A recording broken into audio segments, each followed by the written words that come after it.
You know how they say Christmas is the most wonderful time of year? Well, September in Vail, Colorado, is the exact opposite. There are no carolers singing, or nutcrackers dancing, or chestnuts roasting by an open fire. No rosy cheeks or groups of women posing for pictures at the bottom of the mountain in fur-lined coats. I look around at the ski equipment on the inside of my shop and shed a virtual tear. It'll still be almost 2 months before I can put any of it to real use, until I can feel the cold wind whipping against my face as I charge down a hill with reckless abandon. And the off-season is starting to feel like a whole lot of work without any bit of play. Because I, Carly Page, am a ski instructor without any snow, and the weather needs to drop another 20 or so degrees before Mother Nature will even consider changing her mind. And boy, oh boy, has the disparity between pain and pleasure got me in a funk.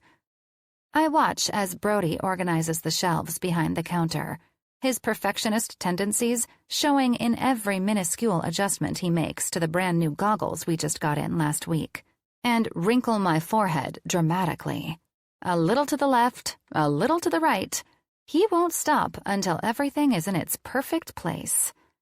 With peak ski season only a few months away, everything inside my little shop, Carly Can Ski, should be focused on getting ready for our busiest time of year. And it is. Or, I guess I should say, everything is focused but me. I'm in the mood to shirk my work and complain. Thankfully for my bottom line, Broody knows how to lay down the law like no one else, and up until this point in the day, hasn't left much room for standing around and twirling my whiny wand. Vail, Colorado, is a hot spot for skiers all across the country, the world even. And once that first snowfall hits at the end of October, my shop will be hopping with customers looking for equipment and ski lessons to get ready for when the slopes open in November. If we don't get inventory and setup done now, we won't be ready. I know this. I just don't like it. I run my fingers across the glass of the counter, and Broody groans. "Carly, I swear, stop touching everything I just cleaned." I shrug, grin, and then dance my fingers up and off the surface of his precious, pristine glass countertop like they're a mini set of Carrie Underwood's killer legs. "Better?" "Yes," he answers, and turns back around to fix his goggle display masterpiece. Clearly, he's not as impressed by my mini Carrie's performance as I was. Broody Slack is like a brother to me. My right-hand dude and manager of my shop. He is the man who keeps everything together. Literally. He is the business to my boredom, the organization to my spontaneity. If it weren't for him, everything would be a disaster. No doubt, at the very least, the glass countertops would be full of smudges, and the goggles would still be in the box the manufacturer shipped them in. So, I pause and almost tap my fingers on the counter again, but stop myself. You think we're about ready to call it a night? Broody glances over his shoulder and rolls his eyes. What? I question, and snag my favorite red lipstick from my purse. We've been here since 11 this morning, bro man. So? He tosses out, but doesn't bother turning around this time. So? I laugh, walking over to one of the floor-to-ceiling mirrors by the dressing rooms. It's almost 7, I retort, carefully smearing a fresh coat of lipstick on my lips. It's been a long day, dude. A long-ass day. He laughs. That's only 8 hours. A normal workday, Carly. Yes, but normal workdays are mind-numbing, Broody. It's not that I can't work at all. It's just that my whole vibe doesn't like to follow the corporate work model. In fact, I was super productive up until about 2 hours ago. But once 5 o'clock hit, my brain turned to mush, and anything revolving around work began to feel impossible. A girl like me needs to be moving, doing, feeling the action as it slaps me in the face. Broody ignores my comment and adds one last row of goggles to the top shelf. His back is to me, and his body is still perched on the stepladder. Maybe, if I try hard enough, I can will him into caving to my desires telepathically. Come on, Brody. Just be done for the day. Be done. Obviously, I appreciate his dedication to the shop. It's why I pay him so well. But Lord Almighty, I'm tired, hungry, and I would love nothing more than heading back to my townhouse and taking a hot shower. I try to focus on making a to-do list for tomorrow, but when I realize I'm doodling a picture of myself with a knife stabbed into my chest, I know it's time to take things into my own hands.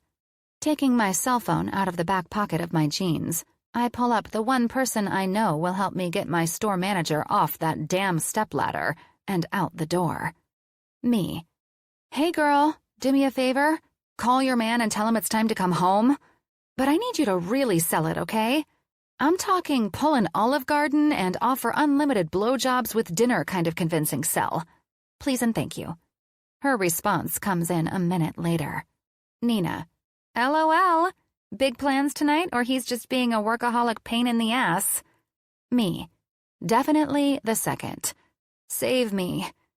Nina is one of my closest girlfriends in Vale, and one of the awesome ski instructors on my team. She and Brody actually met through working for me, which is pretty fucking cool, in my humble opinion. Nina. I'm on it. Yes, girl, I can always count on her. Even when I'm asking her to slurp Brody's schlong like it's a never-ending pasta bowl. 30 seconds later, I locate Brody's phone on the sacred "do not fucking touch" counter by the register, pick it up, and eye the 3 text notifications I summoned from Nina sitting above the adorable picture of them he uses for his background. The 2 of them are an insanely good-looking couple. Like the kind of pretty people you'd see on those Instagram travel blogs. Brody? I say, grabbing his attention. I think Nina is trying to get a hold of you. Oh shit, he mutters and hops down off the ladder, taking his cell from my hands. He scrolls through her texts, his eyes widening slightly on one that I suspect has bribery in the form of naked body parts. And I stand there patiently, waiting for him to ask my favorite question of the day. So, he pauses, glancing up at me. I guess we should call it a day, huh? Hallelujah. I swallow down the urge to break into a dance and force myself to nod calmly. That's probably a good idea. He bursts into laughter. You're so full of shit right now. What? You're practically a character from My Little Pony. Do me a favor. Don't lift your sparkly tail and shoot rainbows out of your ass, okay? He teases, and I reach out to punch him in the shoulder. Shut up, and then get the fuck out of my shop so I can close down for the night. I'll help you. Nope. I point one stern index finger in his direction. No way. You are leaving, right now. Your girlfriend is waiting at home for you. My girlfriend whom you probably coerced. Do the details really matter? I retort, and he flashes a knowing, annoyed look in my direction. All that matters is it's quittin' time, B. I reach behind the counter and grab his backpack. So, while I love you like a brother, if you don't leave in the next 30 seconds, I'm going to pull out my best Cobra Kai moves and go ninja on your ass. All right. He shakes his head on a chuckle, shrugging his backpack over his shoulders and holding both hands in the air. I can tell when I'm not wanted. I guess your perception just takes a couple hours to kick in? I ask smartly. He grins. See you tomorrow? You know it. I nod and follow him to the front door of the store. I'll even try to be here on time.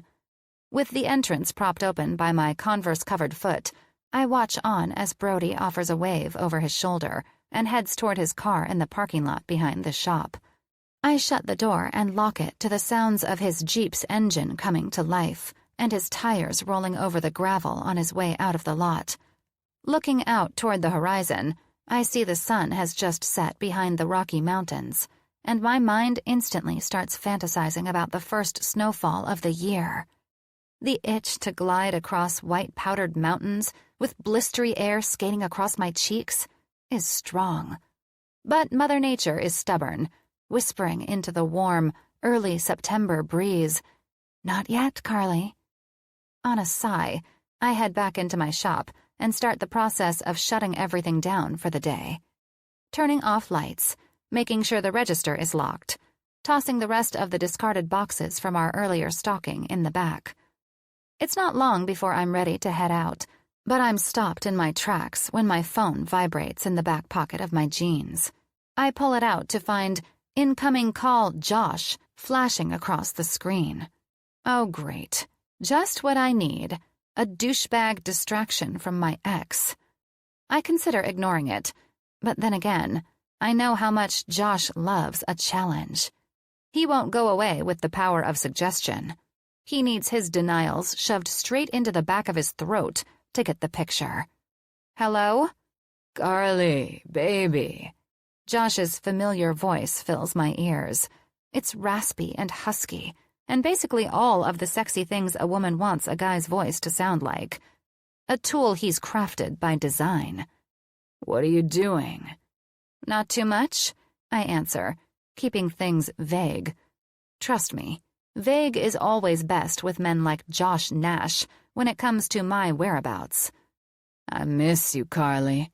I roll my eyes. He definitely doesn't miss me. He's in between girls and bored, and desperate for a warm, dark place to stick his dick. This is typical Josh. Typical ass-munch, dick-dong, prick-hole Josh Nash. I take this phone call as a sign from the snow gods that they want me to play with him a little, as a form of weather-directed sacrifice. It's a hard job for sure, but goodness knows he does his fair share of toying with women. I have to bite my lip to contain a burgeoning fit of glee. You miss me? I ask coquettishly. I do, he answers, his excitement dropping his voice to an even sexier, huskier tone. I've been back in Vale for 2 months now, and I haven't seen you. Come to my place tonight, baby. We can catch up. How about this? I respond. You text me your address. Yeah? Uh-huh. And then what?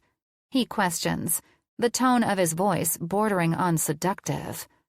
Then you wait for me to get there. Maybe even get ready, if you know what I'm saying. I respond and have to lift my hands to my lips to keep the giggles at bay.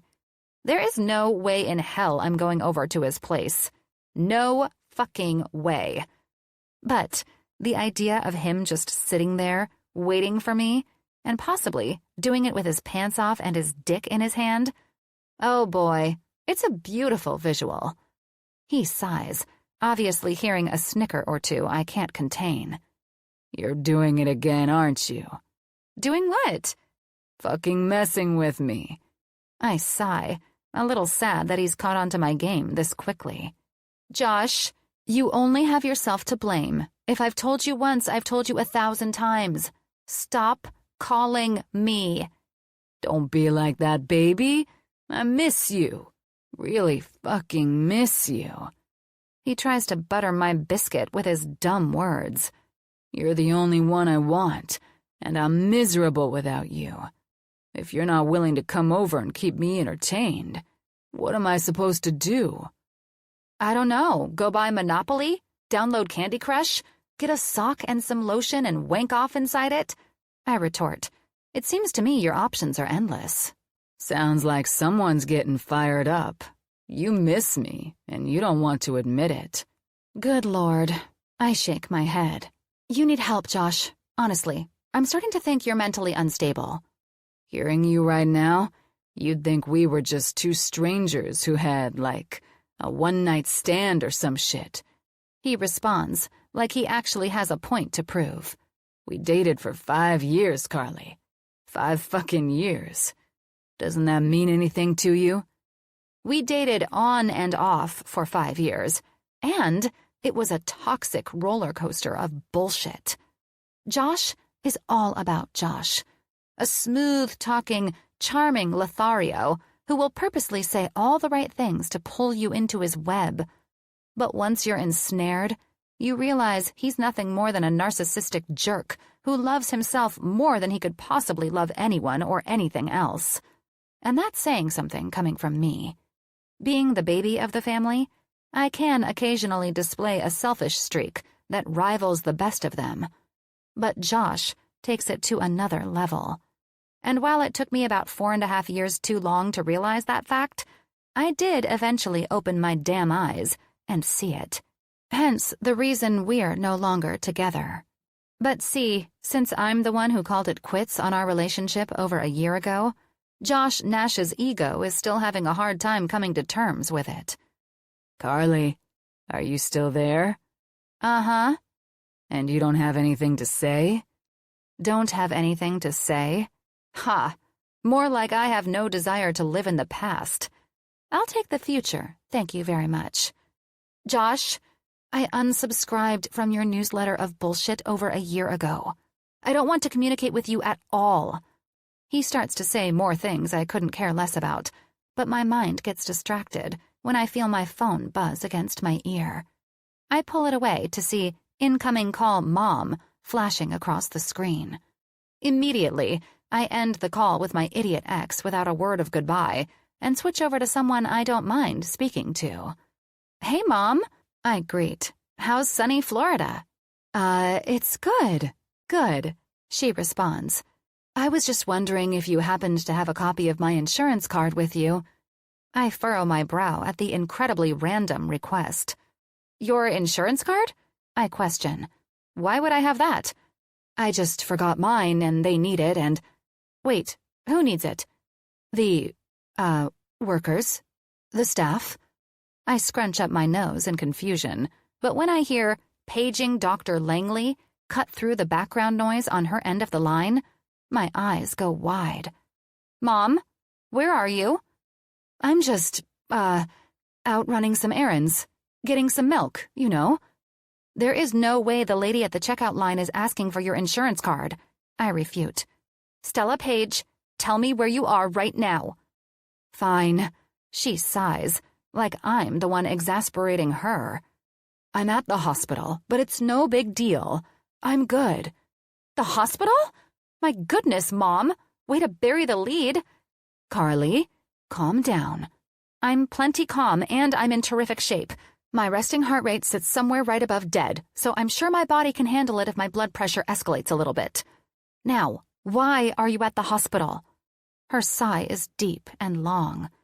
Well, sweetie, I had a little bit of a mishap. But I'm Don't tell me it's fine. I cut her off. Tell me what happened. I had a little bit of a fall, she eventually answers. Yeah, a fall. No big deal. Just fractured my tailbone a teensy bit. Oh my God, you fractured your tailbone? Yes. I shouldn't be smiling, but I'm smiling. You're telling me you literally broke your butt? She laughs. Carly? What? I'm just saying, pretty funny is all. Oh yeah, it's hilarious. I grimace when I realize this is my mom we're talking about, and she's at the freaking hospital. But come on, a broken ass is probably one of the funniest injuries out there. Sorry. Does it hurt? A little, but I'm fine. They're making me stay a few nights, though, just to make sure everything is good. My head falls back. Shit. Funny sounding or not, anything that puts my mom in the hospital for more than a night is probably a reason for at least one of her children to head to Florida. Does Willow know? Not yet. She was my next call. I'll handle it, I say, and once I get all the details about where she's been admitted and reassure her that I'll deal with the insurance shit, aka I'll get Willow, who is much better at handling bureaucratic bullshit, to do it. I tell her I'll call her right back, and I text my sister. Me. Mom just called me and tried to act like she was out buying fucking milk, but apparently she fell and has been admitted to Tampa Bay Medical Center for a fractured tailbone. Willow. What? What happened? Is she okay? She sounds like she's okay, but I think one of us needs to go down there and make sure everything is actually okay.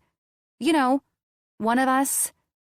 I'm not an idiot, so I know when you say one of us, you mean me. But I can't leave. I'm swamped at work. Like, swamped. We've been working on this case for months, and it's finally going to trial starting tomorrow. My 2 years older than me sister is a big hotshot lawyer in Chicago, and I know she's worked her ass off on her current case. If it goes well, she'll be made partner of her firm. Before I can respond, she sends another message. Willow. Shit. Can you handle this, Carly? I roll my eyes. I know I'm lazy, but I'm not an idiot. I got my degree from Georgia Tech in computer engineering, for God's sake. Just because I don't use it doesn't mean my brain has completely atrophied. Willow. Months. I've been working on this for months. I can't miss it. And maybe, since it's not ski season yet for you, you'll have an easier time taking a few days off. Eventually, I put her out of her panic misery. Me. It's fine, Willow. I understand and I'll go. Don't stress about it. But just so you know, this is the exact reason why I'm Mom's favorite. Willow. Oh, whatever. That text is followed by the middle finger emoji. I snort. Me. LOL, love you. I'll keep you updated. Also, if you want to make it up to me, you can figure out Mom's insurance information. She can't find her card and I don't have a fucking clue. Willow. Love you too, you little brat. I'll call the hospital and take care of the insurance. I have the information in my filing cabinet. I laugh. Statements like, I have the information in my filing cabinet, are the exact reason I am our Mom's favorite. Stella Page might be 70 years old and living in a landominium inside of an independent senior living community, but she has spunk, and she is the last person who would ever put something in a filing cabinet. The boob job she got 5 years ago is proof of that. With my sassy mother and her apparent butt injury on my mind, a few minutes later, I'm on my phone, pulling up flight options for tomorrow morning. Tampa, here I come. Chapter 1. Tampa, Florida, September 8th, Tuesday. Ryan. The wheels touch down on the runway and the plane jolts a little from the movement, but other than some minor shimmies and shakes inside the cabin, the pilot pulls off a pretty smooth landing. Christine, the 20-something woman sitting next to me, unbuckles her seatbelt well before the light indicates she should and starts connecting her phone back to cellular data. "What a flight, huh?" she asks, her brown eyes meeting mine. She smiles, tosses her long chestnut hair over her shoulder, and continues to chomp on her gum with the kind of energy that makes me wonder if her jaw is sore. "Yep," I answer, trying to stay out of the awkward small talk trap I've worked so hard to avoid. She pulled me in for a few minutes before our flight took off from JFK, but I knew by the time we went wheels up, I had to put a stop to it. I'm not that big of a fan of small talk during my flights to begin with. When it's silent, I get a lot more work done, and Christine's version involves a little too much touching. My hand, my thigh. She was all up in my personal space with her flirtatious advances, and well, she's not exactly my type. My version of enjoyable conversation doesn't revolve around being shown dance videos on an app called TikTok. Her dance videos, by the way. I avert my eyes toward the aisle, silently pray Christine forgets I exist, and wait patiently in my seat until the plane comes to a stop, my seatbelt still buckled, and my phone still in airplane mode. The FAA has those rules in place for a reason. I understand it, and I appreciate it. My whole career as a VP of a major insurance firm revolves around logical risk management, so the only risks I ever take are entirely calculated, and are ones I'm certain will end in positive scenarios. Once the seatbelt light goes out and everyone begins to stand to disembark the plane, I unbuckle my seatbelt, adjust my tie and suit jacket, take my cell out of airplane mode, and get to my feet when it's my row's turn to exit. Carry-on pulled from the overhead bin, I head down the small row and off the plane. The instant I'm out of the gate, I make a beeline for baggage claim and glance over my shoulder to see that I've left Christine and her TikTok videos in the dust. Oh, thank goodness. Down the escalator and another 2 flights of stairs, I reach claim number 4. But before I spot my black leather duffel on the carousel, my cell vibrates with a call from the front pocket of my gray suit jacket. Incoming call, Dad. I'm tempted not to answer. Very tempted, actually, but I do anyway. There's a chance he needs me, given the circumstances of my visit in the first place, and I don't want to leave him hanging. Hey, Dad, where are you? Baggage claim? Baggage claim where? Tampa? What the hell, Ryan? He bellows, making me close my eyes against the speech I know is coming. I told you I'm good. You didn't need to come here. Yeah, well, your nurse said otherwise. My nurse? He questions. Who? That old woman Jessica? Old woman? I retort on a laugh. She was younger than you, Dad, by about 20 years. I had the pleasure of speaking to my dad's nurse, Jessica, on FaceTime last night when I got a call that he had taken some sort of strange fall and had been escorted to the hospital in an ambulance. Whatever. She doesn't know what she's talking about. Actually, she does, I correct. And so does your doctor, who also recommended that I come down and help you out while you're recovering. Recovering? He scoffs. You'd think I had a heart attack or some shit. I pulled a muscle in my damn balls. I shut my eyes briefly. Groin muscle, Dad? You pulled your groin muscle. Same difference. I want to explain to him there's a big difference, but in the name of not driving myself insane or drawing the attention of everyone around me, I bite my tongue. Go home. Too late for that, I'm already here. I answer on a chuckle and step up to the carousel to snag my black duffel from it. He groans. You're my least favorite kid sometimes. I shake my head. I'm your only kid, Dad? Yeah, and I like you the least right now. I snort. Sal Miller is a seriously complex mix of blunt honesty, overwhelming affection, and way too much testosterone for a 75-year-old man. The good news is that when he sounds like he's being an asshole, I still know that behind all the flashy insults, he loves me.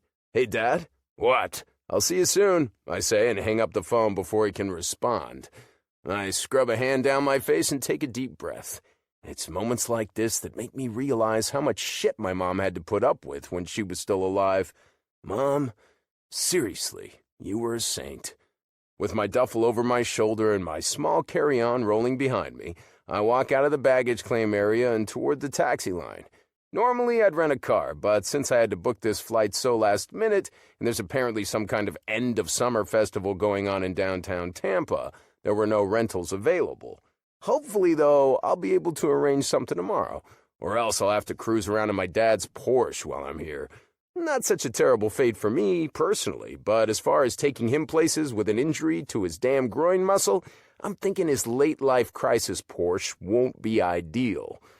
Once I make my way through the automatic doors, I spot the taxi line and count only 3 people in front of me. Not too bad. While I stand in line, I pull my phone back out of my pocket and start scrolling through work emails. In just the short flight from New York to Tampa, 2.5 hours tops, my inbox has managed to accumulate over 40 emails. Since the small regional plane didn't offer Wi-Fi, I had to settle for working on my end-of-quarter reports. On a sigh, I run my hand through my dark brown hair and begin the task of sifting through what's priority and what's not. 5 emails done and the taxi line gets smaller by 1 person. Another 10 emails and the line gets shorter again. By the time I reach the front, I slide my phone into my pocket and wait patiently as I spot a black taxi heading my way. The driver pulls the cab to a stop right in front of me, but just as I lift my duffel up and over my shoulder to carry it to the trunk, a rush of bright red careens past me. "Oh, thank you so much," a female voice calls toward the male driver, who has just gotten out of the driver's side to assist with bags. But he shouldn't be helping with her bags. He should be helping with my bags. What the fuck? Excuse me? I question loud enough to catch her attention. She looks up from her spot at the trunk. Her long, wavy red hair fans down her shoulders, and a few rogue curls hang over her face. Bright blue eyes meet mine, and I can't stop my brain from thinking, well, goddamn. Smooth skin, striking features, and a few freckles dotting her nose. She's stunning. The kind of woman that urges a double and triple take. Between her gorgeous face and the way her long legs look beneath her cut-off jean shorts, this woman is like the girl next door, but with secrets. Dirty fucking secrets. Were you talking to me?" she questions, tilting her head to the side when I don't answer right away. Shit, get it together. Those blue eyes of hers are still locked with mine, searching them in confusion. Yeah, actually, I say, clearing my throat. I glance between the taxi and the taxi line. You're kind of stealing my taxi? I am? I smirk. Yeah. Did you call him yourself? My head jerks back in surprise. Well, no, but... So you don't know this driver? She questions, looking between the driver and me. Do you know him? She pauses briefly, then asks, What's your name, sir? Bob. She smiles at him. Bob, do you know this man? No. The driver shakes his head. I didn't call him, I explain on a sigh, but I followed the rules and waited in the taxi line like everyone else. You follow the rules a lot? She asks, and I don't know what to make of her question. It sounds dirty and sexy, yet sarcastic and accusatory at the same time. Don't most people? I don't. She winks. But you keep doing you, Barney Fife. The town of Mayberry needs you. Okay, she definitely just passive-aggressively called me a square. So you're just gonna steal my taxi then? I question and glance over my shoulder to note the other people waiting in line like myself, but I quickly realize I'm the only one standing here. It doesn't matter, though. My point is still valid. Well, I guess that depends. On what? Are you gonna fight me for it? Excuse me? Am I going to fight you for the taxi? She nods. No, I answer on a laugh. What a weird fucking question. I don't make a huge habit of fighting women. Okay, then, I guess the answer to your question is yes, then. She nods, winks, taps her hand on the top of the taxi. Let's hit it, Bob. Bob looks between me and the redhead, who is now getting into the back seat of his taxi. But eventually he just shrugs and hops back into the driver's seat. Then they're off.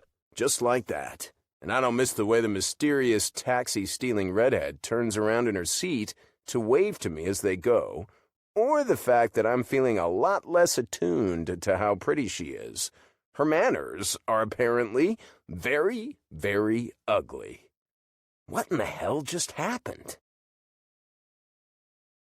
Chapter 2. Tampa, Florida, September 8th, Tuesday. Carly. I slide the $20 bill through the hole in the plexiglass and give Bob a smile. You can keep the change, but you have to tell your wife about my offer. I swear skiing is pretty easy to pick up if you have a great instructor like me. Bob laughs. Okay, Miss Carly. I'll tell her. Perfect. He makes a move to open his door, but I cut him off at the pass. Don't worry about the bags. I can get them myself. It's only a duffel and my backpack, and I'm going to have to carry it into the hospital on my own anyway. Bob nods, and I jump out of the passenger side door and round the car to the trunk as he pops it open. I grab my stuff, swing both bags over my shoulder, slam the lid down, and tap the surface 2 times like I've seen them do in the movies. When he understands my signal and pulls away, a smile creeps onto my face. Of course, when I turn to face Tampa Bay Medical Center, that smile slides right back off, like melted butter. Ugh, I hate hospitals. They're stuffy and boring and have 1,000,001 rules that you have to follow or, risk killing someone. And I'm not really about that kind of pressure. I used to be, back in college, and for a little while after. But truthfully, my years at the Georgia Institute of Technology, aka Georgia Tech, and in the corporate world, feel like an entirely different lifetime for a completely different person. You couldn't pay me enough money to go back because, frankly, the only way I'd be able to fit back inside the box is if you chopped me into 1,000,000 little pieces and ran them through a grinder. Nevertheless, my mom is in there, and for as much as I tried to be the opposite of her in my younger years, we are very much 2 peas in a pod. Wild, flighty, a little bit too carefree, if you ask some people. Cough, Willow.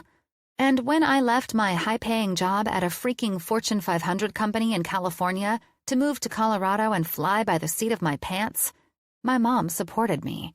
No judgment, no disappointment. So, it's my job to support her now. Like it or not. I scrunch up my nose, hike my bags higher on my shoulders, and get to beating feet. The glass doors at the front entrance slide open to the sides, and a semicircular desk with a security guard seated behind it beckons straight ahead. I wait behind 2 other people, trying not to listen to them get weepy about whatever relative they're looking for, and then, finally, step up to the desk. "Hi," I say, my voice chipper in a way that makes the bald guy's mondo-huge eyebrows shift toward each other. "I'm here to see my mom, Stella Page. I'm not sure of her room number." "I'm going to need your ID," he replies, all business, like his face is carved from stone. I shrug, shove a hand into my pocket, and pull out my wad of belongings. Cash, credit card, my crumpled boarding pass, and eventually, at the bottom, my Colorado driver's license. "Here you go," I say, holding it out to him. He studies it closely before clicking a few times on his computer and returning both it and a visitor badge across the counter. "Room 312. Elevator is straight back and on the left. Press the call button at the double doors and the nurse's station will buzz you in." Outwardly, I nod, but on the inside I want to gag. So dang stuffy. "Thanks," I say with a little skip as I grab both my license and the visitor badge, just to annoy him. "Have a splendid day." He pretty much ignores me, though, his eyes moving to the next person in line and waving them forward. I have to sink my teeth into my bottom lip to keep from laughing in his face. The elevators aren't far, and as I approach, I can see that the door is just starting to close. Not wanting to wait for the stupid thing to make it somewhere and back, I yell, "Hold the elevator!" and pick up my pace to a jog. A hand shoots out, long, mocha-skinned fingers slapping against the side of the door I can see. My heart rate picks up a little bit at the kind of fine-ass specimen that could be waiting for me in there, and I plaster a smile on my face to ready myself to flirt. If necessary, of course. The view isn't disappointing as I round the hallway and into the cart. The man has a straight white smile that stands out like a skier on the snow, and his gorgeous skin is the color of creamed coffee. "Sorry about that," I apologize sweetly. "I didn't want to miss it." He laughs. "I could tell." "I'm going to see my mom," I say, making small talk. "Minor injury, though, so no worries." "What are you in for?" His smile deepens. "A baby." He laughs and shakes his head. "My wife is having a baby." Wah, wah, wah. I force a smile to my face as my stranger in an elevator fantasy bites the dust in spectacular fashion. "Congratulations!" For the first time since I noticed how hot he was, I realize that he's holding a very large stuffed animal. The life-size stuffed elephant is suddenly making more sense. His smile deepens. "Thanks. It's our first. Do you have kids?" I wince before I can stop myself, and he laughs. "Not a kid person?" I shrug. "Not a responsibility person." He nods just as the elevator dings from my floor, and I turn to face the front as the door opens. "Nice to meet you," he finishes politely, so I glance over my shoulder to do the same. His jawline flexes, and my sweet little vagina thumps her foot in protest. What a pity. "Yeah, you too. Congrats again." The double doors the security guard spoke of are already open as someone else leaves, so I scoot right in and head for my mom's room. The nurse in charge at the desk calls out to me, though, foiling my journey before it even gets started. I turn around and smile. "Oh, hey! Just heading to see my mom. She's in 312. "You have to check in," she states authoritatively, and I have to work not to roll my eyes. "Right," I agree. I forgot that's what Lurch said. "Lurch? The gatekeeper downstairs? He's bald, grumpy. Name tag said Bill." Against all the odds, Nurse Ratched actually cracks a smile. "I just need you to put your name and arrival time.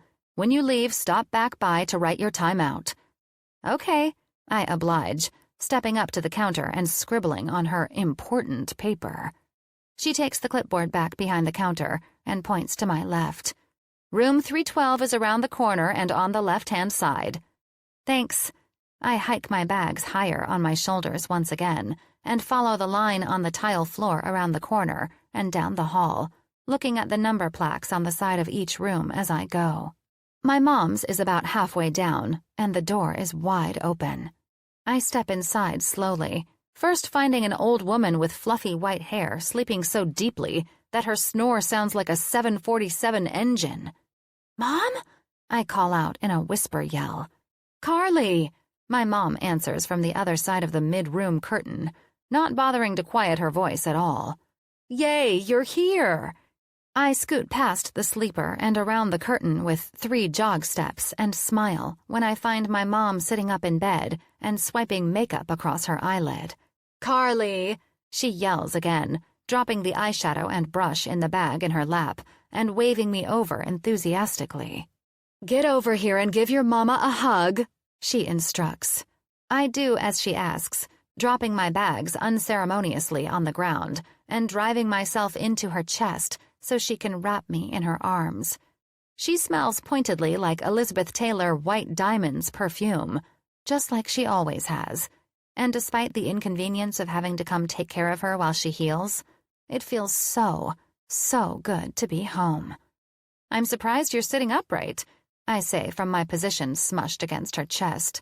It muffles my words, but she obviously understands me as she sets me back at arm's length and smiles. "They've got me on one of those donut things that keeps your tailbone from touching the surface. Feels a little like I'm sitting on a cloud." I laugh. "Well, that's pretty cool." She nods. "It's no big deal, really. Like I told you on the phone, you didn't need to come down here." "Mom, come on. You're going to need help doing some stuff while you're healing." She huffs, and I laugh. I can't blame her. I don't like having someone all in my business telling me what to do either. "What happened, anyway?" I ask, rounding the bed to sit in the chair at its side. She picks up her eyeshadow brush again and gets back to work, fluffing her shoulder-length golden blonde hair, which I know she keeps colored to avoid the whites and grays, in the compact's mirror between strokes. "My neighbor was just helping me take some decorations down, and we fell." I shrug. It's weird, but so is my mom. Hell, so am I. If there was a ladder involved, we should probably just be glad she didn't hurt herself more than she did. "Did your neighbor hurt herself too?" She looks at me out of the side of her eye, purses her lips, and then snaps the compact closed, once again dropping the stuff in her bag. Her blue eyes pop with the shadow's accents, and her lips sparkle with shimmery lip gloss. "Yes, he did. In fact, I think the ambulance may have brought him here, too. I should probably check on him." She takes her cell phone from the rolling tray next to her and then grabs her reading glasses from the pouch lying at its side. I yawn, and for the first time since getting the phone call last night, it hits me that I haven't really slept much in the last 24 hours. I'm going to need to perk up if I can't tuck myself in for a snooze anytime soon. "Hey, Mom, I think I'm going to go get a cup of coffee." She nods, but she's pretty clearly occupied by the happenings of her phone. "Do you want me to get you anything?" No, sweetie, I'm fine. The cute little orderly Julian's been keeping me stocked with all the snacks I can handle." I roll my eyes and laugh. "It figures you've got some little puppy jumping to do your bidding already." She looks up at me and winks. "You know it pays to make friends, Carly." I smile and nod while I round the foot of her bed and bedazzle my exit with a wave. My mom looks back down at her phone, and I take mine out when I get into the hall to do the same. My fingers fly across the keyboard to type out the simple message I know my sister will be waiting for. Me. You'll be happy to hear that Mom is fine. And she hasn't changed a bit. Chapter 3. Tampa, Florida, September 8th, Tuesday. Stella. I stare at my phone and listen as intently as possible, so I know when Carly leaves the room. My roommate's offensively loud log-sawing makes it more difficult than normal, but when I'm confident she's gone, I type out a message. Me. My daughter just arrived. I told her we fell taking decorations down. Sal. Are you sure we weren't putting them up? You're so good at getting things up. Winky face. Always the smooth-talking Casanova. I giggle to myself and blush. Me. Are you still waiting on your son? Sal. Yes, he's in Tampa. Called when he arrived. But I'm still waiting for him to get here and take me home. I wish I could come see you before I go. I know, but I'll be leaving tomorrow anyway. Plus, it's better if they don't know for now. Don't you think? Given that my son takes to big change like a fork does to a power outlet? Absolutely. I'll see you soon, though, as soon as we're both home. You can count on it, my darling. Chapter 4. Ryan. I smile at the waiting nurse as the double doors open wide to let me in, a buzz sounding from the lock mechanism beside them, and stroll forward to meet her, setting my duffel and carry-on down gently on the ground beside me. "Hi there," I greet graciously. I know she has a tough job and has to run a tight ship to make sure everything goes off without a hitch. Protocols are there for a reason. It's the same in any job, but I know what it feels like to be the one at the helm trying to manage them. I'm here to see my dad, Sal Miller. Security downstairs said he was in room 330. I spoke with Jessica last night. Of course. She picks up a clipboard from behind the desk and slides it over to me so I can sign in. I take it with a smile and print my name neatly in the space provided, glancing to my watch to make sure I'm noting the correct time. Everything filled in and double-checked, I hand the clipboard back over and pick up the handles of my bags in one hand. Your dad's room is over there, she says, pointing to the right. You'll go around the corner and follow the hall down. His room will be on the right. Thanks. I'll just need you to stop back by on your way out and... Sign out, I supply good-naturedly. She nods with a smile. You got it. I follow her directions around the corner and down the hall to my dad's room, stepping inside the barely cracked door with a knock and a gentle push. "Just come in, damn it," my dad responds agitatedly. I roll my eyes and push the door open the rest of the way to find him in the first bed, his head down to his phone with his reading glasses on his nose. He looks over the top of them, annoyed, but when he spots me, his face clears. He yanks the glasses off and tosses them to the table at his side, dropping his phone in his lap. "About fucking time, kid. What the hell kept you? I'm ready to blow this joint." I sigh, using the fresh air I draw into my lungs to reset my gut reaction to snap back. "I got here as quickly as I could. I mean, I did come all the way from New York." "Seems like you came all the way from New York twice. It took you so long." I shake my head with a smile. Nobody does comebacks like my old man. "Well, I'm here now, and if I'm remembering correctly, you didn't even want me to come in the first place. Hell, I told you I was at baggage claim, and you told me to go home." "Because I didn't want you to come," he replies bluntly. "It's dumb. I sure as shit never flew halfway across the country to take care of my dad's broken balls." I chuckle. I don't think this is the kind of thing that hits every generation. "Whatever." I lean into the bottom rail of his hospital bed and try my hand at changing the subject. "What happened anyway? How'd you hurt yourself?" He waves me off and turns to the side, preparing to climb out of the bed. I jump forward to force him to lie back down, grabbing him by the shoulders. "Dad, relax." "You're here. They told me I had to wait for you to get here, and then I could go. It's time to go." "I'm sure there's paperwork that has to be filled out, discharge papers, that sort of thing." "Fuck those papers." "Dad," I say, exasperated, "if you'll just lie back and relax, I'll go talk to the nurse and see if I can get them moving on the paperwork. But you have to promise to stay put for now. Can you promise?"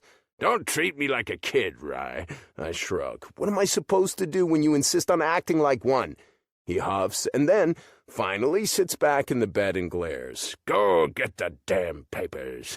I sigh and step away to head for the door, but before I go, he calls my attention back one more time. "Rye." "Yeah, Dad?" "Thanks for coming." "Of course," I say softly. "I'll go find the nurse." I lean down, pulling my dad's arm off of my shoulder and rotating forward so I can help him sit down on the couch in the middle of his living room. The ride home in the taxi was interesting, to say the least. It started with him insisting the driver follow his directions rather than the GPS, despite not actually knowing the best route to take between the hospital and his house, and ended with an $80 tip on a $20 ride, along with the invitation to our driver to hit the clubs with him when he was feeling up to it. I need him on the couch and out of trouble more than I need air in my lungs at this point. He groans a little with the movement, though, so I take more of his weight. "You okay?"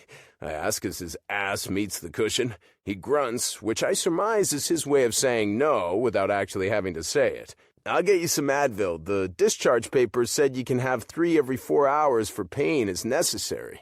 The official diagnosis for Sal Miller is a severe groin muscle pull. Now, that might not seem like a huge deal, but his doctor was insistent that he needs to relax over the next few weeks to prevent that pulled muscle from becoming a torn muscle, which would put him out of commission for a hell of a lot longer than I'm willing to play his handmaiden.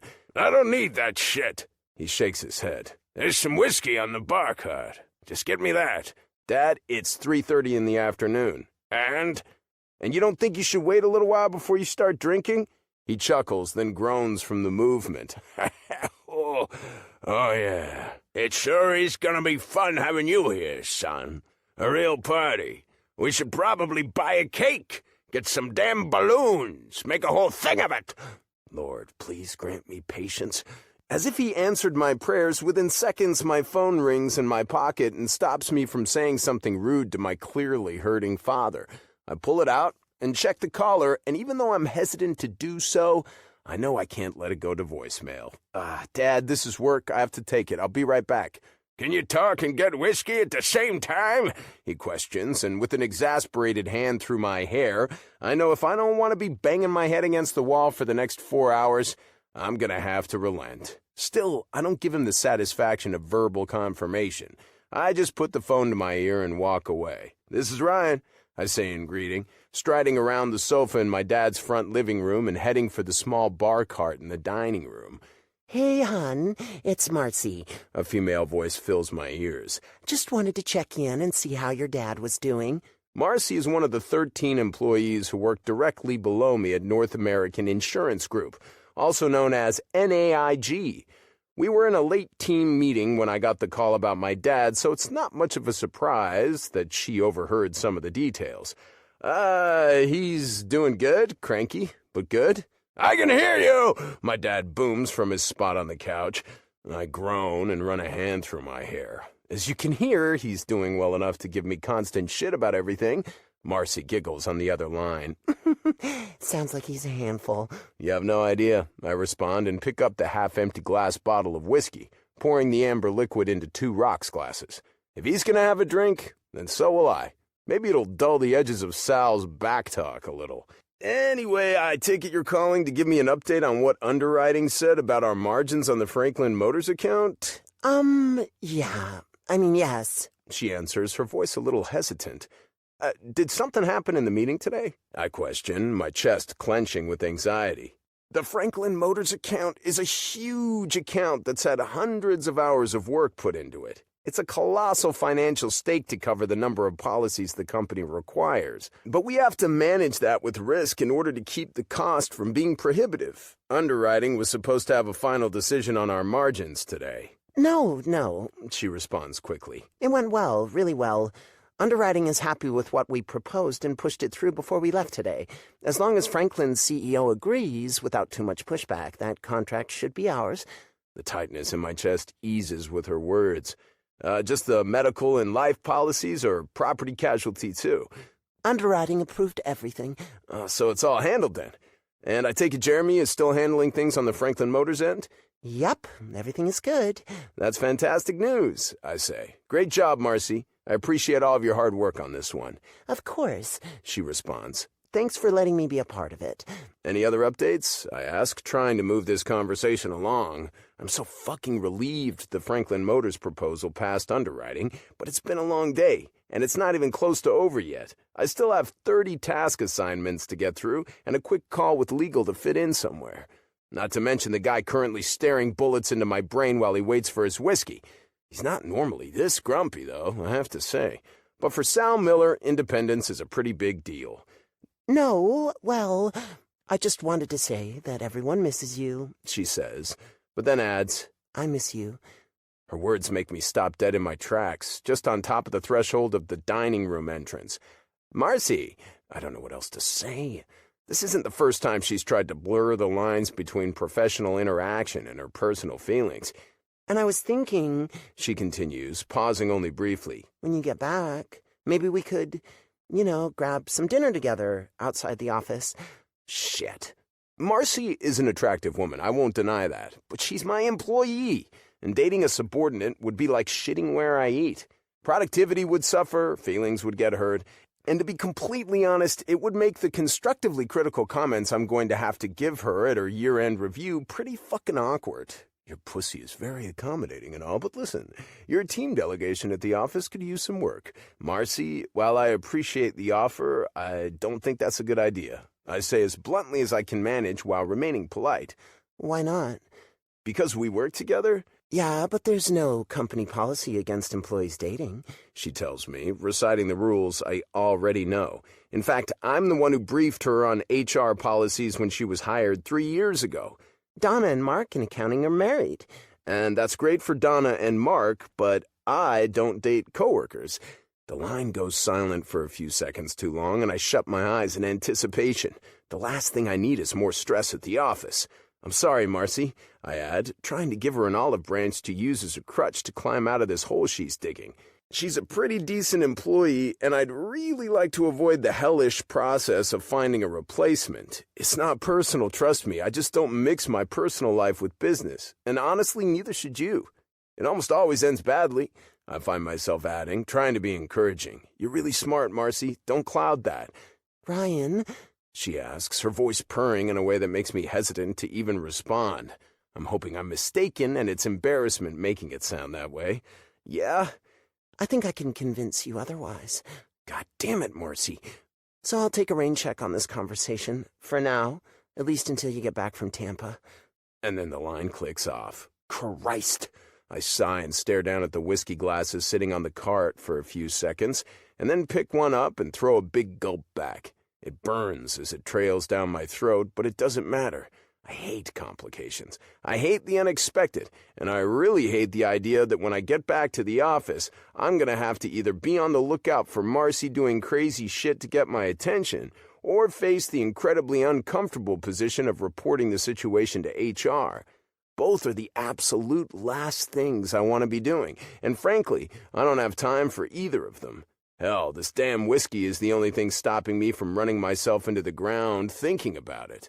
I slide my cell back into my pocket, refill the gulp I just took out of my glass, and then pick up both tumblers and head for the living room. When I reach my dad, he's turned slightly, evidently having been eavesdropping on my conversation. I hand him a glass of whiskey and sit down beside him. "What was that all about?" he asks, taking a sip of the amber liquid. "Nothing," I respond and run a hand through my hair. "It didn't sound like nothing. It sounded like there was a woman on the other end of that call who was DTF. I cringe. "Oh, do me a favor, Dad. Don't say DTF, like ever. Just don't say it." He shrugs, chuckles, and reaches out to shake my shoulder playfully. "Come on, Rye. You need to lighten up. Live a little, you know. You're a good-looking guy with great prospects. Don't let my genes go to waste." He doesn't get it. He never does. I don't want to be some showboating Casanova. I've built an impressive career. I'm proud of myself for it, and I'm not going to throw it all away for a temporary high. My job is important, Dad. I enjoy it, and I'm good at it. I can live a little outside of the office. He smiles and gives me a pat on the knee before taking a sip of whiskey, and the pounding tension in the back of my head loosens a tiny bit. Maybe he's finally listening to me? Hearing me?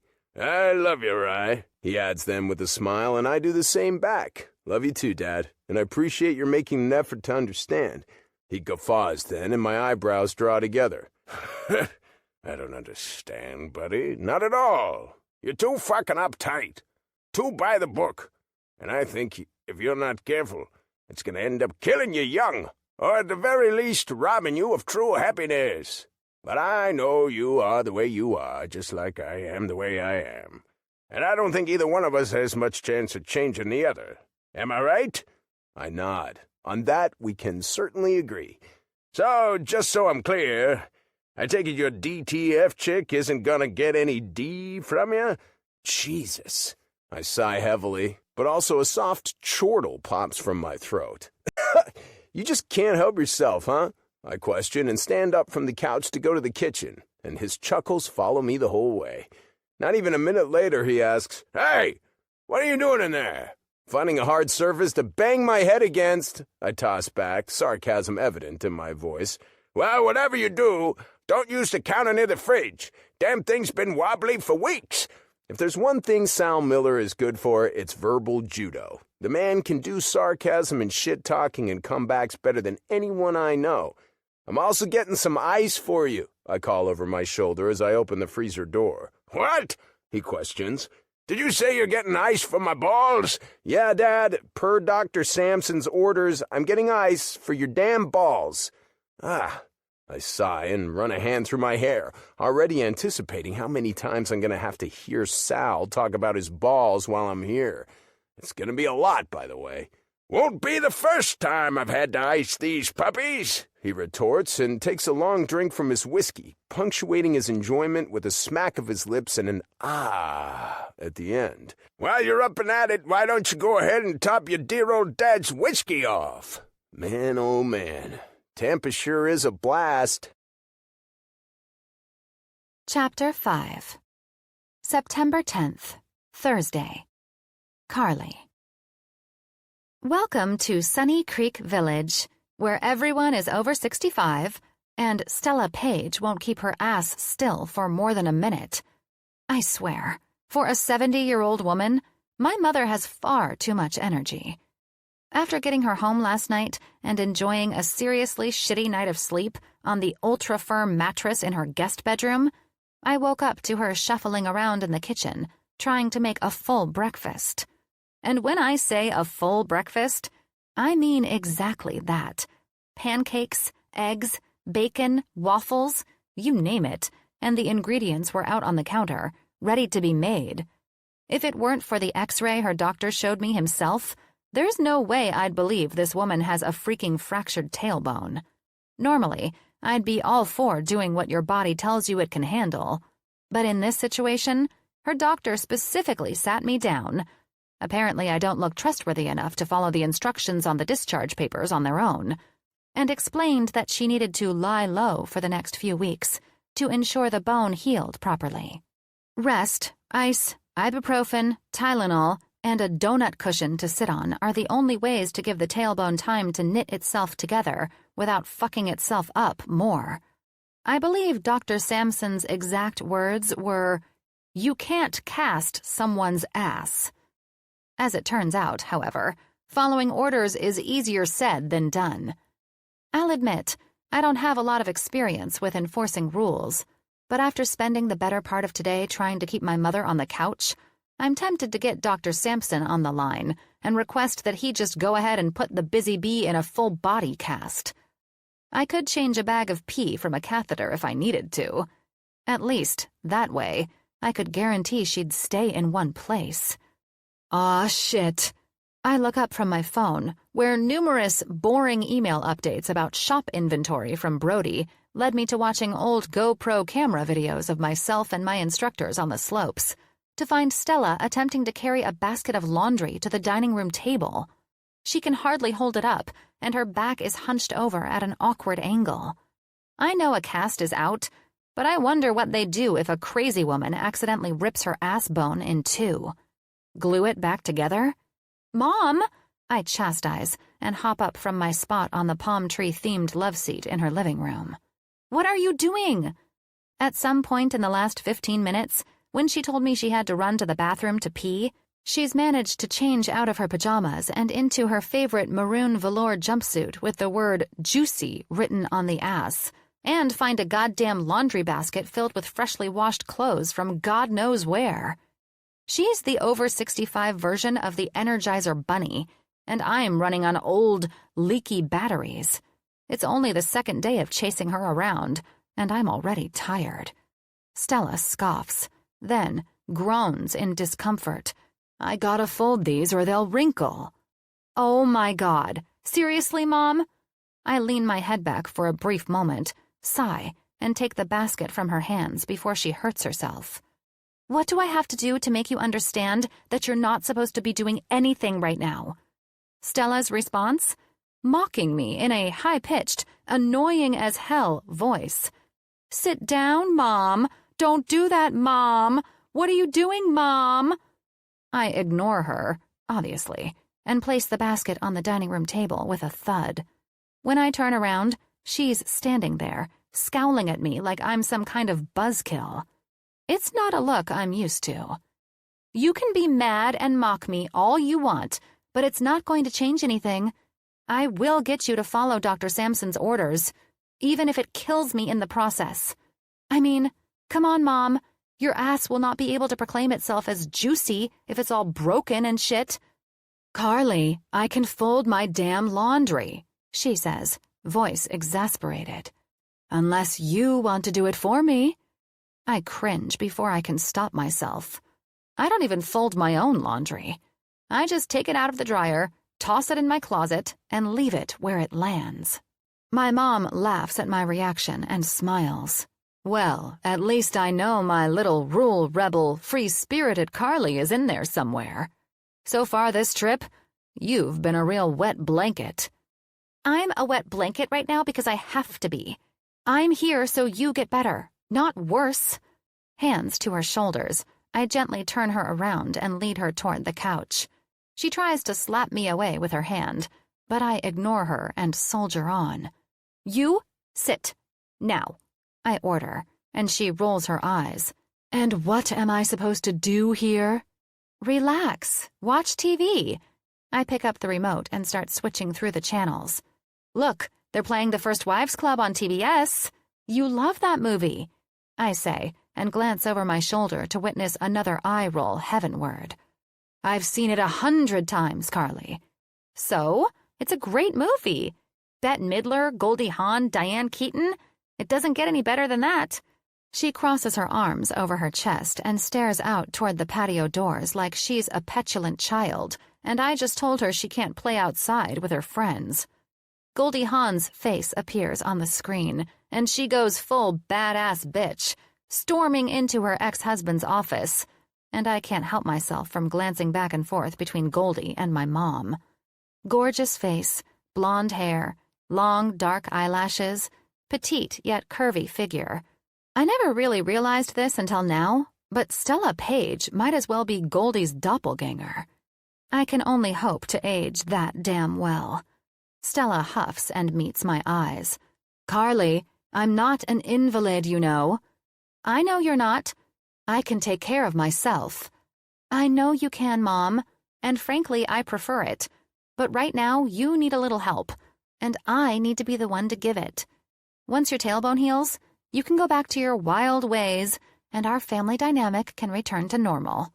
You know, where Willow is the only party pooper.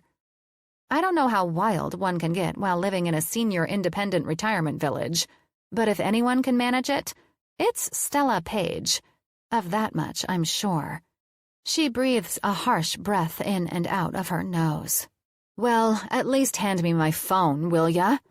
Of course, I say, and snag her iPhone from where she left it in the laundry basket. Once it's in her hands, she puts on her reading glasses and gets down to business.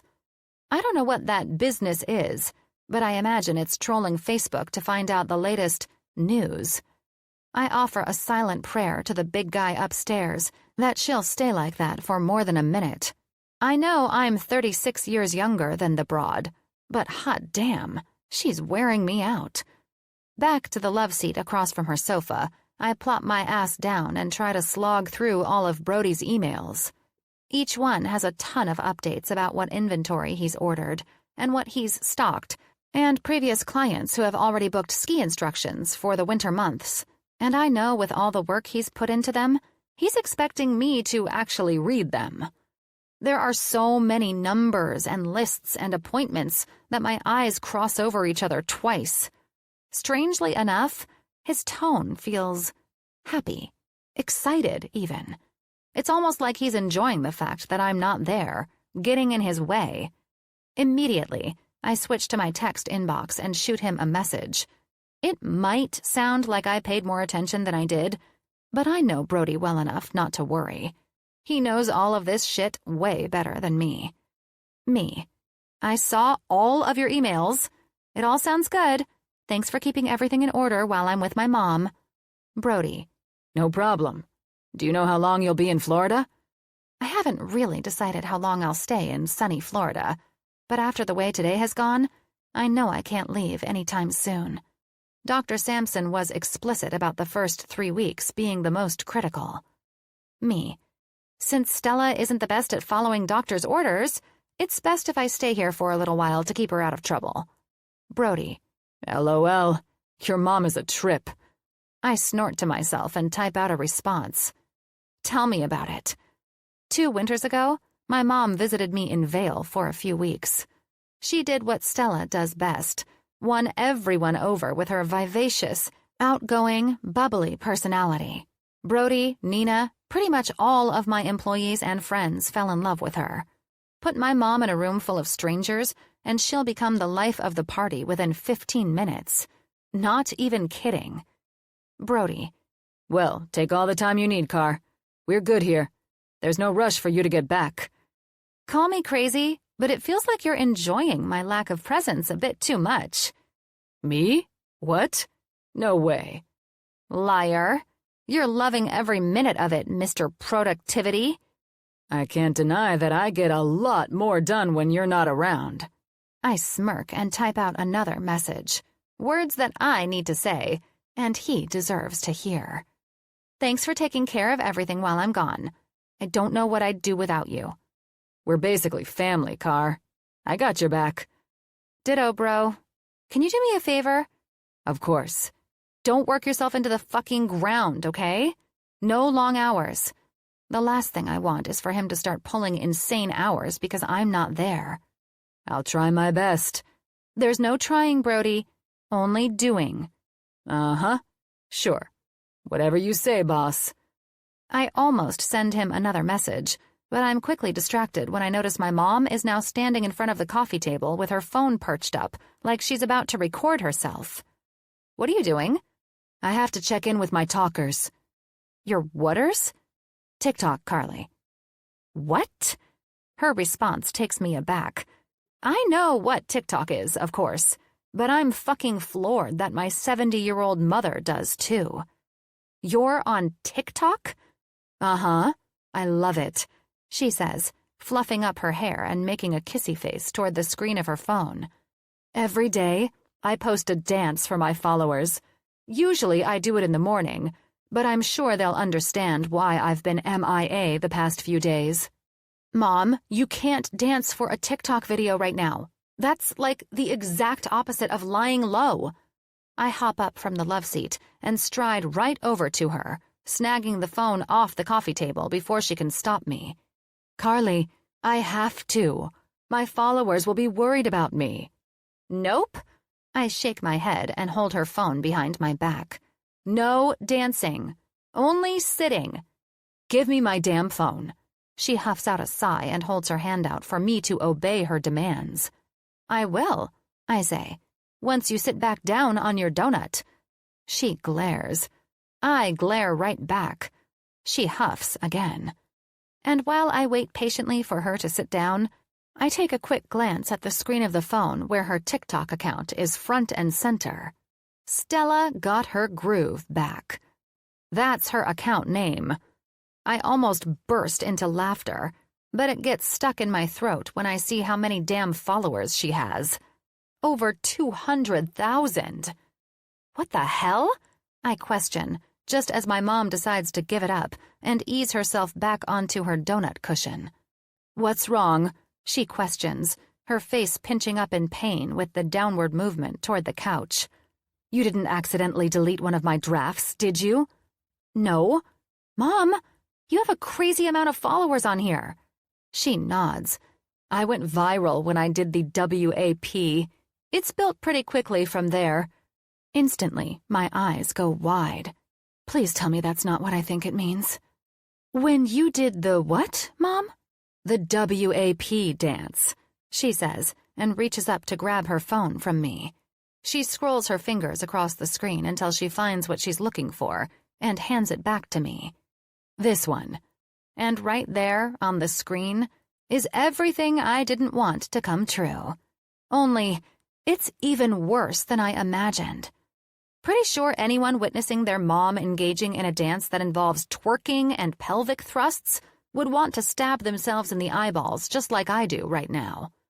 My mom is definitely spry, but still, she's 70. No one her age should be doing the things I'm currently watching her do in this insane video. "It turned out well, didn't it?" she asks, voice proud. "Oh yeah," I say, and shut my eyes as I hand the phone back to her. So good that I'm probably going to have to seek out a therapist to help me work through the trauma of seeing it. "Oh, don't be dramatic, Carly." She laughs. "I didn't raise you to be a prude." I'm not a prude, and I definitely get my free spirit tendencies from her. But no child should ever have to witness their parent doing this. I glance down at the video that's still playing, and my eyes widen.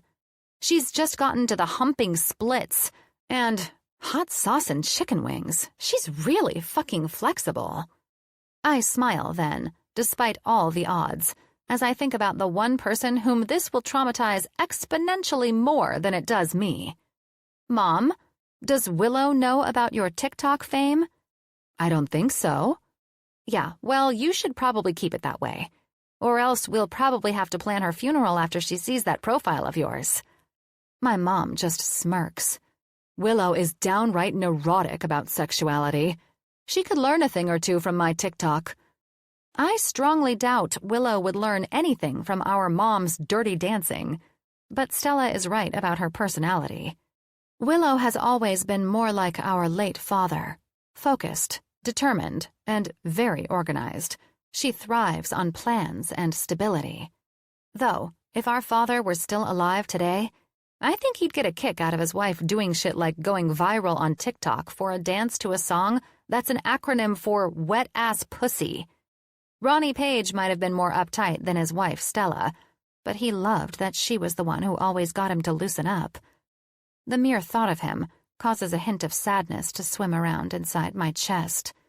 It's been over 3 years since I got the call from my mom that my dad had a massive heart attack. And still, even though I feel like I'm through the initial grieving process of his unexpected death, it doesn't mean I don't still miss him every day. Because I definitely do.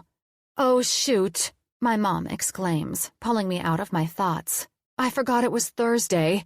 Damn hospital stays got me all thrown off." "Okay." "Don't you hear the truck outside?" she yells, panicked. "It's almost 5 o'clock." I scrunch up my nose and strain hard to listen. A thud followed by the sound of a heavy-duty engine revving up, confirming that there is, indeed, a truck outside. "Help me out here, Mom. I'm still missing the point. What happens on Thursday at 5 o'clock? "The trash pickup. We have to get the can out to the curb," she says, voice moving a mile a minute, and when she starts to place her hands on the couch cushions to stand up, I step toward her and gently shove her back down. "You stay there. I'll take out the can, Mom." She shakes her head maniacally. "Hurry, Carly, hurry. You're going to miss it." Good Lord. Before I even know it's happening, her panic is my panic, and I'm shoving my feet into my sandals so hard I jam a toe. I haven't even changed out of my pajama shorts and tank top today, given the fact that we haven't left the house, and my boobs are free from a bra. But there's no time to waste, apparently. "Go, Carly, go!" "My God, Mom!" I yell as I run. "Do you have a bomb in your garbage? What happens if we miss them?" "You don't want to find out," she screeches. "Go, go, go!" There are so many terrifying things about what she just said, but I ignore it and grab the trash from the kitchen and bathrooms as fast as I fucking can. I'm a woman on a mission, and I'm pretty sure if I pull this off, Marvel is going to name a new superhero after me. I yank open the door to the garage, hit the button to lift the overhead door, and do a running jump over the 3 platform steps to the concrete floor. It stings my heels a little since I'm only in a flimsy sandal, but I push onward anyway, to the waiting can at the back end of the garage. With a whip of my wrist, I force the lid open enough to toss the new bags inside, and then grab the handle on the big tote, kick out the bottom with my foot, and take off at a run, with the can dragging behind me. Back and forth, it sloshes sloppily on its wheels, the speed I'm trying to maintain just a little too much for the plastic setup to handle. But the truck is pulling away from the unit next door, the house after my mother's, and with the way Stella talked this up, I'm pretty sure the world is going to end if I can't flag them down. "Wait!" I yell, throwing a hand up in the air like a lunatic and running out onto the pavement to chase the truck. "Wait, please! I have garbage!" I yell. "Very important garbage!" My boobs are like a couple of wrestling puppies under a blanket, just trying to work their way out the sides of my tank as I bound down the street, my wild, bucking bronc of a can behind me. "Please! I have to get rid of this or my mother's going to blow up the neighborhood!" I scream nonsensically. Thankfully, though, the brake lights on the truck flash red once, and then illuminate continuously as they stop at the next set of units. I don't slow my pace, taking the can off-roading a little bit, up and over the curb, so I can get alongside the truck. I wave my free hand enthusiastically, and when the driver of the truck comes into view, he's laughing. "Oh my God!" I wheeze, sucking in air like I don't ski down mountains for a living. My lord, the off-season is a bitch on my endurance. "Did you know I was there the whole time?" I accuse. "Were you just toying with me?" The driver chuckles again before shrugging. "You put on an impressive show, but I only just saw you." I nod, putting my hands to my knees briefly to catch my breath, while he uses the truck mechanism to lift the can from the curb of this unit and shake it empty. "Just drag your can up there so I can grab it with the arm," he instructs cheekily, the smug, truck-riding bastard. I nod, get my shit together, and drag the can the rest of the way, up and off the curb again, and down onto the pavement so he can get it. I watch as the arm of the truck comes out and clenches it, lifting it over the back and shaking out the bags. Easy as that. The driver waves me back over to the can once the arm is clear, and then leans out the window a little more as I drag it back by him. "Hey, I know we just met, but..." I wave him off with an arm and a shake of my head. "Try me again when I haven't just competed in a garbage can relay race." He laughs. "You got it. I'll be back next Thursday." "At 5, I supply. "Yeah, thanks. I know that now." I don't bother saying anything else, instead dragging my carcass and Stella's empty can up the road toward her house. My boobs ache a little from the unsupported run, and I give them a squeeze with my free hand to see if that'll make them feel better. I'm rounding the corner into my mom's driveway, basically fondling myself, when a throat clears from across the patch of grass at my side.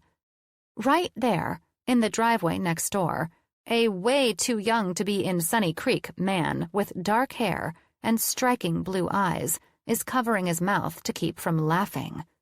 I can only assume his humor is directed at me. "Trash pickup is at 5 sharp," he supplies helpfully, making me roll my eyes. Would it have killed one of these fucking people to tell me this beforehand? "Yeah, thanks," I say with a laugh. "Your information is a little late." Seemingly unfazed by my pithy comeback, he strolls to the curb, grabs the can he obviously placed there in plenty of time, and starts to drag it back to the garage. I glance back at the can I'm pulling and drop it with a vengeful sigh. "You make my life hell. You can wait to get put away until tomorrow morning." I start to walk back up to the garage when the stranger next door calls out to me again. "I wouldn't do that if I were you." I turn back, my intent to open my mouth to offer a smart response. But when I look closer at him, really taking him in, I'm hit with the strangest sense of déjà vu. I also don't miss the way his eyes go wide in surprise when they lock with mine. Do I know this guy? Tall, dark hair, handsome as hell face, definitely under 40. He is oh so familiar, but I can't quite place why. He's super dressed up for taking out the trash, but no doubt sexy in an I'm an all-business CEO kind of way. If the sleek fit is anything to go by, I bet he looks real good underneath it, too. I tilt my head to the side, engaging my flirt face just a little. I'm sorry, but have we met before? He laughs and then shakes his head. You stole my taxi. Recognition hits me like a freight train.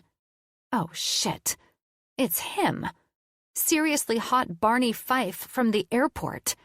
And he looks about ready to arrest me for my sins. Chapter 6. Ryan. I have to admit, it's pretty satisfying watching the taxi stealer's face bloom with recognition during a situation in which I hold the upper hand. I've never really considered myself a petty person, but evidently, there's a touch of it in all of us. Oh, She says, her cheeks pinking up ever so slightly. The blush suggests, at the very least, that she isn't without a conscience. If she were, running into me again wouldn't embarrass her in the slightest. But with the way she's reacting now, I'd guess she'd only had the confidence to perpetrate the crime against me because she thought she'd never see me again. I'm... She stutters. Well, I'm sorry about that. I was in a pretty big rush, though, so try not to hold it against me. She smiles, the corners of her mouth curling up and spreading the expression into her eyes. Her long red hair is disheveled, and her attire is quite a few notches below normal, but she's still vividly beautiful, strikingly so. I bet she gets away with all sorts of stuff, with just a coy blink of her eyes, and for some reason, it annoys me, which is completely unexpected. I'm not normally the type to hold a grudge at all. I won't, I eventually reply with a smile, the little white lie feeling unbelievably foreign on my tongue. Good. I'm so glad.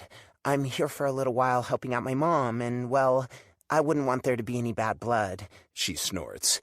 There's nothing worse than turning into a Taylor Swift song, am I right? I smirk again. She's cute. Really cute. I'll give her that. My gaze flits from her face to her body once more, taking in the pajama shorts and nearly transparent white tank top above them. Her breasts are high and full, and I can see both of her nipples distinctly through the thin fabric pretending to cover them. I'm a gentleman, so I avert my eyes, but I think there's a chance I may do it a little too quickly because she glances down and then crosses her arms over her chest. I'm sorry, I've completely lost my train of thought now, but you were saying something before? She asks. I could tell her what I was saying, but again, the taxi. Call me slightly evil, I don't care. I have one tiny sliver of revenge at my disposal, and for once in my life, I'm gonna use it. No, I lie. It's nothing. She deserves to have some time with old Betty Matthews from the HOA. Trash cans can get left out overnight, and that old broad gets heated. The evil little guy in my head rubs his hands together with glee. It's gonna be great. In fact, I think I'll plot the time to watch from my window into tomorrow morning's schedule. Red hair swinging back and forth slightly, the pretty thief smiles then and sticks out a hand, leaving the other in place to keep doing the hard work of concealing her breasts. I'm Carly, by the way. This is my mom, Stella's house.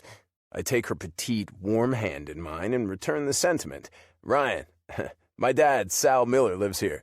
Oh my God, She says suddenly, looking between my dad's house and her mom's.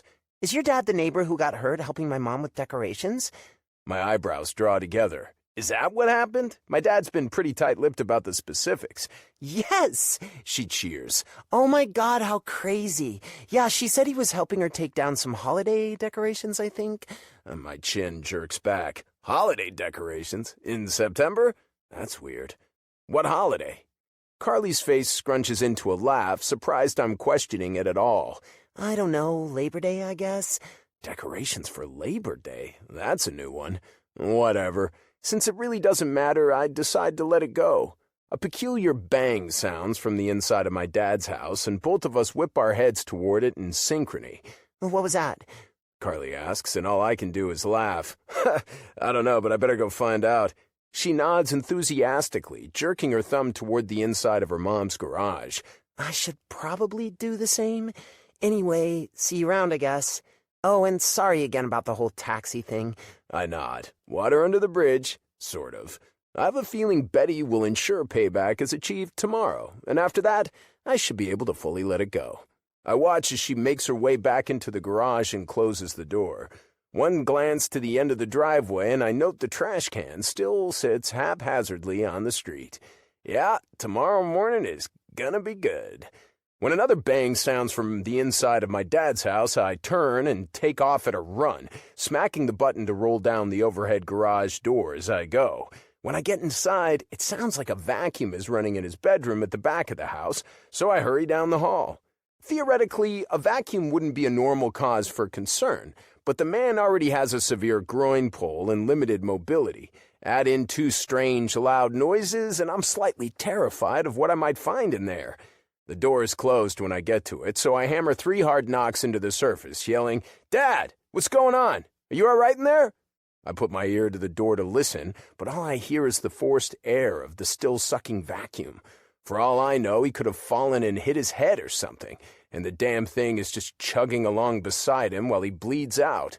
Resigned to the fact that I'm going to have to go in there, I knock one more time and test the knob, only to find it locked. I back up quickly, 3 short steps, and then take off forward again in a jog, slamming my shoulder into the surface of the wood and popping the lock free. The wood is splintered, but I'll worry about that later. The door swings freely as I shove it out of the way and stalk into the bedroom, my chest rising and falling rapidly as I consider all the possibilities of what I might be walking into. The bathroom door is cracked, and the sound is clearly coming from there, so I cover the distance quickly, not bothering to pause before swinging it open to see what's inside. The truth is, if my dad is in dire need of help, I've already wasted enough time. It's just so unfortunate that what I find is a hell of a lot worse than a bloody, cracked open head on the floor. "Hey!" my dad yells in surprise from his position, perched on the edge of the tub with his grooming clippers in hand. "What the hell are you doing, Ryan?" He's as naked as the day he was born, and my eyes will never be the same. "Oh my God, Dad, what the fuck?" "Can a man get some privacy while he shaves his fucking nuts, for Christ's sake?" he yells back. The vacuum is still running in the background, obviously being used to suck up the clippings of body hair, oh my God, as they drop to the ground after he shaves them off. Also, why? Why is he shaving his fucking balls? What on earth could a 75-year-old man be doing that requires that kind of grooming? Fuck! Don't even go there. Ignorance is bliss and all that. "And what in the hell has you bursting through goddamn doors like the Hulk?" he questions, still shaving. Still fucking shaving. "There were loud noises," I, for some unknown reason, try to explain. "I thought you were hurt." "I dropped the vacuum getting it out of the hall closet." "Jesus! Now would you get your ass out of here? Or should I have you reach the tough part in the back?" No, God, no. "I'm going!" I shout over the noise, closing my eyes until I'm backed all the way out of the bathroom, and then moving like my ass is on fire just to get out of his bedroom. And I don't look back. It's gonna be a long-ass purgatory staying here with him. But look on the bright side, my subconscious taunts. At least now you've got a fun neighbor to play tricks on, and a bedroom door to fix. Chapter 7. September 11th, Friday. Carly. "Hi, talkers. Ya girl Stella here," are the first words I hear upon waking up and making my way into the living room this morning. Good God. I'm starting to think it shouldn't have taken a tailbone fracture for my sister and me to start keeping a closer eye on our mother. My mind starts to show traumatic flashbacks of her WAP dance video, and I shut my eyes for a brief moment before passing her by and heading straight for the coffee pot in the kitchen. It's going to take me years to get over that. Like, I'm pretty sure I'll be on my deathbed, and that video will be one of the last things I see before the lights go out. I grab the bag of coffee from the cabinet, a spoon from the silverware drawer, and get to making a fresh pot. Once I have the water in the canister and the lid closed, I pull my phone out of my pocket and shoot Willow a quick text. I meant to do it last night after the whole garbage debacle, but Stella was on a tear about doing manis, pedis, and facials, and seeing as she's kind of limited by her broken ass, I had to do most of the work. By the time we were done, after chasing my mom around for the entire day, I passed out on my mattress made of stone and forgot the rest of the world existed. But this is probably for the best anyway. Willow is normally in bed by 8:30, latest. She's evidently one of those people who thrives in the mornings. If it weren't for her, I wouldn't even believe people like that exist. Me. Did you know our mother is on TikTok? Or that she has over 200,000 followers? I can't not tell her. It's too good and too insane. She'll stress out about it, but if I can't share this kind of shit with a sister, I don't want one. Willow. What the hell is TikTok? Her response makes me grin. A social media app that would make your head explode? And what is Mom doing on there? Dancing. What? Just trust me on this. You don't want to know. It's that bad? Yes, Will, it is. And I'm sending you my future therapy bills because the only reason I had to be subjected to it is because you were too busy to come to Tampa. LOL. Whatever. Also, Stella is a pain in the ass. She ages like Benjamin Button, only getting more energy with each birthday that passes. She won't sit still, doesn't want to follow doctor's orders. It's a whole thing. Wow, Carly Page actually wants someone to follow the rules? I can't be reading that correctly. I roll my eyes. This is different. She's hurt. I don't give a shit what she wants to do normally. Uh-huh. How long are you staying down there? If it stretches into November, I might be able to take over. November? That's like a lot of weeks away. Some help she is. Gee, thanks. Seems super helpful. Sorry, but I can't miss this case. At least I'm being a good sister and thinking about the possibility of her care coinciding with ski season. Well, I'm hoping it doesn't take that long. The doc says at least 3 weeks, but with the way she is, it'll probably be 5 or 6. I don't know. I can't think that far ahead, especially when you're not going to be any help. Very funny, you bitch. I already feel guilty enough, you know. I know.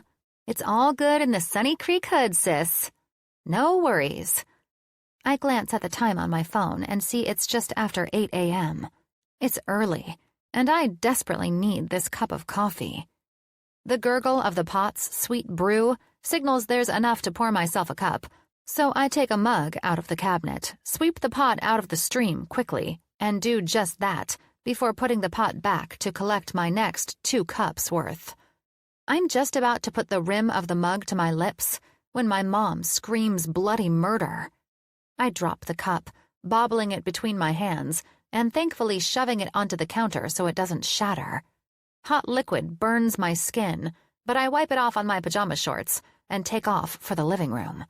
What? What is it? I yell, looking frantically from my mom to the rest of the room and back again, while she peers out the front window with her hands at her face. You left the can at the street! She shrieks, making my chin jerk back into my chest. Jesus Christ, not another garbage emergency. I can't take another one. You can't leave the can out overnight, Carly. You have to bring it in. Betty's going to be by any minute, and I'm going to get a citation. I don't understand even 50% of what you just said, Mom. Go get the can, now. Bring it in the garage. My head feels like it's going to explode. I'm so freaking annoyed at the garbage. I swear to God, I'm about to toss myself in a bag, seal it up, and wait for the driver to come back and get me next Thursday at 5, just so I don't have to live another minute of this drama. Carly! I'm going! I finally yell back, slamming my feet into my abandoned sandals from last night and doing the garbage walk of shame all over again. Out the garage, up with the overhead door, and down the driveway, I trudge on angry steps toward that asshole motherfucking can.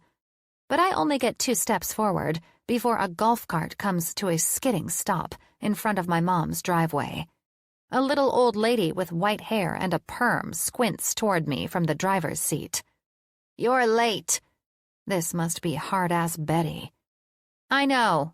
Sorry, I say, though my attitude pretty plainly says I'm not sorry at all.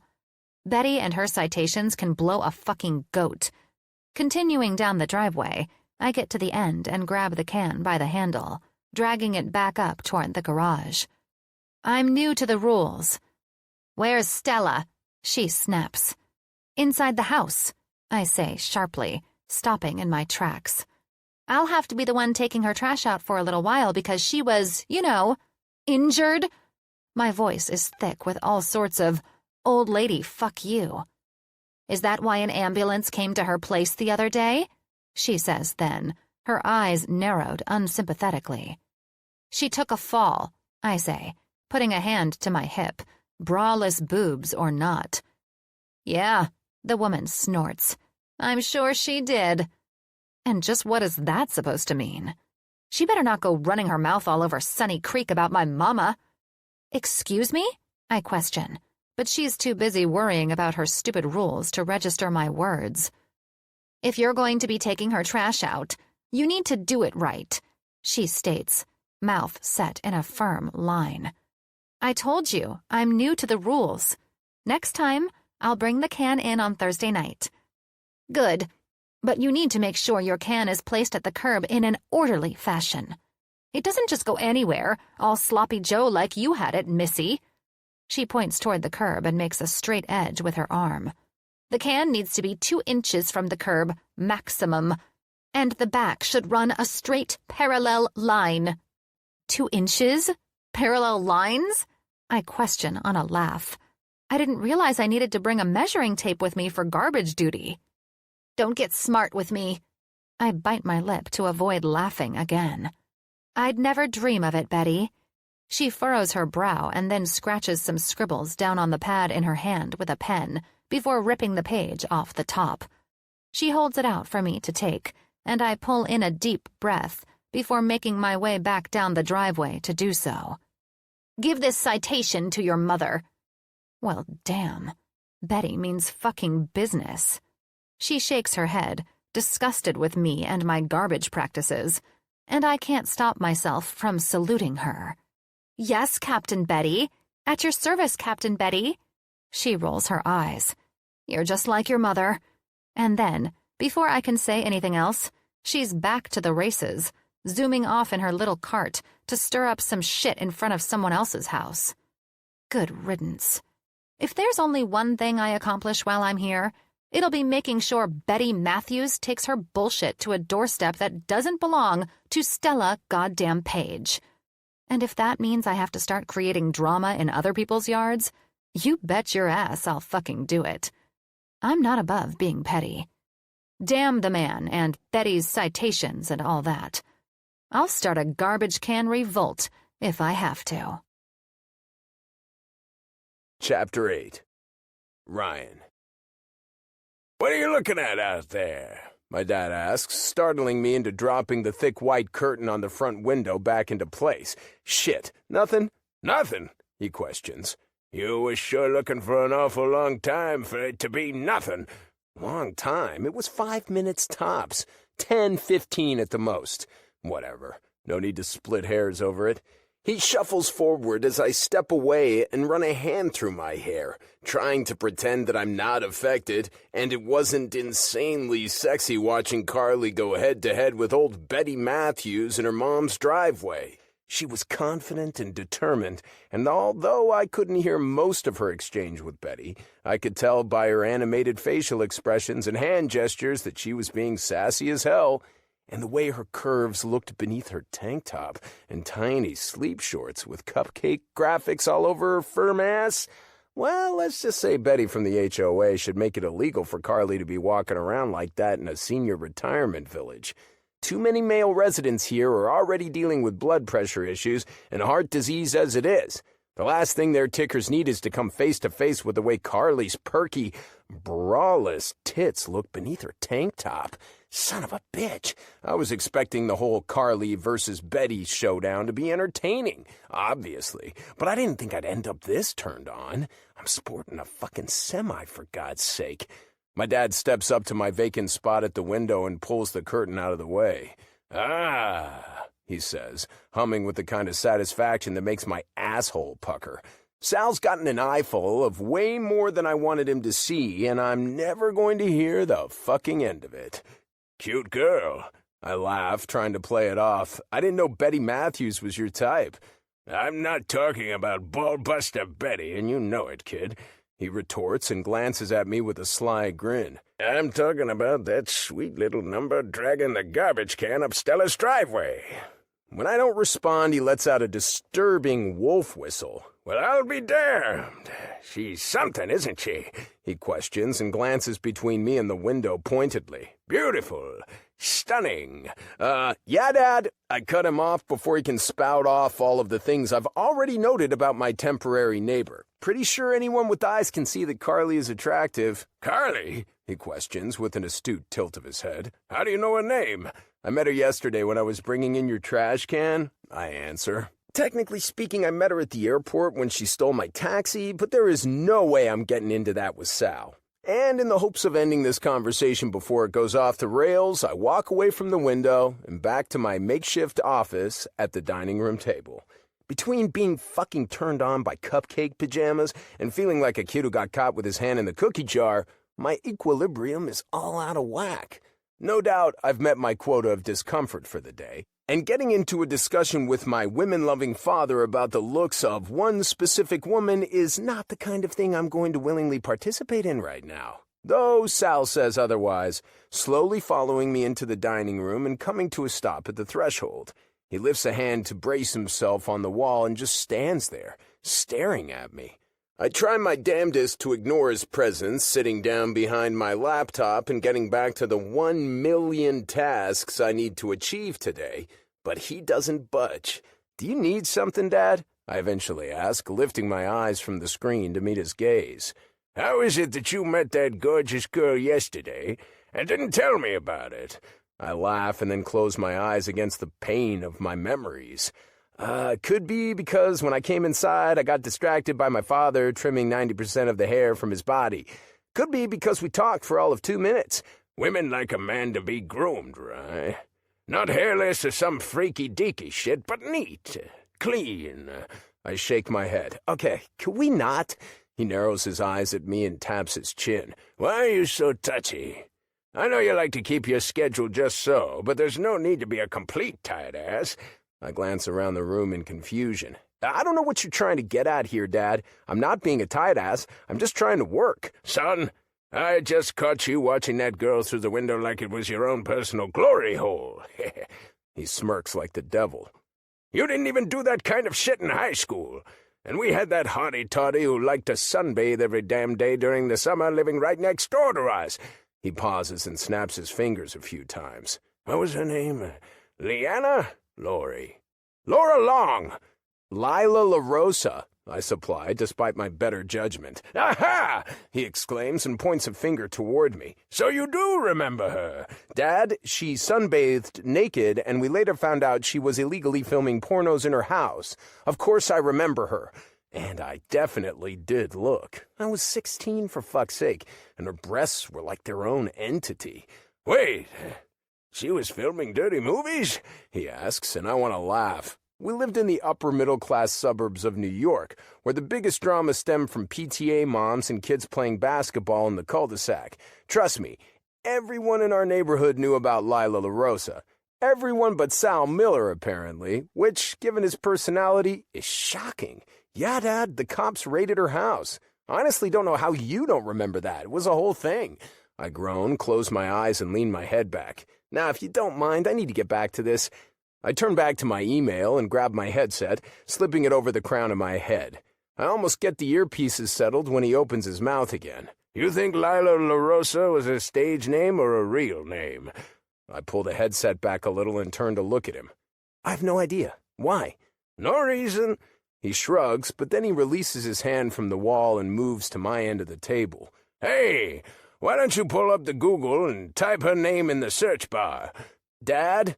He shoves my shoulder and pulls a chair over next to me. This is a mystery we need to solve, son. No, I retort on an exasperated laugh, taking my headset fully off and laying it on the table again. He's obviously not planning to let me work in peace anytime soon. This is a company-issued computer. Do you know the kind of HR nightmare I'd be inviting by searching for porn on it? You're on the Facebook, right? he asks, leaning toward the screen of my laptop like his simply asking the question out loud will make the social media site pop up on the screen. Dad, I'm not searching for Lila LaRosa on Facebook. Yeah, I got the message. I'm not talking about Lila, he corrects. I'm talking about Carly Page. Of course, even with all the diversions, the sly bastard still found a way to circle back to her. It's like an alternate universe of the corporate world with Sal Miller today, only it takes place in the seventh circle of hell. And I'm not searching her on Facebook either.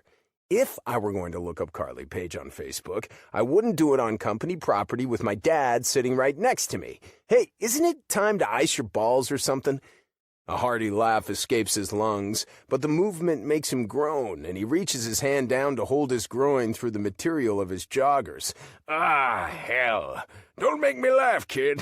I'm not trying to make you laugh. I'm trying to make you go away so I can do my job, I say. And knowing this fight is fruitless from my current position, I get to my feet. Hands to his armpits, I help him up and out of the dining room chair, turn him around, and while being careful and firm at the same time, I lead him to the living room couch. Once he's sitting down comfortably, I head into the kitchen and grab a bag of ice, along with a few ibuprofen. Here, I say, and hand him the pills with a glass of water. He glares. I don't need this shit. Yes, you do. Laughing just made you grab yourself. Take it. He huffs a few times, but eventually listens. Once I'm certain the pills are down the hatch, I hand him a fresh bag of ice and the television remote. Relax, watch a little TV, and I'll be in the dining room trying to get some work done. Sal smirks up at me. You know, you really go out of your way to distract me from shit that you don't want to talk about. Reminds me a lot of your mother. He moves the ice to his groin and lets out a hiss of discomfort. May she rest in peace. His words are bittersweet. It's been 5 years since my mom passed away from breast cancer, and still, I miss her. Both of us miss her. Francine Miller was the type of beautiful, kind, loving mother and wife that everyone deserves to have. She made everything better, and she kept my wild father in line. My mind starts to wonder what things would be like now if she were still alive. Would they still be living in New York? Or would they both have moved to Sunny Creek together? Would I even be here right now helping out my dad because he pulled a groin muscle? Would I have been saved from the trauma of walking in on him, shaving his pubes? Instantly, a question I've been wanting an answer for pops into my head. Dad, how exactly did you manage this injury again? I fell, right? No big deal. Okay, but what were you doing when you fell? He pauses and shrugs. I was just helping Stella Page take down decorations. His story matches Carly's account from her mom, but there's just something about it I can't seem to shake. Decorations. In September? Yeah. Why are you acting like that's an issue? He tosses back. Because there are no major holidays in September? Kid, you know how women are, he says, and grabs the television remote to switch it on. They have all sorts of reasons for decorating. I don't question it.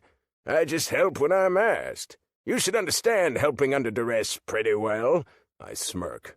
Aren't you supposed to be working right now? He holds up the remote, moving it back and forth in a taunting motion. Or do you want to sit down and talk about the cutie on the other side of the window again?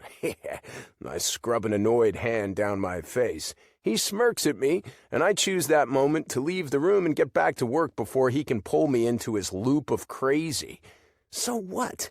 I noticed that Carly Page is an incredibly attractive woman, or that my original entertainment purposes for looking out the window this morning turned into something a little bit dirty.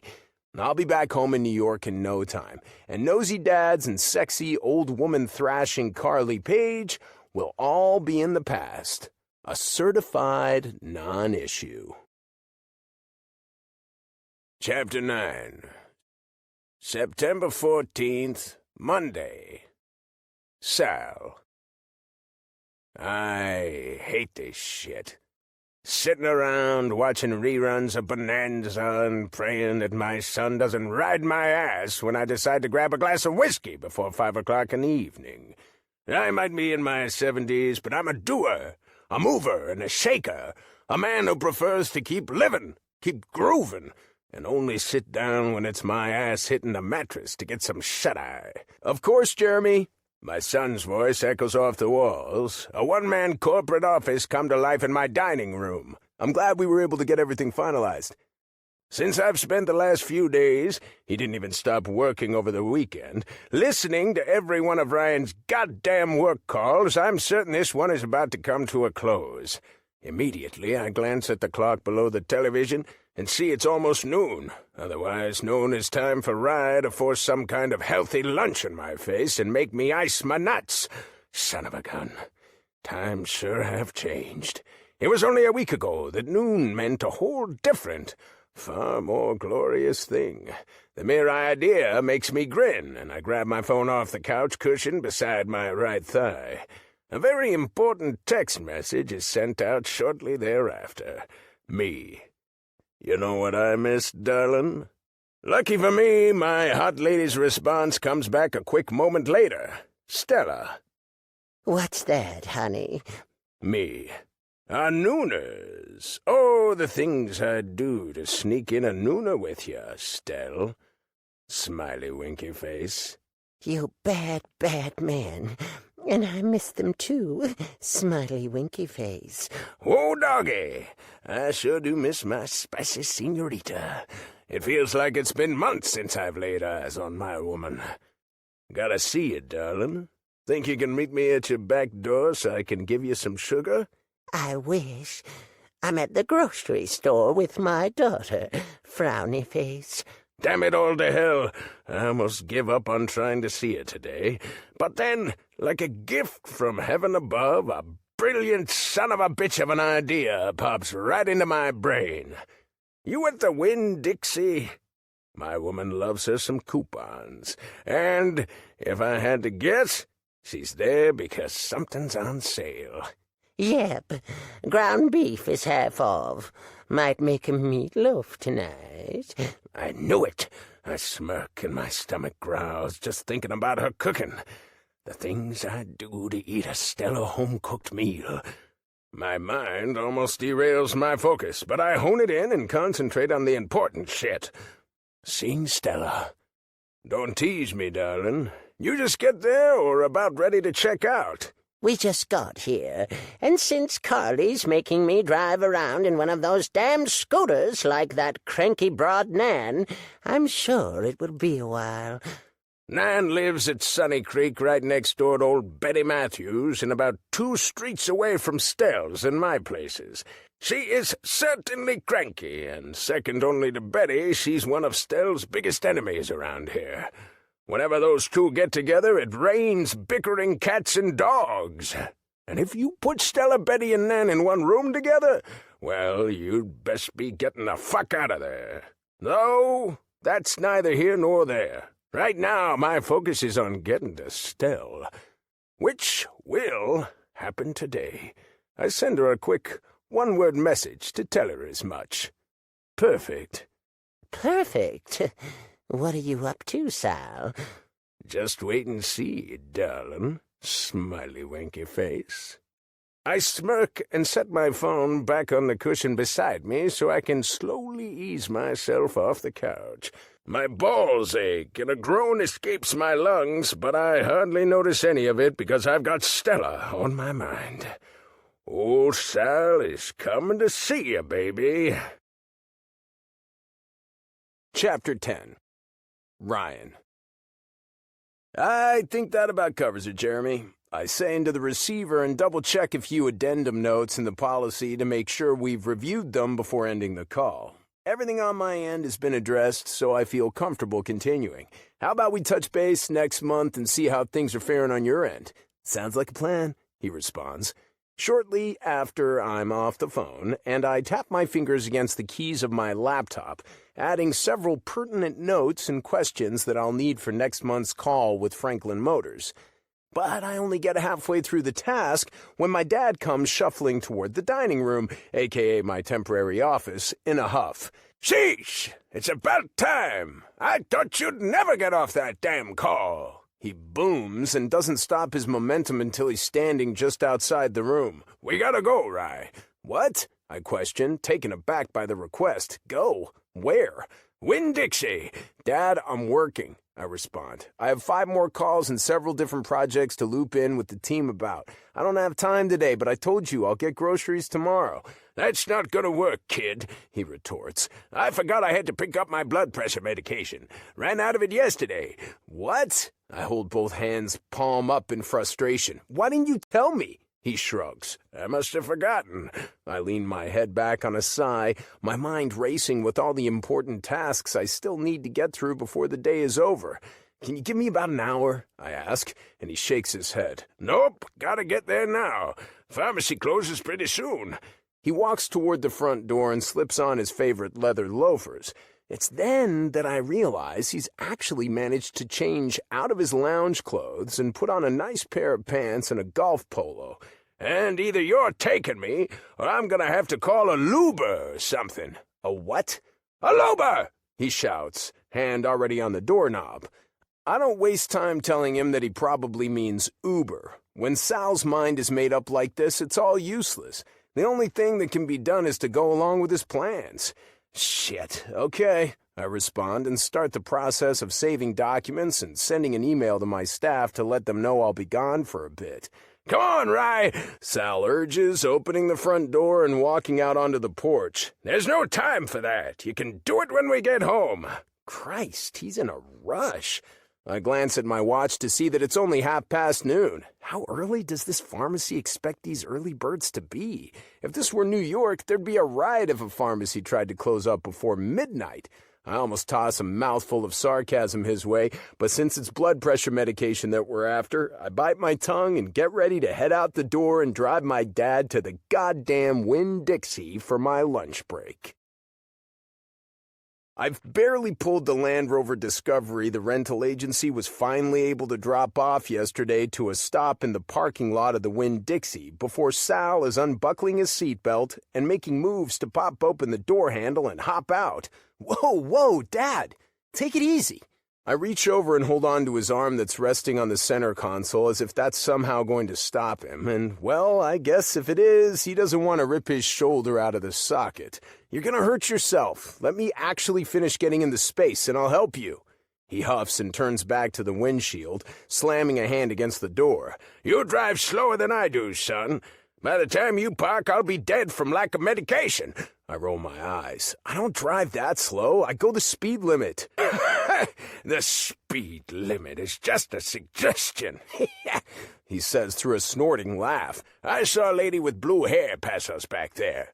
He jerks a thumb over his shoulder in the random vicinity of his delusions. There was no lady.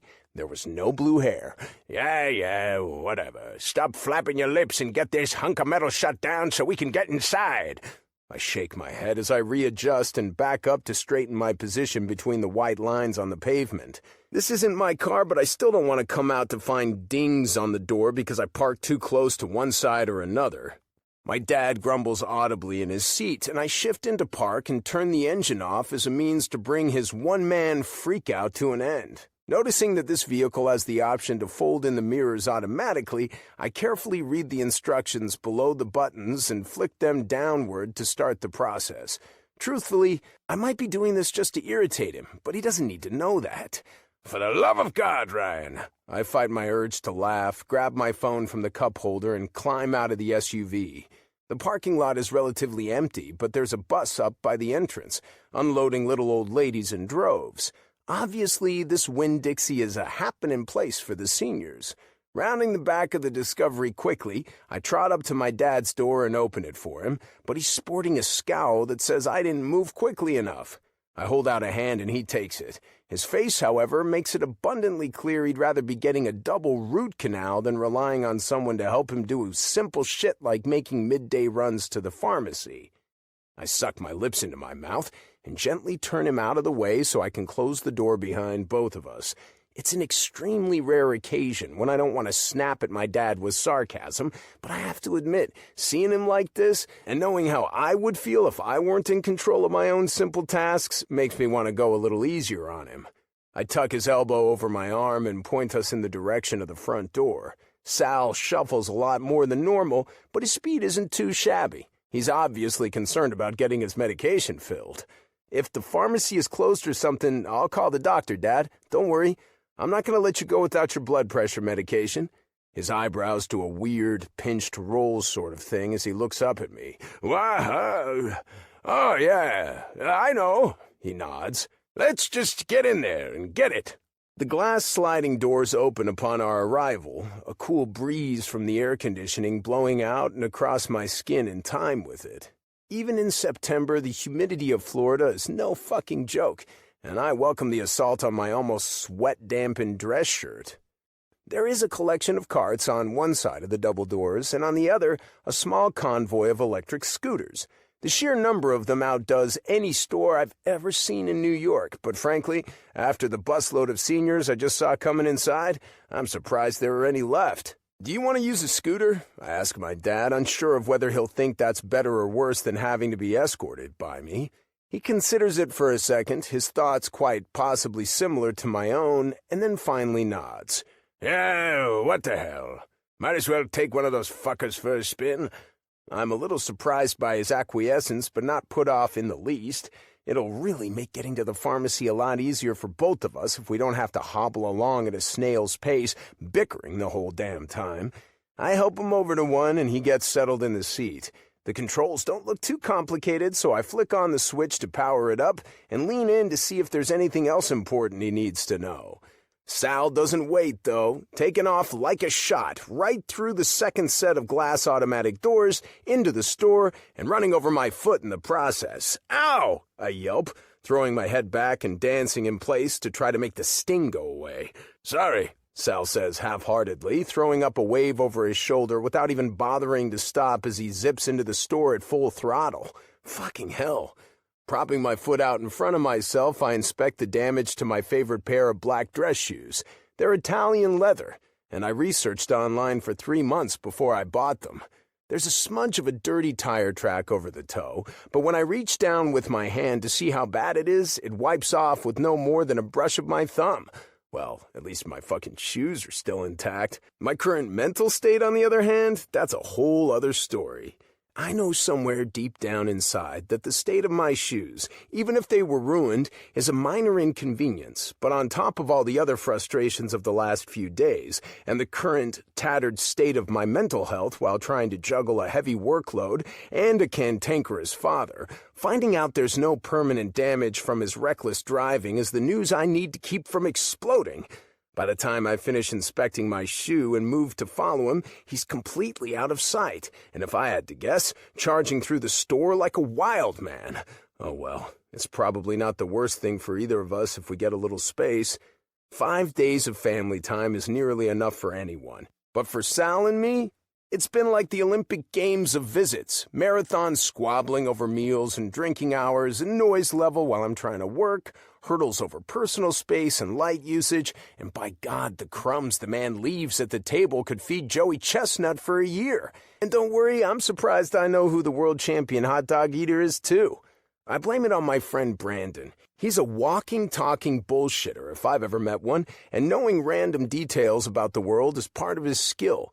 He uses them to fill in gaps and weave tales, and honestly, as much as it's the exact opposite of my personality, I'm almost in awe of how good he is at it. One time, he sent me and 2 of our other friends a text message with a link to a giveaway for a major department store, and all 3 of us replied to ask if it was a scam. When he said no, all 3 of us Googled it just in case, unable to take his word for it for fear that it was a scheme he'd concocted to siphon money out of our bank accounts to use on his favorite sports betting website. If that doesn't paint a picture, I don't know what does. I follow the signs toward the pharmacy on the left end of the store, passing by the personal hygiene and medication sections to get there. There's a line of people waiting their turn to get to the counter, mostly over the age of 70, but what there isn't is any sign of my father. Where in the hell did he go? I look behind me, to the left and the right, and then finally shrug my shoulders and sigh. Who knows where he went or what he's gotten up to, but I'll be damned if I'm going to go chasing him around the whole fucking store. I'll stay here, get in line, and he'll find me eventually. I grab my phone out of my pocket and start scrolling through emails. It takes nearly 10 minutes of waiting, but I finally make it to the pharmacy desk and give my dad's name to the pharmacist. He types on the computer for a minute, but after scrolling around with the mouse a couple times, his eyebrows pull together.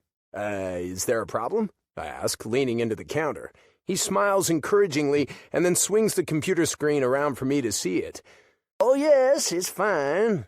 It's just your father's prescription says he shouldn't be due for more of this medication for another 20 days.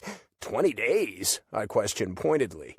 The pharmacist nods, just as a scooter bumps into the back of my heels like I'm being given a flat tire in middle school all over again.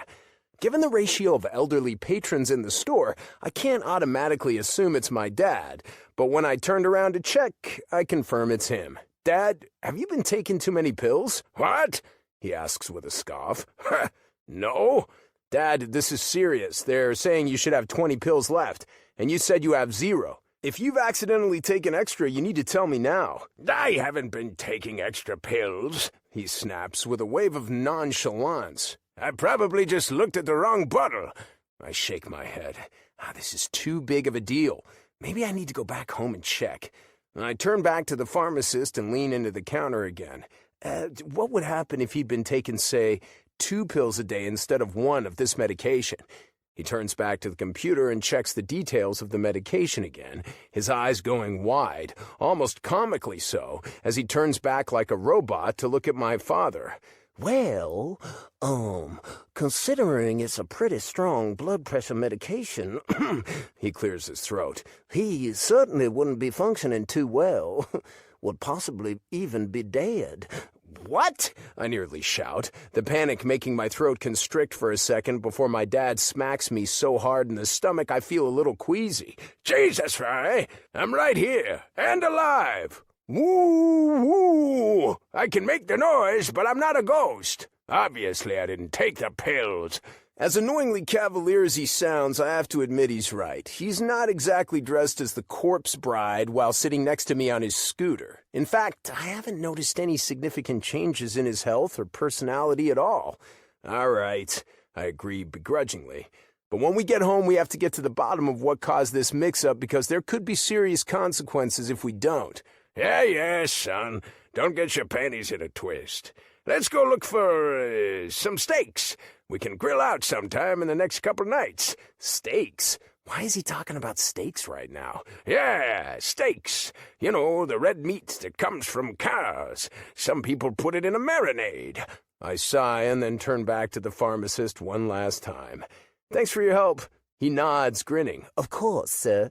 If you need anything else or have any more questions, I'll be here until 7 tonight.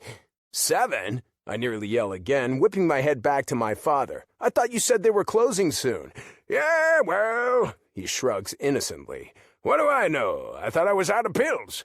I let my head loll back on my shoulders, the amount of pent-up frustration my dad has been able to cause in less than a week, locking me up so bad I feel like my muscles might fuse together.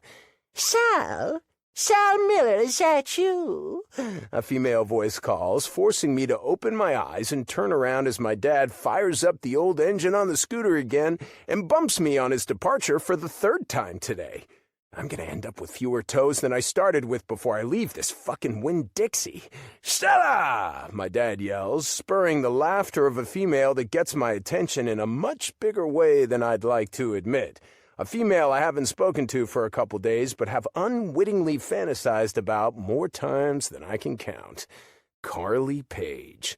My dad scooters up to them like a madman, skidding to a stop just next to Carly's mom, making both of their faces break out into huge smiles. Carly laughs again as my dad takes her hand in his and pulls it to his lips.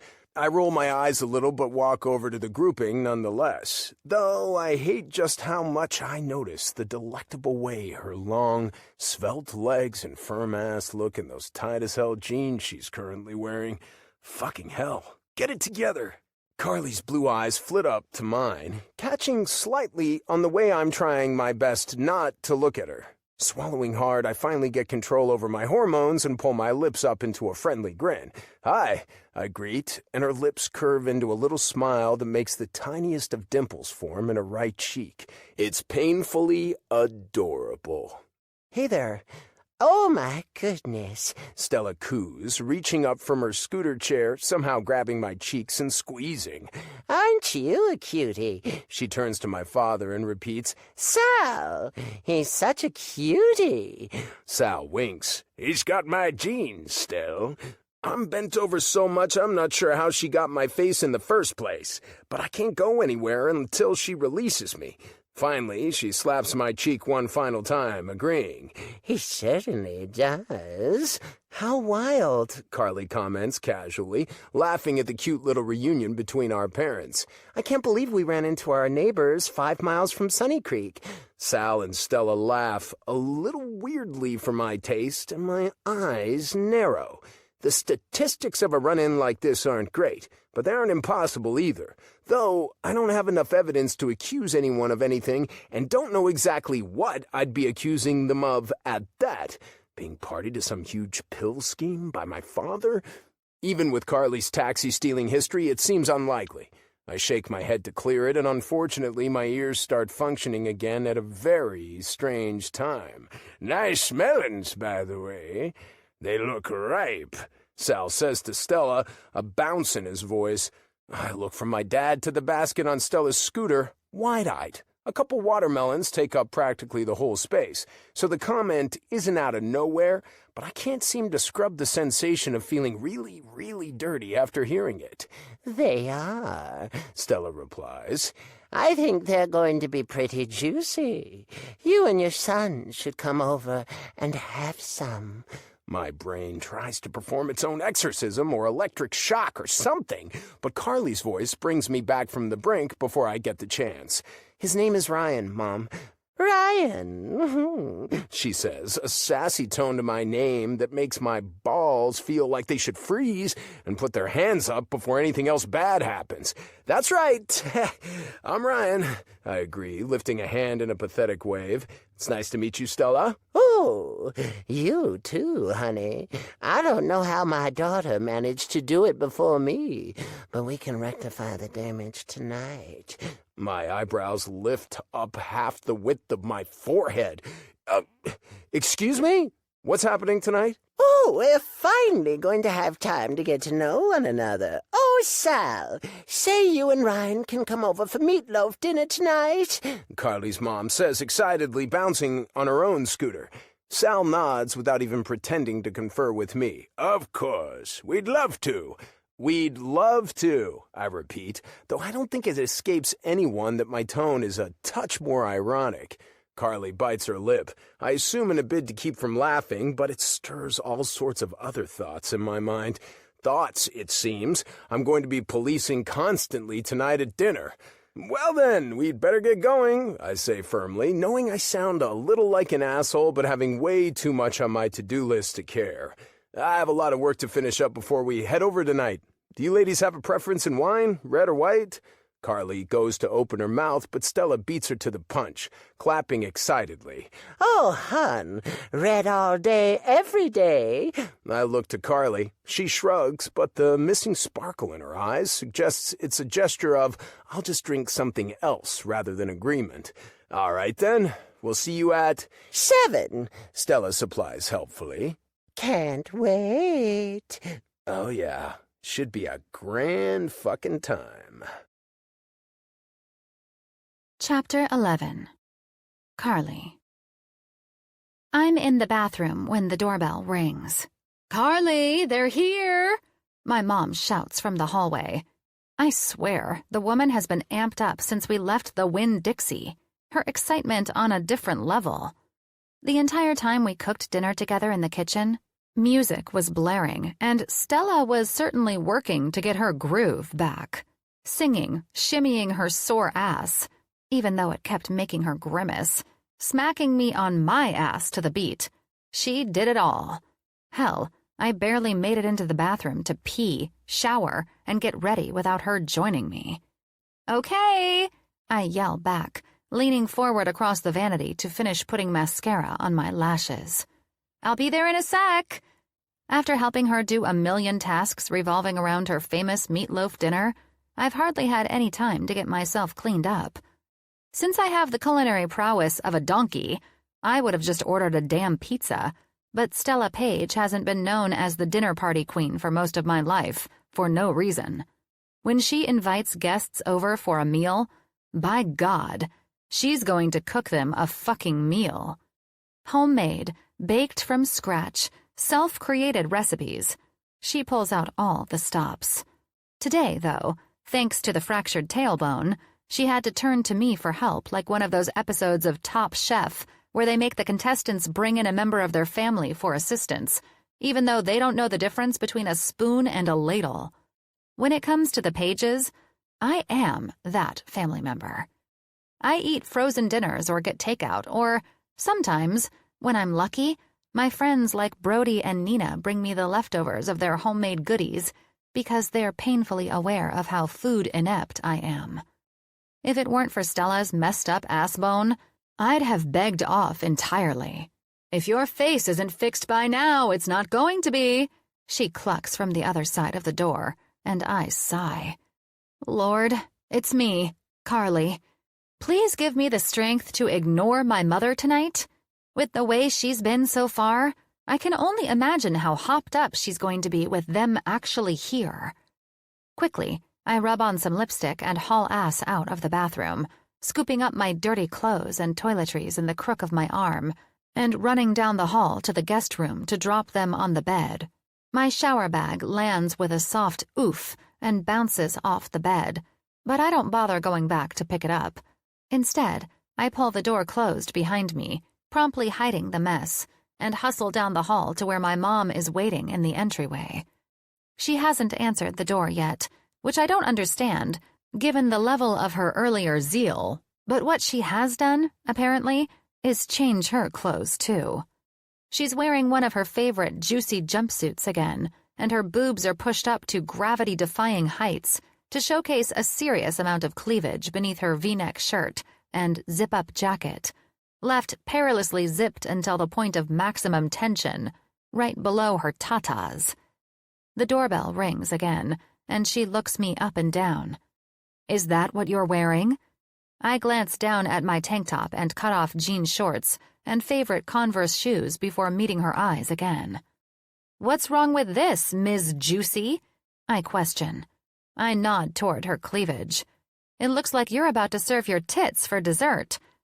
In Stella's defense, her outfit fits her MO to a T. She's never been one to balk at showcasing curves, wears skinny jeans and stilettos, and in plain English, is a fucking cougar. But the same could be said for my outfit and me, and with the way she's looking at me, you'd think I'm normally in a ball gown. When the bell rings a third time, I nod toward the door. So, are we going to let them in or not? She sighs, thankfully choosing not to pick a battle with me about my clothes that'll end with claw marks and bloodshed, and shuffles forward to wrap her hand around the knob and open the door. Sal's face is the first one I see. With his pepper gray hair and a smirk that could win Academy Awards, I can't deny he's a really handsome older dude. Stella, he greets, winking at my mom and holding out a bouquet of flowers for her. You look beautiful, darling. Oh, thank you. She giggles and opens the door farther so that there's room for him to pass. Sal shuffles inside, and to my surprise, he holds out a second bouquet. For me.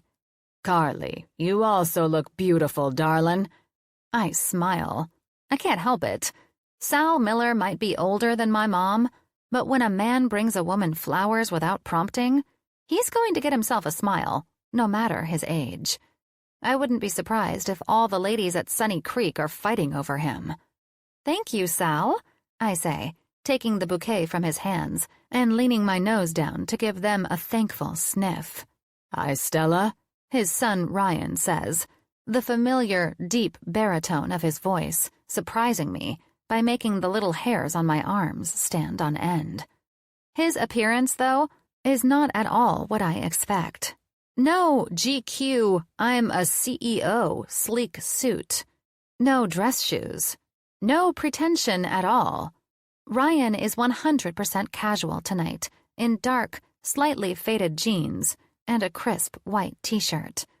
And I don't know what it is about this change in attire, but holy hell, my uterus just did a weird, tingly flip thing. The white of his shirt makes his blue-as-the-sky eyes stand out more than ever, and his dark hair is tousled in a way that makes me want to run my fingers through it. "I'm so glad you came, Ryan," my mom says, and his biceps flex in the most distracting way as he reaches out to give her a friendly hug and a kiss on the cheek.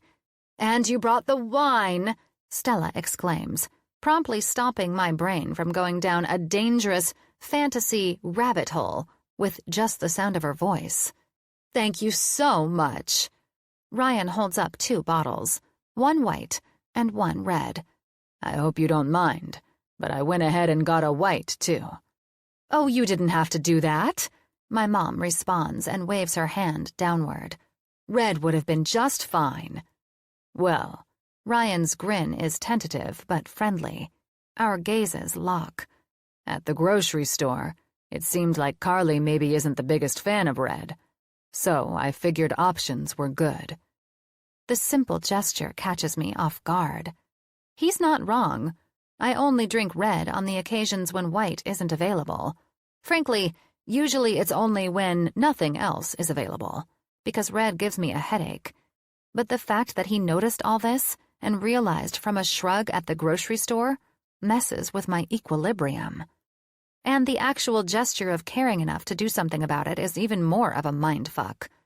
I didn't even think it was biologically possible for a man to pay that close of attention to a woman whose vagina he hasn't seen. I find myself smiling at him as he steps up to greet me like he did my mother. His arms close around me, giving a friendly pat to my back, and then he turns, theoretically to kiss my cheek, but I'm too scrambled up inside to make sound decisions about the basic positioning of my body. I'm off balance and startled, and a simple peck to the cheek turns into a bobbing and weaving dance that ends with a misplaced kiss to the very corner of my mouth. The tender flesh of his lips grazes the edge of my own, and a bolt of lightning rockets down my spine so intensely I feel the jolt all the way in the tips of my toes. Ryan pulls back, and there's a look in his eye, an intense sense of spatial and electrophysical awareness that is so beyond the scope of what I'm able to confront right now, it's not even funny. My throat tightens and my stomach pulses. How can such a simple mismovement make me feel like this? I have to get some distance, and I have to get it now. I don't know what kind of oxymoron voodoo it is when the most straight-laced man you've ever met makes you feel this loose. But I need to go put a cork in my vagina. Stat. "Here, Mom," I say, snagging the fresh bouquet of flowers from her hand without warning. Her head jerks up and away from Sal in surprise, but I pretend like I don't see it, like I'm not acting weird at all. "Let me put these in some water." I tilt my head to the table in the other room and slowly back away. "Why don't you guys take a seat in the dining room and I'll start bringing the food out?" "I sure can't wait to get a taste of that meatloaf of yours, Stell," Sal says and reaches out to take my mom's arm into his. It brings her focus back to him and away from me, and for that, I'm truly grateful. Slowly, they walk toward the dining room together, and I head for the kitchen. Unfortunately, the growing distance between us isn't enough to drown out their voices completely. "Let me guess, you made it extra thick, didn't ya?" My mom giggles. "Of course I did. You know I love my meat thick." I blink 3 times as I'm stepping around the L-shaped counter and freeze. What in the ever-loving fuck did I just hear? No, I don't want to know. I really don't want to know. Continuing to the cabinet to grab a couple vases, I shake my head to clear it. I take down 2 tall crystal containers and start filling them with water. But when a throat clears behind me as I'm finishing, I realize I'm not alone. Ryan has followed me. "What can I do to help?" he asks, setting the bottles of wine on the counter gently, their glass bases making only a soft clink on my mom's granite. I shake my head. I'm trying to seal things back up down below, and him being in my direct vicinity with his veiny forearms and smirky smile isn't going to help me. It's fine. You can sit down. Carly, don't be ridiculous. Let me help you. He insists, and my ovaries rev their little engines. Evidently, helpful, thoughtful men are their favorite. Pretty sure we both need a break from those two anyway. I grin at that. Who knew the old people brigade in the front room could be such a mental marathon for type A and type B personalities alike? I reach into the drawer to hand him a corkscrew, and he accepts it graciously, putting it into action on the chilled bottle of white first. Which is good, because if tonight keeps going the way it started, I'm going to need a drink. So, I'm not the only one who is going to need a therapist after staying at Sunny Creek? Definitely not. You don't even want to know the shit I've seen since I've been staying with Sal. He chuckles, pops the corks from the 2 bottles, and when he meets my eyes in question, I point to the cabinet to the left of his head. Wine glasses are in there. He nods and grabs a couple, pouring me a glass of white and handing it to me without prompting. I accept it, and he keeps venting. Pure acts of lunacy excluded, and trust me, there have been plenty of those. Even the simplest of things keep us on the brink of domestic war at all times. Like the lights. He groans quietly. I swear to God, Carly, he turns off the lights in rooms I'm still in. I almost broke my neck in the shower because he walked by while I was using it, noticed the light from under the door, and couldn't stop himself from flipping it off without even checking to see if I was in there. I have to cover my mouth to keep in a snort, his story and the way he tells it painting a vivid mental picture. Have you ever tried to finish a shower in complete darkness? He asks, though I'm almost certain it's a rhetorical means to emphasize his rant. There are no windows in that room. I couldn't even see my hand in front of my face. I smile and nod, taking a gulp of my wine, and then forcing it down my throat a little too quickly. It threatens to choke me, but I catch myself before it does. I know what you mean. My mom isn't crazy about the lights, but I swear she must have had Apple's special make her iPhone with a higher upper limit on the volume. Every night, she plays the same 3 Bee Gees songs at full volume, no matter what else we've got going on. Conversation, TV, it doesn't matter. You better yell it over Barry, Robin, and Maurice. Ryan groans in some strange form of misery-based bonding, his smile growing large and unrestrained. It's the first time I've seen him looking so relaxed, and I have to admit, he wears it well. I'm so sorry. I truly understand your pain. I laugh, and the timer on the front of the oven sounds with his decree that the loaf has meated long enough, or something. I grab a mitt from the drawer beside the stove and take it out, and then I start the task of cutting it up and plating it, while Ryan shuts the appliance down and refills my waning glass of wine. I understand exactly zip about cooking fancy meals, but I saw Stella throw enough dinner parties in my youth to know the routine. According to my mother, it's all about the presentation. How long do you think you're going to stay with your mom? Ryan asks, and I glance over my shoulder to see him pouring more wine into his own glass. Honestly, I'm not sure. I sigh and move to the carrots and mashed potatoes, serving big helpings on each plate. Another few weeks, I guess? I want to make sure she can handle it all on her own before I escape back to my solitude, I explain with a laugh. What about you? I'm in the same boat, he responds. Just trying to work remote and stay with my dad until I'm confident he can handle shit on his own. Where do you live exactly? New York, he answers. You? Colorado. And what about work for you? He asks.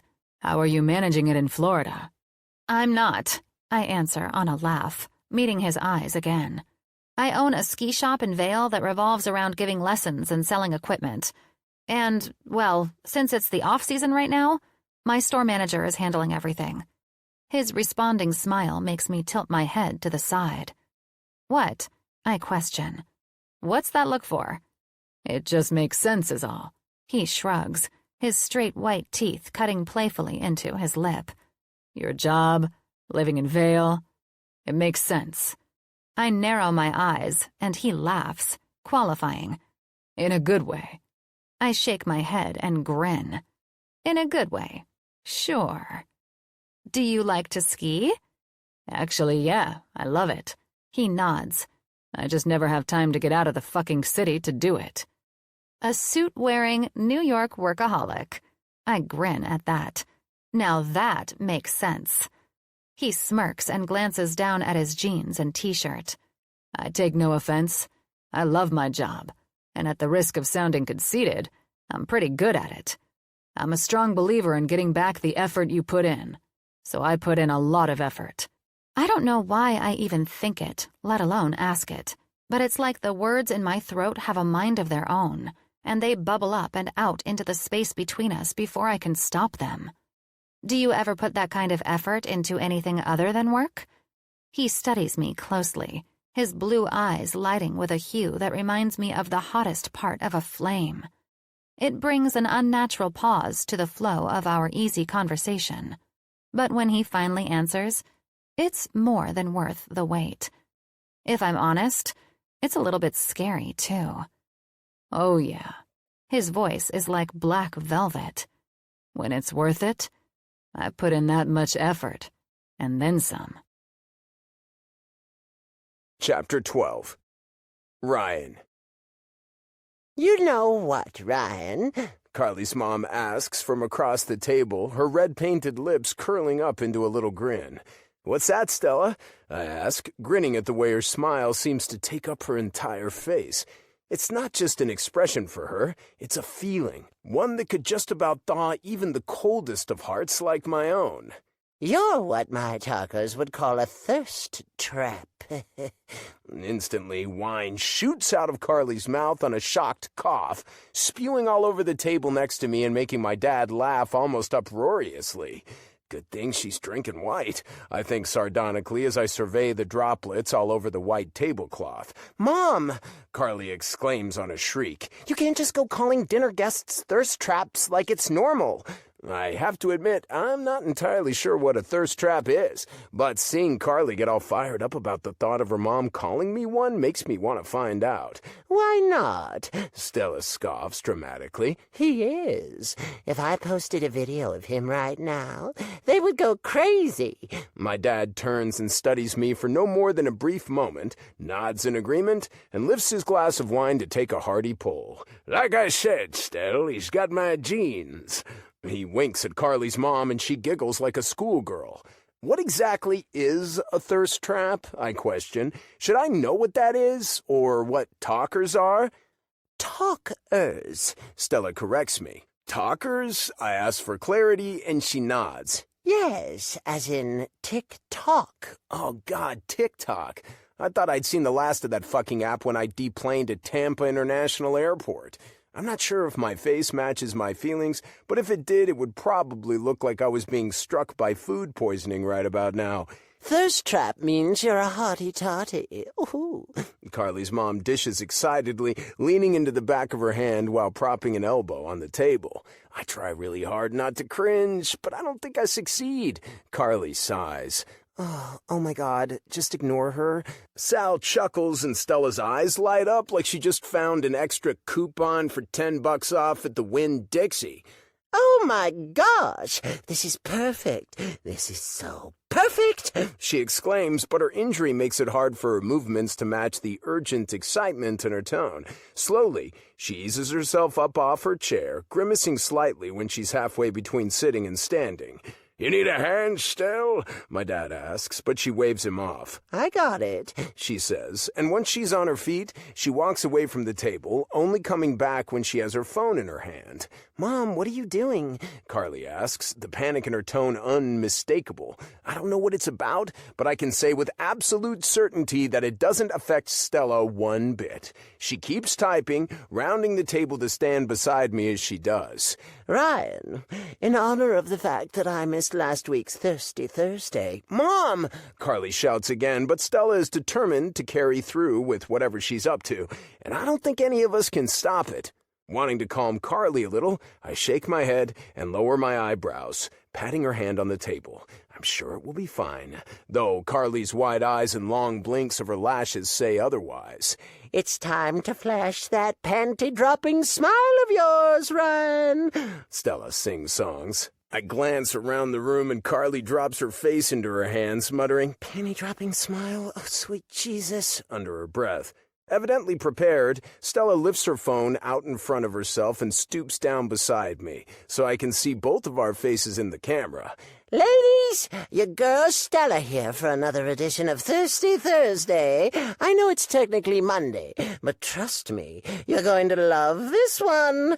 Should I know what's happening right now? I ask with a furrowed brow and a confused laugh. I have no idea what Stella is doing or what I'm supposed to be doing, and it certainly doesn't help that I'm just staring back at the two of us in the screen. No, but you should probably run, Carly says matter-of-factly. Tell everyone hello, Ryan. Stella exclaims boldly, and I'm left with very little choice but to comply. I don't want to be needlessly rude. I just kind of wish I understood what was going on.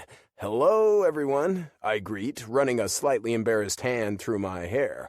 Ladies, this hottie-toddy is my dinner guest for the evening, she says, phone still pointed at her and me. I wave, but it isn't long before I'm really wishing I hadn't. She stands up from her spot next to me and rotates the camera, pointing it at my dad. And I'm sure y'all remember Sal. Sal, of course, winks toward the camera like he's done it a million times. Good to see you, ladies. Carly glances at me and enlarges her eyes dramatically, and I feel instantly like her co-conspirator. We understand each other's pain in a way that other people couldn't possibly. Okay, Mom, I think you featured our dinner on the World Wide Web enough for the evening, don't you? Immediately, Stella turns the camera toward Carly. And here's my daughter. She's not normally so stuffy, She says, making a face and sticking out her tongue. Isn't she beautiful? Carly glares. See, even when she's scowling at me, she's still gorgeous. Stella narrates for whoever's on the other end of whatever the fuck she's got going on. Anyway, hope you all enjoyed Thirsty Thursday. And then she drops her voice to a whisper and leans toward the camera. From what I hear, Ryan is single. She winks, and I'm pretty sure my balls jump up inside my body. Kisses, girls. One last kissy face toward the screen, and she ends the video. I release the breath I didn't even know I was holding and, against all odds, managed to smile a little. I mean, Carly's mom is zany as hell, but watching someone other than me have to be the one wrangling their wild parent is a relief. Carly leans toward me, studying my face, and then tilts her head on a laugh.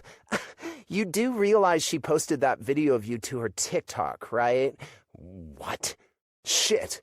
I only kind of even know what that means. I've only seen that app once before, and I have zero need to see it again. Carly chortles, her laugh almost turning into a snort.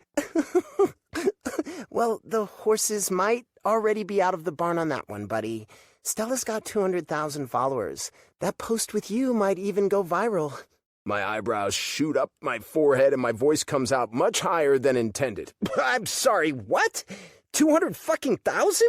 She nods and bites her lip. Fuck me. Okay, Carly announces, suddenly standing up and moving behind my chair to help me pull it out. In the name of protecting Ryan from any further PTSD, I will now force him to help me clean up the kitchen.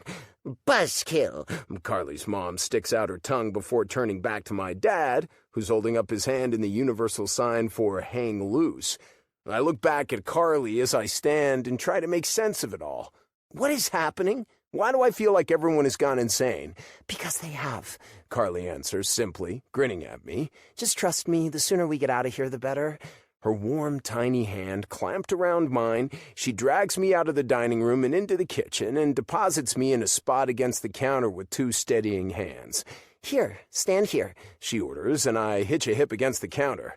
Oh, Ryan, there are already over 100 comments asking about you, Stella yells from the dining room. I run two hands through my hair and groan.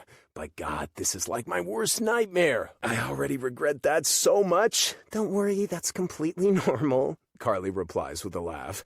I feel like that a lot with my mom. Why aren't I angrier, though? With my dad, I always feel angry, I hedge, the complexity of my affection for Stella warring with all of the embarrassment and hard feelings inside. It's her talent, Carly shrugs. Always the life of the party, even at 70, that woman is wild and can talk just about anyone into doing anything. Yeah, but I can understand getting talked into stuff. It's impulse.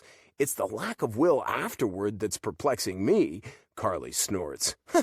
It's just her. She's likable. Almost infallibly so. Hell, even I like her when I don't, and we're so alike, we're practically designed to butt heads.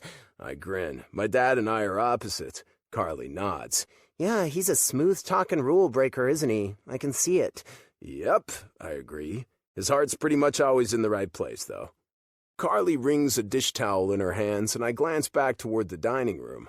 Should we actually clean things, or are we planning on just hiding out for a little while? Red hair flies around her as Carly leans forward and puts her hands to her bare knees and groans.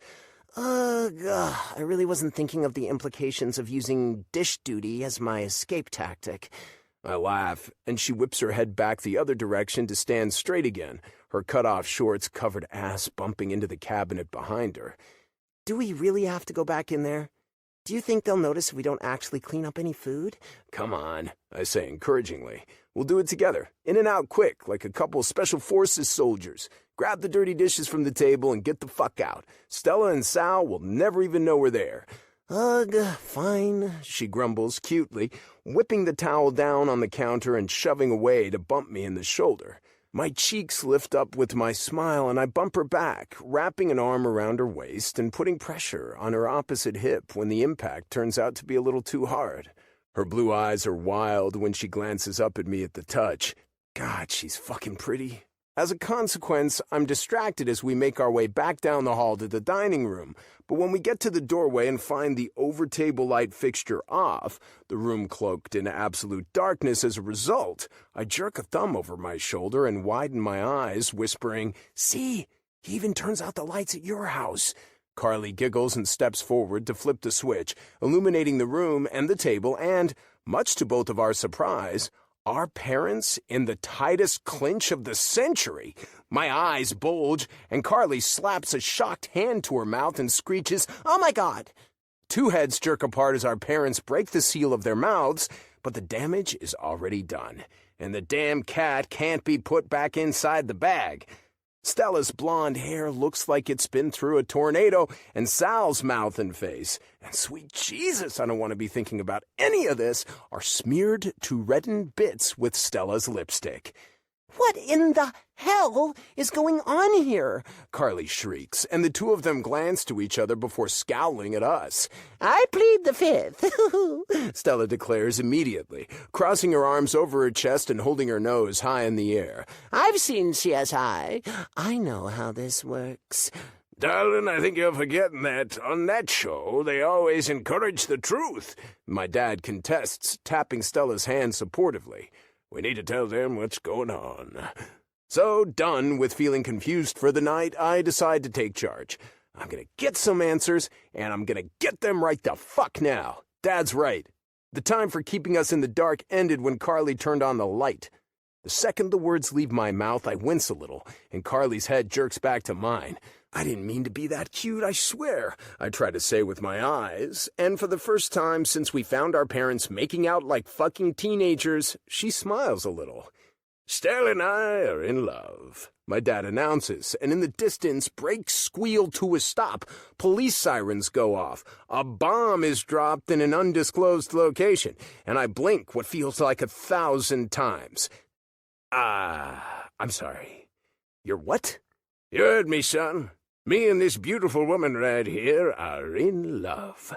He turns Stella's hand over in his and laces their fingers together. "She wasn't quite ready for anyone to know, what with Ronnie only passing away a few years ago, but I'm a grown-ass man, and I'm tired of keeping this a secret."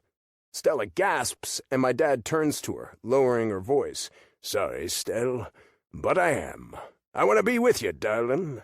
And now that we're both trying to heal from our, fall, and our kids are staying with us while we get back on our feet, I don't want to have to sneak around, hoping they'll be dumb enough to let us trick them into taking us to the same place at the same time. Just like that, the Winn-Dixie run earlier today makes sense, and I can't say it doesn't fire me up. Back up the fucking love train a minute, I interject with one hand held out toward my father. You staged the blood pressure medication thing just so I would take you to the store? I shout, my voice escalating so much Carly reaches out and puts a hand to my arm. Dad, I thought you were taking your medication wrong. I was fucking worried about you. Hell, the pharmacist basically told me you'd die if you were taking double doses of your pills. Don't yell at me, Sal fires back with a point of his big, beefy finger. I'm your father, not the other way around. Sal, relax, baby, Stella comforts, and Carly's reaction is a half grimace, half gag at her mom's use of the word baby. Oh my God, she mutters to herself, but her mom hears it. Stella turns to look at her daughter, rolling her eyes in exasperation. Don't be such a child, Carly. Excuse me? I'm the child? Carly breathes. You're the one acting like a child, sneaking around in dark rooms because you're afraid to admit you're dating someone? Because of that right there, Stella accuses, pointing one red-painted index finger toward her daughter. That attitude! I don't have an attitude, Carly denies heatedly, and suddenly it feels like the whole thing is getting completely out of control. I'm angry at my dad for putting me through the shit he has, but I have to admit, the whole exercise and shaving his balls is making a hell of a lot more sense. Okay, let's all calm down, I say, briefly reaching up to squeeze the bridge of my nose while I take a slow, cleansing breath. Let's just try to breathe a little and relax. I'm calm, my dad responds, and then leans in and gives Stella a kiss on the cheek. But I'm telling you right now, from here on out, the two of us are going to be out in the open about our love. Out in the open about their love? Christ! I have to bite my tongue to stop a sarcastic retort from flying from my lips, which, considering we just walked in on them making out like high schoolers in the backseat of their parents' car, it's probably a good thing I don't open that can of worms. In the name of sanity, it's best those gory details stay unknown. I mean, hell, there's no way they're having sex, right? Fuck! Don't go there. The mere idea of that makes me want to scrub my brain with bleach. Listen, all I'm trying to say is that the two of you will have to learn to live with seeing us together, my dad adds. Lord knows I'm done with the sneaking around shit. If I want to spend more time with Stell, I'm damn well going to do it. I glance at Carly out of the corner of my eye, and by the flash of blue I see, although I can't be sure, it seems like she might be thinking what I'm thinking. Our parents spending time together equals the two of us spending time together while we're in Florida for the time being. Am I really going to be spending time with the same woman who stole my fucking taxi when I first arrived? 3 days ago I would have said that was the worst news to come out of Sunny Creek Village, but after tonight, I'm thinking it might just be the thing I need to survive. Chapter 13. September 16th, Wednesday. Carly. Your girl Stella here. Let's get this day started off right. My mother's voice pulls me from my sleep, and I swear, those words have become my Sunny Creek-appointed alarm clock. Oh yeah, ladies, let's get down with our hot bitch selves. Fucking hell. Make it stop. Far too aware that this is only the beginning, I peek one eye open and test a glance at the clock that sits on the bedside table. The numbers 7:55 glow red like Satan, and I'm left with nothing but utter disappointment that I've been yanked awake before 8 in the morning. Instantly, I turn over onto my stomach, shove my face into the pillow, and groan. For the love of everything, what have I done to deserve this? Though, Stella doesn't care that she's ruining my life. Persistent on getting her fucking groove back, she continues to use her overly excited, outside voice. Think Shia LaBeouf when he did that weird motivational YouTube video, but only make it high-pitched enough to make your ears bleed, and you'll get the idea. Now, obviously I can't shimmy and shake like I usually do, talkers, but here's an old-school beat that I want you to twerk your booties to this morning. And, As if hell had the ability to transform into sounds, my mom's voice is followed by the opening rhythms of Stayin' Alive. The music is so loud, the beat so prominent, that it feels like the damn Bee Gees are standing outside my temporary bedroom playing a live fucking show. Why? Why must I now endure the torture of the Bee Gees in the morning as well as at night? What have I done to deserve this? And the song couldn't be any more falsely themed. Stayin' alive? The longer I'm locked inside this land-dominium with my mother, the more I question the odds that I'll emerge from my stay at Sunny Creek in any other form of transportation besides a casket and a hearse. I can see the obituary now. Carly Page's untimely death was due to the Bee Gees' greatest hits. Well before her time, all that jive talkin' took her to the edge until she was no longer stayin' alive. She is survived by her workaholic sister, whose lack of flexibility could also be implicated in Carly's unexpected demise, and TikTok famous mother. In lieu of flowers and donations, Carly's mother, Stella Page, is requesting that you follow her TikTok account at Stella Got Her Groove Back. P.S. Have you seen her WAP dance? It's the video that made her go viral. Oh yeah, work it, ladies! My mother shouts, and claps filter into the guest room. And it doesn't take long before my fate is decided. Up and at 'em for another glorious day at Sunny Creek. Groggily, I slide out of bed, toss on a pair of jean shorts, and snag a half-wrinkled but clean tank top from the depths of my messy suitcase. No doubt, my good friend Broody would have a conniption fit if he saw this room, and the fact that I've been living out of a large duffel bag since I arrived at my mom's place. But why waste time organizing something to other people's standards when I know where all my shit is? The answer to the question is a resounding, you don't. You leave it the way it is and give zero fucks about anyone else's opinion. After a quick pit stop in the bathroom, I walk out into the living room to spot Stella chair dancing like she's Jane fucking Fonda in front of the propped-up screen of her phone. Although, I can't deny I'm relieved that she's finally understanding the rules of her tailbone injury. AKA, the only dancing that can occur is from a sitting-down position. No booty twerks, no hip shakes, no pelvic thrusts. Why those are rules I actually had to review with my 70-year-old mother is exactly why I should find a therapist when I make it back to Vale. Ah, ah, ah, ah!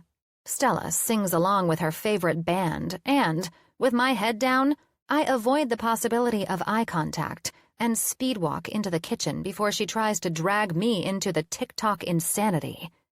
Yesterday, I made the mistake of letting her see me while she was recording, and now my annoyed face is on some video that showcases my mother watching someone else's video. Of course, that someone else just so happened to be a muscly guy taking off his shirt to a Justin Timberlake song, and thrusting like his TikTok creator fund was linked to every time his penis jolted forward.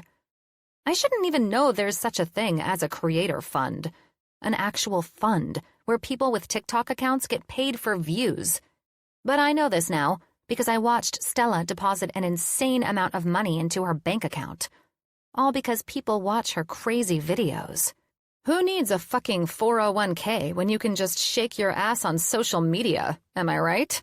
Sheesh. Already far too annoyed with the day, I head over to the coffee pot and focus on utilizing the one thing that's capable of perking me up.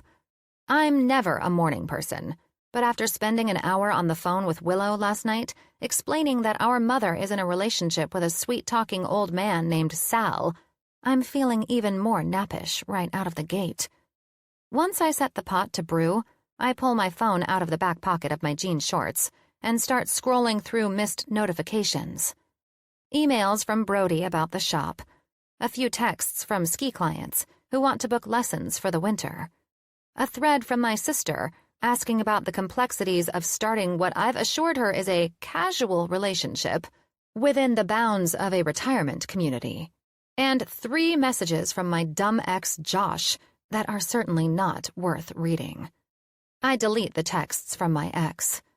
Try to read through Broody's emails, but only get about halfway through, and eventually just send him a response that says, "Awesome, it all sounds good to me. Thank you for being so on top of everything, bro." And type out a message to my sister that suggests she direct her interrogation toward the actual perp, our mother. Finally, after I forward the texts from my clients to the shop's email so that we can work on adding them to the schedule, the Bee Gees finish up their show in the dining room, and my mom shuffles into the kitchen. Her face is fixated on the screen of her phone, and with each swipe of her finger, the sounds of a new TikTok video fill the silence of the kitchen. Good God. I think I have to get her out of this house and away from that phone. Otherwise, if I don't, I fear I might have to stage some sort of intervention with those specialists from A&E. And let's be real, I barely feel like cleaning up the guest room, much less organizing a whole intervention where I have to write a letter and shit. "Morning, Mom." I greet, and it's only then that she looks up from her phone and makes eye contact with me. "Oh, hi, sweetie. When did you get up?" "When the Bee Gees started playing their concert in the dining room." "It wasn't that loud." She rolls her eyes, and I narrow mine. "Wasn't that loud?" I retort. "I thought I was going to find a young John Travolta in bell-bottoms and platform shoes dancing around in your kitchen."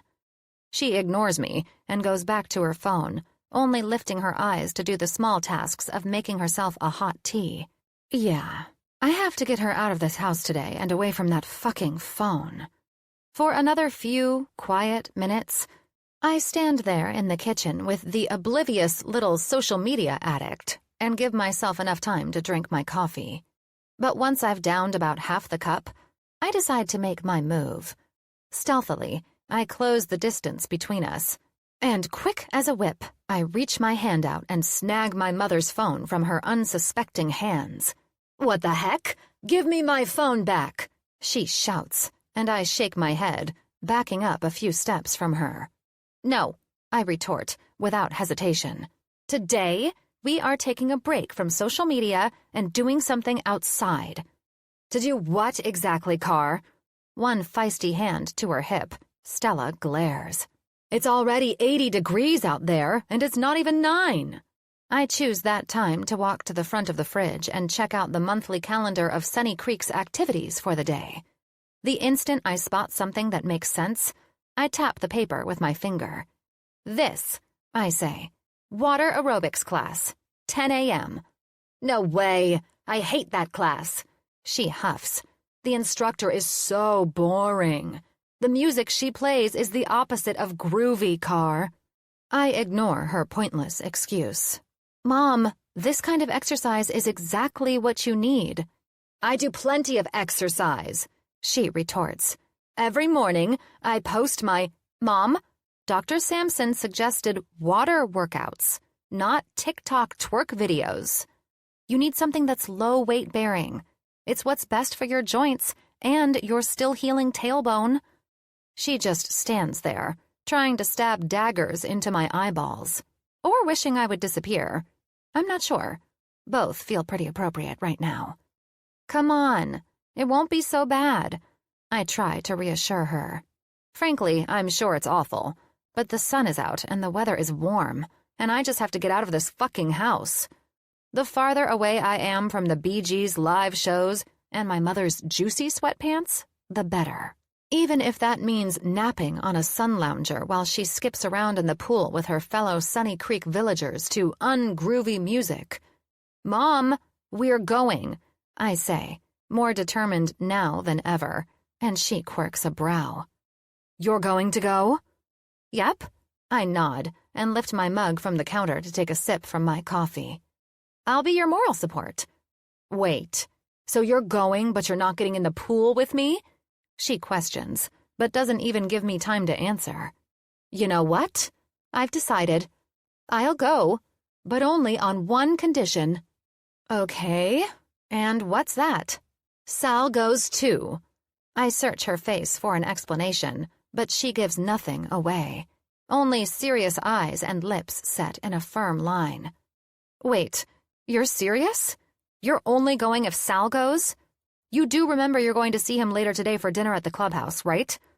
These plans were put in motion yesterday when Sal and Stella were canoodling on the back porch. And apparently, it's not only dinner, but it's dinner that ends with a board game or some shit. Talk about a big, exciting night out. I don't care.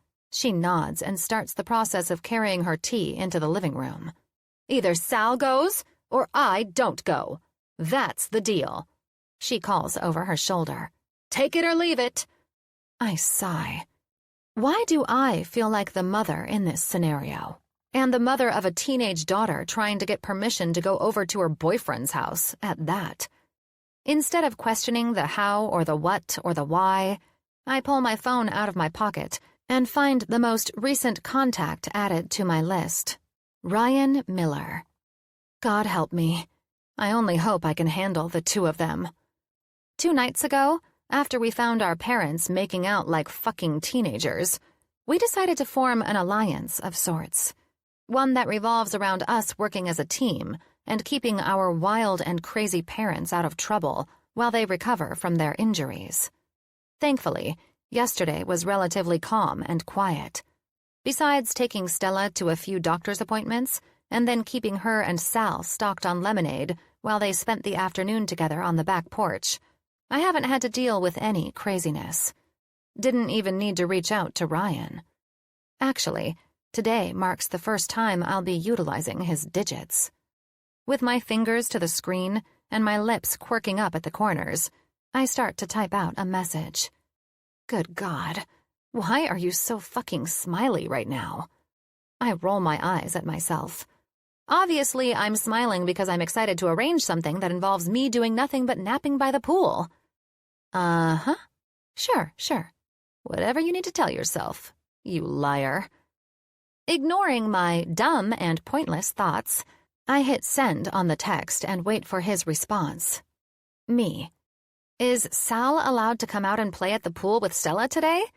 I'll even pick him up in my mom's golf cart on the way there. Thankfully, he is incredibly prompt. Ryan. This question should be the most ridiculous thing I've ever heard, but alas, it's like a gift from God. Yes, take him.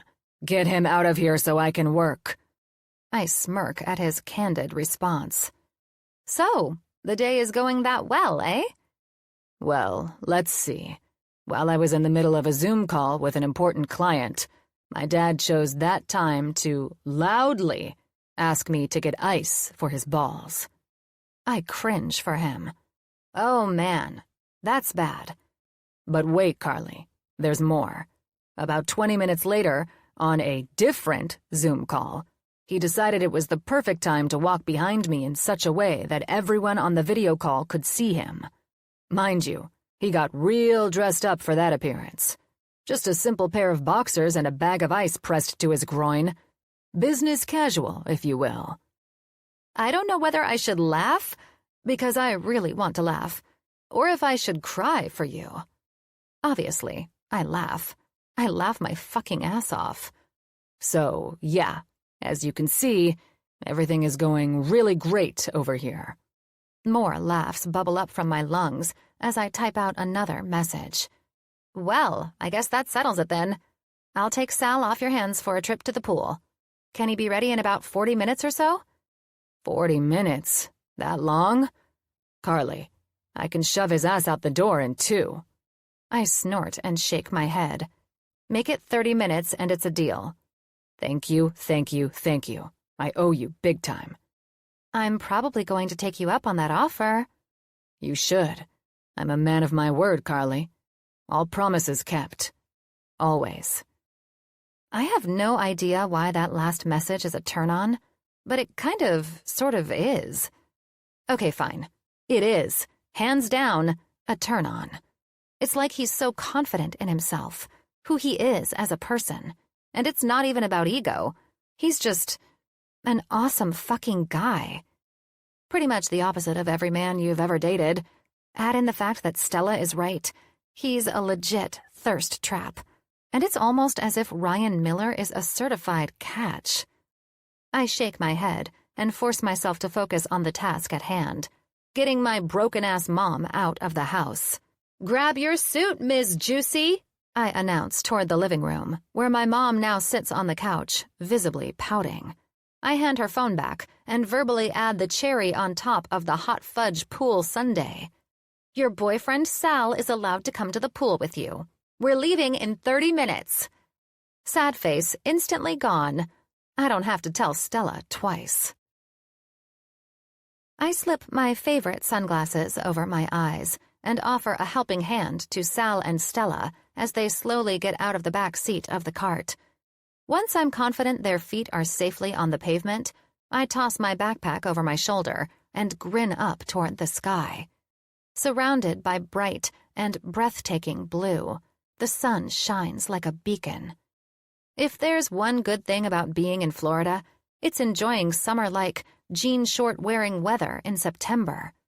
By this time of year in Vail, the temperatures are already starting to descend. Now, even though cold weather equates to me enjoying my favorite thing in the whole world, skiing, I can't deny a little extra warmth and sun aren't a bad thing. "You ready, darlin'?" Sal asks, and takes my mother's arm into his. "You know it, Tiger." My mother punctuates her statement with what I swear is a throaty growl, and I try really hard not to be annoyed by this newfound love of hers. After I picked up her Mr. Casanova in the four-seater golf cart that spends most of its time in the garage, I chauffeured the two lovebirds the short drive to the Sunny Creek pool and tried to ignore their flirty banter and my mom's incessant giggles. Frankly, I feel like I've entered an alternate dimension, one where my mother's love life is more happening than my own. But whatever. Today's priorities don't revolve around having an early midlife crisis about my singledom status. A status that, up until this moment right here, I've been really fucking proud of, mind you.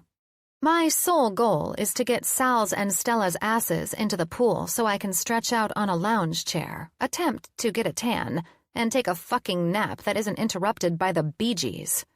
The instant we step through the black metal gates that lead into the pool area, I'm shocked by not only the size of the pool, but also the number of residents milling about the premises. Holy early risers, this place is hopping for a weekday. It's like last call at the club, only instead of trying to get the bartender's attention for that final beer, these bathing suit-clad seniors are fixated on finding empty lounge chairs and putting on copious amounts of sunscreen. "Carly!" my mom shouts at the top of her lungs, startling the crap out of me. "Oh my God, look!" "What? What's wrong?" I question, holding a hand to my chest to slow my racing heart and glancing around the pool for the fire. "Over there!" she exclaims and shoves her beach bag into my chest. "Hurry!" "What?" I question again, still looking around maniacally for the murder that must be happening right now. Or, the fucking emergency that would call for this kind of loud, amped-up reaction. "3 empty chairs!" she urges. "Over there! You need to grab them before someone else does!" When I don't move right away, she continues with a hand to her hip and big, persistent eyes directed at me. "Carly, the chairs! Run!" "Run?" I question and look at Sal. "With Stell's busted ass and my hurt balls, we're a little slow, darlin'." He shrugs, and I have to steel my facial expression into neutrality so I don't cringe over the fact that the man my mother is apparently in love with is talking to me about his balls. "And if I'm being honest," he continues, his voice switching to conspiratorial, "you're the youngest person inside this joint. So why don't you do us a favor and use it to our advantage before Nan over there in the electric scooter tries to claim those chairs first?" I look to my right to see a woman who appears to be in her late 60s, early 70s tops, on a red scooter. A visor sits on her head. Those big, thick, blue blocker sunglasses cover her eyes. And with her all-black attire, she looks like the Wicked Witch of the West heading for Dorothy, only in slow fucking motion. "Carly!" my mom urges again, and I shut my eyes for the briefest of moments. Seriously? Why is this my life now? But then, it doesn't take long for me to remind myself that I need a lounge chair to fulfill my nap needs. So, I do what any 30-something-year-old woman temporarily living in a senior retirement village would do. I run. Past Nan and her slow-moving scooter, I hear my sandals smack against my heels as I haul ass toward the 3 empty chairs.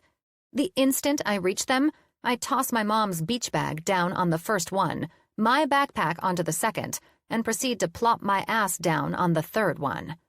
A few minutes later, my mom and Sal reach our new spot, just as Nan comes to a halting stop on her little scooter. "Those were mine," the scooter lady scowls toward me, pointing her index finger in my direction. "I was heading this way and nothing, Nan," my mom snaps. "These chairs are ours for the day. As you can see, my daughter claimed them." "No, they're not." Nan flips her shit. "They're mine. Betty and I always sit here." "I'm sorry to break the news to you, hun." My mom just shrugs and slips off her sandals. "But you're not sitting here today." "Mom, maybe we should," I start to say, but I'm instantly cut off by Sal.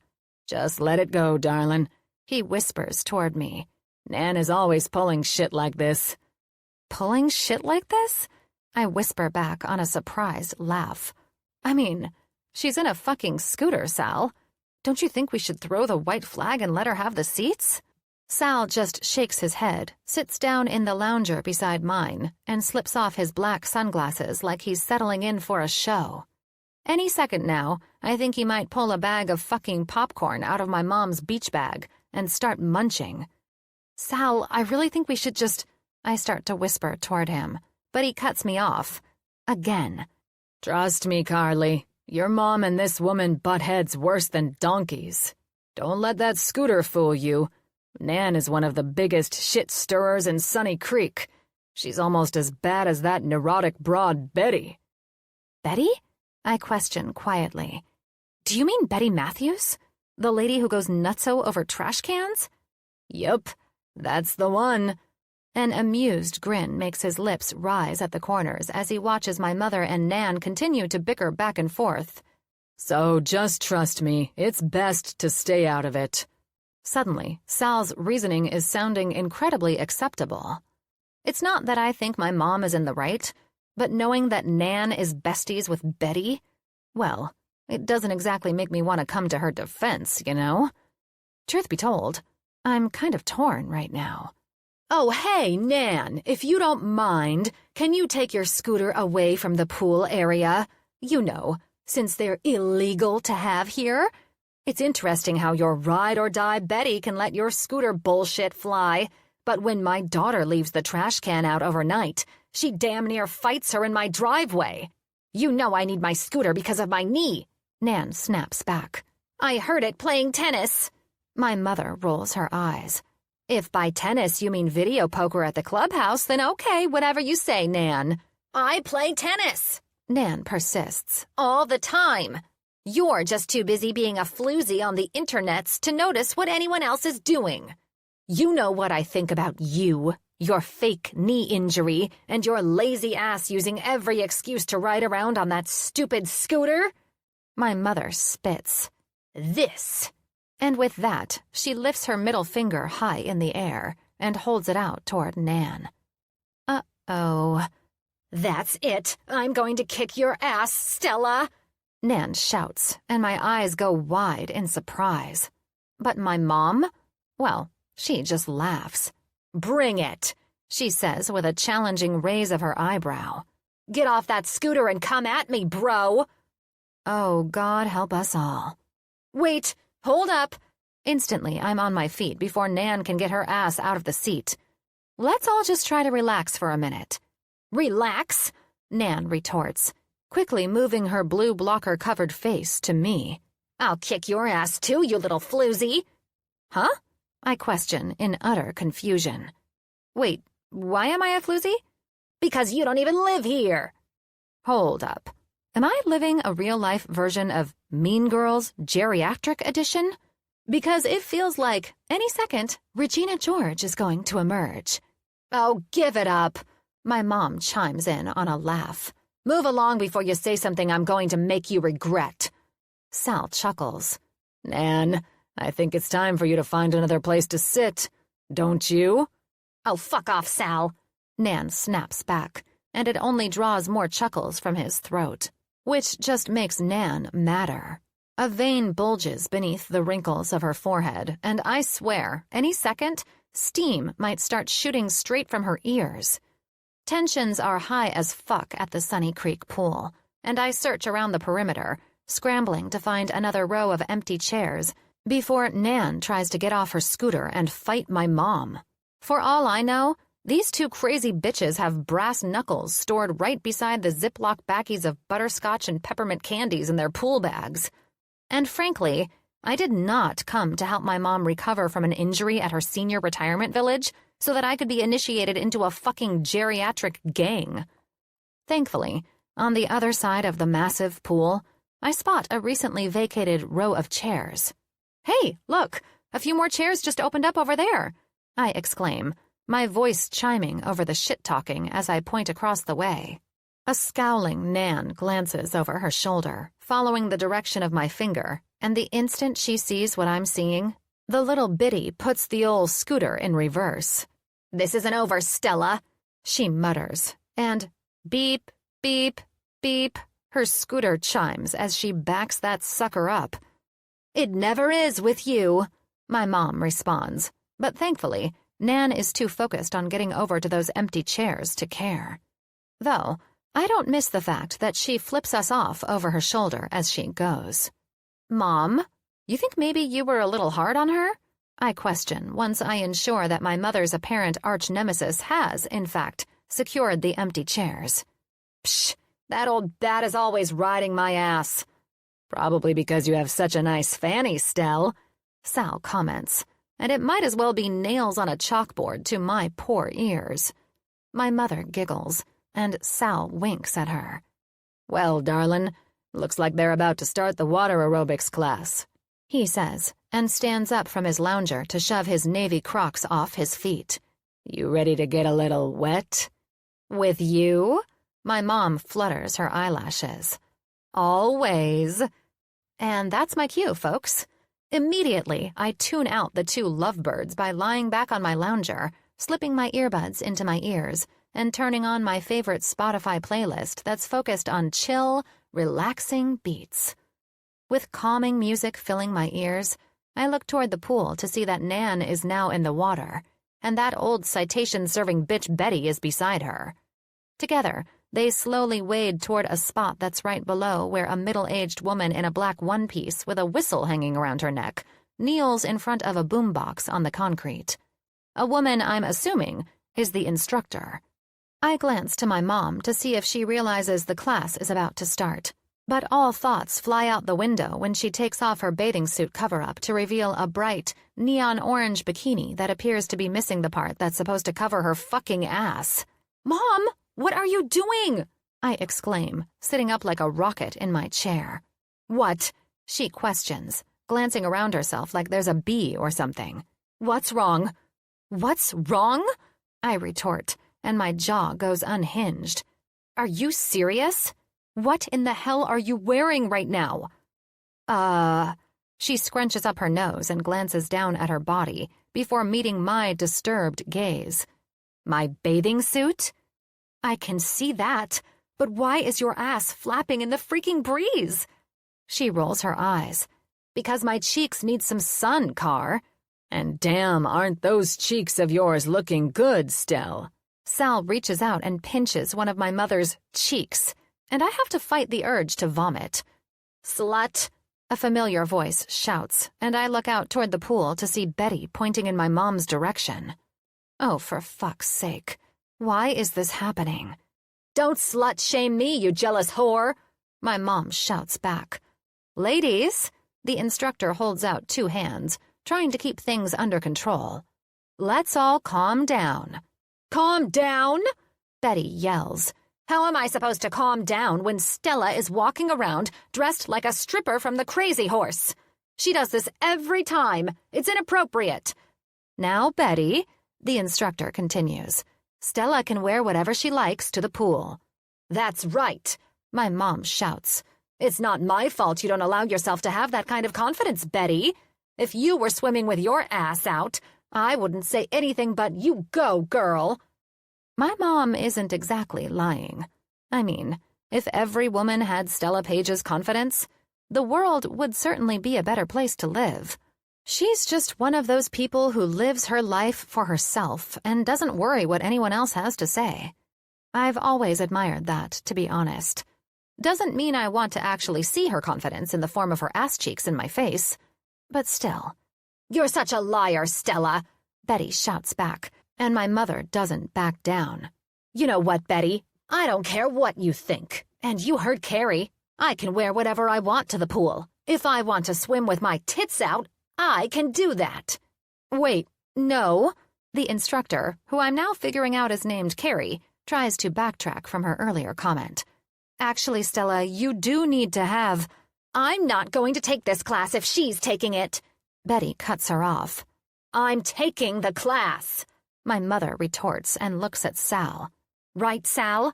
We're taking the class. Sal doesn't say anything, though. Probably because he's too busy staring and drooling at my mom's bare fucking ass. Ladies, now you know we can't have our class if you're going to be arguing the whole time. Carrie tries to placate the two crazies, but it's no use. My mom and Betty start shouting nonsense toward each other, with Nan occasionally joining in on the insanity. Get a room! Get a new scooter! Get a life! You're an old hag! The jabs are flying left and right at such a rapid pace, it's hard to know who is saying what. Your mother was an old hag! Don't you talk about my mama like that. She was a wonderful woman. Yeah, well, my mom was a nurse in the war. By this point, the instructor, bless her heart, has lost all control, and other people in the pool start shouting their frustration. The clubhouse needs to get some better chefs. Yeah, the chicken is crap. I hate this class. Me too. I hate aerobics. And I hate the music you play in this class. When I realize someone needs to step up and get this shit under control, I hop up from my lounger, and with 2 fingers to my lips, I whistle so loud it makes Nan cover her ears. That's enough, I exclaim. Everyone just calm down. The group goes silent, and I try to ignore the way some of the old men stare at my boobs with googly eyes, and keep going. Betty and Nan, you two will stay in the class at that end of the pool, and we'll do our own class at the other end. And whoever is supposed to be in this nice ladies' water aerobics class needs to stay in this class, even if you don't want to be there or don't like the music or whatever. The exercise is good for your health. God damn it. This place is like a prison. One little old man splashes a frustrated hand in the water. But for the most part, it appears I've settled down the out-of-control crowd enough to put their verbal pitchforks away. Carrie looks at me with wide, thankful eyes, and I just offer her a small smile and nod of my head. Goodness, I feel for that woman. No one in their right mind should subject themselves to teaching water aerobics to this lot of judgy old people. But a few minutes later, once Carrie has turned on her boombox and begins instructing her class in warm-up stretches, my mother breaks my bliss bubble. This is going to be so much fun, Car. My mom claps her hands together excitedly. Not only do I not have to deal with those betches, but I can finally do aerobics to music I actually like. It's then I start to realize what I actually said during my tirade. Oh, for fuck's sake. This was supposed to be nap time. Today, instead of relaxing in the sun, I get to do water aerobics with my mom and Sal and the fucking Bee Gees. Son of a bitch. While my mom starts scrolling through her favorite music on her phone, I throw myself back down on my lounger and try to mentally prepare myself. Although, instead of finding my inner zen, it's not long before I have my phone out of my jeans pocket, and I'm texting the one person who can actually understand the pain of my current situation. Chapter 14. Ryan. I hit send on an urgent email to my team, and just before I can move along to the next task on my never-ending list, my phone vibrates on the table. When I spot the name of the texter, I don't hesitate to pick up my cell and read the message. Carly. You owe me so big, Ryan. So big. I furrow my brow and type out a quick response. Me. What? Why? Don't tell me they've already pushed you toward the edge that quick. Since I left your dad's house with these two loons, I've had to break up 2 fights, avoid a gang initiation, witness your dad drool over my mother's ass, and volunteer as tribute to instruct an aerobics class for our parents. Holy shit, that's a lot of things. What? You've only been gone an hour. Surely I've been with them longer than that? 8 hours? Possibly 10? I steal a glance at the time on my phone, and I bite my lip to fight my laughter as I update her on the facts of the situation. Actually, not even an hour. 50 minutes, to be exact. Way to make me feel better, Ryan. LOL. Sorry. You want me to come get my dad? Please say no. Please say no. No, I just wanted you to know what I was going through. I breathe out a sigh of relief that I still have more uninterrupted work time, but also I smile over the motives of this conversation. Oh, so this is a sympathy-seeking text? Exactly. Damn, she's cute. I feel so bad for you right now, Carly. It's horrible what you're having to deal with. I mean, you almost got initiated into a Sunny Creek gang. That's like one step away from ending up in prison. Very funny. I thought it was. So you're just going to sit in your dad's nice and quiet house and work while I instruct water aerobics to the Bee Gees? Yeah, pretty much. You're a horrible person. LOL. How about this? I'll take a break in about an hour and bring you lunch. What kind of lunch? Anything you want? Anything I want? That's a big statement, Ryan. I'm blaming it all on the forced sympathy. Are you prepared to put your money where your mouth is? Pick your poison, Carly. I'll oblige, no matter what. While it's incredibly tempting to go buck wild with this, just some sandwiches and chips will be fine. All that talk and you choose fucking chips and sandwiches? Shrugs. What can I say? I'm a complex woman. She isn't wrong. At every turn, it feels like all of the preconceived notions I initially had about her are completely wrong. Yeah, and it's that very reason that has you growing more intrigued by this woman by the fucking second. I ignore that thought and send Carly another text. All right, in about 90 minutes or so, chips and sandwiches will be delivered for lunch. You have my word. Greetings from water aerobics. My phone chimes with another message, but this time it's a selfie of her staring at the camera with wide eyes, and behind her showcases our parents hugging on each other in the pool. And I find myself staring at that photo a little too long than would be deemed normal. But it's not at our parents, it's at her. She's clad in a little black bikini, and every perfect inch of Carly's curvy yet fit body is on display. Instantly, my mind starts to wonder what that body of hers looks like without the black straps of material. Shit. I shake myself out of my thoughts. I have to get it together. I have way too much work to get done today to let myself fucking fantasize about shit I definitely shouldn't be fantasizing about. Yeah, but even knowing all the work you have to get done today, you were more than willing to offer to bring her lunch. I roll my eyes at myself. Clearly, I offered the lunch thing because I was being nice and showing appreciation for her getting my dad out of the house so I could get shit done. Nothing more than that. Sure, dude. Keep telling yourself that. Chapter 15. Carly. 1, 2, 3, 4.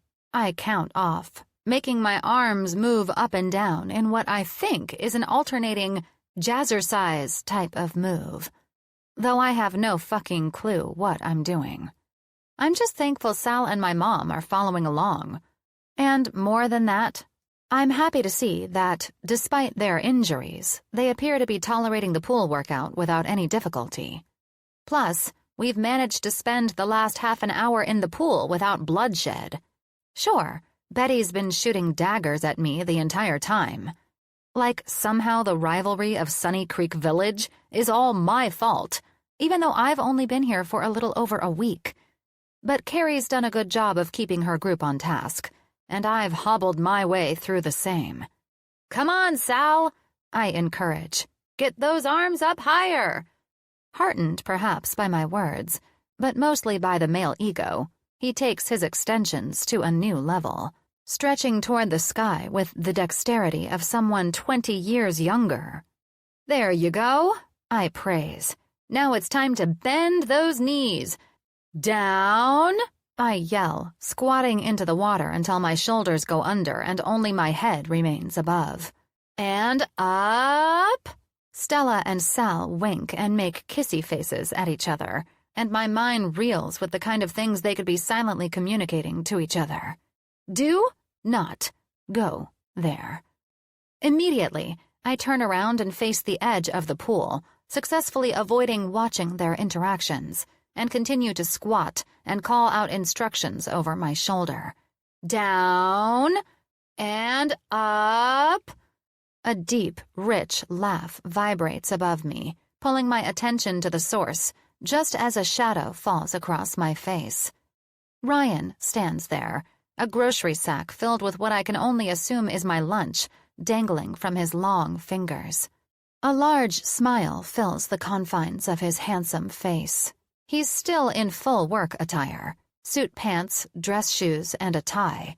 And the only recognition that he's standing at the edge of a pool in the middle of sunny Florida is the positioning of his sleeves, rolled casually up to his elbows. He looks ridiculous. And yet, somehow, like a goddamn wet dream. "Oh, thank God," I mutter under my breath, standing to full height and wading my way to the stairs at the end of the pool. "Great class," I call over my shoulder to Stella and Sal as I glance back. To my surprise, though, the two of them are twisted together like a pretzel, my mother's mouth connected to his in a way I should never have to witness. Obviously, turning around to save my sanity only influenced them to take their canoodling to the next level. "Oh, geez," I grumble as I make my way up the steps. Ryan chuckles, holding out a towel he's procured from a nearby chair and spreading it out so I can walk my wet body right into the center of it. The bag of lunch sits off to the side, and his hands run gentle strokes down my arms through the outside of the towel. I smile my thanks, stepping back and adjusting the towel tightly around my body, tying it off just above my breasts. "Well, let's hear it.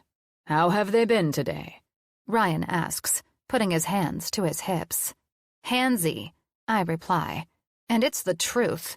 If my eyes have burned out of their sockets one time, it's 1,000,000, and Sal and Stella make the horny housemates on MTV's The Real World look like fucking llamas with no libido. Ryan laughs, his white smile looking even wider than normal, thanks to the reflective effect of his aviator sunglasses.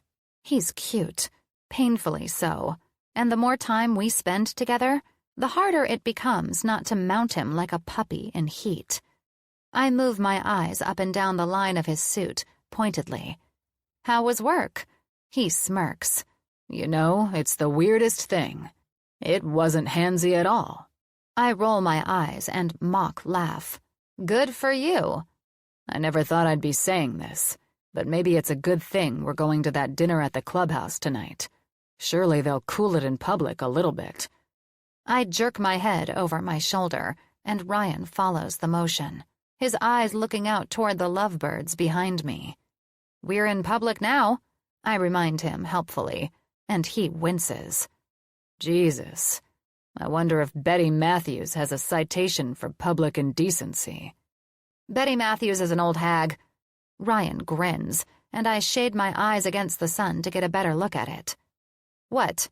Why are you making that face about bitchy Betty?" "Probably because I'm picturing you going head-to-head with Betty in your driveway," he answers, making my jaw unhinge in surprise. "Not gonna lie, it's kind of hot." "Oh my God!" A surprised giggle jumps from my lungs. "How did you know—" Wait a minute. "You were watching me?" Then it hits me. Before he realized who I was, he'd said, "I wouldn't do that if I were you." It was only after he realized I'd stolen his taxi that he got tight-lipped. "You totally set me up that day." He bites his lip to fight his smile. "I have no idea what you're talking about." "Liar." I shove at his chest with 2 hands, and he barely budges, but he grabs my hands and pulls them to his chest. You knew she was going to ride my ass for leaving that trash can out, but you just let me find out for myself, didn't you? He shrugs and winks. Carly, it's not my fault you don't like following rules. I try to break free to hit him again, but he just squeezes my wrists tighter and laughs. There's no need for violence, sweetheart. He teases, drawing me in so we're standing even closer, my towel coming untied and falling to the ground. The heat of his body feels twice as powerful through the thin material of my suit, and the cadence of my breathing picks up. And also, I didn't like you back then. But you like me now? I can tolerate you. He corrects, but even I can hear the teasing tone of his voice. My responding laugh makes a few strands of my wavy red hair move in front of my face, and before I know it, he's reaching out to brush the rogue curls out of my eyes and gently tuck them behind my ear. You can tolerate me? He nods. Something like that. Well, that's good, I guess. As long as you brought sandwiches, I can probably stomach you, too. Sandwiches, chips, drinks, and chocolate chip cookies for dessert. They're probably melted by now, because somehow I forgot that Florida's thermostat is run by Satan himself. But I'm sure they still taste good. Oh, Ryan. I coo playfully, teasing. You'd better stop turning me on so much, or we're going to end up with a citation for public indecency. I take it cookies are your love language? He says with the sexiest chuckle. I nod. Actually, sweet treats of any kind. He smiles, and I swear it's the kind that memories are made of. It's not just friendly. It's not just sexy. It's something else altogether. I'll remember that. I gulp, the proximity of our bodies and the rush of feelings that accompanies it suddenly seeming like way too much, and I back up on a stutter step, scooping low to pick up my towel and wrap it back around myself. Ryan's hands drop back to his sides, and I shake my head to clear it. I'm assuming you brought sustenance for Mr. and Mrs. Hugh Hefner, too? He laughs. Yes, I brought some for everyone. Except me. I have to get back to the house for a conference call. What? You're already leaving? I ask, and I can actually feel the pout curving my lips downward. I try to correct it, but I don't think I'm very successful because he reaches out and touches my chin softly. I'm sorry. I promise I'll make it up to you tonight. You can have the night off, or, if you want to come with, I'll make sure to do the heavy lifting with the lovebirds so you can just enjoy yourself. I shrug. Spending the night alone for once should be tempting. It should light me up like a fucking Christmas tree, to be honest. But somehow, the proposition is completely lacking in luster. I mean, what am I going to do? Sit at home in my mom's land-dominium alone and watch TV? No thanks. I'll come with, but I'm holding you to your promise. You have front porch light duty. His eyebrows draw together, clearly confused by my reference, so I explain. You know, like your parents used to do when you were a teenager? They'd stand by the front door and turn out the porch light when you and your date got a little too playful saying goodbye. He shakes his head. I can say with 1,000% confidence, my parents never did that. What? How is that possible? He raises his shoulders and laughs. I did most of my teenage making out in the car, not on the porch. A shiver runs down my spine at the thought of making out with him in a car, my back against the cool leather of a big back seat, with his hands on my ass. It's a vivid daydream, one that's a little frightening, to say the least. I wrap my arms tightly around my body again and sink my lip into my teeth. Ryan still notices, though. Are you cold? I nod. I'm not even fucking close. It's Florida and 90 degrees out, for fuck's sake. But it's the only explanation for a shiver as powerful as friction between tectonic plates that I'm willing to acknowledge. His eyebrows pinch together slightly, but the corners of his mouth lift up in opposition. I didn't know it was possible to feel cold out here. He teases, amused. Well, it's not in a fancy schmancy suit, I say with a derogatory tone. I can't believe you came to the pool looking like Dr. Phil. Ryan isn't bald, and he doesn't have a mustache. But old Phil is the only other guy I've ever seen look so dang stuffy all the time. Ryan shrugs. I have to be on a video call in 20 minutes. What would you have suggested? I change just to make the lunch delivery? No, I agree. That would be ridiculous. He starts to smirk, but I cut off the smug little grin at the pass. But what's even more ridiculous is you wearing a suit all the time in the first place. Remote working shouldn't come with so strict of a dress code. It's not required by HR or anything, he contests. But I have a serious job. I hardly think people would look at me the same if I were in a fuzzy robe and bunny slippers. I tip my head to the side meaningfully. Do you have bunny slippers? Please tell me you do. No, I was speaking in hyperbole. I laugh. Of course you were. He glances at his watch and then back up at me, his face pulled tight with regret. I have to go.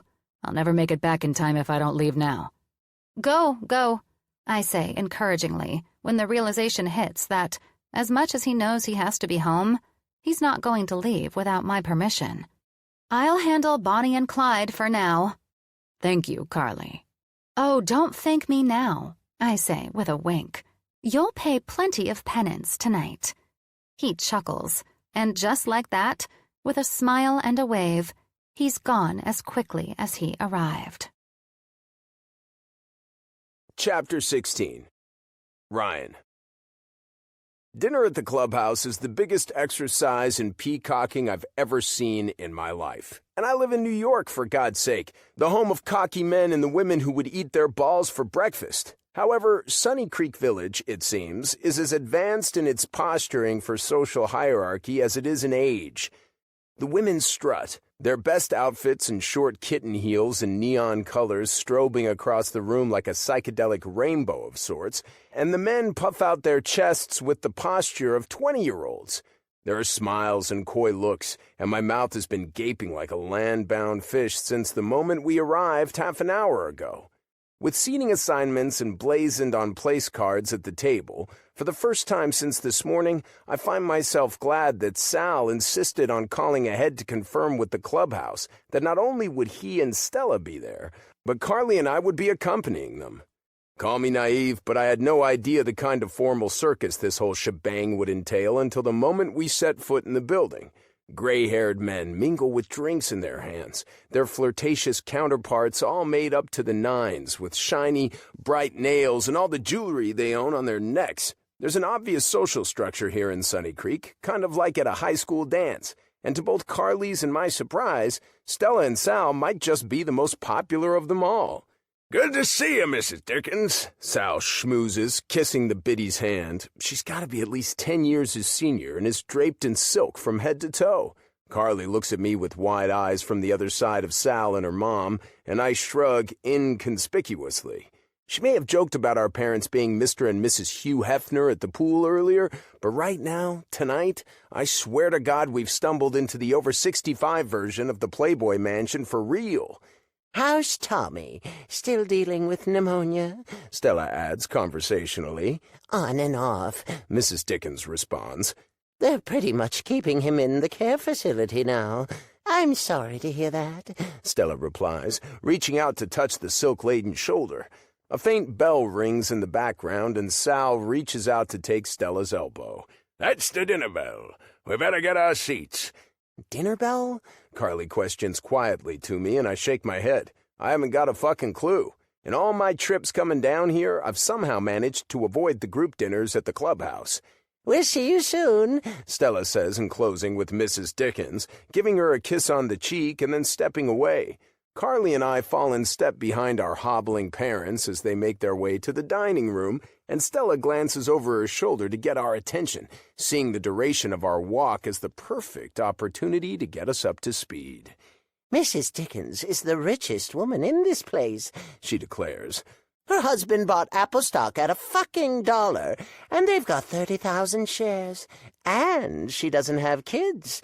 Carly widens her eyes, flicking her head to me and back to her mother dramatically. Her voice is nothing but a hissing whisper as she demands, "And why in the world would that matter to you? Have you been working her over like some kind of mark, Mom?" Stella rolls her eyes. "It's just smart business to be friends with the right people, Carly. Don't act so scandalized."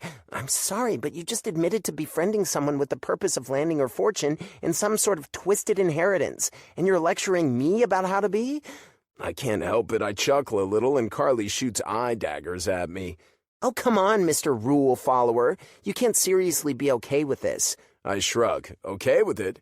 I wouldn't say that I'm okay with it, but it does amuse me greatly that even senior living communities can have such defined business and politics. "Excuse me, but I thought we had a deal," Carly accuses, and I put up both of my hands in surrender. Okay, I'll deal with it. Dad, Stella, I'm gonna have to suggest that you no longer prey on the weak of your community and their misfortune for the chance at a financial windfall. Carly sinks her head into her hands, and I bite my lip to keep myself from laughing. Sal rolls his eyes, but waves me off with a hand of agreement, nonetheless. Whatever, son. Thanks. Mercifully, the walk to the main hall where we'll be dining is a relatively short one, and there aren't any more opportunities for our parents to sweet-talk their neighbors in an effort to rob them. Carly's and my seats are next to each other and between Sal and Stella, but Sal's not having any of it, and switches the cards immediately upon reading them.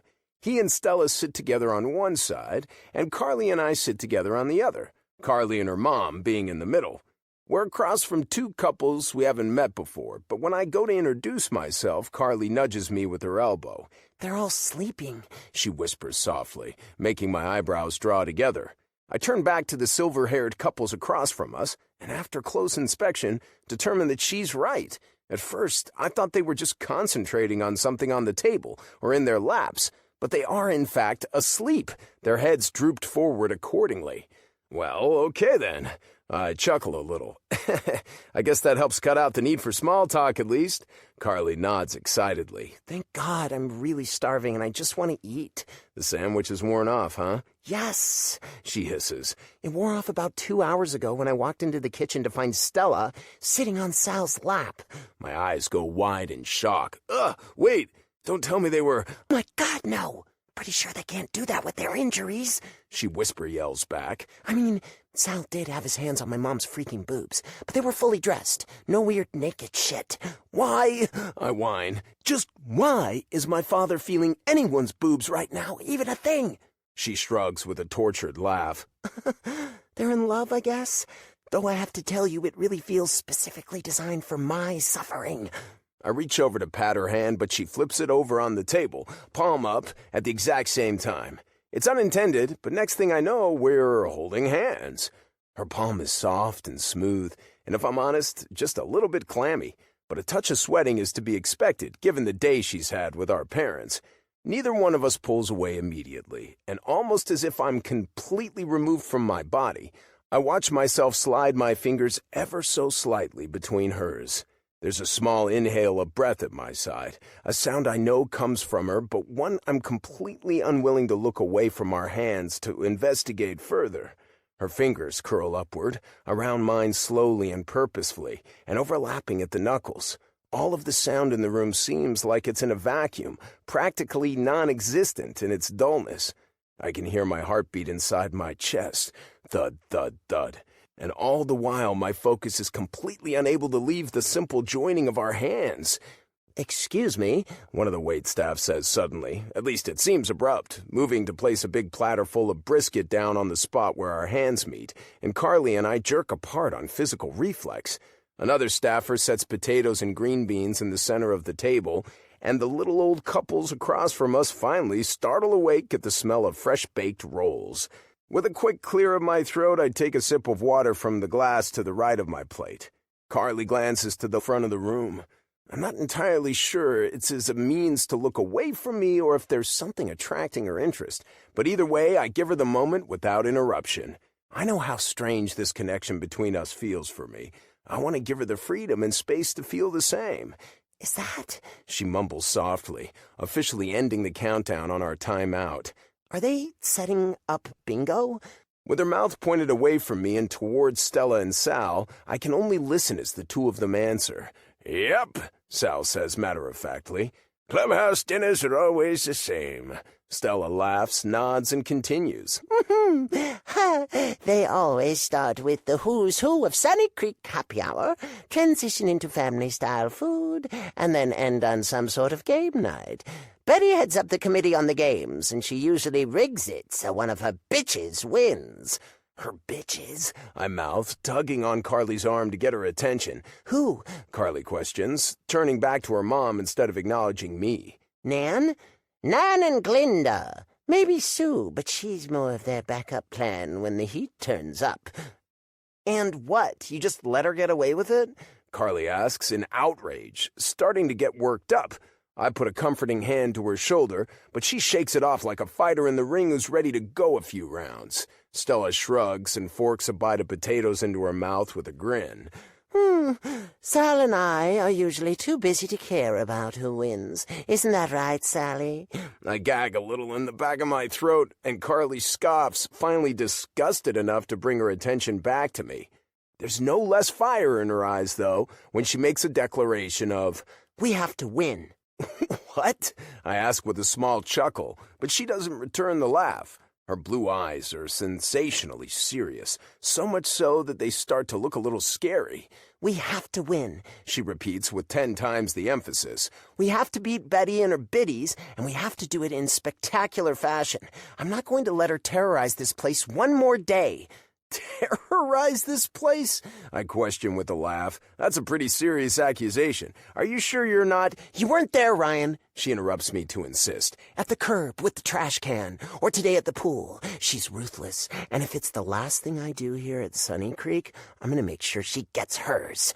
"Carly—" "Go up there and get us bingo cards," she orders, completely disinterested in hearing any kind of reason. "She probably won't recognize you as an ally of mine, and if we need to, we can act like we hate each other to really sell it." It's almost shocking how much I don't want to pretend like I hate Carly Page. A week ago, maybe. Now, not a chance. I'm not pretending to hate you. "We'll play it by ear," she qualifies with a placating wave of her arm. "No, Carly." "Oh, there goes Betty," she says, too completely preoccupied by hatching her evil plan to listen to me. "I'm going to go grab the cards while she's distracted." She jumps up and out of her seat and takes off for the front of the room like a woman on a mission. She smiles and waves at everyone like the community fucking diplomat, too.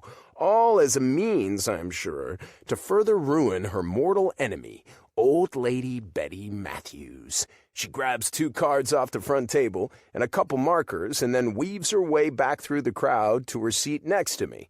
By the time she gets back, Betty is headed back up to the main stage, but Carly's flown under the radar.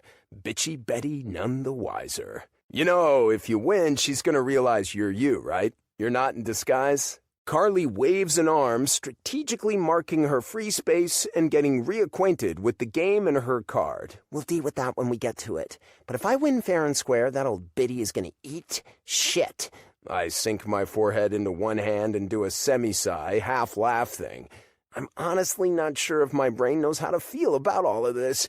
Briefly, my gaze flits from this war room version of Carly to the old couples across from us, just to see if they're taking any of this in. But it's pretty apparent by the way they stare down at their plates of food in silence that they passed the need for conversation about 5 years ago. I jerk my head in their direction, tapping Carly on the arm. "Do you think they ever talk to each other at home?" "What?" she asks, confused by my discussion of anything but bingo strategy. Finally, she glances over and follows my line of sight, gaining a modicum of understanding. "Oh, probably not. They probably don't even turn on their hearing aids." "Yes, we do," the old woman across from Carly says, suddenly startling us both. I wince at the huge faux pas and manners, but the little eavesdropper shrugs, nonplussed by our commentary. "It's hard to find excitement at our age. This silent act is what we do everywhere we go to dinner. Right, honey?" The old man next to her nods and chuckles. "You really hear some interesting stuff when people don't think you can." "Oh, my God," Carly breathes, finally distracted from her bingo plot. "That's amazing." She giggles and my smile triples in size. I don't know what it is about the sound of her laugh that makes me feel lighter, but it does. It's free, uninhibited, and genuine. That isn't the kind of laugh I'm used to hearing in New York, and if I'm honest, I'm pretty sure at least part of that is my fault. In the past, I've been hesitant to let myself start anything with anyone but a serious woman. Someone with big career goals, and an even bigger commitment to achieving them. Someone who knows how to take action but can assess the weight of those actions accordingly. I've never felt anything close to the base-level attraction I feel for Carly, though, at all. Eventually, everyone at our table, including me, dives into the food, spooning big helpings from the dishes onto our plates. It's good, I can't deny that.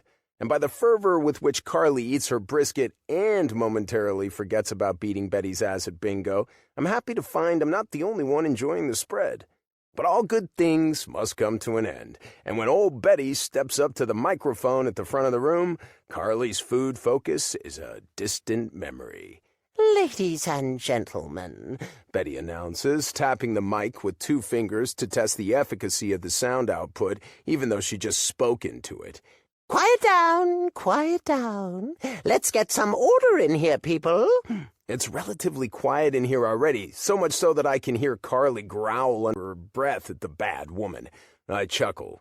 Everyone take a bingo card from Ginger when she brings them around, if you want one.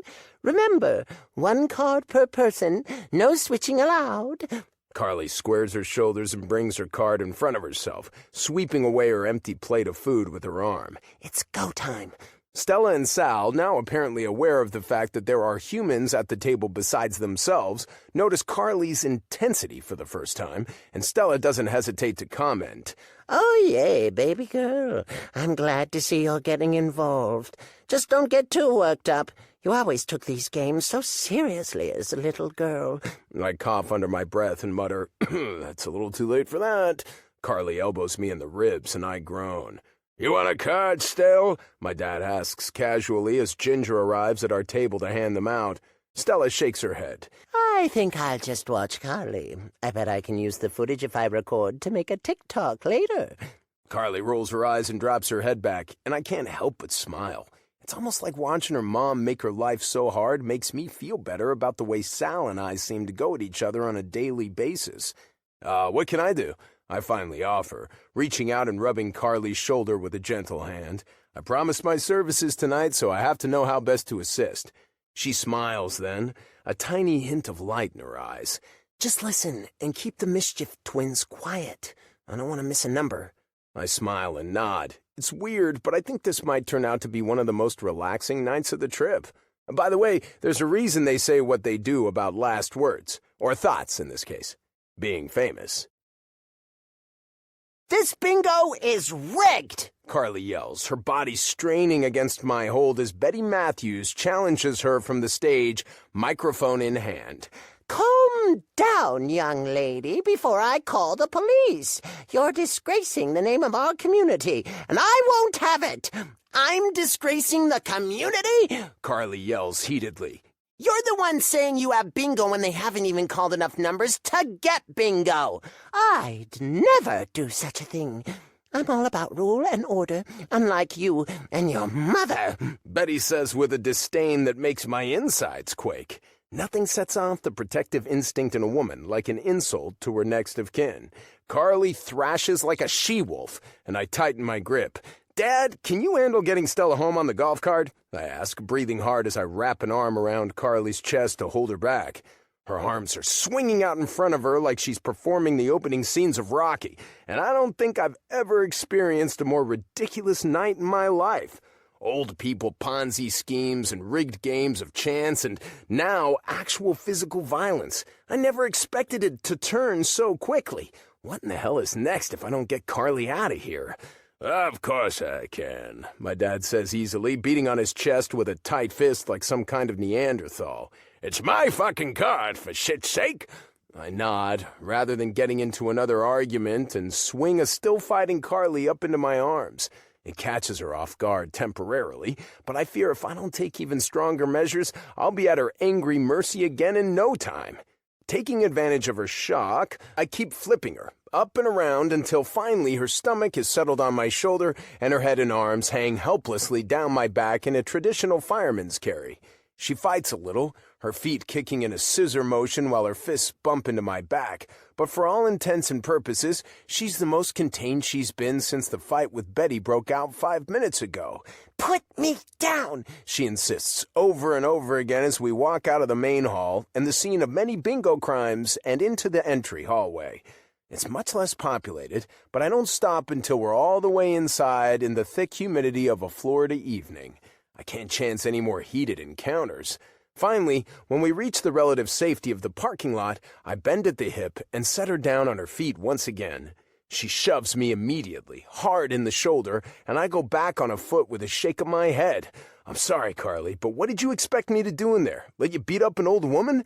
I shake my head. Honey, no. She's a thieving witch. I know. I console with a nod. I know.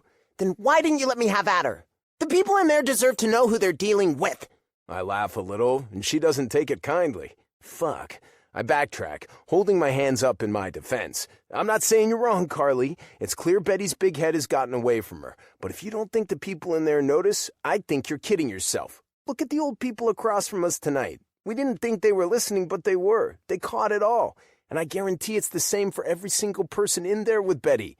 They know how she is, and one day it'll all shake out in the Sunny Creek karma train.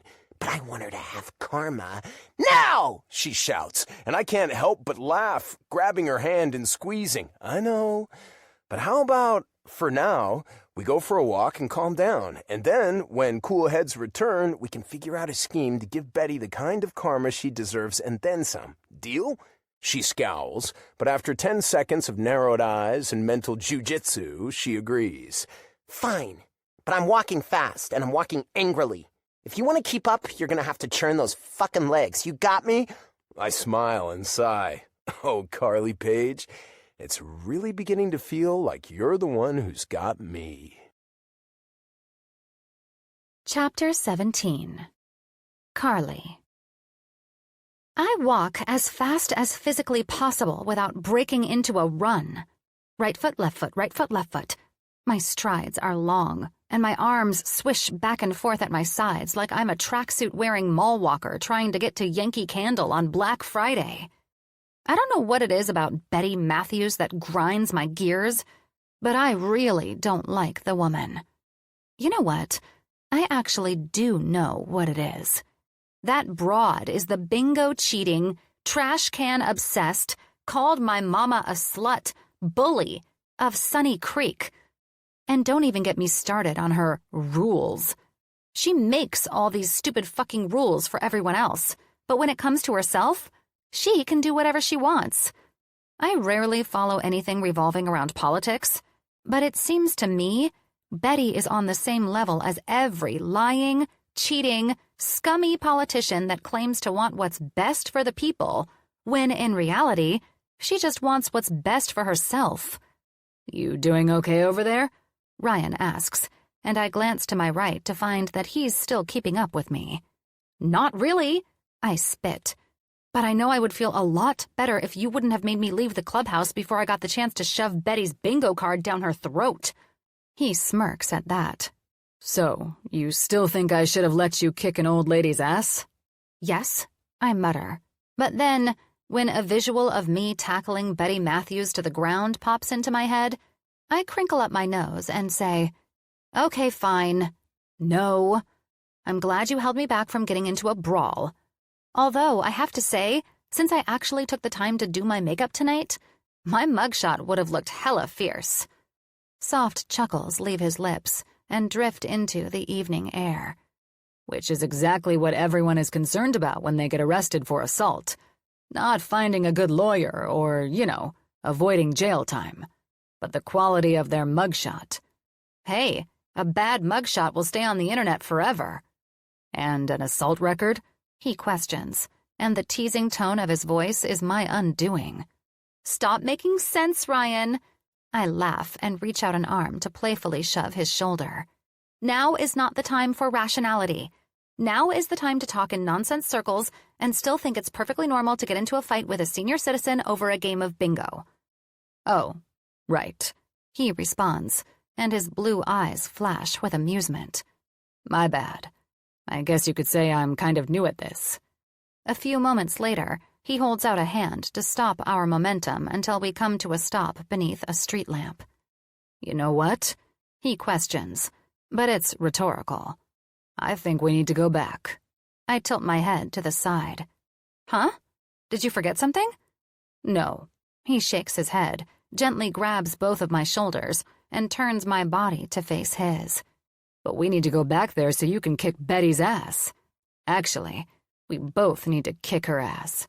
It's high time that cheating old lady gets hers. You know what I'm saying? A shocked laugh jumps from my throat. What? I hope that woman has a life alert bracelet because it's go time, Carly.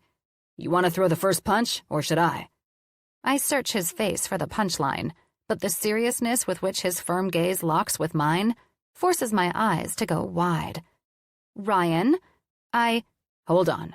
I know exactly what we need, he says, releasing my shoulders to pull his cell phone out of his pocket. Not even 10 seconds later, the opening beats of the Rocky theme song start to fill the silence of the warm Florida night air. Come on, Carly, he exclaims and starts hopping around in place like a boxer, occasionally tossing out a few jabs with his free hand. Feel the music, gather all that rage, and let's get ready to rumble! Oh, holy shit. His absurdity and the fact that he had me going for a minute there pushes me over the edge. My body jolts forward on a laugh, stopping only when my hands hit my knees. Okay, I exclaim through several snorts and giggles. You can stop acting like a lunatic. I get it now. I was possibly being a tad dramatic.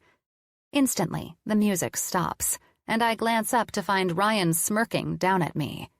Just a tad dramatic? Shut up, I retort, and reach out to shove him in his stomach. Although, I definitely don't expect the rock-hard abs that sit beneath his sharp suit. Goodness. I can't see them, but by the feel alone, I know I could grate cheese on those firm-as-hell fuckers. What's that look for? He questions when he searches my face. This look, I think to myself.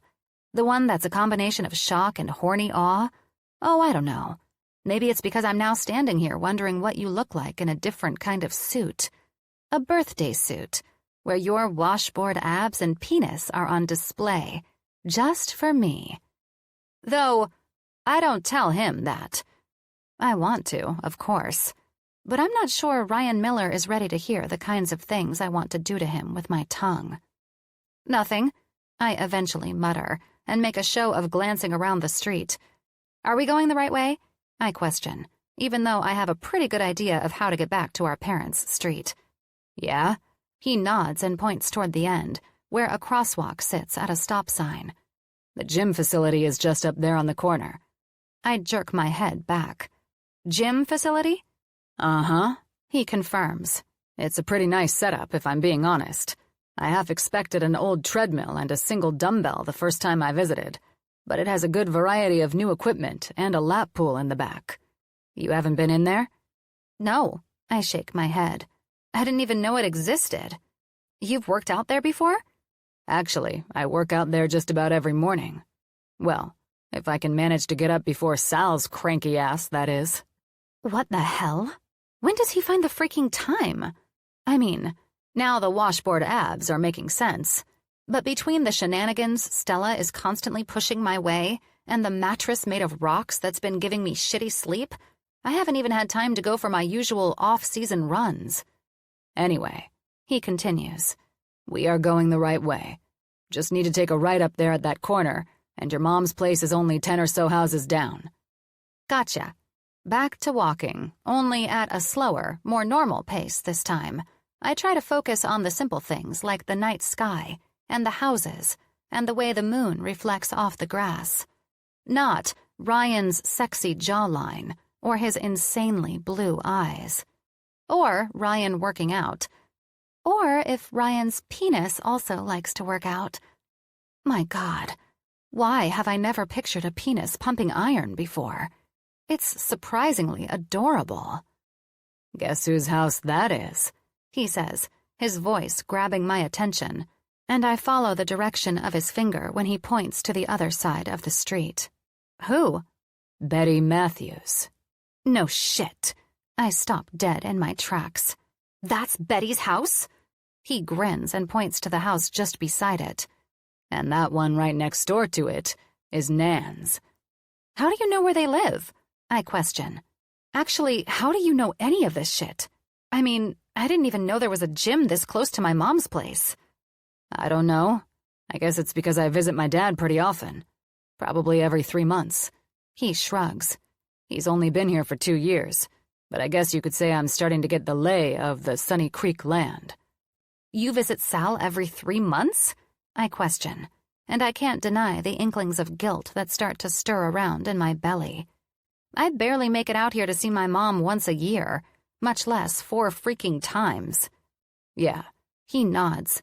I don't stay for long, usually just a weekend. Do you have any siblings? I ask as we take a right onto our parents' street. Nope, only child. He shakes his head. What about you? I have a sister, Willow. She lives in Chicago. She's a lawyer and so freaking busy it's not even funny. I've barely even spoken to her since I got here, and frankly, I probably wouldn't have at all if it weren't for all the intrigue and puppy love with the old people. I guess that's why you're the one who's here helping your mom and she isn't? Pretty much. I nod. She's a total control freak, so it's not a relief to her that she can't be the one here making sure Stella is on her best behavior. But she's in the middle of a big case right now and couldn't leave. But you could? It's currently the off-season in Vale, so it wasn't that hard for me to get away. Plus, Broody is a godsend who can run shit better than I can. Ryan quirks a brow. Broody? He's my store manager. Truthfully, he's the one who keeps the lights on. I know how to ski and how to teach people to ski. The rest of it makes me feel tired. He smiles at me. Don't take this the wrong way, but I can't say that surprises me. I snort. No offense taken. I'm impulsive as hell and the opposite of a type A personality. I know my limits, and I possess the ability to delegate. I don't need credit for being the one to keep my store afloat. As long as she doesn't sink, and I don't have to go back to corporate America, I'm a happy little ski bunny. Corporate America? He questions, his eyebrows eating up the space of his forehead with astonishment. You, Carly Page, worked in an office building? I laugh, stick out my tongue, and shake my head side to side. Yeah, I know. Crazy, right? But yes, I did. I went to Georgia Tech for my computer engineering degree and worked at a huge company in California for a couple years after graduation. It wasn't for me. He smiles.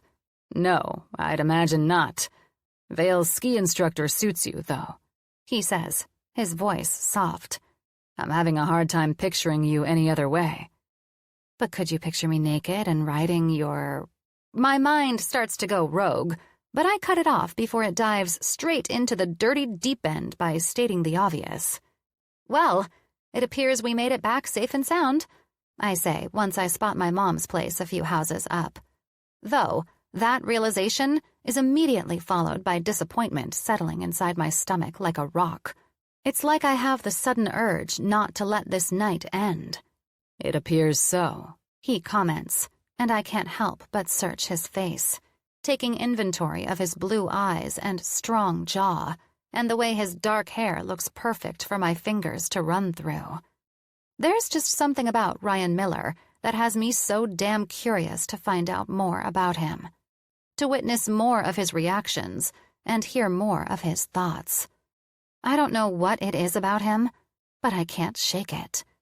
Yeah, I definitely don't want this night to end yet. Hey, do you want to go for a drive to the beach? I ask. I mean, I'm calm, but I think I could use a little more walking time so that I'm completely calm.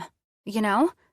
His response is a soft smile, followed by, Sure, let's do it. Chapter 18. Ryan.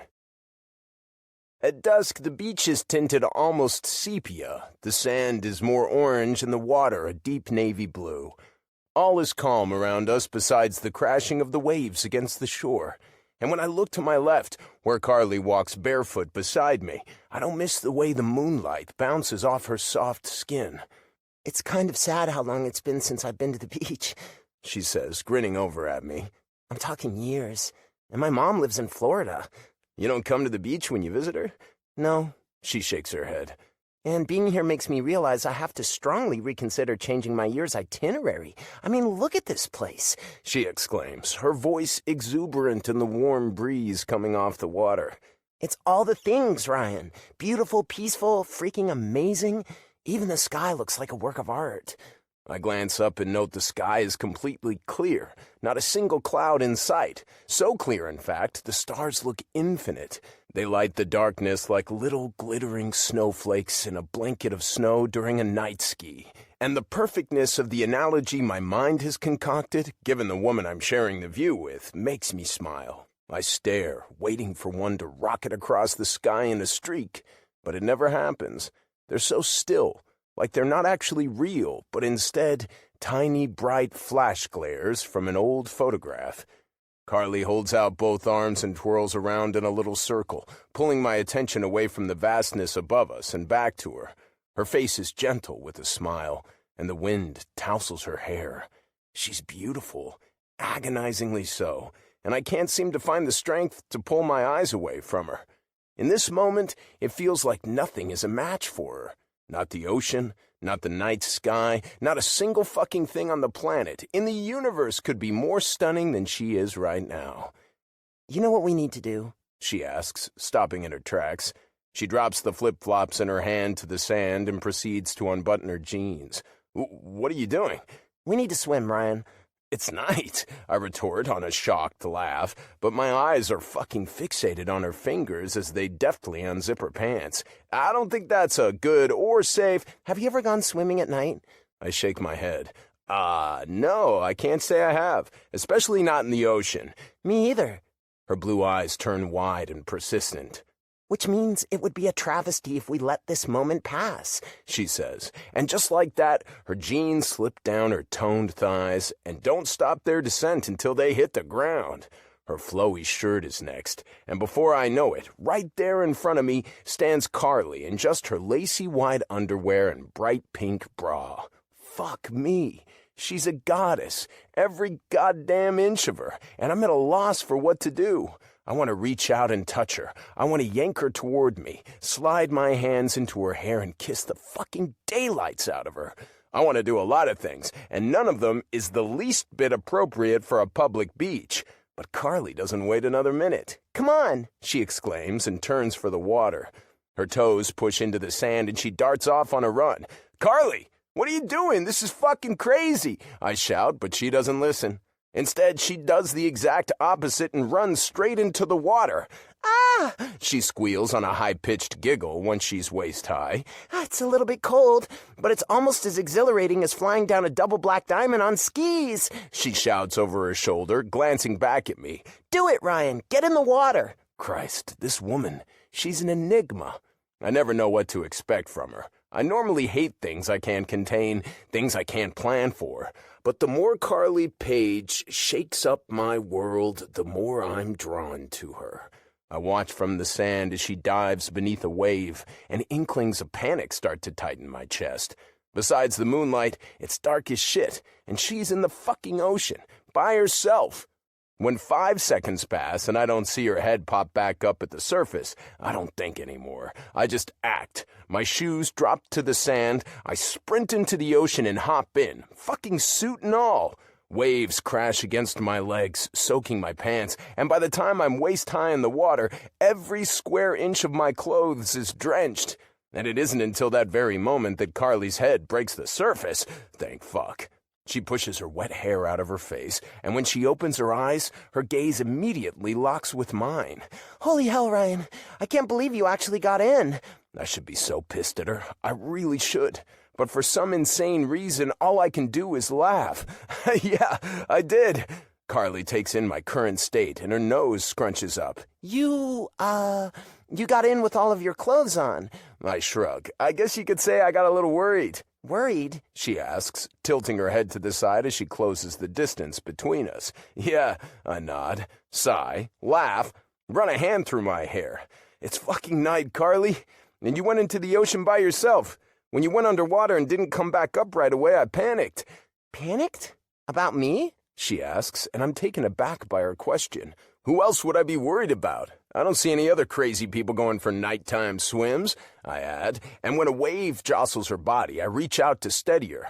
Most people recognize rules and regulations, and this beach's guidelines prohibit swimming when there isn't a lifeguard on duty.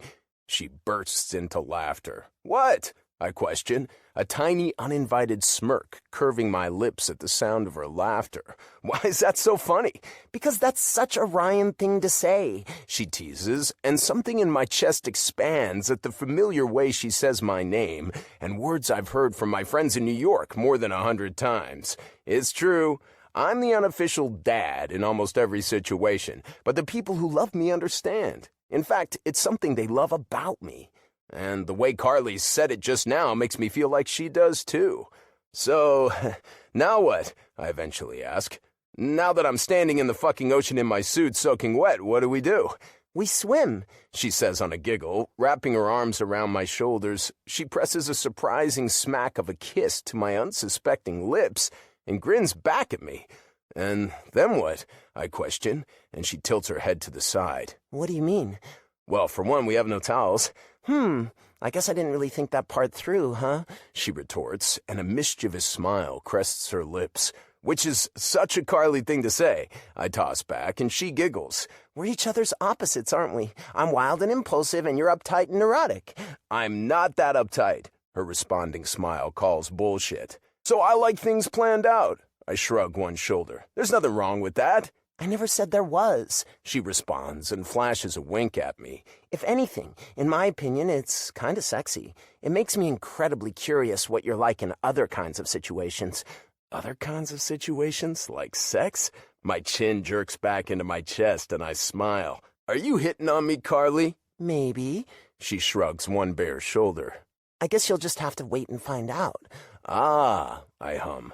Maybe that information is stored with the towels? She grins and splashes her hand in the water, urging a few rogue droplets to hit me in the chest. Don't worry, she instructs, smoothing the furrow in my brow with a water-wrinkled fingertip.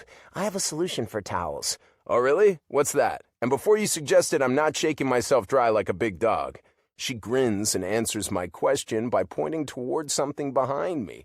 I glance over my shoulder to see the neon lights of a small convenience store off in the distance, where the main road leads to the beach. See, Ryan, she states and playfully taps my stomach.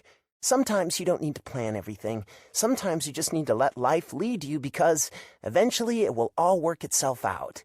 And then she's off again, diving back into the water until her whole body is completely submerged. Let life lead me?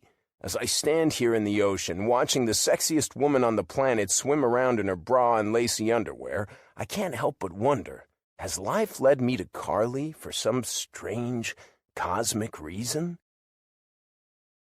Do you think everyone is still at the clubhouse? Carly asks as I pull the Land Rover into my dad's driveway. After one quick glance around our parents' houses and then to the rest of the houses on their street, I nod. Yeah, even though it's almost 10, it seems like it. Everyone's lights are still out. That is fan-fucking-tastic. A devilish grin covers her lips, and as I put the car in park and cut the engine, Carly is unbuckling her seatbelt and hopping out of her seat. She yanks open the back passenger door and snags the big package of toilet paper that she bought at the store across from the beach. Seeing as we were both soaking wet when we got out of the ocean, we did, in fact, make a pit stop for towels before heading back to Sunny Creek. I hop out of the driver's seat, shove the keys in my still-damp pocket, and shut the door. But to my surprise, as I round the hood, she's already heading off in a direction that leads the opposite way of her mom's house. "What are you doing?" I question, and she stops in the middle of my dad's lawn to flash a cheeky grin at me. I'm letting Karma handle a few things. Huh? I ask, and it takes me 5 strides to close the distance between us. Karma? What are you talking about? Carly raises the toilet paper in her hands a little and nods her head. I'm talking about giving Betty a taste of her own medicine. You're going to give her toilet paper? No, she snorts. I'm going to TP Nan's house. What? My eyebrows hit my forehead. Ryan, Carly responds, dropping her voice and leaning toward me. Think about it. Tomorrow is trash day, and Betty will be whipping around on her demon cart, making the rounds and giving out as many citations as she can. Okay. So, I'm gonna TP your bestie Nan's house, knowing that it will make Betty lose her fucking shit. I laugh at the absurdity, but when I realize she is completely serious, my jaw damn near hits my Italian leather shoes. Wait, you're actually serious about this? I question. You're going to toilet paper an old lady's house just so you can piss off another old lady whom you were tempted to fight over a bingo game tonight? Because she fucking cheated, Carly retorts. And don't forget, this old lady is the same old lady who called my mom a slut and bitched me out of her freaking trash cans, Ryan.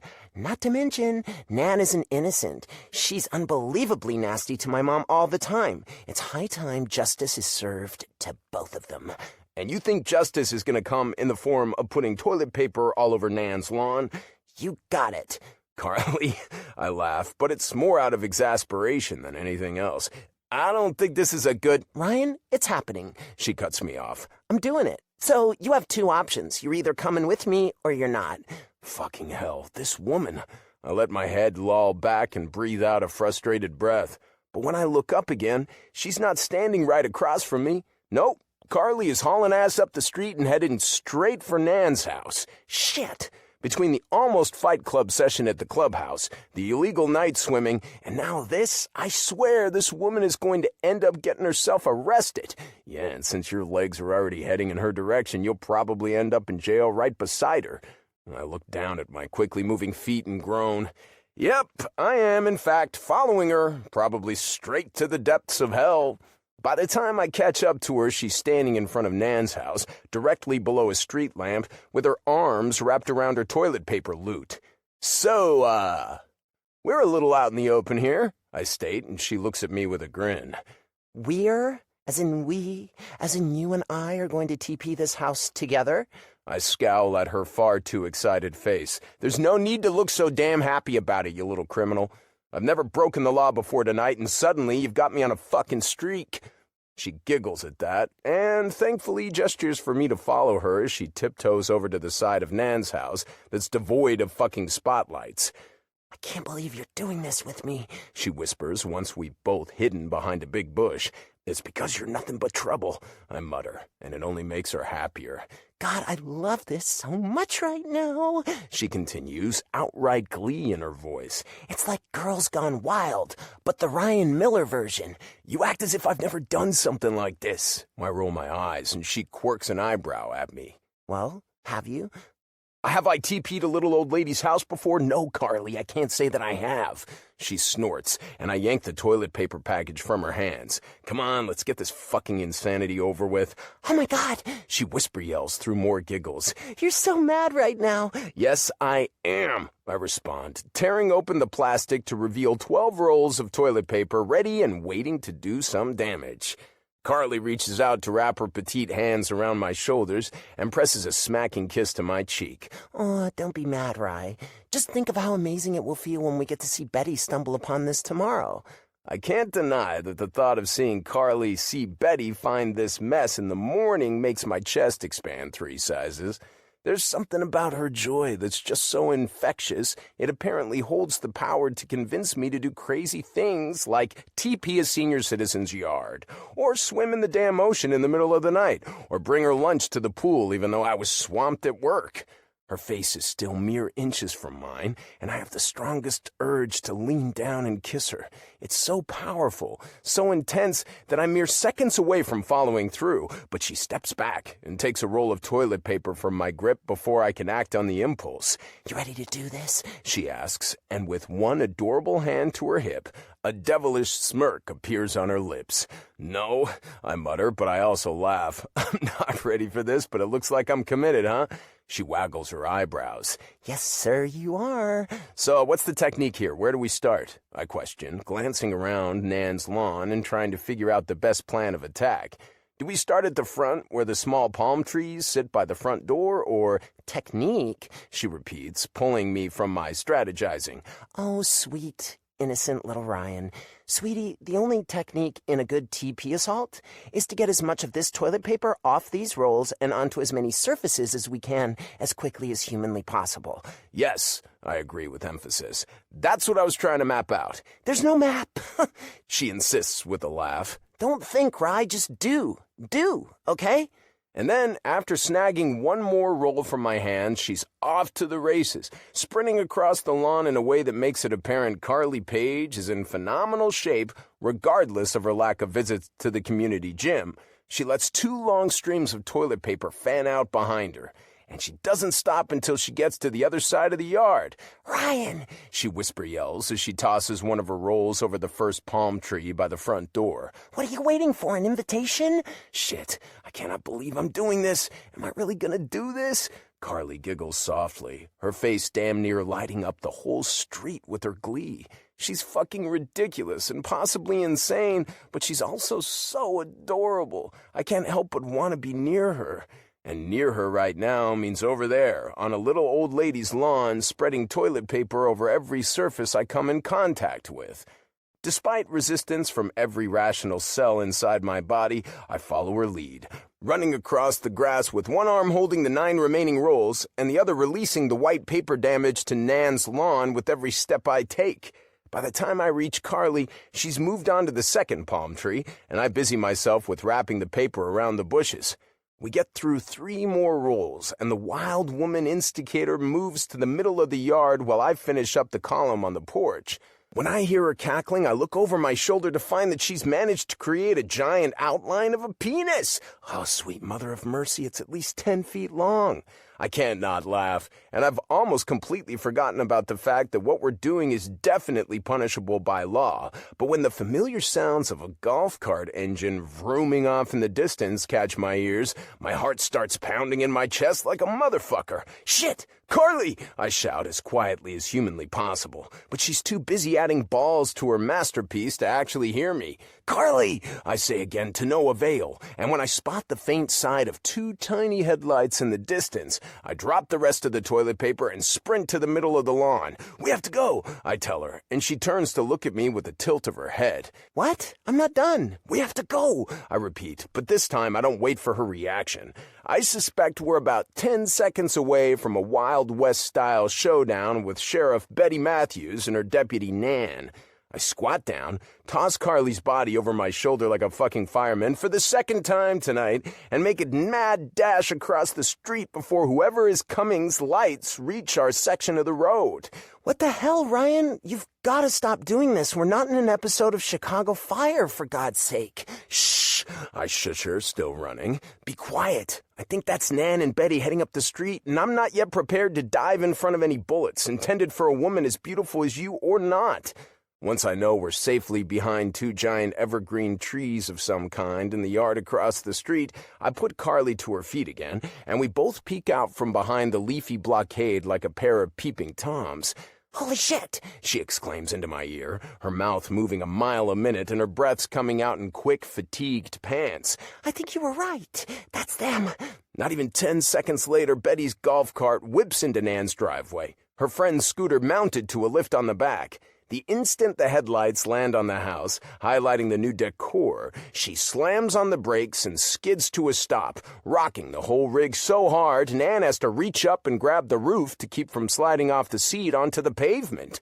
Oh, fuck, I mutter and try to slow my heart rate down by steadying my breaths like my CrossFit trainer in New York taught me. Shit is about to go down. What the heck is this? Betty shouts and hops out of her seat. Nan, what did you do? What did I do? Nan questions, still sitting in the cart. You really think I would do something like this to my own yard? Tomorrow is trash day. You know that's when I make the rounds. How are you going to get this cleaned up before then? You're almost making it impossible for me not to give you a citation. A citation? Nan screeches and attempts to jump out of the cart. She doesn't make it, though, her need for her always-present red scooter obviously legitimate as she just sort of bounces on the seat. but I'm not the one who did this. Betty huffs and walks over to the lawn to consider whether or not she wants to help her friend get off her golf cart and onto her own method of mobility. But when she gets a gander at Carly's art installation in the center, she tosses both hands up in the air. This is a wanker, Nan. A what? I said there's a wanker in your yard. It has a pair of big testicles. Nan tries to get up again, and I wince at how badly I feel about not going over to help her. Not to mention the fact that we TP'd the poor woman's yard. Betty finally notices Nan's struggle and, with a huge growl, walks back over to the cart, unloads the scooter from the back lift with a switch at the side, and then helps Nan climb from the cart onto the scooter.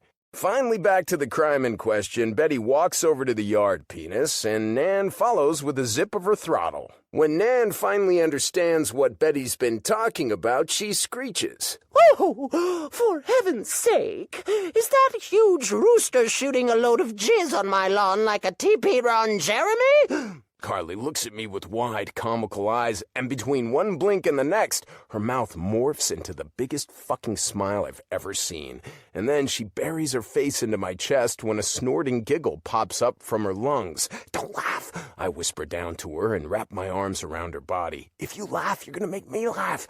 Obviously, my order only makes her lose more of her hold on her tenuous control, which only makes her bury her face more into my chest. Shit. I hold a hand over my mouth and try like hell not to lose it. I mean, I feel badly that we're picking on women twice our age, but it's really hard not to find the humor in Betty and Nan shouting at each other about dicks and balls and porno flicks.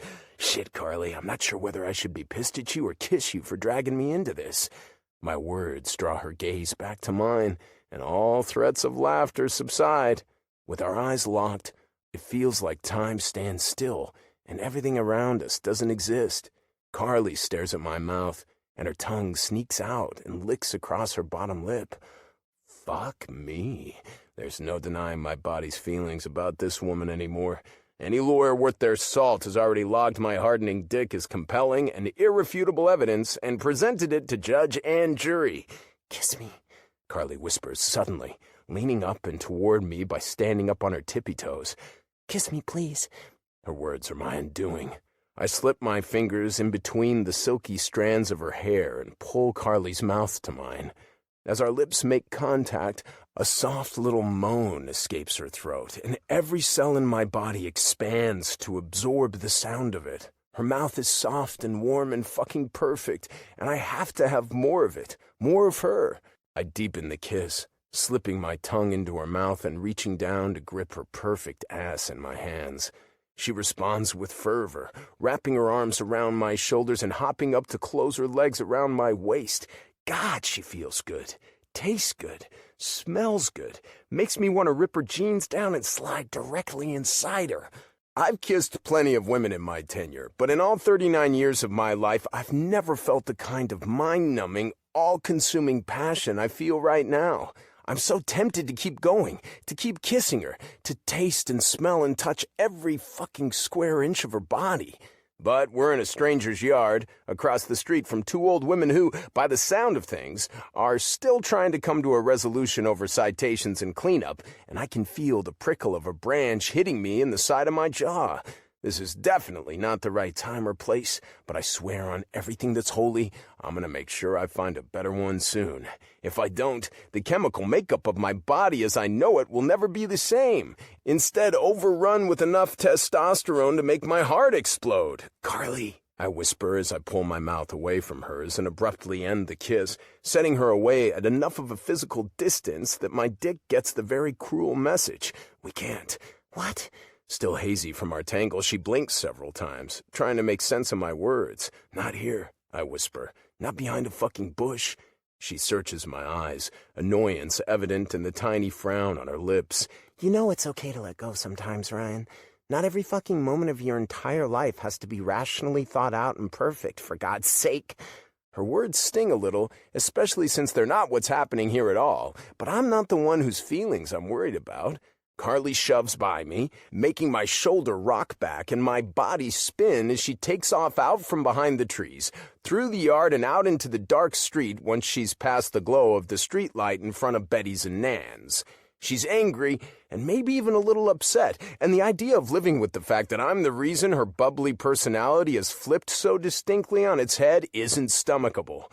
I have to follow her, explain, make things right. I have to make sure Carly Page understands what I've finally come to recognize. Together, we burn bright, and for me, it's becoming more and more impossible to look away from the light. Chapter 19. Carly.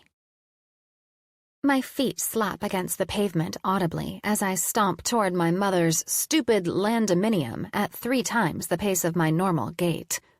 I cross my arms over my chest and rub at my skin.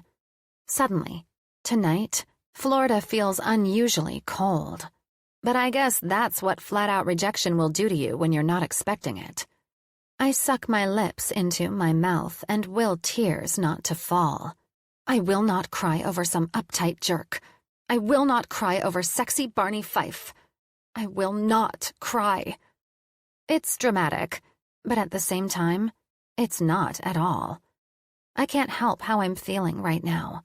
The only control I have on this situation is holding in all these pent-up emotions until I get someplace private where I can let them do their thing. With my mother's house in sight and the lights still out, I pick up into a jog and hiccup against the threat of impending tears. Carly! Ryan yells, his voice coarse like a whisper, but loud enough in volume to hear it. I shut my eyes tight and shake my head, letting the wrap of comfort on my chest go so that my arms can swing freely to facilitate a faster run. Wait up! He implores this time, the sound of his approach getting louder with every one of his steps. Carly! No, Ryan! I hiss, without turning around. Just go home, okay? We'll talk tomorrow. The tomorrow after never, if I can help it. I'm not going home, Carly. Not without explaining. Well then, I guess, enjoy your baseless, wandering existence, because I'm not talking to you right now.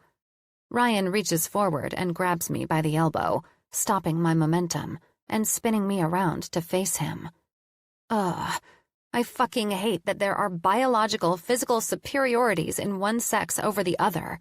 If he weren't a vastly fit male, I would have dropped that motherfucker so hard. Carly, you're blowing this out of proportion. I laugh, right in his stupid face, the tease. Wow, great opening line, genius. Women love having their emotional reaction percentage rated. He sighs, shaking his head. That's not what I mean. I wasn't trying to criticize your reaction. I was trying to get you to reimagine the catalyst. What? I narrow my eyes and wave a wild hand in front of his face. No, you know what? I don't want to know. I turn and head for the driveway again, and his footsteps follow. I'm trying to say that you clearly think I was rejecting you, and I was not. I shake my head and make the turn into my mom's driveway, and he heaves a giant breath of air that I feel shake in my chest. Carly, stop. I spin around and march back toward him immediately, his eyes widening at my speed. You don't get to tell me how to interpret something, Ryan Miller. That's not the way this works. That's not the way any of this works. Relationships, hookups, whatever the hell this is, they're kind of like jokes. If you have to explain the punchline, the whole thing loses its luster. His head jerks back, and his eyes narrow slightly. It makes them appear to be a darker blue than I know them to be, but no less captivating. His words are slightly less endearing, though. Are you always this hard-headed, or only when you're afraid to feel something bigger than the thrill of a trip down a snow-covered mountain? Fed up, I spin around again and march straight toward the house without turning back. It seems like he's behind me again, following, but I don't turn and look to find out. Straight to the front door, I open the glass storm door and then the main wooden one, letting them slam behind me. They don't hit the jamb, instead bouncing off Ryan's body as he forces his way through them. I told you to stop following me, I hiss quietly, not wanting to have an argument of this nature at full volume in case my mom came home and went to sleep. It's not that my parents never had the occasional knockdown, drag-out screaming match when I was growing up, but I really don't need her waking up and feeling the need to get involved. And I told you that I'm not going to quit following you until you hear my side of the story at least. You know what? I snap, turning around as I reach the door of my bedroom and getting in his face. I twist my wrist to engage the knob behind my back, shove open the door with my foot, and grab him by the front of his shirt to pull him inside with me. I shut the door behind him soundly and then offer with wide arms. Go ahead. Get it over with. Tell me your side of the story. He steps forward, caging me and forcing me to retreat. My only move is backward, but the escape route dries up quickly as my back slams into the door and his arms come up to meet the surface at the sides of my face. Trust me, Carly. You wanted me to end that kiss. He's breathing heavily, and his eyes are so vivid. I want to tell him to take his explanation and shove it up his own ass, but with the way he's looking at me, I don't even manage to cover the breathiness of my curiosity. Why is that? Because when it comes to kissing and fucking, I don't follow the rules, he says, moving his mouth to my ear so it just ghosts the shell. I don't go easy, Carly. And when I put my mouth on your pussy, I'm not going to do it with your back in the grass in some random yard where I can't take my fucking time. He pushes his body into mine against the door, and I feel the seriously unmissable presence of his hard cock against my abdomen. My eyes widen slightly, my nostrils flare, and a heaviness takes up residence between my legs. Okay, holy shit. Turns out his explanation of the punchline is pretty damn good. I open my mouth to, I don't know, tell him to pillage me like he's a Viking and I'm a ship in a dark, tumultuous sea. But along with inhaling his super powerful pheromones, I've also gotten a whiff of something else. Something that, no matter how turned on I am, or how much I want him to take his time with my already raring-to-go kitten, I can't ignore. Not here. Not in my mother's house. Okay, so listen. You're forgiven. And I really want to explore picking up what you're putting down. Really want to explore it, actually. But, do you smell that? His intensity dissipates a little, and I have to admit, as much fun as I have joking around with him, I'm sad to see it go. But I'm fairly confident now, after that admission, I'll get it back again. And when I do, holy shit, I'm going to mine for it shamelessly. He pulls back slightly, the pressure of his hardness against my belly disappearing entirely, and looks up and to the right while he takes in a deep breath of air. When he smells what I'm smelling, obviously, his eyebrows draw together. Is that? I don't know, I whisper, but it sure as hell seems pretty skunky to me. Revving up my nose like a bloodhound, I start sniffing the air around us rapidly, bringing a smile to Ryan's full lips. It looks good there, just as good as the hard line it held only a moment ago as he spoke about tasting my pussy. Opposites, somehow at home together in the same being. A shiver runs down my spine as I think about how the same applies to the mingling of people like him and me, to the pairing of the rule follower and the rebel. What do you think? Ryan asks, breaking me from my inner ramblings and bringing me back to the problem at hand. Is it weed?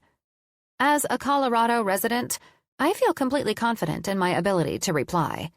Without a doubt. What I don't know is where it's coming from. Let's find out. I nod, turning to open the door again and peek my head out into the hallway. The smell amplifies immediately, and I turn back to stare meaningfully at Ryan.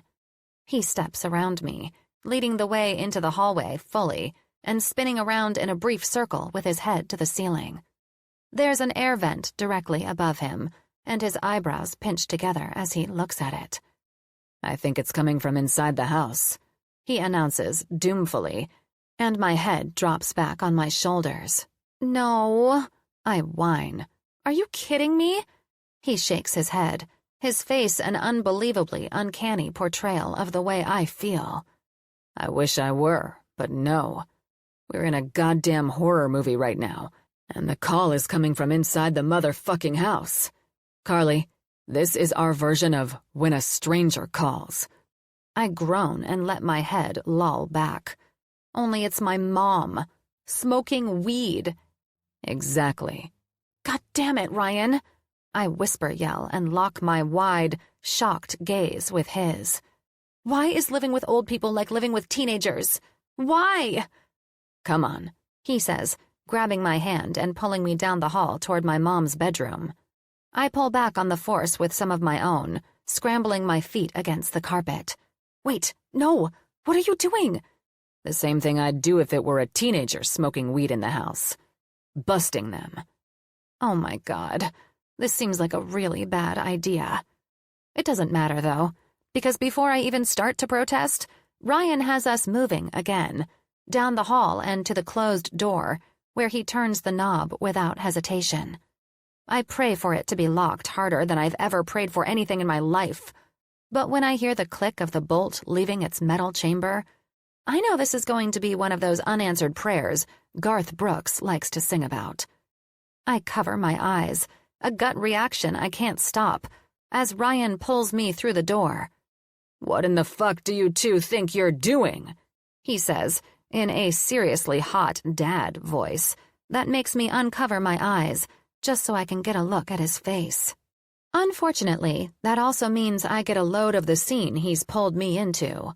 Our parents, both fully clothed, thank God, lying together on my mom's bed, giggling and passing a joint back and forth.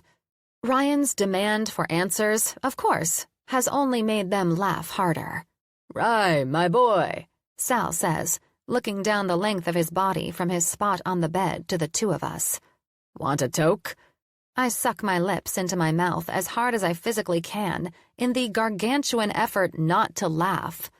We're living inside a fucking circus. It's true. But the look on Ryan's face while being propositioned to do drugs by his father is almost too much to take. Like, I legitimately think his head might explode if I don't take control. "Sal," I venture carefully. "I don't think Ryan wants any of your weed." Sal shrugs, and I lick my lips as Stella lifts one petite shoulder in a cutesy shrug and winks at me. "What he wants, what we both want," I qualify, "is for the two of you to start acting like adults and use your brains a little bit. I'm not going to judge your desire to smoke pot recreationally, but for the love of God, could you not do it inside the house? In bed? There's like 5 feet of space between these landominiums. One shaky hand and you're going to burn this whole freaking neighborhood to the ground." Stella laughs again and takes a pull off the joint, which, to be honest, looks a little too expertly rolled, held tightly between her thumb and index finger. "Come on, Carly," she says through a sharp inhale, words leaving her lips, but smoke entering her lungs at the same time. "We're just having a little party." "Put it out or take it outside," I reply as sternly as I can manage. "Those are the options." "No," Ryan interjects.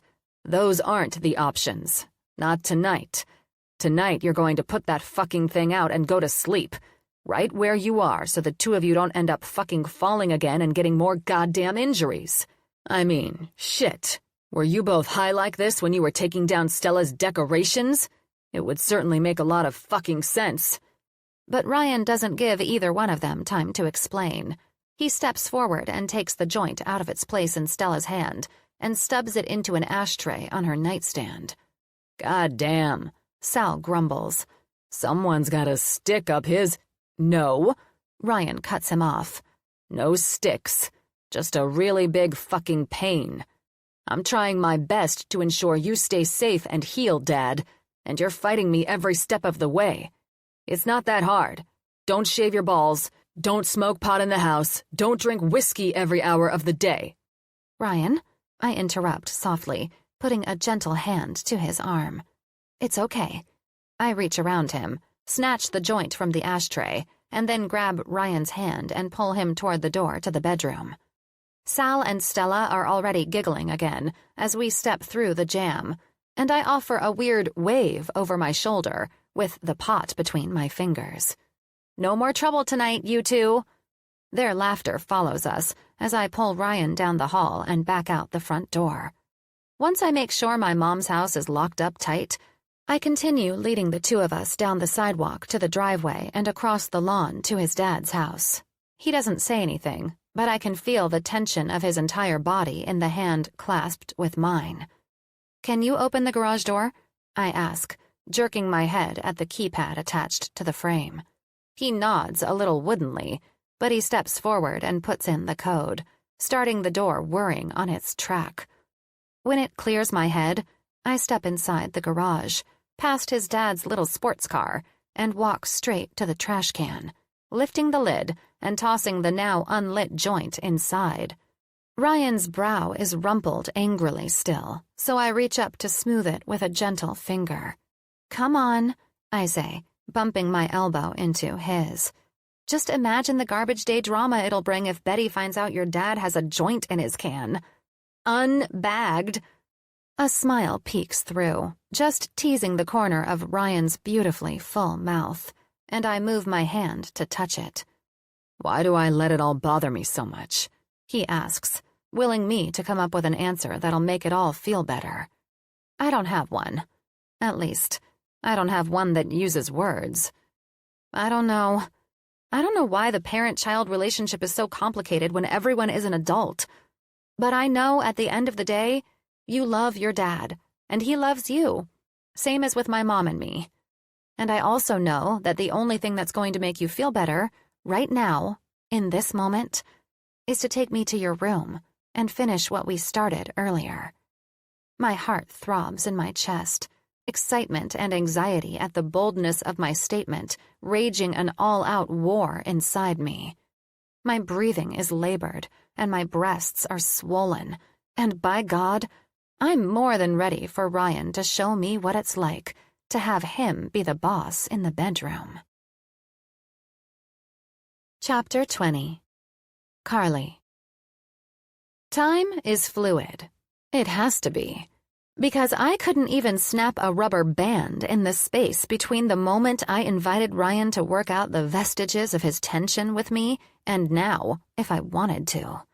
And yet, the feeling of my back scooting across the comforter on the bed in Ryan's tidy home away from home, as he wraps his arms around my thighs and yanks my body down toward his, seems like it might last forever. "Ryan," I breathe, eliciting a grin from him. Just relax, Carly. I have but one solitary goal tonight, and I'm not the kind of man who stops anywhere short of success. "And your goal?" I ask with a gulping swallow. "What is it?" His smile is lazy and sexy and wholly in control in a way that makes my entire body quiver as he skates a hand up in the inside of my thigh and pauses, just before actually touching me. When I'm done with you tonight, Carly, you won't have to ask. Holy shit. That's it. I'm starting a blog on the merits of dating corporate VPs. New goal, lady warriors. Don't fight the establishment. Fuck it instead. The results are guaranteed to be exponentially more satisfying. I flop back onto the bed, and Ryan climbs over me, straddling my hips and scooping a gentle hand under the back of my neck. It makes my nerves tingle, but the simple feeling is no match for the gasp that leaves my throat when he uses that hand to yank up on the back of my neck, forcing my back to arch dramatically. My breasts heave in my pink bra, my flowy top already having been removed and discarded in a heap on the floor, and he leans down to skate his mouth across them. The tops first, and then the swells. And then, with agonizing precision, he closes his lips around the peak of my nipple and sucks through the fabric. Because of his hand at my neck, my body's natural inclination to balk at the overwhelming sensation is a dead end, and his suction pulls even deeper. I moan, and his fingers tighten in the strands of hair that have mixed among them. "Louder," he tells me, the softness of his own voice a dichotomous traitor to his order. "When you moan, don't hold it back. I want to hear it. Feel it. Taste it. Understand me? I nod as best I can with the restricted movement of my upper body, and he smiles against the skin of my throat. Good girl. Holy hell. Ryan gently squeezes his hand at my throat as he spins it to the front of my neck and applies pressure ever so slowly. It's not choking, per se, but it's choking's little sister, and I can't say I'm sad to be meeting her. Sliding down, his hand travels slowly to my chest, the weight of it making the feeling of intimacy that much more potent. The cup of my bra leaves a scratching scrape in its wake as he pulls it down, and the open air on my already slightly wet nipple makes it peak even harder. You're beautiful, Carly, Ryan says against my skin, his mouth so precise in its movements, it's like an extension of his hands. Your body, your face, your mind, all of it is captivating. I sigh heavily, the simple task of breathing and enjoying his attentions at the same time, proving more difficult than expected. I want to touch him, feel him, taste him, but something about the way he's dictating our pace assures me it'll all come in good time. Sexy Barney Fife has been replaced, and now I'm faced with a fierce, commanding lover in his place. And damn, I'm a fan. I exhale as the other cup of my bra flips down and props my breast above it, and Ryan licks a circle around the nipple. He groans when I shift my legs restlessly below his hips, and then he nips at the underswell of flesh. Calm, baby. I quiet my legs as best I can and watch as he scoots down the line of my body, undoing the button on my jeans and pulling them and my underwear off in one swoop. It's a surprising rush to have him move so quickly after taking so much time with my breasts, and the mix of time once again rears its beautiful head. Fierce and direct, he spreads my thighs with rough hands and puts his mouth to my exposed clit. The tiny amount of scruff on his face scrapes at my delicate flesh, making me jump in surprise. And then he pulls back and blows. Warm, sexy, unbelievably gentle. It feels like the touch of the faintest feather, but it's enough to make my back leave the bed without the help of his hand at my neck. Ryan, I moan, this time uncontrolled by some pseudo-desire to stay within a boundary. You taste so fucking sweet, baby. I might have to eat you all night. I shiver. Will you let me eat you all night, Carly?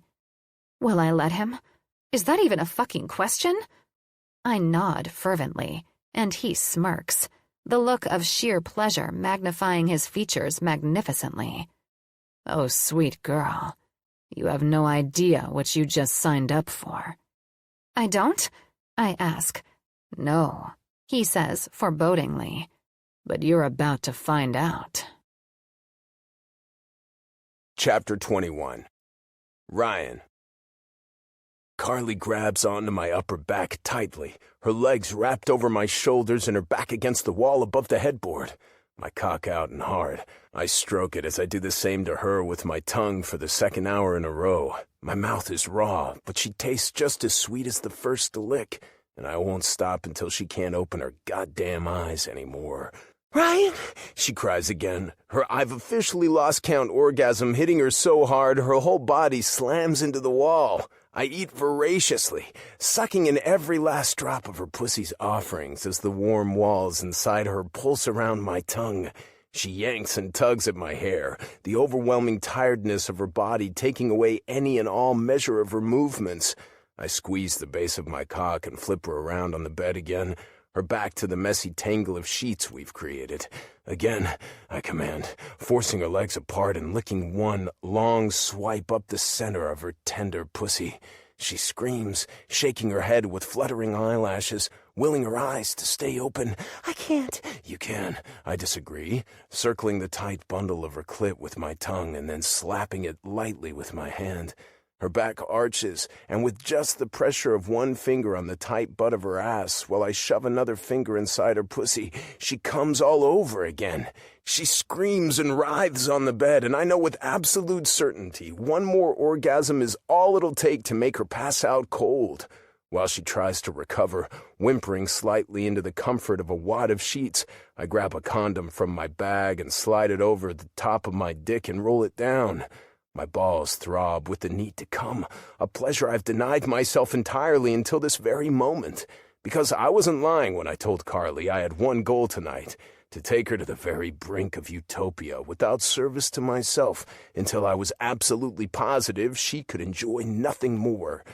I was to chase her pleasure, and her pleasure alone, as many times as her body would allow. Oh my God, Carly breathes as I climb back onto the bed and push my hips in between hers, her eyes on my dick and the condom that covers it. You're actually going to use your penis? I smile at that. I can't help it. There aren't very many women like Carly Page, and for that I'm glad. I'm pretty sure I'd have a much bigger criminal record if there were. I am. Think your pussy can handle coming for me one more time? I really want to say something convincing like, fuck yes, it can, but Ryan, I'm really not sure. Your stamina is almost otherworldly. I think you might be an alien life form from the planet Sextune. I chuckle. Does that mean you know the answer to what my goal for tonight is? Is it to kill me? I shake my head. Nope, but don't worry. I'm going to give you one more chance to learn. She watches avidly through sleepy eyes as I resettle my hips between her legs, lift her calves to wrap them around my back, and sink my cock into the sweet heat of her pussy. It feels smooth and welcoming, and a guttural groan grabs me by the balls and threatens to make me come immediately. To be fair, I've been holding back my orgasm for the longest time I've ever fucking managed, but I refuse to let myself screw up the chance to make her come again. One last time. Chapter 22. September 17th, Thursday. Carly. Every time I shift, walk, or do pretty much anything, I'm reminded of last night. It's been less than 12 hours since Ryan was inside me. Since he ate my pussy until I had so many orgasms, I felt like I had been transported to another realm. But the sensation of his mouth on me, of his cock filling me up, is still there. "What sounds good to you, darlin'?" Sal asks, reaching out his hand to gently place it over the one my mother has sitting beside her menu. I can't deny my current situation is a very strong deterrent to allowing my mind to spend hours upon hours replaying my sexcapade with Ryan. Lunch at the clubhouse with the two geriatric potheads doesn't leave much room to think about anything else besides keeping their usually crazy asses in line. "I don't know, Sally," she responds and grins at him from across the table. "But I'm starving." "Me too." He smirks back at her. "Feel like I could eat one of everything off the menu and still not be satisfied." "Maybe you're both so hungry because you were toking it up last night like Snoop Dogg," I comment, and my mom completely ignores the point of my statement.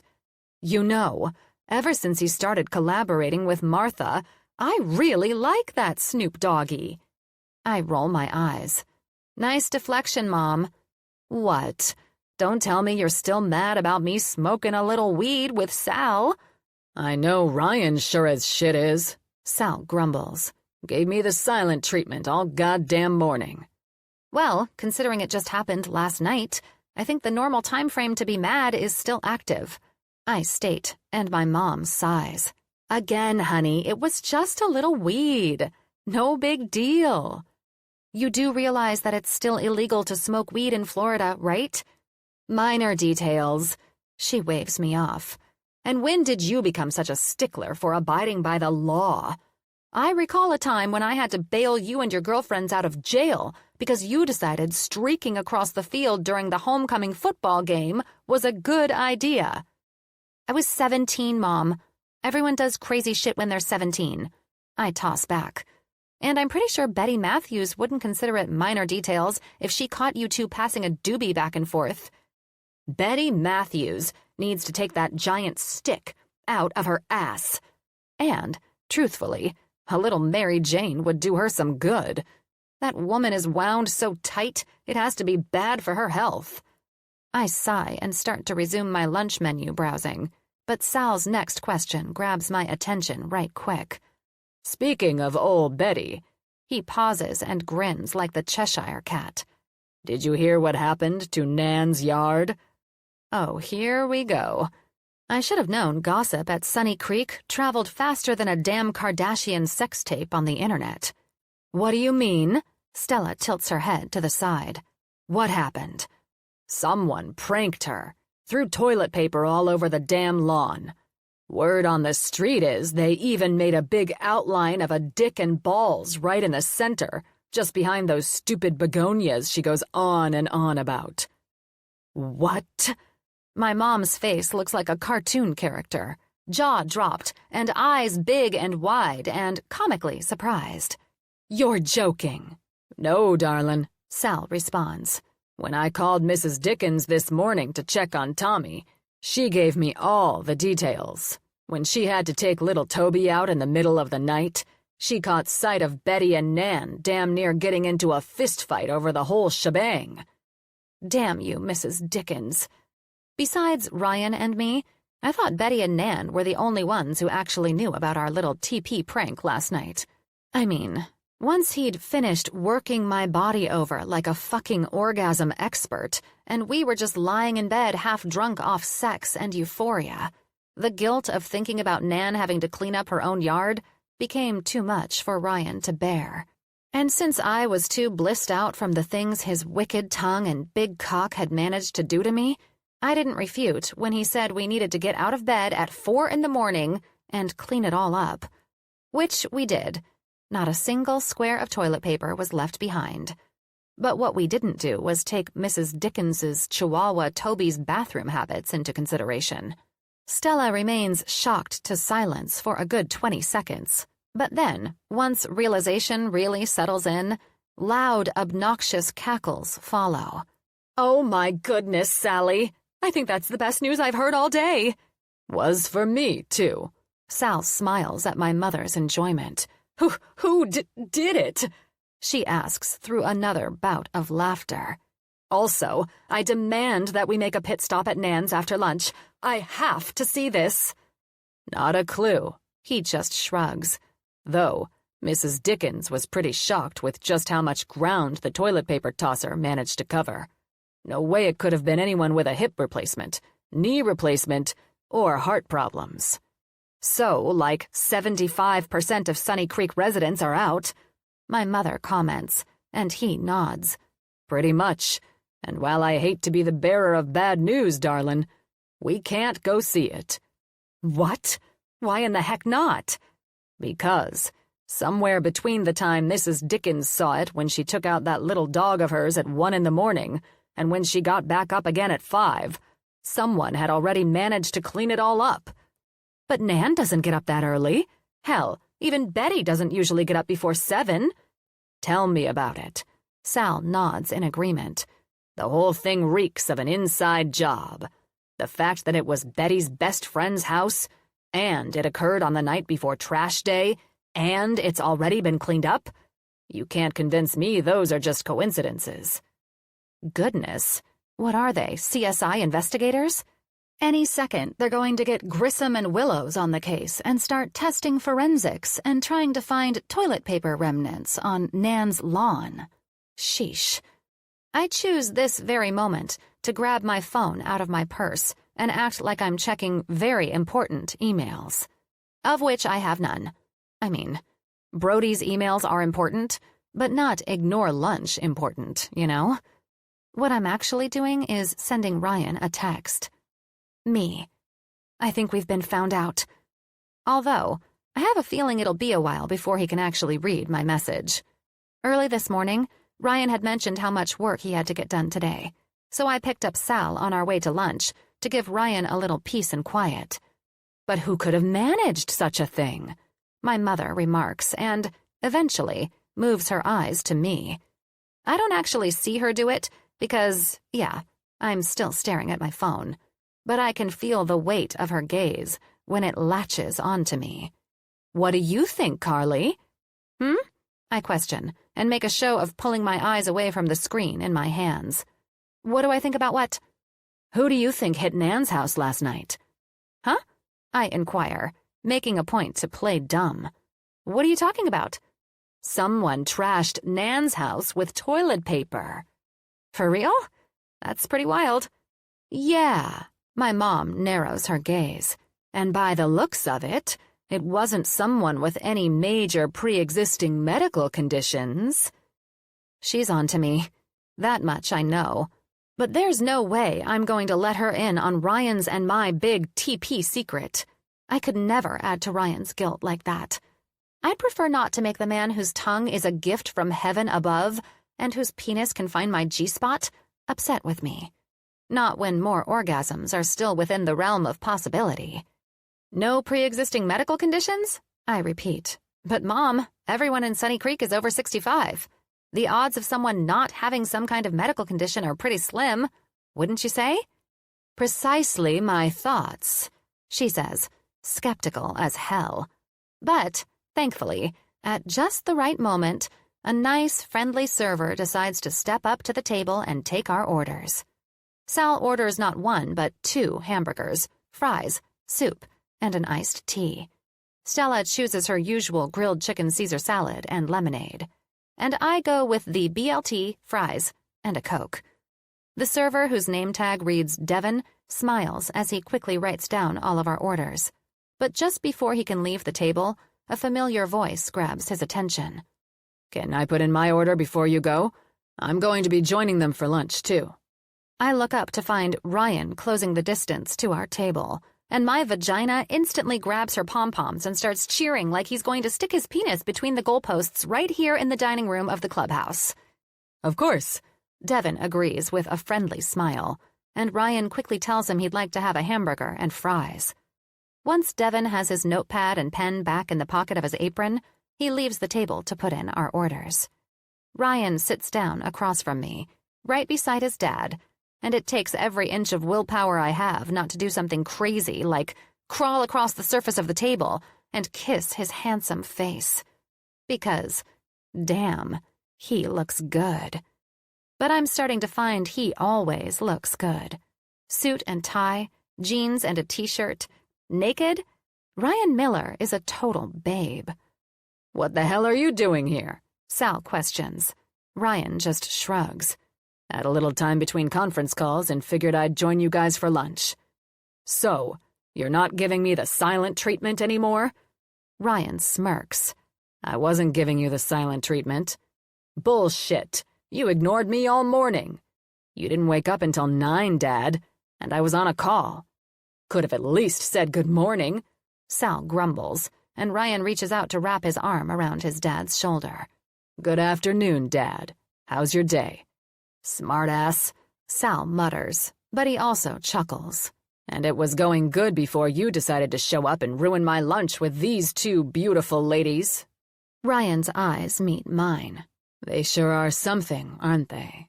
His question urges goosebumps to slide up my arms, and the way his gaze brushes over my body does nothing to help me keep my horny libido in check. Goodness, this man. Ryan Miller is crazy smart, handsome, charming, sexy, and fucks like a god. He's the equivalent of the quiet type you never saw coming, a flipping trifecta of unexpected perfection. Unbidden and unwelcome, thoughts of last night rush inside my head. Ryan's mouth on me, his cock sliding inside me, the way his blue eyes darkened with heat with each... Fuck. I have to get it together. Now is not the time to drift off into la-la sex land while my mother rambles on and on to Ryan about the latest Sunny Creek gossip. The anonymous TPer of Nan's house. When I realize my pussy is already throbbing and my nipples could cut glass beneath my bra, I decide to give myself a little mental break from the sexual prowess that's now sitting across from me. If you'll excuse me, I say, clearing my throat and grabbing everyone's attention at the table. I'm going to head to the ladies' room really quick. Napkin on the table, I slide my chair out and make quick work of heading in the direction of the bathroom. I don't even let myself glance in Ryan's direction. I can't. If I'm going to get it together and not end up dry humping the leg of our table like an unneutered dog, I can't let myself stare into the blue eyes of the sex king. And when I say sex king, I really mean it. I've honestly never experienced sex with a man like him.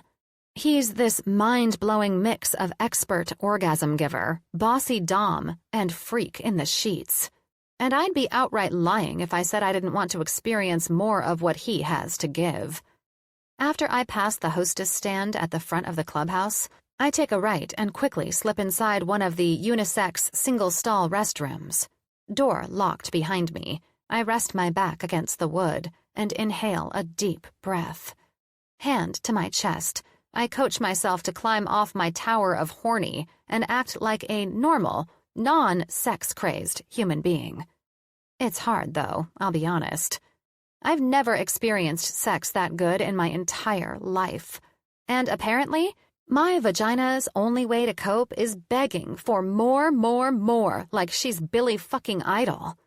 I swear, there's nothing more awkward than being uncomfortably turned on at lunch with your mom and her so-called boyfriend. Well, besides maybe seeing your mom's WAP dance video, or watching her make out with said boyfriend, or, a million other things that I've had to witness while being a temporary resident at Sunny Creek. I don't know how long I stand there, but when 3 soft knocks rap against the door, I damn near jump out of my skin. "Hold on! Just a minute!" I shout, and just, pace back and forth in the small bathroom. Truthfully, I have zero reason to be in here, but I also don't want to seem like a psycho who just stands around in bathrooms. I hit the handle on the toilet with my shoe, so the sounds of flushing fill the room. But before I can head over to the sink to wash my hands, my phone buzzes in my pocket. Ryan. "Open up, sweetheart." Huh? "I'm the one who just knocked on the door." What the hell? I think to myself. But also, I open up the door. Between one breath and the next, Ryan is on the other side, and then his arms are around my waist, and he's shuffling us into the bathroom and kicking the door shut behind him. "What are you doing?" I ask, but also I giggle. "Kissing you." Which he does. Lips to mine, he takes my mouth in a deep, sensual kiss that feels so damn good, it surprises a moan from my throat. "So, when you texted me to say we've been found out, you meant Nan's house," he states, and bites down on my bottom lip to tug on it gently. "What did you think I meant?" I ask, but then my eyes go wide in amusement, and I laugh when I realize that message could have meant our parents found out about all the hours of hot and illicit sex we enjoyed inside Sal's guest bedroom. Oh shit. I guess I didn't think that through, huh? "Not exactly." He shakes his head, smirks, and kisses me once more. I lean my head back to meet his eyes. "Is that why you showed up at lunch? Because you thought some crazy shit was going down between me and the doobie-smoking twins?" He shakes his head again. "Actually, I was already on my way here when you sent me that." "But I thought you had a ton of work to get done today." "I do." He grimaces and slides his fingers into my hair, tugging my head back gently, so my neck arches and my chest presses into his. "But I couldn't stop thinking about last night, and decided I wanted to see you more than I needed to do my fucking job." "So basically what you're saying is that you're currently playing hooky from work because you wanted to see me." He nods. "You're a horrible influence." I giggle at that. "Yeah, well, you haven't made shit easy on me either. My mind has been reeling all damn day." Ryan smirks, and his eyes flit down to my mouth. "Wait, have you been fantasizing about me today, Carly?" "That's top secret information." "Is that right?" He quirks a brow, and his eyes flash to mine for the briefest of moments, before going back to my lips. "And what do I have to do to get that information out of you?" "Lots of stuff." "Like, what kind of stuff?" He asks, and runs his nose up my cheek. "Dirty stuff." That makes him chuckle. "I'd love to take you up on that offer, but I get too carried away with you." Pretty sure Sal and Stella will notice if we're both MIA from the table for a few hours. Well then, I guess you're shit out of luck. Ryan places one more deep kiss to my mouth, slipping his tongue past my lips to dance with mine. And it's good. So good. My breasts press against his chest, and I can feel the way he's growing hard against my stomach with each passing second. Fuck. I could do this with you all day. He whispers against my lips, and he moves his mouth down my neck to my chest. And with his fucking teeth, he tugs my shirt and one cup of my bra down to suck my nipple into his mouth. Oh, holy shit, I whimper, and an embarrassingly loud moan escapes my lungs. I feel his lips quirk against my skin, and he pulls away to blow a warm breath across my now wet nipple. It's basically my undoing, and any control I had over not being throbbing and aching and craving every freaking second is long gone. I am officially an amped-up ball of sexual needs and desires, ready to rip his and my clothes off and go to town in the middle of this fucking bathroom. But, to my utter dismay, he readjusts my shirt and bra so they're both covering me up again and releases me from his hold. Why'd you do that, Ryan? I question on a half-giggle, half-whine. I came in here to not be horny, and now I feel like I'm about to spontaneously combust. Because I'm a fucking idiot. He lets out a comical groan. And, if it makes you feel any better, I'm not faring well either, he says, and reaches down to adjust his cock on a grimace. Ugh, I let my head fall back. And you say I'm the bad influence. Ryan chuckles at that and leans forward to press a soft kiss to the corner of my mouth. Well, you are the one who tempts me to do the craziest of things. Don't try to push this off on me. I roll my eyes. You're the one who came swaggering in here and got us both all riled up. I promise. I'll make it all better. Just not right now. I pout. I'm holding you to that. Do. He winks. If you want to meet me in my dad's garage at 5 tonight, I might be able to start, making it better. 5? I question and scrunch up my nose. But why 5? Garbage pickup, remember? Oh shit, I mutter, and he shakes his head on a laugh. Don't worry, your garbage will already be handled. What are you talking about? Because I'm going to handle it. You're taking my trash out for me? Uh-huh. He smirks. Lord knows I've seen the way you come running out of your house on trash day. I'd much prefer if I'm the only one who gets to see your glorious, braless tits bouncing around. You feeling jealous of the trash guys, Ryan? Maybe. He just smirks. Now, I'm going to head back out there. Surely Sal and Stella are done chatting with the Thompsons. You'll wait in here for another 5 minutes before following?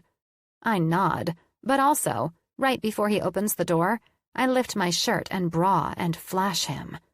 Just so we're clear, you don't want anyone else to see these, right? Fucking hell, Carly, he says on a half-groan, half-chuckle. 2 strides later, he's wrapping me up in his arms and kissing the daylights out of me. Behave, he whispers against my mouth. Or what? Or else I'll have to punish you with tongue lashings. A few seconds later, he's walking out of the bathroom, and I'm left to muse. If Ryan's punishment involves the kind of tongue lashings he gave me last night, then I'm about to be the baddest girl in town. Chapter 23. September 21st, Monday. Ryan. The time is now 5:30, and we're going to switch gears and see what Orlando has to say about the weather. The female newscaster announces on the television, and I glance down to up the speed on the treadmill. My Nike sneakers pound gently against the quickly turning black track as I lengthen my stride and adjust to the increased pace. Thanks, Julie, the meteorologist says, briefly pulling my attention back to the television hanging to the right of a wall of mirrors I've been using to watch my form while lifting weights, which just so happens to be my next agenda item of the morning. First, quick and efficient cardio to get my body moving, my muscles warm, and my heart rate up. Then a 40-minute weight workout focusing on all of the key areas. For the past 2 weeks, this has become my near-daily routine while I've been staying with my dad in Sunny Creek. And for the first week and a half, it was my saving grace. The one time each day when I could relieve stress and frustration and come back to my dad's place with a clear head. But now that a certain woman with gorgeous blue eyes and a sexy little body has grown to be a constant thought inside my head, I can't deny these workouts have lost most of their luster. Now I'm just putting in the time to keep my mind and body in shape. Otherwise, I'd rather be sneaking into Carly's bedroom and having my wicked way with her. Hell, I'm tempted to text her that very thought. But when I realize it's not even 6 in the morning, I choose not to risk waking her via the chime of a message. Eventually, the preset timer on my treadmill beeps, and I hop off, take a quick swig of water, and move over to the weights. First order of business is bench press.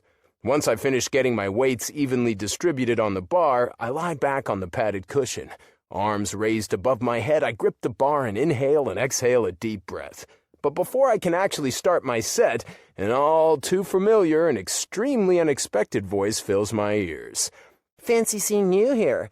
I lift my head just enough to catch sight of a smirking Carly striding through the gym, past the treadmills and the free weights, and she doesn't come to a stop until she stands right beside my supine form.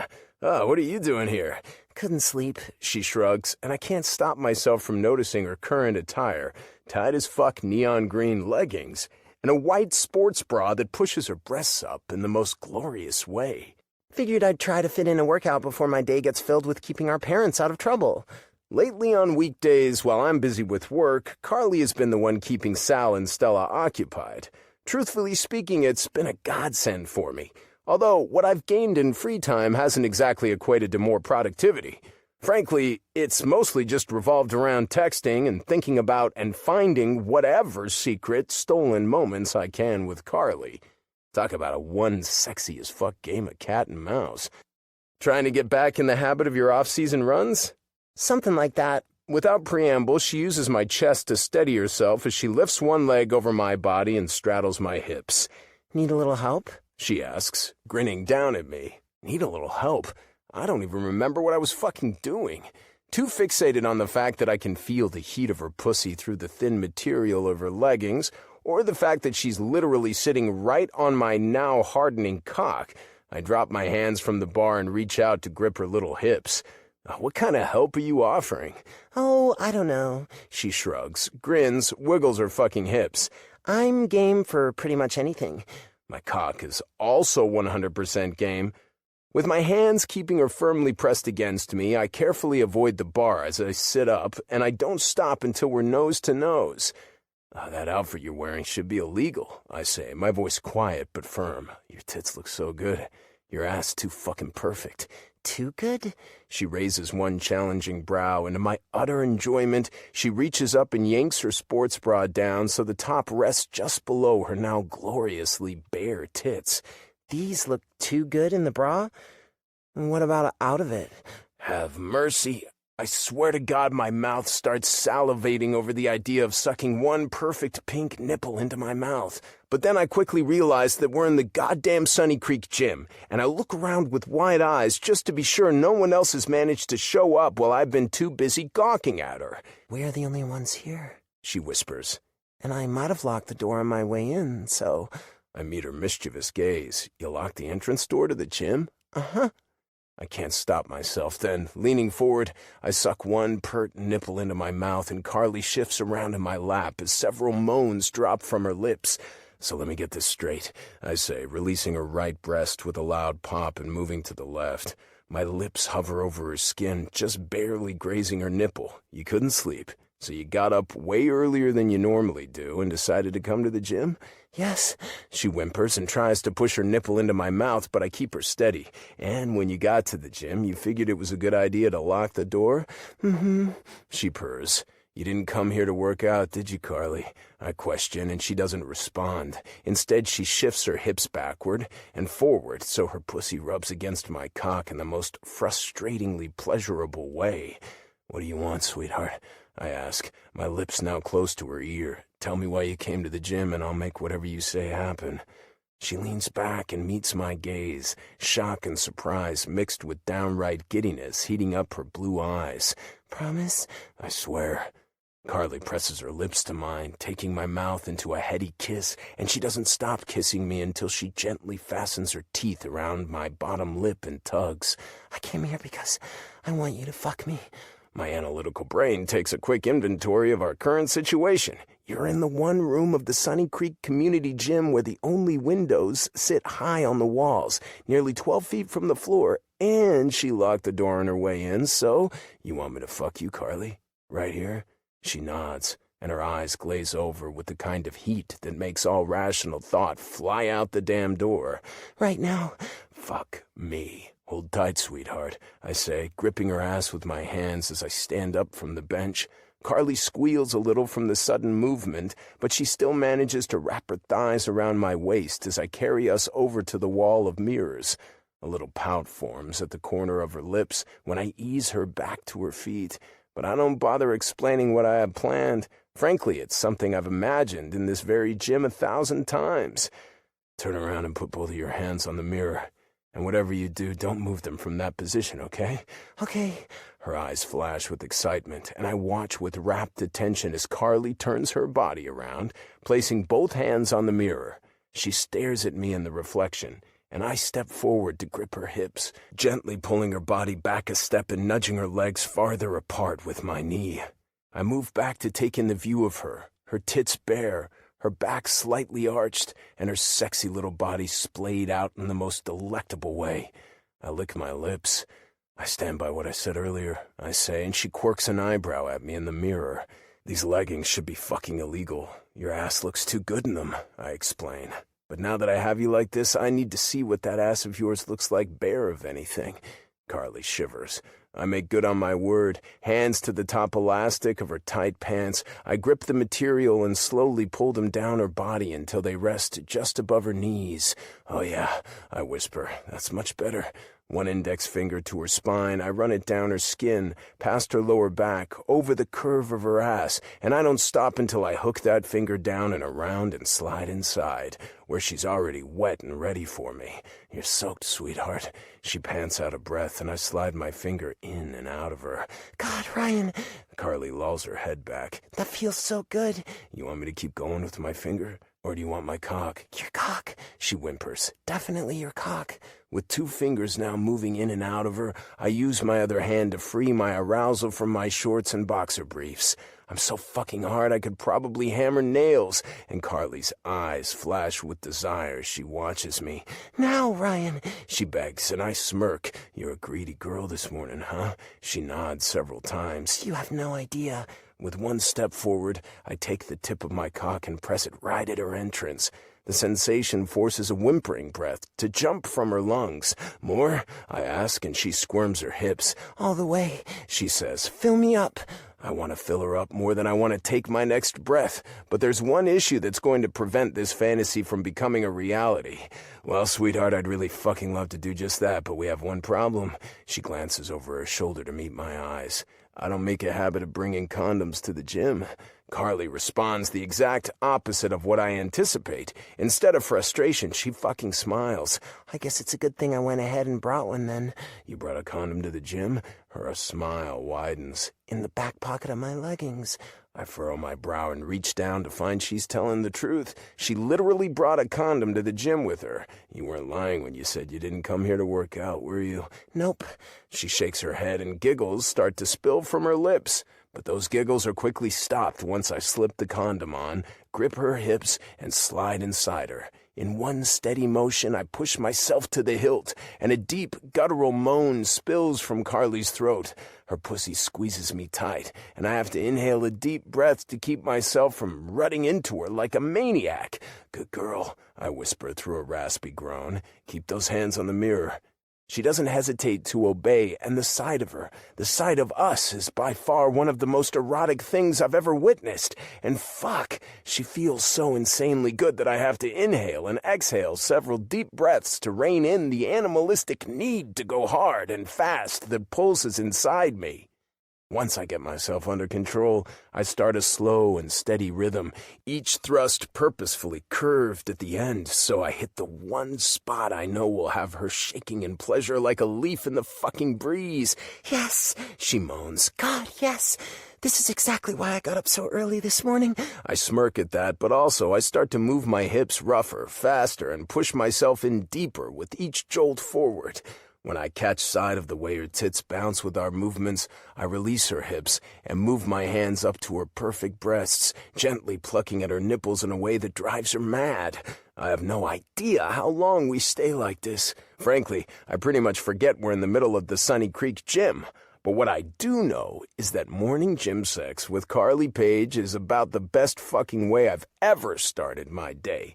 The combination of the thrill of the wild, forbidden act, and the constant reminder of how perfectly Carly and I fit together makes me want to do this over and over and over again. Once I feel her pussy clench around me in a hard orgasm, I fall straight over the edge into one pleasurable as fuck abyss. Holy hell, that was the best, she whispers as we both slowly come back down to earth. The best. I'm so glad I set my alarm last night. That makes me laugh. You set an alarm just so you could come seduce me at the gym this morning? Carly winks at me over her shoulder. You bet your big, beautiful cock I did. Sweet mother of mercy, this woman is an enigma of spontaneity and wild and crazy. And fuck if you don't find her completely irresistible. Chapter 24. September 25th. Friday. Carly. Stretched out on one of the coveted Sunny Creek loungers in front of the big community pool, I am living the dream right now. There's no water aerobics or pressure for me to pretend like I know how to teach water aerobics. No sign of Betty or Nan. And about 30 or so minutes ago, most of our fellow pool-goers headed back to their landominiums for lunch. I had the foresight to pack our lunch, and after a full meal and spending a few hours flirting and making kissy faces at each other, Sal and Stella are completely tuckered out on the two loungers beside mine. The plethora of quiet, uninterrupted peace that lays in front of me is one of the most beautiful sights I've ever witnessed, though it doesn't hold a candle to the view that is a naked, muscular Ryan. Especially when that very Ryan is banging your brains out in the public place that is the Sunny Creek gym. It might have happened 4 days ago, but I'm certain nothing compares to that. The mere thought of him inspires me to pull my cell out of Stella's beach bag and send him a quick message. Me. What are you doing? Not even a minute later, my phone chimes with a response. Ryan. On a conference call discussing merger and acquisition plans for the upcoming quarter. Ugh, gross. I scrunch up my nose. That sounds like my real-life version of hell. Huh. It's actually pretty interesting. You're such a liar. You know it's one of the most boring things you've ever had to listen to. It's not that bad. Not that bad. Give me a break. I snort and get to the real point of my message. Are you on a phone call or a video call? Just phone. Why? Oh, hell yes. Can you do me a favor? Of course. What do you need?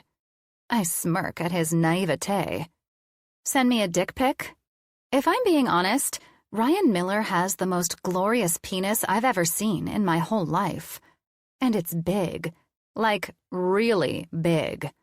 His magnificent male member somehow manages to perfectly skate the line of being very big, but not so big that you fear internal damage. Honestly, the first time I witnessed him whip that sucker out of his pants, I felt like I was watching an unboxing video for a slip-and-slide. LOL. What? You're nuts. Come on, Ryan, be bad. Send me a picture of your penis. Carly, I'm not sending you a picture of my dick. Boo! That's lame. It's not lame.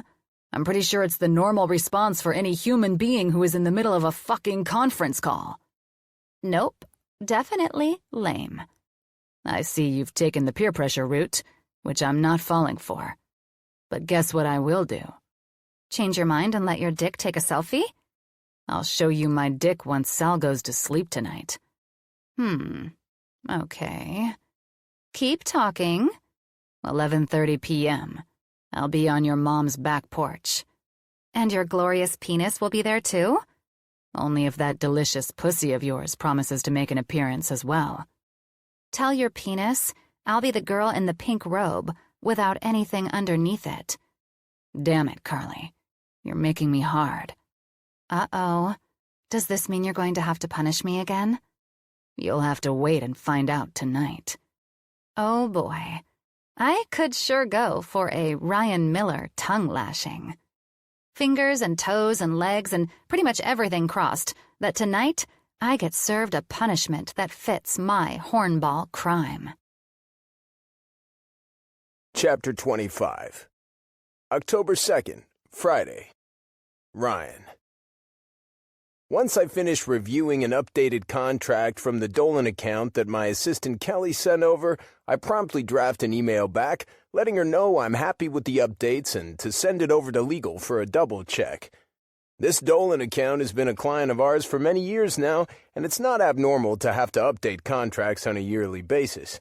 After I hit send on the message, another 10 emails have managed to find a new home in my inbox, and I glance at the clock in the lower left-hand corner of my laptop to see it's already after 12. Shit. Normally, I check on Sal around noon, get him some lunch, and argue with him for about 10 minutes until he agrees to ice his groin muscle for 15 minutes before alternating to a heat pack for another 15. You'd think since these are things that have been directly instructed by his doctor, he'd go with it. But Sal Miller never just goes with anything without putting up some kind of irrational battle. "Hey, Dad," I call out as I hop up from the dining table and head in the direction of the living room. But when he doesn't answer and I reach the sofa, I'm faced with the vision of him stretched out on the cushions, eyes shut, and sawing logs. Carefully, I snag a quilt from the back of the couch and place it over him, turn down the volume on the television, and close the blinds on the back patio doors where most of the sunlight filters into the living room. Not a single task disturbs him, and I make a mental note to make sure he does the prescribed ice and heat rotation when he gets up from his nap. But once I grab a bottle of water from the fridge and head back into the dining room to resume tackling my monstrosity of a task list, curiosity and disappointment form a weird bond and settle in my stomach.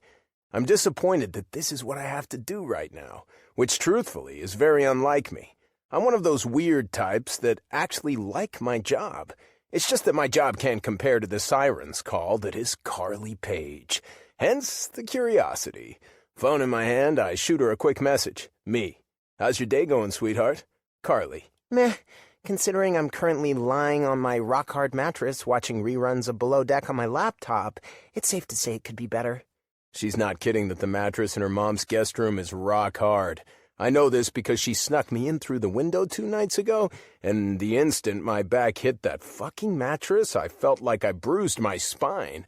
Also, I'm not 100% sure what Below Deck means, but knowing Carly, it revolves around some kind of reality show. They're her guilty pleasure through and through. I thought you had to take Stella somewhere. I did. To some kind of club meeting for crafters? Or maybe it's knitters? Hell, I don't know. I drove her to the clubhouse for the big event about 20 minutes ago in the cart. When are you picking her up? In about 2 hours. 2 hours, that's plenty of time. Not to mention, once Sal gives in to a mid-afternoon nap, he generally stays down for the count for 3 or 4 hours. Decision made, I head back into the dining room, send my assistant a short message that something's come up and I'll be unavailable for a few hours, and then, once my laptop is in sleep mode, I quietly make my way out the front door and lock it after I carefully click it shut. Once I reach Stella's front door, I rap my knuckles several times. But when there's no sign of Carly, I smirk and ring the doorbell. And when there's still no response, I press my finger to that fucker and let it ring until she gets her cute ass out of bed. Hold your horses, you lunatic, just a minute. Her voice fills my ears, and the sounds of her footsteps across the tile follow. What on earth could... She starts to question as she swings open the door, but the second her gaze locks with mine, her jaw damn near hits the tips of her pink-painted toes. Ryan, what are you... In one stride, I'm inside the door, my arms wrapped around her waist, and I'm cutting her off by pressing my mouth to hers. Thankfully, she doesn't balk or question. No way. In record time, her arms are around my neck and her legs are wrapped tightly around my hips. This just might be one of my favorite things about her. Wild, impulsive, down for anything, Carly is the spontaneity and irresistible chaos to my predictability and order.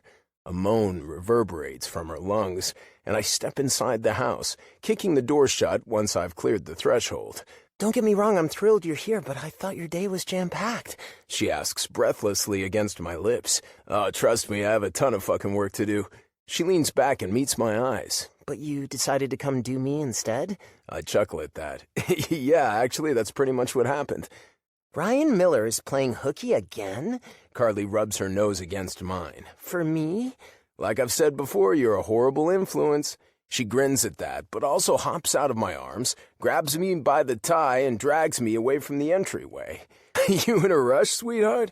I question on a laugh once we hurry through the living room and start a path down the hallway that leads to the bedrooms. We have less than 2 hours, Ryan, she comments. Less than 2 hours for you to take out that big, beautiful cock of yours and fuck my brains out.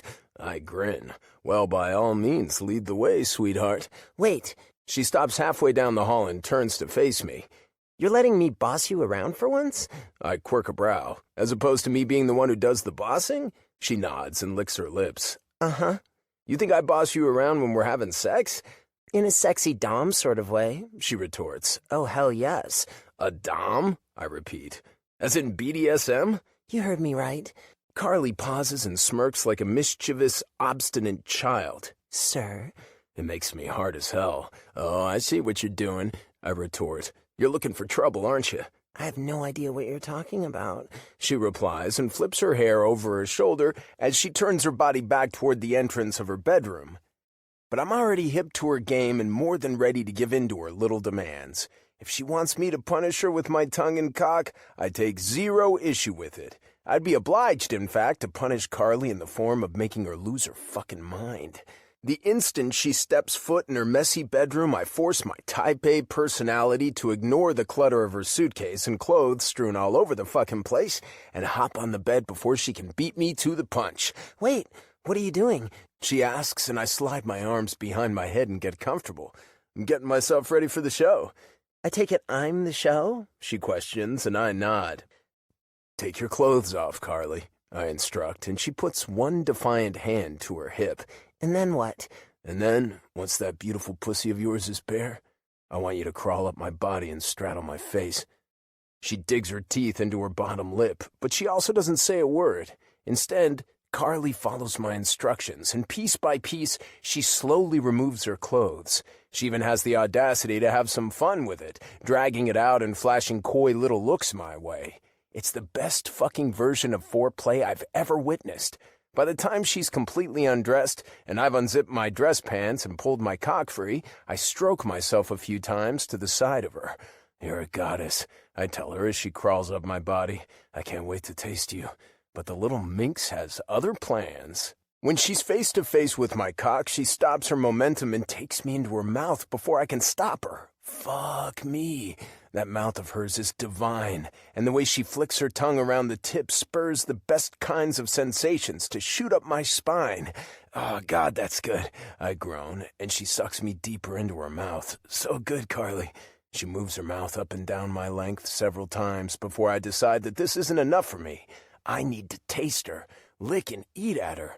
So, with a few position readjustments, I make it so I can do just that.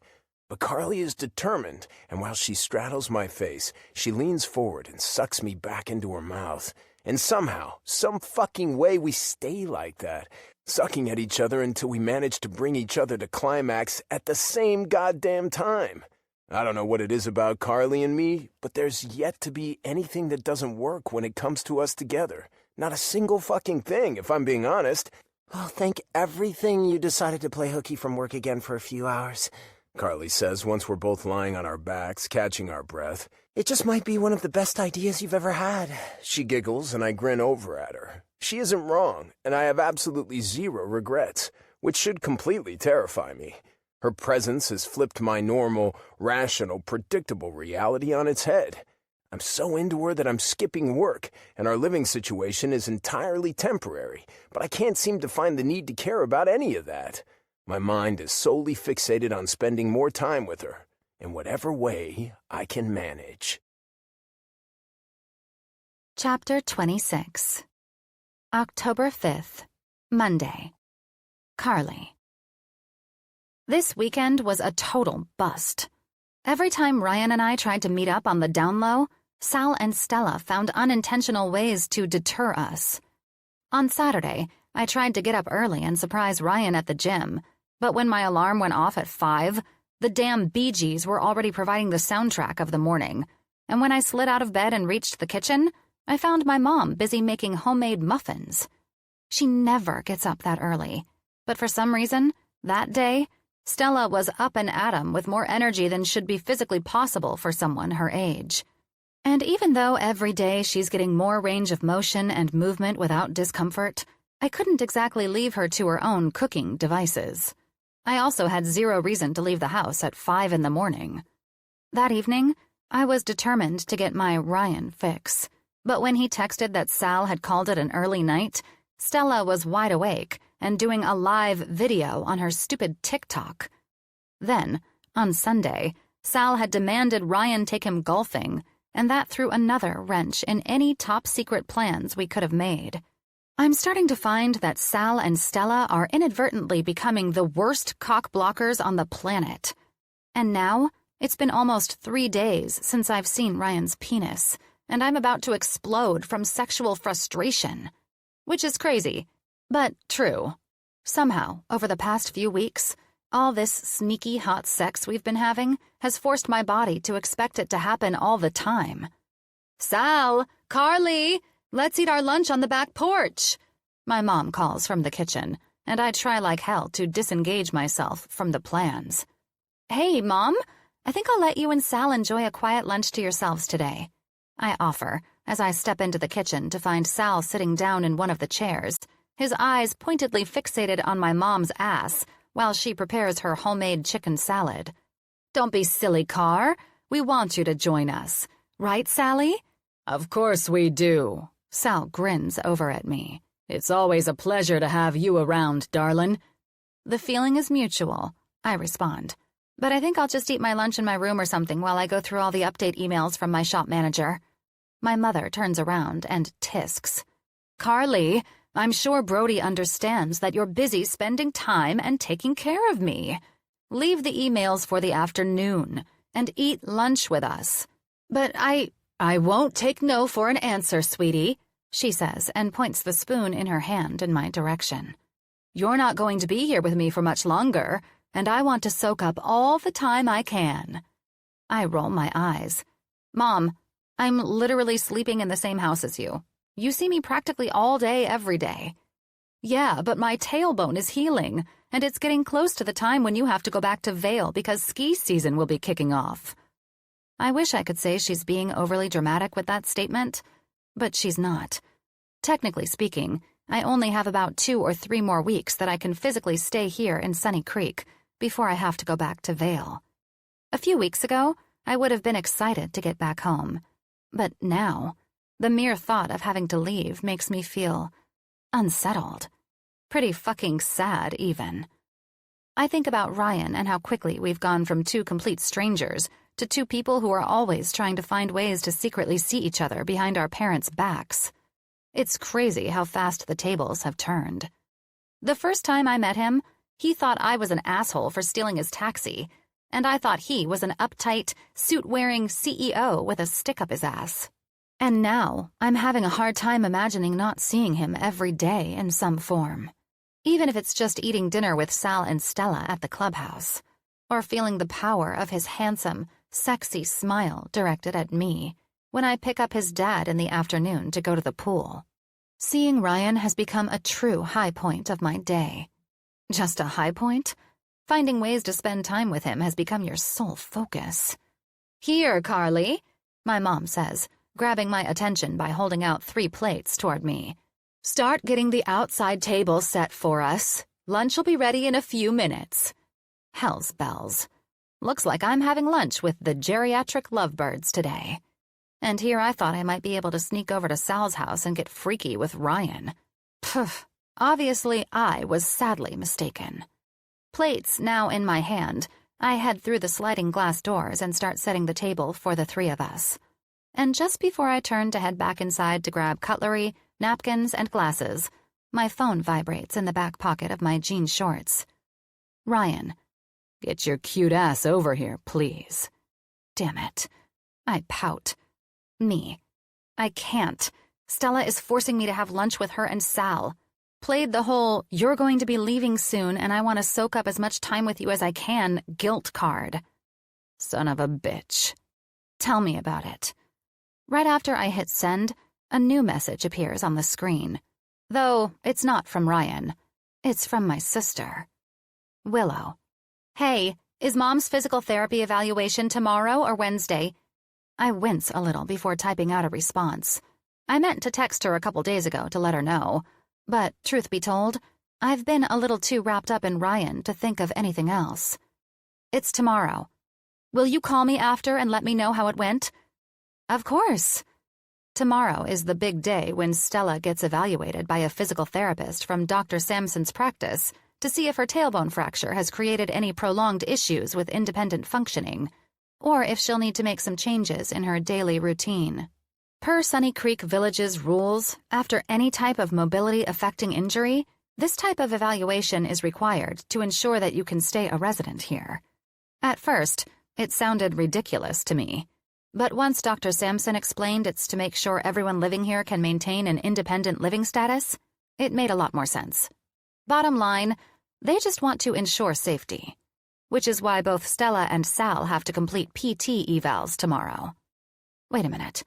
Now there's something to consider. Eyes wide and fingers moving at a furious pace, I text Ryan. Me. When is Sal's PT eval? Ryan. Tomorrow at noon. Why? Oh, holy hell. This is perfect. Did you know that a PT eval can take up to 3 hours to complete? Dr. Sampson warned me to bring a book or something to stay occupied if I planned on hanging around in the waiting room until the eval was done. He did mention at Sal's last appointment it would take a while. But what are you trying to get at here? Well, I'm trying to get at the fact that I'm a genius and you're going to love this brilliant idea I have. LOL. Do tell. If I manage to reschedule Stella's appointment so it's also at noon, then that means you and I will have an uninterrupted 3 hours of time to do whatever the fuck we want. Don't tease me, Carly. But what will we do with all that time? Considering Dr. Sampson's office is only 5 minutes from my dad's house, I have lots of ideas. Just tell me this. Do those ideas include us naked? 100%. Every single one of them. Oh, hell yes. Come hell or high water, I will get my mom's appointment rescheduled. My horny vagina's life depends on it.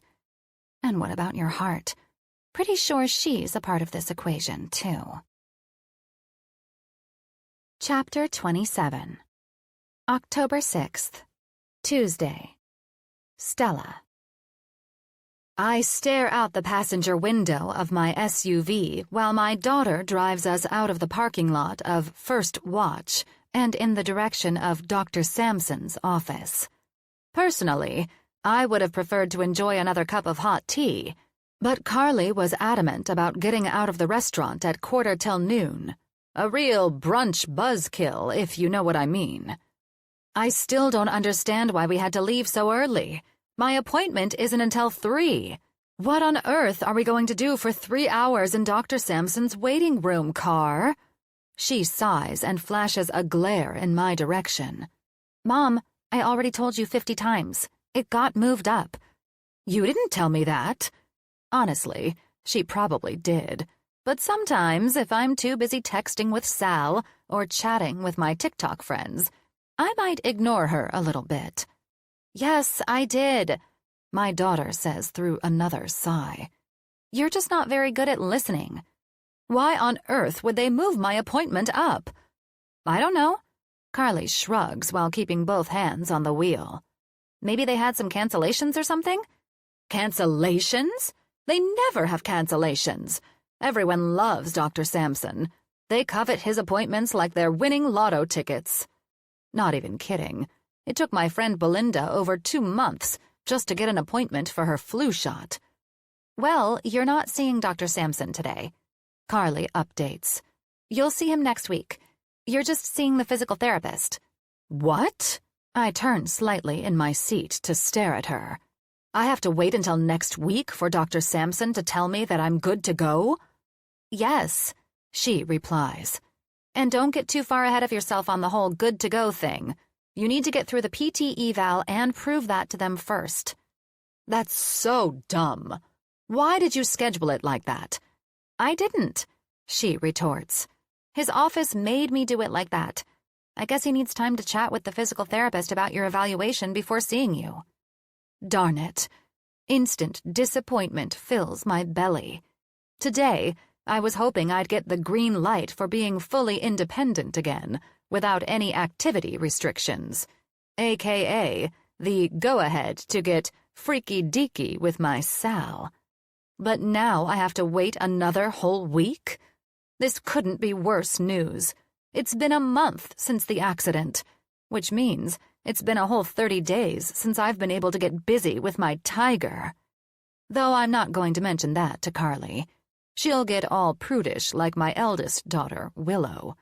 It's as if the two of them expect my sex life to disappear because I'm no spring chicken anymore. But the truth is, when you meet a man like Sal Miller, your sex life only gets better, if you know what I'm saying. I cross my arms over my chest and stare out through the windshield. This day has officially gone to hell in a handbasket. It's going to be fine, Mom. Carly tries to reassure me.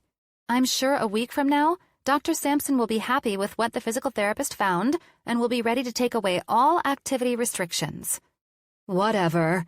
I blow out a frustrated breath. But then a question pops into my brain. Wait, which physical therapist am I seeing today? I have no idea.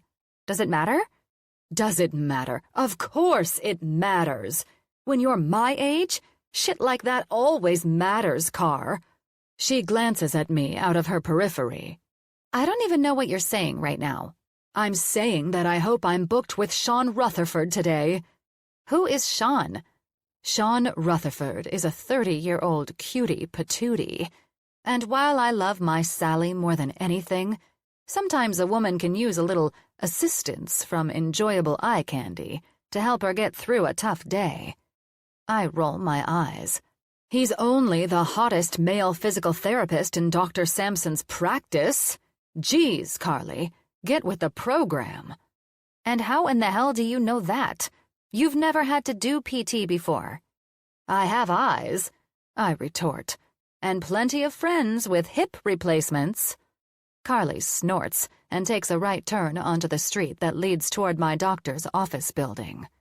We're grabbing lunch after this, right? I ask as she pulls into the parking lot.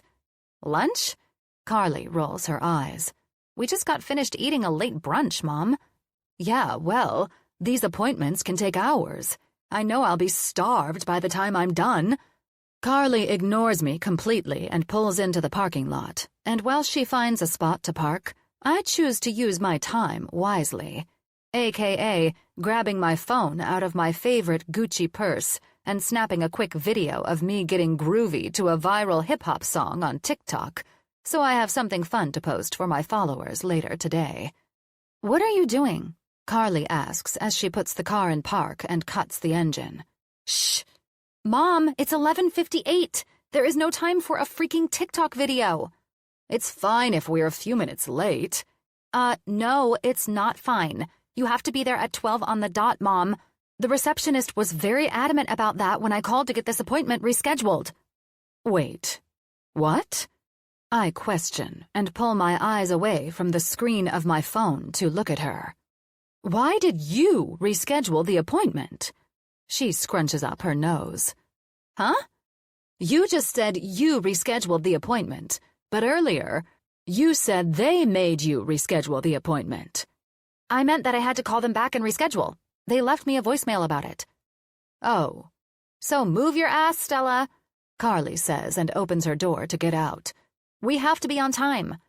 On a sigh, I save my current video clip to my profile's drafts and put my phone back in my purse. One last coat of my favorite Chanel lipstick to my lips, and I slowly get out of the passenger seat without too much difficulty. Thankfully, each day it's starting to get easier and easier with this tailbone of mine. Carly rounds the car and interlocks our arms as we head toward the entrance of Dr. Sampson's practice. But the instant we step through the automatic doors, I'm shocked at what I find sitting in the waiting room with a golf magazine in his lap. My handsome stud. "Well, I'll be damned, darlin'," Sal comments with a handsome grin when his eyes meet mine. "I didn't think your appointment was until later today."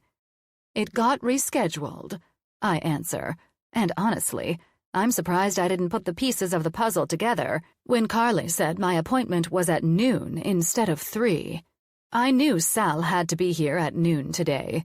It's why I ended up making my daughter take me to First Watch to eat brunch. When I found out there was no chance of a sneaky early afternoon make-out sesh with my man, I needed to find something to do to occupy my time. "I guess it's my lucky day then, huh?"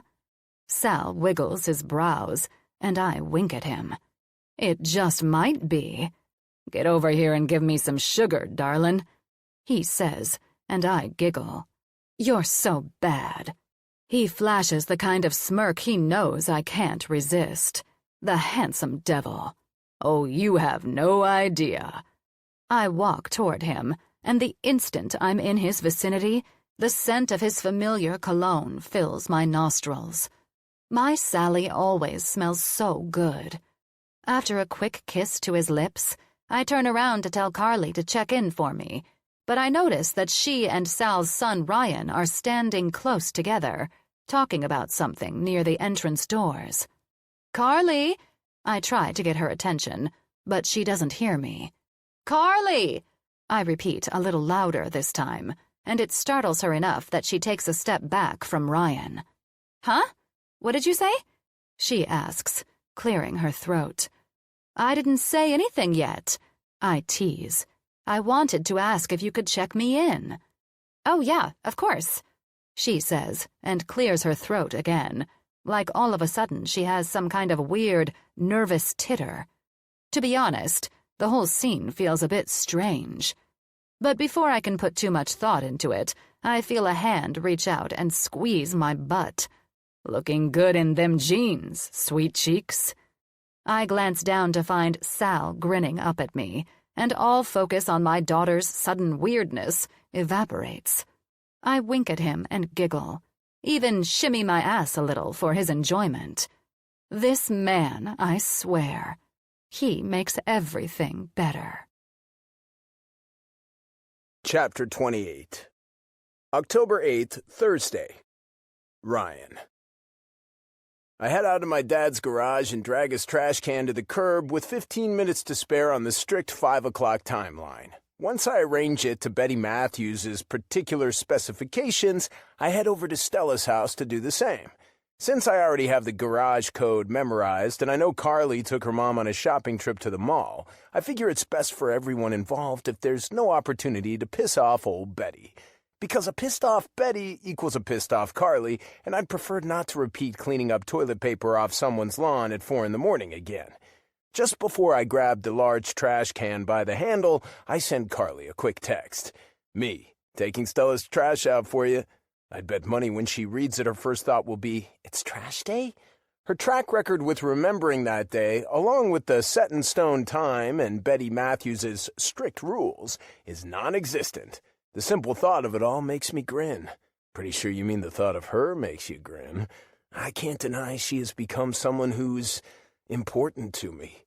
Carly is just so fun and full of life, and she shakes up my world in a way that makes me want to see her all the fucking time.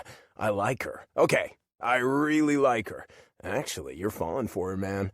That contemplation should shock me to my core, but it doesn't. It's simply the truth. I'm falling for Carly Page. Normally, I'd be diving brain first into a deep analysis of the circumstances of our reality.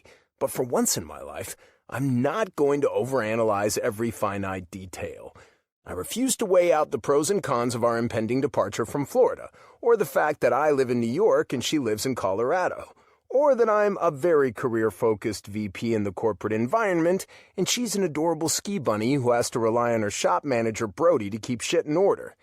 In a lot of respects, we're very much opposites. But if I'm being honest with myself, even if I did let my mind go there, no matter what my analytical findings and overall risk assessment would be, I still couldn't resist her. She makes me feel too good, too happy, too real. Still standing in Stella's garage, I shake myself out of my inner monologue, grab the trash can, and start dragging it to the curb. By the time I have it settled at just the right spot, at just the right angle, at just the right distance from the street, I walk back to Stella's garage, shut it with the key code, and head in the direction of my dad's house. Before I reach the porch, my phone chimes in the pocket of my suit jacket. Carly. My hero! You probably just prevented a fistfight between me and BM. I laugh. BM. One of her many nicknames for Betty. It's truly unfortunate that anyone ends up with those initials. Surely in elementary school it was a teasing landmine. Me. I take it you forgot it was trash day? Carly. Are you kidding me? Of course I did. I laugh. Knew it. How's shopping going? Well, Stella spent 2 hours in Michael Kors thinking about a purse that she didn't end up buying and made 3 dance vids in the middle of the freaking mall for her stupid TikTok, so... The time of your life, then? Oh, yeah. If the time of my life means being trapped beneath Satan's fiery asshole, then yes. Most definitely. We're a walking, talking Cyndi Lauper music video over here. Pretty sure the new Stella-focused remix would go something like, Girls just want to have fun at Bed Bath & Body Works and buy 11 billion hand soaps because it's completely normal, Carly. People love when their hands smell nice. I shake my head on another laugh and step back inside my dad's house, shutting the door behind me. When I find him exactly where I left him, still taking a nap on the couch, I head into the dining room to try to wrap up the workday. But instead of actually focusing, I mull over the truth that it's been over 48 hours since Carly and I have managed actual alone time. And before I know it, my cell is in my hands again and I'm sending her another text. Do you want to know what I want to do? Call in a fake bomb threat to the mall so Stella and I have to evacuate Bath & Body Works before she buys out all the antibacterial hand soap? Always the little troublemaker. Huh? That's not even remotely close. And don't even try asking me to do that. It's not happening. Boo. Lame. But tell me, what do you want to do? I want to steal you away. Just the two of us. Like a secret rendezvous? Just you and me? Precisely. I'm very intrigued, but how are we going to manage that without the geriatric cock-blockers finding out? I smirk. It's not easy keeping whatever it is we're doing under wraps from our parents. Frankly, it's becoming quite the challenge, but that's why I'm currently seeking out new ways to get her alone and all to myself. Tomorrow night, it's happening. I've decided. Are you suggesting we sneak out when they're both asleep? Yes. And I've decided this is exactly what I want to do. P.S. I feel like I'm 17 all over again, smiley winky face. Ha! I never snuck out of my house when I was 17. LOL. That's such a Ryan thing to say. Focus, smartass. Tomorrow night, you and me. Got it? Got it, sir. If you don't mind my asking, though, what exactly are we going to do? You'll find out tomorrow night. Oh, a sexy secret. I love it. The smile on my face has to be the size of fucking Texas. A whole entire night with Carly? Count me in. Work tasks still pending, I fire up my laptop with one thing in mind. Find the nicest beachfront hotel that's close enough to execute a top-secret escape and re-entry that will ensure Sal and Stella are none the wiser. Not to mention it needs to be romantic as hell. After tomorrow night, I want Carly to know that, when it comes to her, it's not about the hot sex for me. I want her to know how I really feel. Chapter 29. October 9th, Friday. Carly. A nearly perfect, glowing, shimmering ball. The moon hangs big and wide in the clear sky. The stars twinkle and shine, and the waves crash against the sand, their sounds serving as the percussion to the soundtrack of our late-night secret getaway. Sigh. Best night ever. When Ryan said he was going to steal me away for the evening, I figured we'd end up having backseat sex in an empty parking lot or something. And while that would have been just fine by me, man oh man was I wrong. He went all out tonight. Not only did he book us a stay at a swanky beachfront hotel only a few miles from Sunny Creek, but upon our arrival, after a quick check-in to our room, he walked me here, to a private little alcove where a blanket is spread across the sand with tea-light candles and champagne and sweet treats. And I'm talking lots and lots of sweet treats. Brownies, cupcakes, chocolate-covered strawberries, fancy chocolates of all flavors. Ryan Miller knows the way to my heart like the back of his freaking hand. "You've really outdone yourself," I tell him, and take a sip of champagne from the flute he handed me just moments ago. "Yeah?" he asks, and a sly smirk spreads across his full lips. "Oh yeah," I answer with a little nod. "When it comes to getting lucky tonight, the odds are definitely in your favor." He chuckles at that. "I'm just glad we managed to get out of our parents' houses without them finding out." It was a miracle both were in bed and asleep by 11. Lately, Stella has been giving me a real hassle with wanting to stay up late to make TikTok videos and watch reruns of The Golden Girls. Don't get me wrong, I love The Golden Girls. I've basically worshipped the ground Sophia walked on since I was 13. But I'd give up her quick humor for the rest of my life if it meant more alone time with Ryan. And Ryan's beautiful penis. Any day of the week. Stella fell asleep by 9 because I drugged her, I say, and Ryan looks at me with the biggest shocked eyes I've ever seen. "You did what?" "I wasn't supposed to do that?" I question back, putting on a show of innocent confusion. "Wait, you didn't give Sal anything?" "Are you fucking with me?" A stunned laugh leaves his lips. No, you weren't supposed to drug her. What did you give her?" "Benadryl?" I offer. His eyes shoot up and his muscles tense.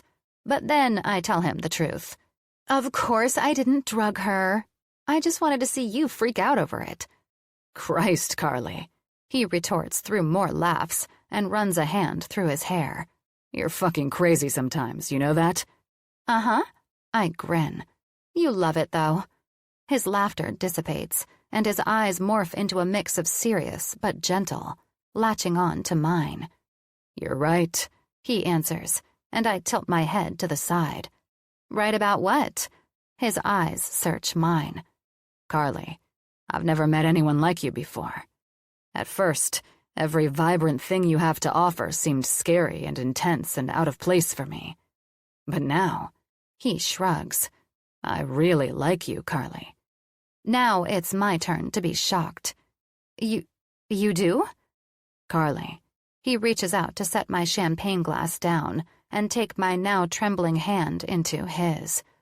"I'm the guy who always calculates and strategizes and painstakingly thinks about every detail before making a decision. But with you, I'm just living in the moment. You make me want to live in the moment. You're incredible." His words are like a live wire to my chest, jolting intense emotion straight into my heart.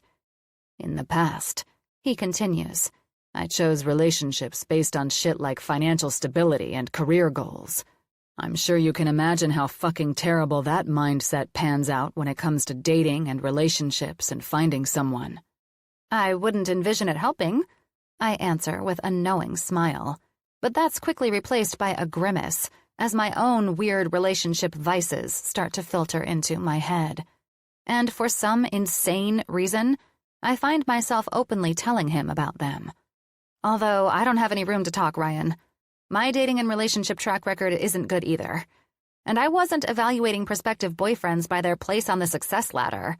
In fact, I limited my pool to the ones I already knew were nothing but trouble. It's like I kept wanting every relationship to be doomed from the start. "And what about now?" he asks. "With me?" His question makes my breath catch in my lungs. But for the first time in my whole life, I put myself out there and tell him what I'm actually thinking, what I'm really, truly feeling. I'm pretty sure. I shake my head and try again. I find myself completely infatuated with you too, Ryan. Holy hell. This is so not like me. Going out on a limb like this and announcing my feelings so plainly. There's a part of me that wants to stop time and shove those words back down my throat. But it's too late to go back. You are? He asks, his face glowing like the moon in the sky. Yeah, I answer, but my voice is so small. The strength of my truth makes me feel like I'm standing on a ledge. I am. You're special. Like, pretty much one of a kind. And I don't know how it'd be possible for anything to change my mind about that. His gaze searches mine, and his eyes are too intense, too deep, too much. Gah, don't make a big thing out of it. The words fly from my lips, and immediately I feel my cheeks heat. I throw myself back onto the blanket and shield my face with my hand. Just forget I said anything. His responding chuckles fill the air, and before I know it, he's lying beside me and pulling my body on top of his. Carly, look at me, he says, and I shake my head, still determined to keep my face covered. He chuckles again. Sweetheart, look at me. Hesitantly, I remove my hand from my face, and he's right there. His nose almost touching mine, and his blue eyes staring back at me with the kind of tenderness that makes my heart do cartwheels inside my chest. You're not the only one who's metaphorically searching for the life alert button, he whispers, and the humor of his Sunny Creek-themed joke fills me with instant relief, but also makes all of this, the prospect of an us, far more real. I'm not gonna lie, Ryan. All of this is kind of scaring the hell out of me. I admit, my voice barely rising over the sounds of the sea. Thankfully, he chuckles. You too? I nod, a smile kissing the corners of my lips. It's just a lot, and very unexpected, you know? Yeah, I do know. I live in New York, and you live in Colorado. And we're currently hiding this from our parents, he states, naming most of the pertinent details that give me fear. I mean, things between us come with some serious obstacles. I snort. We're quite the pair, huh? Tell me about it. He agrees. But we're going to have to tell them soon, you know. Instantly, the line of conversation starts to make me feel incredibly uncomfortable. I'm not quite ready to confront all of these things. I don't know when I will be, but I know with certainty I can't do it right now. I'm barely admitting my feelings to myself, let alone the two stooges of Sunny Creek. I know. I nod in agreement, brushing my nose against his. But I don't think we should get bogged down in those details tonight. Then what do you think we should do? Enjoy tonight. Enjoy each other. Eat sweet treats. Have lots and lots and lots of sex. His mouth hitches up at the corners. Okay, you've convinced me. That sounds like a brilliant plan. He presses a kiss to my lips. But what kind of girl does Carly want to be? He asks, and pointedly squeezes my ass with both of his big hands. A good girl or bad girl? Both? Both, he retorts, and a devilish smirk lifts his lips. That's an interesting choice. Well, I'm an interesting gal, I respond, pressing a smacking kiss to his lips before pushing myself off his chest and to my feet. So, back to the room? I ask, holding out a hand toward him. But to my surprise, he shakes his head. Good girls get fucked in the hotel room. And bad girls? Let me show you. He licks his lips, rises to his feet, and before I can even question anything, with two strong hands, he yanks down my skirt, rupturing a hole in its seam in the process, tears my panties straight in half, and proceeds to give the same treatment to my blouse, ripping it apart in a way that forces every button to go loose on a pop, pop, pop. Oh, holy shit.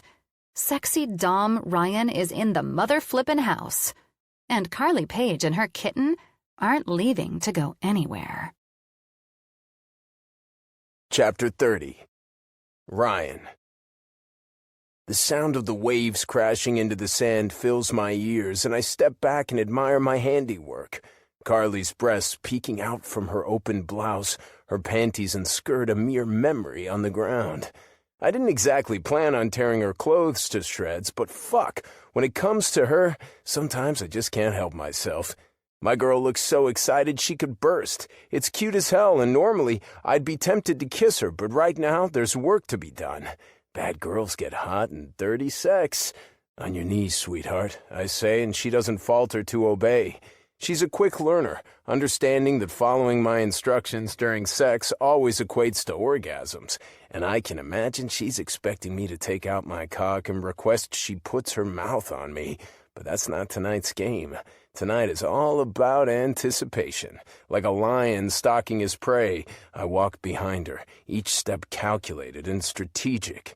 I don't miss the way her breasts move up and down with her rough, audible pants. Hands to the ground, sweetheart, and keep your eyes forward. She splays her body just as I request, and it's a fucking breathtaking sight. It takes damn near all my willpower not to fuck her on the spot, but I keep my focus on prolonging this, on holding out until I'm certain I will achieve the end goal, giving Carly an earth-shattering orgasm. Slowly, I unzip my jeans and watch as she wiggles her hips a little in frustration at the sharp, identifiable sound that crests over the background noise of the ocean. Once my pants rest loosely on my hips and my cock is pulled free from my boxer briefs, I slide on a condom and stroke myself to the side of her a few times. You look so damn amazing, splayed out and waiting for me. God, Carly, just looking at you like this makes me so fucking hard. Her body reacts accordingly, hips moving, thighs rubbing together, and hot little whimpers sliding from her lips. Damn, it doesn't get any better than this. It doesn't get any better than her. With 2 hands, I slide her blouse up so it rests at her shoulders and proceed to gently skate the tip of one index finger down her back. I don't stop there, though. No, I let that finger drift across her skin, over her perfect ass, down the backs of her legs, and I don't change up the direction until I reroute toward the apex of her thighs. When I have one finger inside her, she moans, and I have to shut my eyes for a brief moment over just how wet and ready she feels. It's just her and me, in the middle of the night, on this beach, hidden back inside a little alcove away from the hotel. No one is around, but still, the fact that we're doing this right here, well, it just might be one of the wildest things I've ever done.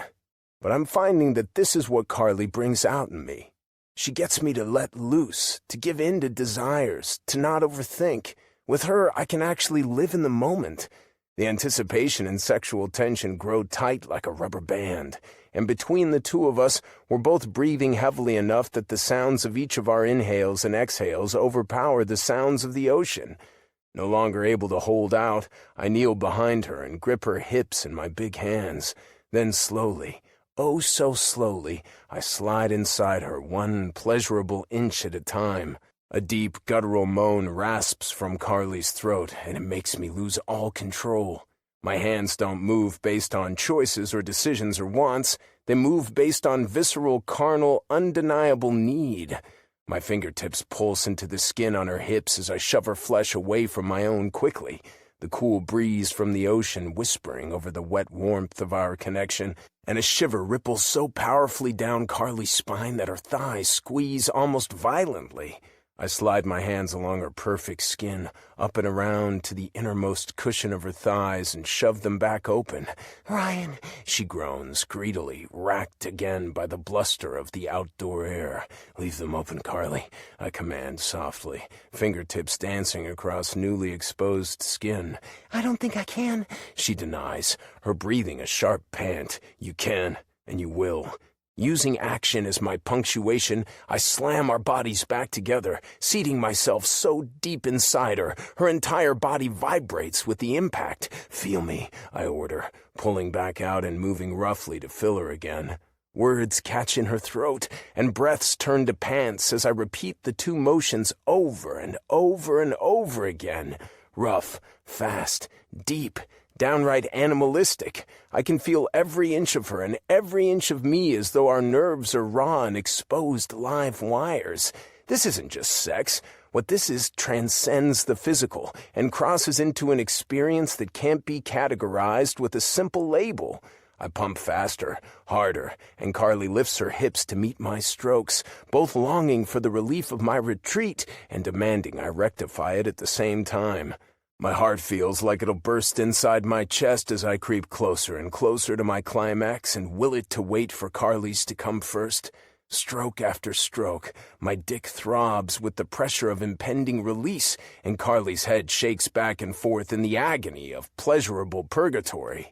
Until finally, fireworks explode behind my eyes and a missile of feelings crash-lands in my chest as Carly's body rears its pleasure, her back arching gloriously and her eyes filtering away from us in the flow of the wind. Fuck! I groan gruffly, my dick pulsing until every last vestige of my energy is spent. This isn't just something we're doing. It's something that's been done. To me, to her, to the universe. It all feels like it's been irrevocably changed tonight. And just like everything else with Carly, I don't know if now that I've experienced the feel of it, I can ever go back. Chapter 31. October 10th, very early Saturday morning. Ryan. The world outside is still dark as we try to get ourselves ready to head back home. I have no idea how much sleep we managed last night, but my guess would be 1 or 2 hours tops. I gotta say, Ryan, Carly says as she attempts to put her clothes on beside the hotel bed. You really did a number on my attire.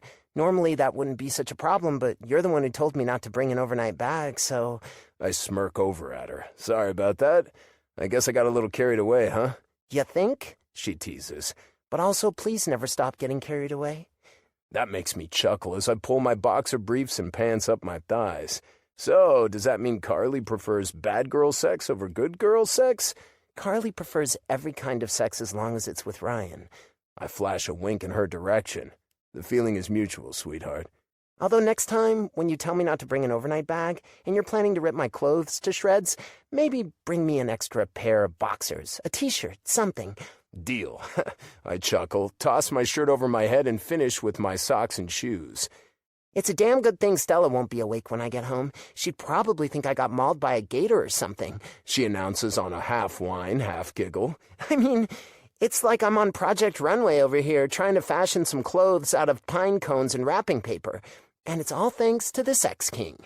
She flashes a cheeky grin my way, and I watch on in amusement as she tosses her torn panties in the trash can beside the nightstand and manages to tie her skirt into place with a knot that rests at her hip. Wait, the Sex King? I question. Am I the Sex King? Oh, come on, Ryan. You have to know that you are, like, really freaking good at sex. I mean, I didn't think I was bad at it. I shrug and grin over at her as she moves on to her now buttonless blouse, using a similar knot approach to finish off her ridiculous ensemble. You're far from bad, buddy, she snorts. If I didn't know you were too uptight to work in the sex industry, I'd be convinced you were like a porn star or something. I roll my eyes at that. You do realize that it's not just me who makes the sex between us so good, right? You think I make sex good, too? She asks, and I'm shocked by the genuine questioning in her voice. Are you kidding me, Carly? I shake my head on a laugh and run a hand through my hair. I've basically become a walking hard-on because of you. She blushes, and it's the cutest fucking thing in the world. I step toward her, wrap my arms around her waist, and pull her to me so I can place a deep kiss to her lips. Last night was amazing, I whisper against her mouth. And Carly leans back to smile at me. It really was.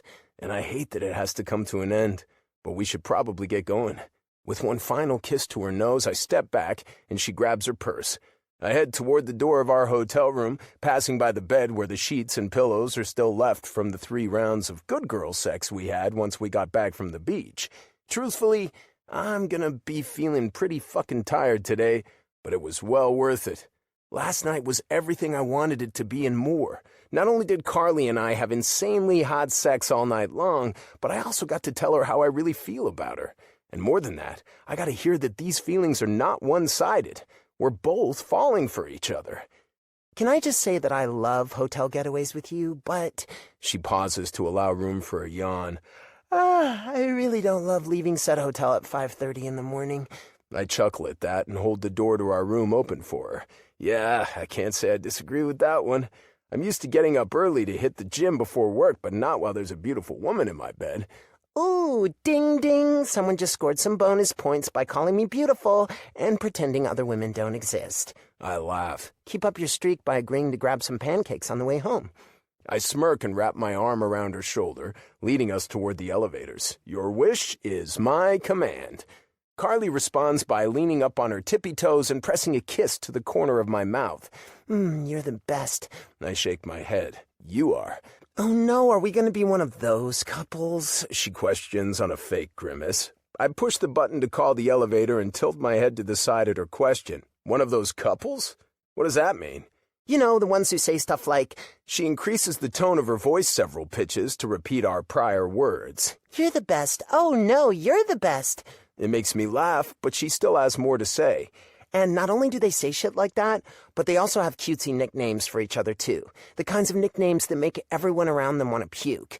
I highly doubt we're like that, I refute. But when the elevator doors slide open, I pointedly slap her ass and, in a sugary sweet voice, say, "Come on, my little Pookie Bear, it's time to go home."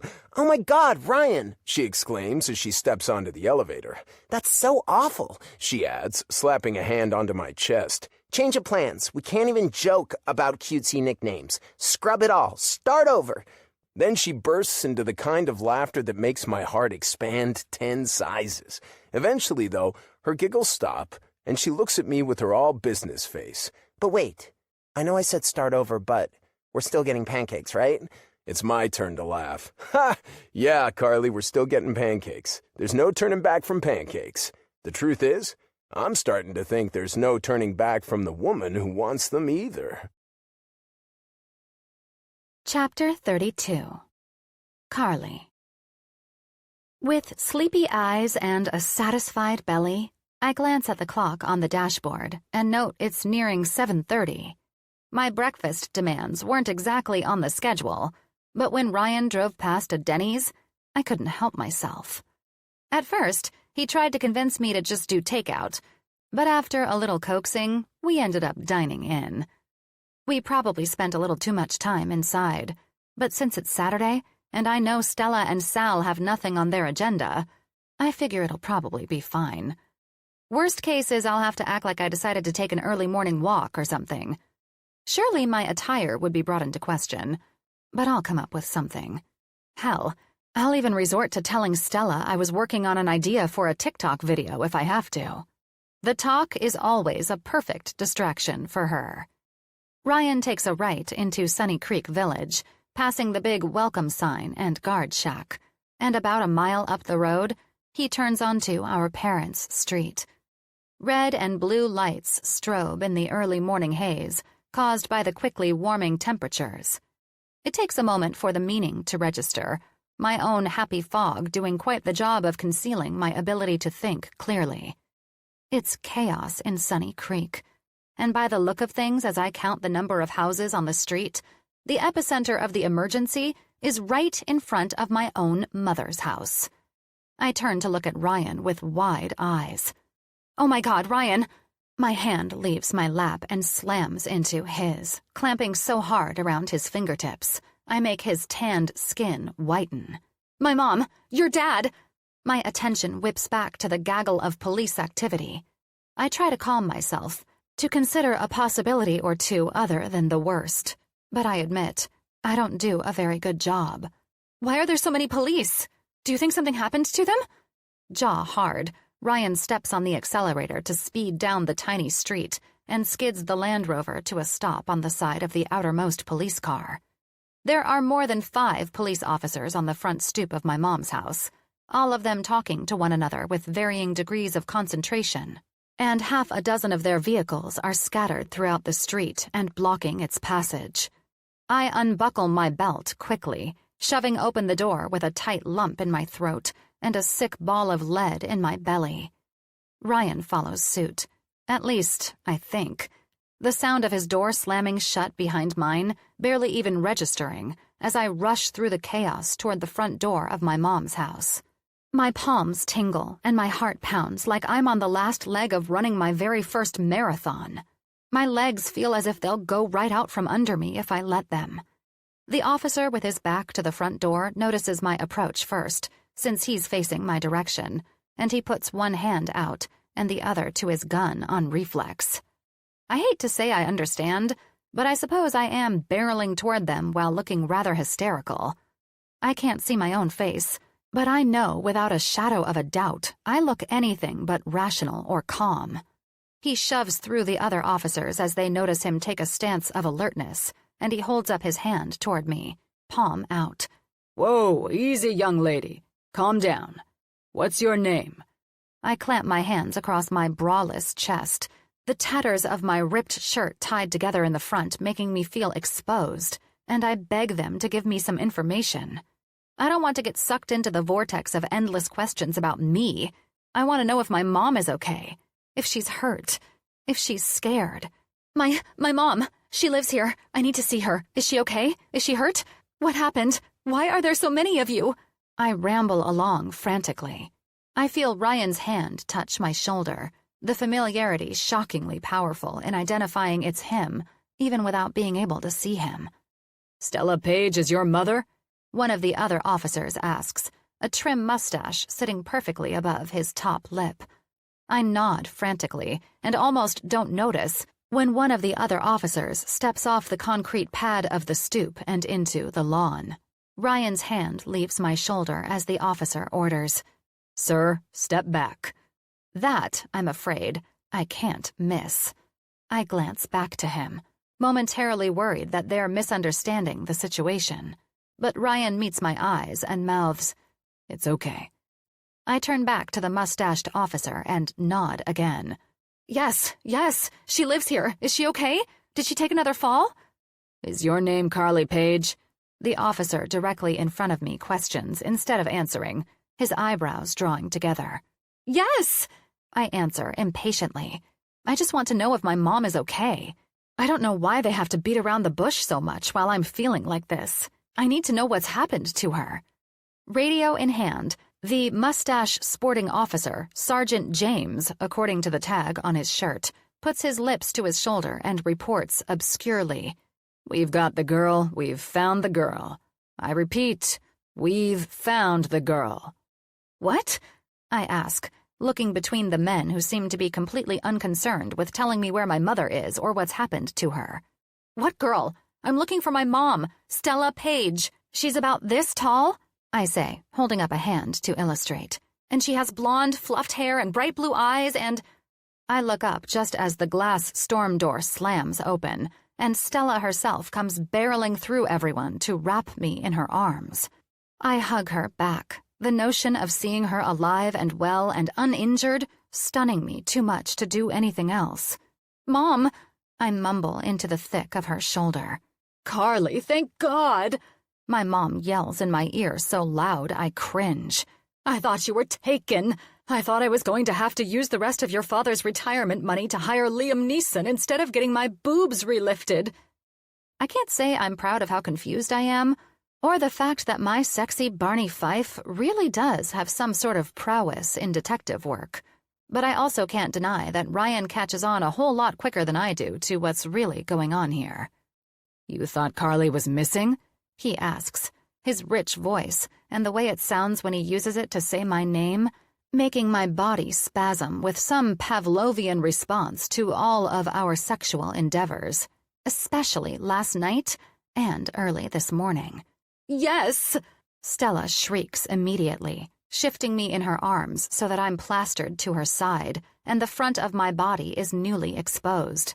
The missing buttons from my blouse and the rip in my skirt, and the fact that I'm not currently wearing underwear, make me feel a little like my whole hoo-ha is blowing in the breeze. "I went to peek in on her in the middle of the night last night after Sal and I... Well, after your father and I... She pauses and swallows. I went to check on her because I accidentally set off the smoke detectors and I didn't want her to panic, and she wasn't there. You called the cops on me? Smoke detectors? Ryan questions at the same time. Were you smoking pot in the house again? His outrage is palpable, but unlike the first time, it's also humor-filled. At this point, I don't think any of us can even believe we're living in reality anymore, and to take it too seriously would be a crime in and of itself. Marijuana? Sergeant James queries, turning to my mom with a different kind of renewed energy. Ma'am, do you have a medical card authorizing your use of marijuana? My eyes widen, and my hair whips as I turn to look at Ryan pointedly. Ex-nay on the ot-pay, bro. We're gonna get our parents arrested, or, at the very least, fined. He obviously realizes his mistake, because he backtracks to another line of questioning pretty quickly. Where's my dad? Inside or at home? He's inside. He had to take a poop, and not even the news of finding Carly can rush a man's bowels. My mom answers, hip to Ryan's redirection with the cops. Stella Page has never managed subtle before in her life. But somehow, right now, she's pulling it off.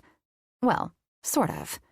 Reminded of my apparently remarkable return, she pulls me in for a hug again and smashes my head into her boobs.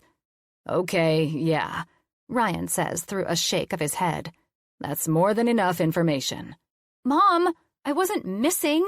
I breathe, trying to make my words audible through the sizable bulk of her breasts. I was just out. Finally, my mom releases my head to look at me more closely. What are you talking about, Carly? Sergeant James rolls his eyes and shakes his head, butting into the ridiculous fray. Ma'am, is this Carly Page, your daughter whom you presumed missing? Yes, my mom says with a fervent nod, and then pulls me into another hug for good measure. My baby is home. Thank God, my baby is home. She squeezes me tight and shakes me side to side, and then she pushes me away from her body and grabs me by the meat of my arms. Let me look at you, baby, she continues, laying it on thick with a blubbering cry. Unfortunately, it's at the opportunity of this long inspection of my body that she notices the state of my clothes for the first time. And immediately, her sense of real and true panic returns. Carly, baby, she starts, her voice shaking. What happened to your clothes? My eyes widen, and my heart jumps into a gallop as the officers around us come back on alert. I swallow thickly, and my mind races, trying to come up with a viable excuse for the absolutely tattered state of my being that will both rule out foul play and avoid entirely the fact that sweet, beautiful, Type A Ryan Miller is a certified animal in the bedroom. It's nothing, is apparently the best I can come up with. Gah, I wish I'd done some sort of formal espionage training in school. I could use that right now a lot more than I can use my ability to identify a parallelogram. Ma'am, maybe we should chat for a little while, the first officer offers, giving me a look at his name tag for the first time by presenting it. I'm Officer Brian Higgins. I've got a wife and 3 daughters, and I promise you're safe with me. Oh my God, you're safe with me? They think I've been sexually assaulted, like against my will. This is so bad. I really appreciate that so much, Officer Higgins, I say as respectfully as I can manage, trying not to look directly at Ryan for fear that I'll be speared with a memory of his sexual savagery and spontaneously combust. But really, truly, that's not necessary. I'm fine. More than fine. I'm good. You can take all the time you need, Brian replies with a kind, soft smile. I know this might be difficult, but we're all here to help you. There's no judgment. No... Shit. Oh my God, this is bad. Really? I interrupt. I did this to my own clothes. I bumble before ending in a ridiculous laugh. Just trying to fit in with Gen Z, you know? They're saying this is the new fashion and my mom is TikTok famous and I had an idea for a video. Ma'am, Officer Higgins starts again, his face gentling even further. I'm half certain the next words out of his mouth are going to be about taking me down to the station to meet with a counselor and fill out some sort of a report. But Sal chooses that moment to step through the storm door and join us outside. I never thought I'd be fantasizing about kissing my mom's retirement village boyfriend. But strange are the times, I guess. Because if there weren't 3 officers and my mom between us, I'd be laying a smooch the size of Texas right on his geriatric lips. His eyes take in the tone of the scene, namely Stella's frantic hands as they rub up and down on my arms like she's trying to sand off the skin, and his thick, furry eyebrows draw together. What's going on? What are all the cops still doing here if she's found? I sink my teeth into my bottom lip and die a little more inside as he looks me up and down closely. And why's she look like she got in a fight with a cheetah? Sal? My mom snaps. I think she might have been... Unable to finish the sentence, she bursts into tears, and I die a little more inside. The good news is, I suppose, when I actually pass away one day, half of the embalming will already have been done for the mortician because my body is absolutely draining itself of blood. And frankly, I'm not the only one on the brink of hysteria. My mom is about 2 shakes of a lamb's tail away from shoving me back into the depths of her long-removed uterus, just to protect me. Mom, I'm fine. I swear. I declare confidently, even though I'm skating on the edge of passing out. I wasn't assaulted. I turn to Officer Higgins and make my eyes as earnest as possible. I wasn't assaulted. I promise. I'm so glad you're taking the threat seriously with me. I wish that happened everywhere with all women, but I assure you, everything about my current state is of my own doing or of my own free will. I'm well. I gulp and halt my sentence there, thankfully stopping myself just short of telling the freaking police officer I'm satisfied. Dear God, Carly, get it together. Last night was one of the best nights of my entire life, and this morning is coming apart at the seams. Normally, I'd be super thrilled by the fact that the guy I've chosen to share my time and coochie with isn't trying to speak for me, or over me, or mansplain a situation that a woman is perfectly capable of handling herself. But, holy hell, I would kill to hear Ryan pipe in with something better than my panicked nonsense right about now. I turn back to him at his place in the yard and widen my eyes at him meaningfully. I'm drowning here, pal. Want to do something about it? Chapter 33. Ryan. Carly looks at me beseechingly, the situation having devolved greatly since we left the sanctity of our bed this morning, and seriously, I can't say that I blame her. Between just narrowly escaping bringing a drug investigation down on our heads and the state in which I left her clothes, we're like a one-couple showing of America's Most Wanted.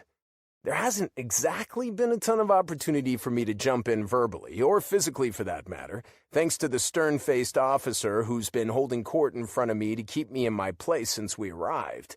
I scramble for something to say, anything that will actually help the situation rather than hurt it, and in the process of mentally searching, unintentionally meet the eyes of my father.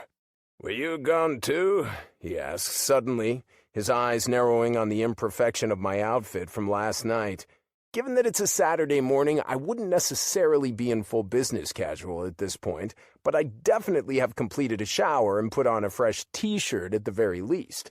I'm admittedly a creature of habit, and after spending the last month together, I think my dad would know that. You tell me, I say, flipping it around on him to deflect the intensity of the amount of scrutiny now upon me. Did you peek in my room last night to check on me? "It wasn't my smoke alarm going off," he says in answer. It's an exercise in avoidance rather than an admission of guilt, but truthfully, it's just the opening I was looking for. He didn't check on me, so realistically, he has no proof whatsoever of my whereabouts. Yes, I was in my room. I came to see what all the commotion was about. I lie, making Carly lick her lips nervously. I'm well aware that arriving home in my vehicle with Carly in tow completely belies my words, but at this point, the whole investigation is such a shit show that I'm not sure any of the people involved could find the top of this dark paper bag of secrets without a thorough search. And I'm willing to bet they'll give up long before that happens. I know the simple solution is to admit where we've been and what we've been doing, what we're starting to feel for each other. But by the way Carly's answered every single one of their questions, it doesn't seem like she's ready to take the leap. And the very last thing I want to do is take the decision to share away from her. A woman's autonomy should be her own, both in regard to her physical body and the secrets she chooses to keep. You were in your room, my dad accuses. Until now? You never sleep past 7. Sergeant James opens his mouth to get this whole freak show in hand, but the sound of screeching tires pulls him up short. The source of the noise is obscured by the neighbor's shrubs at first, but it's not long before a golf cart comes into plain view, skidding to a halt on the other side of the cop car maze, the front end tapping into the bumper of one of the cars hard enough that it rocks slightly. Several of the officers on the periphery take off toward the offender, including the one previously tasked with keeping me frozen in my place in the yard, but they don't get all that far before bitchy Betty Matthews is off her cart and headed toward us, a scowl firmly on her face. "Ma'am," they shout as she approaches. "Ma'am, stop right there!" She's undeterred, though, pointing a finger at Carly from the center of the lawn, her face pinched into a hard line as she stomps in our direction. I move toward Carly protectively, but she and Stella step forward toward their challenge, leaving me in their vacated spot on the stoop. You! Betty yells intensely at Carly. I've been investigating the incident, and I know it had to be you that toilet-papered Nan's lawn last month. I close my eyes and try to breathe. I almost can't believe another ring is being added to this circus, but I can hear it with my own ears and see it with my own eyes. Not only is it happening, but the intensity of the situation is escalating by the minute. I naively thought we'd escaped the dick-on-the-lawn incident we've affectionately named Justin Timberlake Night unscathed, but evidently some bombs just have a longer-than-expected fuse. Carly doesn't say anything back, shockingly enough, but Stella does turn to whisper something in her ear. Whatever it is, and I truly don't think it matters, angers Betty greatly. This is all your fault, she shouts angrily at Stella. You brought this miscreant into our community and sullied it. I should kick you out on your ass. Stella laughs uproariously. Oh, please. You wish you had that kind of authority, Betty Matthews. Oh, you'd be surprised at what I can do.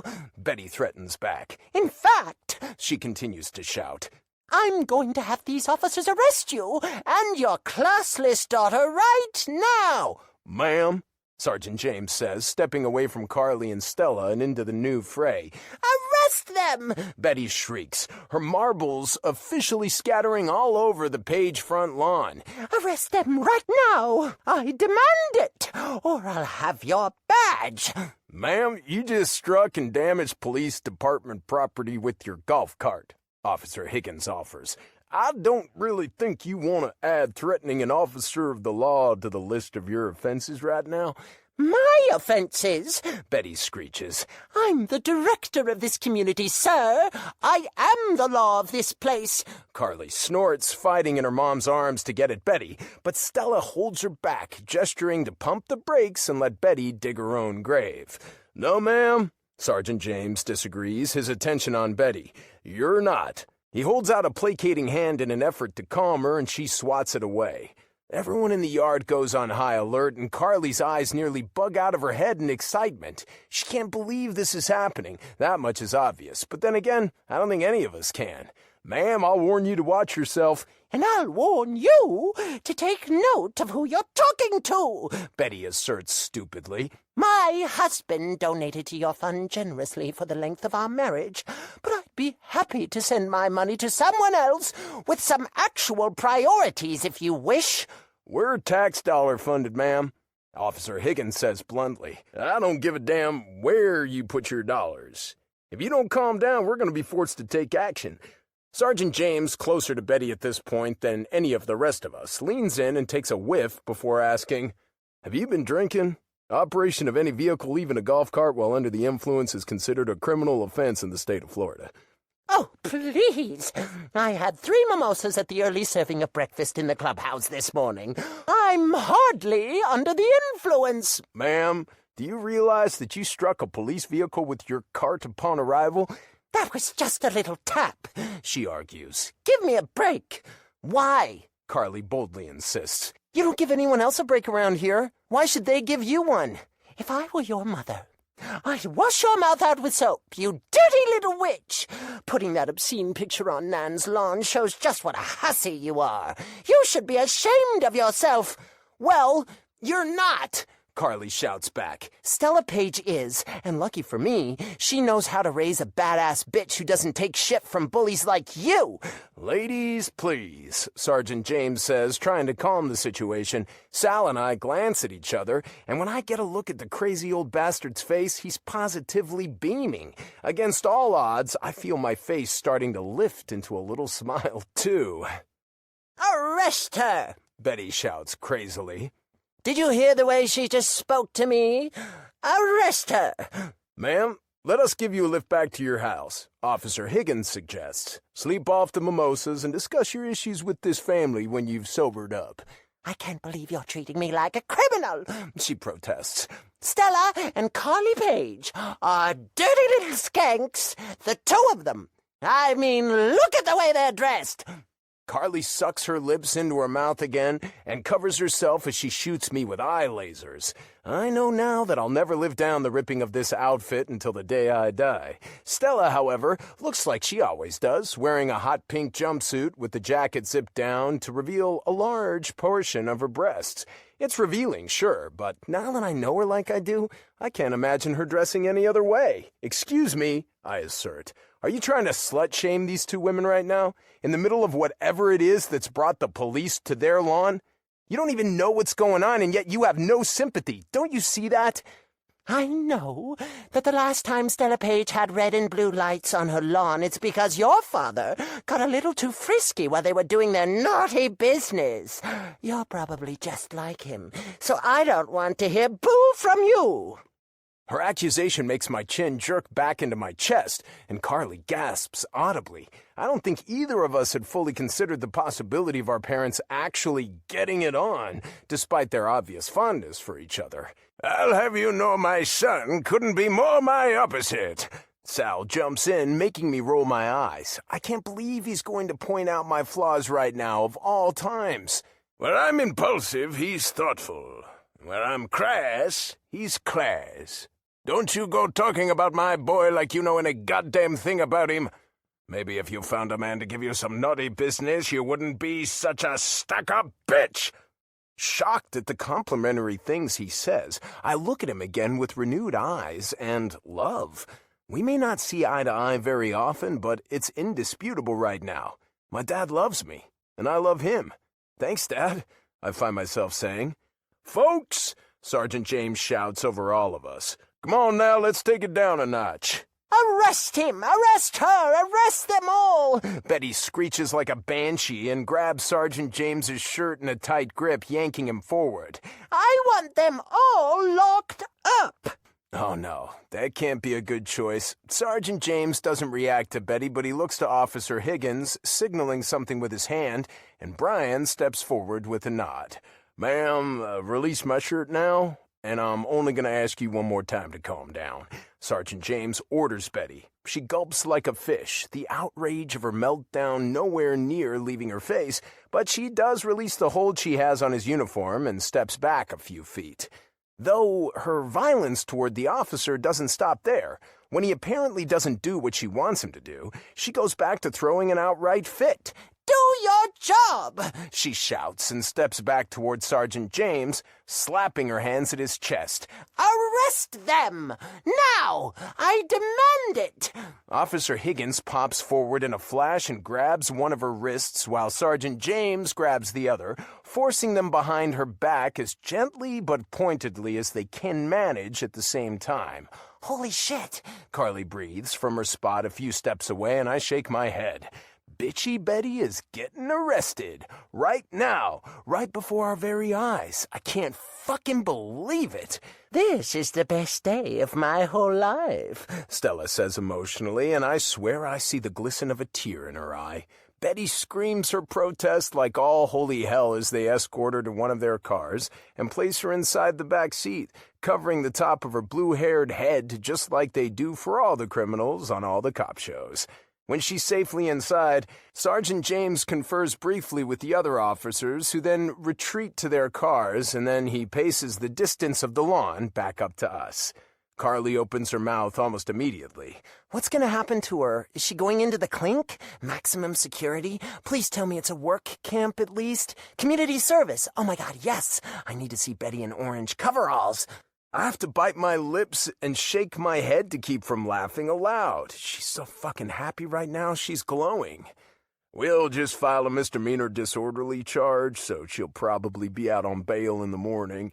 It's safe to say she just needs a little time and assistance in getting herself calm.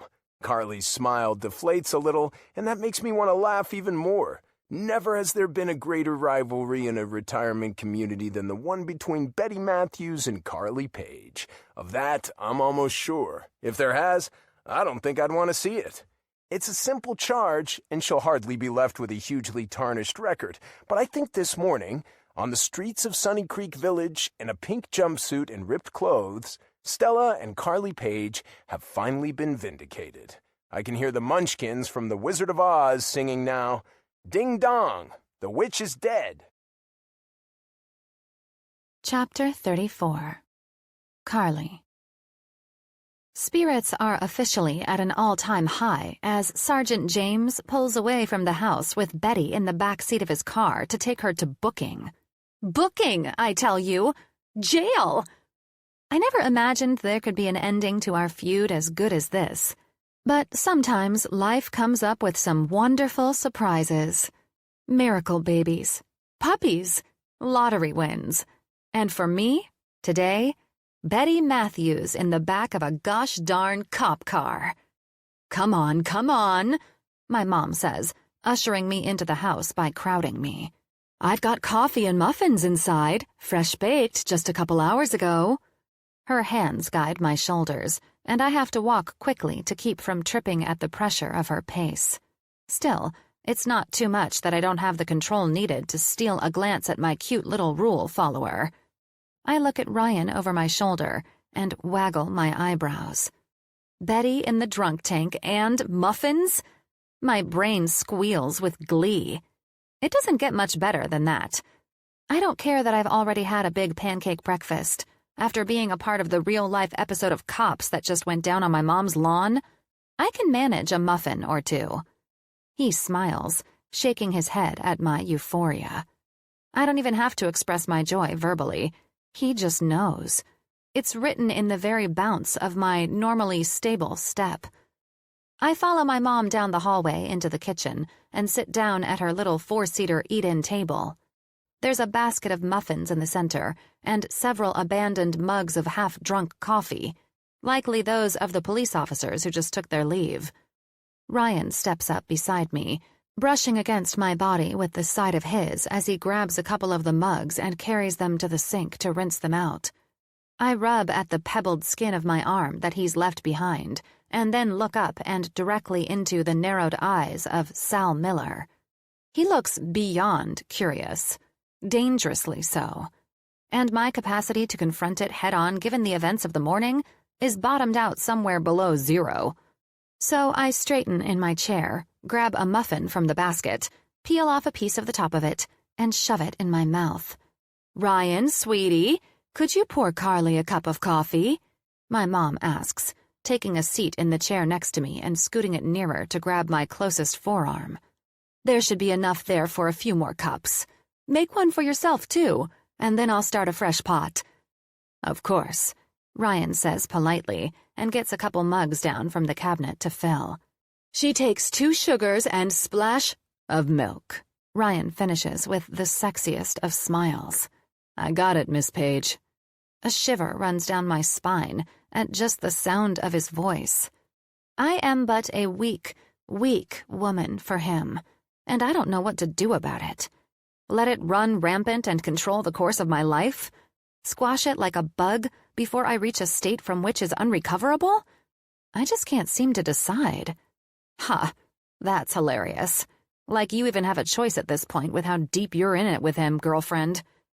In an effort to busy myself with fidgeting rather than thoughts, I look up from the table and scan the room, landing on the other side again and into the eyes of his father. He's watching me closely, and I can't say that I like it. My mind is a jungle, and he is a poacher. Nothing inside is safe. Baby, tell me what happened, my mom says then, squeezing gently at my flesh, and suddenly, Sal's inquisitive eyes seem like the lesser of two evils. I don't meet them, of course, because they're still far too keen for my liking, but they seem a lot less aggressive than they were moments ago, that's for sure. Nothing, Mom, I say again, repeating my earlier empty excuses. I was out, that's all. Out where? She presses. At a club? At a bar? With a boy? Why are your clothes so torn up? I know this isn't your normal style, Carly. Tell me what's going on. Surprisingly, Sal steps forward and puts a comforting hand to my mom's shoulder, remarking, "Give her a minute to relax and breathe, Stell. It's been pure chaos since she got back. Girl would probably like a minute to herself. Maybe even a trip to the bathroom to splash some water on her face." I nod frantically. Yes, Sal, yes, I want that very much. Also, I'm in love with you. Please, Mom, just a minute, okay? Stella's eyes are uneasy and a little annoyed, but she finally pulls away from my arm with a loving pat. Okay, fine. I'll go call a few people and let them know about Betty, she says, petty excitement making her glow beautifully. I nod. That's a great idea. Maybe you can even do a video on the talk.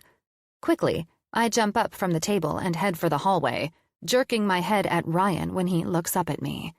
I implore him to read my mind with violently wide and pleading eyes. Figure out a way to meet me in the bathroom. Stat! I power walk down the hall and close the door behind myself, locking it. Immediately, I see the error of my ways. For if Ryan is to meet me in the bathroom, he's going to need to be able to open the door. I turn the small latch back the other way. Quickly, I back up until my bare thighs run into the cool granite counter of the vanity top and bring my fingers to my mouth to chew. I don't normally gnaw on my nails, but right now, it feels like one of the best ideas I've ever had. Maybe if I turn my hands into bloody stumps, there won't be any more room to ask questions about my clothes. I stare at the doorknob, willing it to turn. Come on, Ryan. Come on. Get in here, get in here, get in here.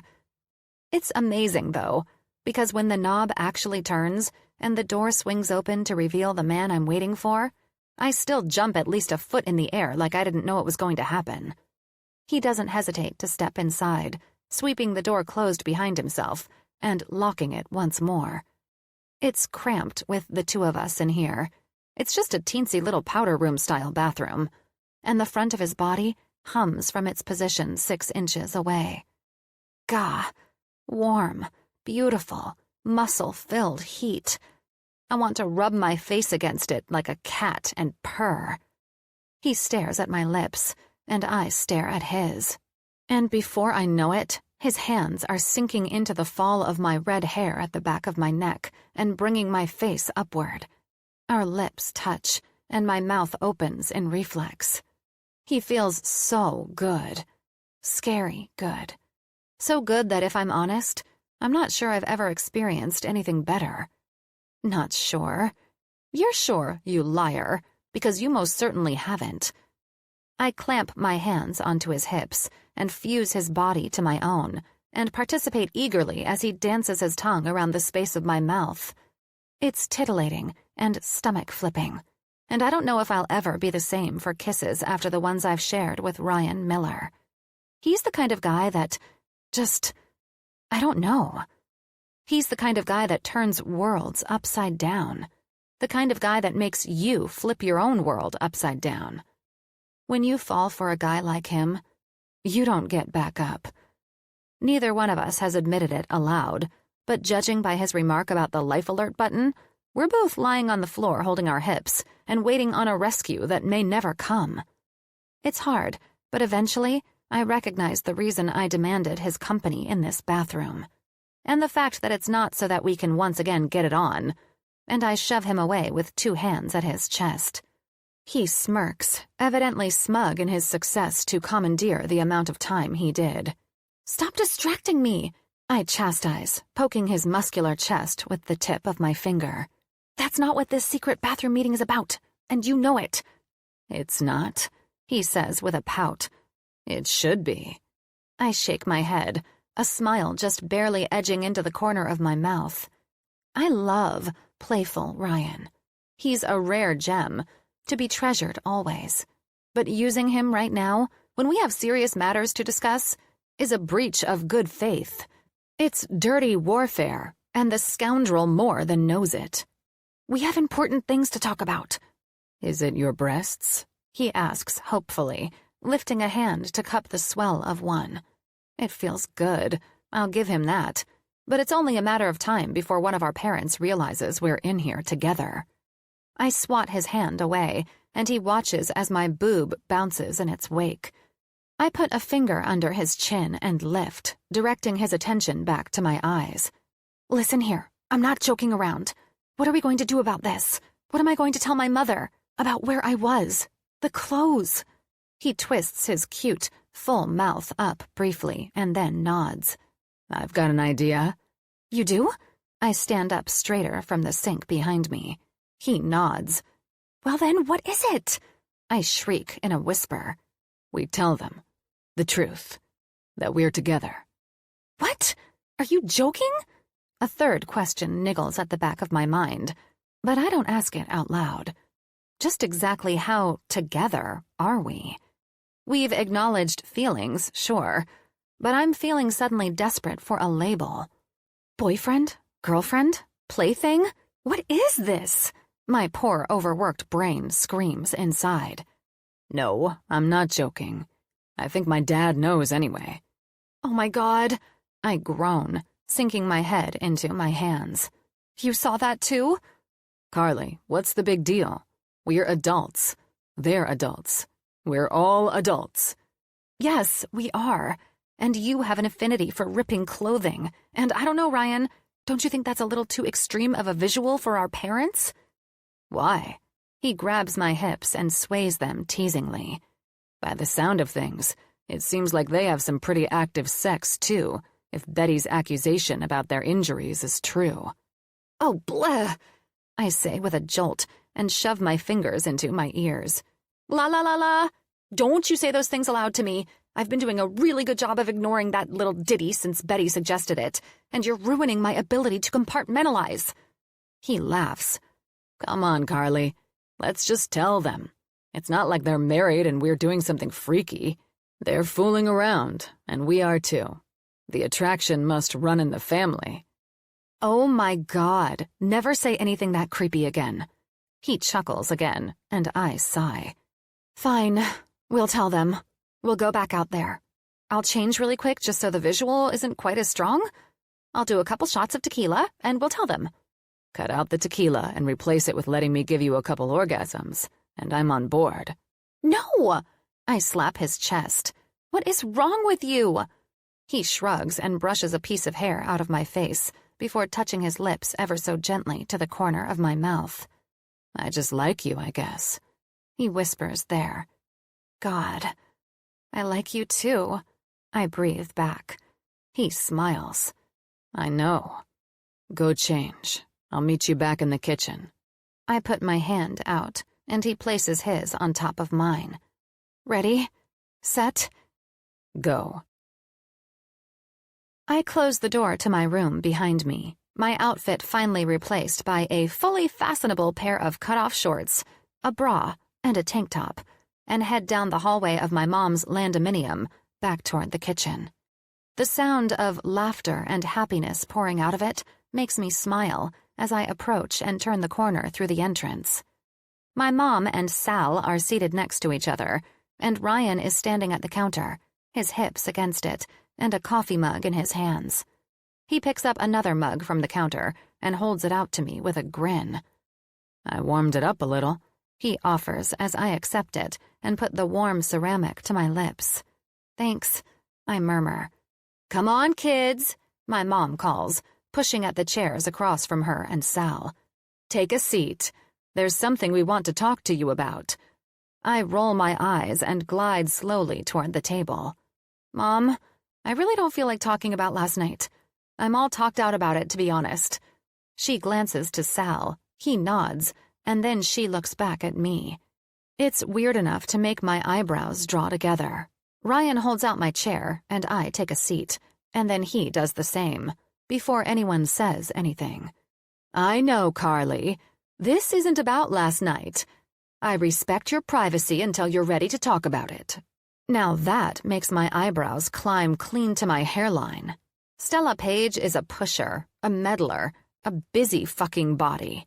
She's not the stay-out-of-it type, and she never will be. Something else is happening. I just don't know what. Sal and I have something to tell the two of you. Ryan and I share a glance, wondering if maybe Sal said something to Stella about his suspicions. In a way, I'm kind of hoping he did. It would at least break a little bit of the thickest ice when it comes to broaching the conversation of Ryan and me engaging in a relationship with each other. Mom, I start slowly, leaning forward in my chair. Suddenly, though, she jolts in her seat and shoves a hand out in front of her, declaring, "We're engaged!" I'm sorry, you're what now? My blink is repetitive and slow as I try like hell to get my bearings.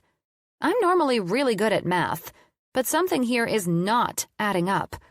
70 plus 75 plus engagement plus screwing my mom's fiance's son equals... Oh shit, fuck me, son of a bitch.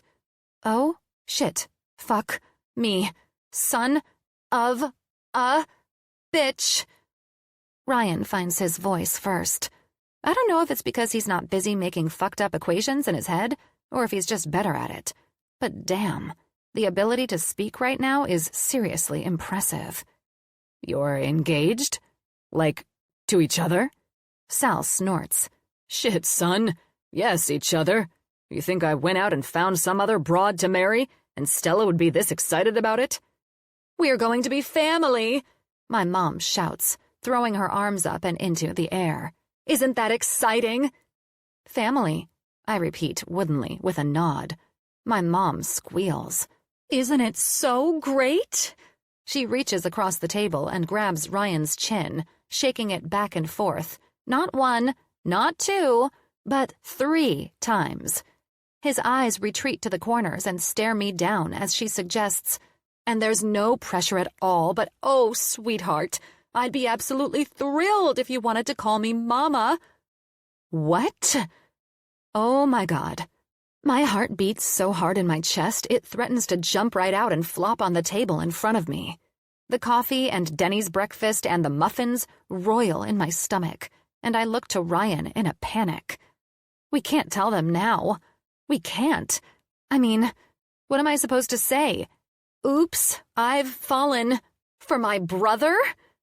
I turn hard eyes to Ryan, and like it or not, what I find there is a reflection of the same. He's freaking out, the same as me, and we don't even have to talk to agree.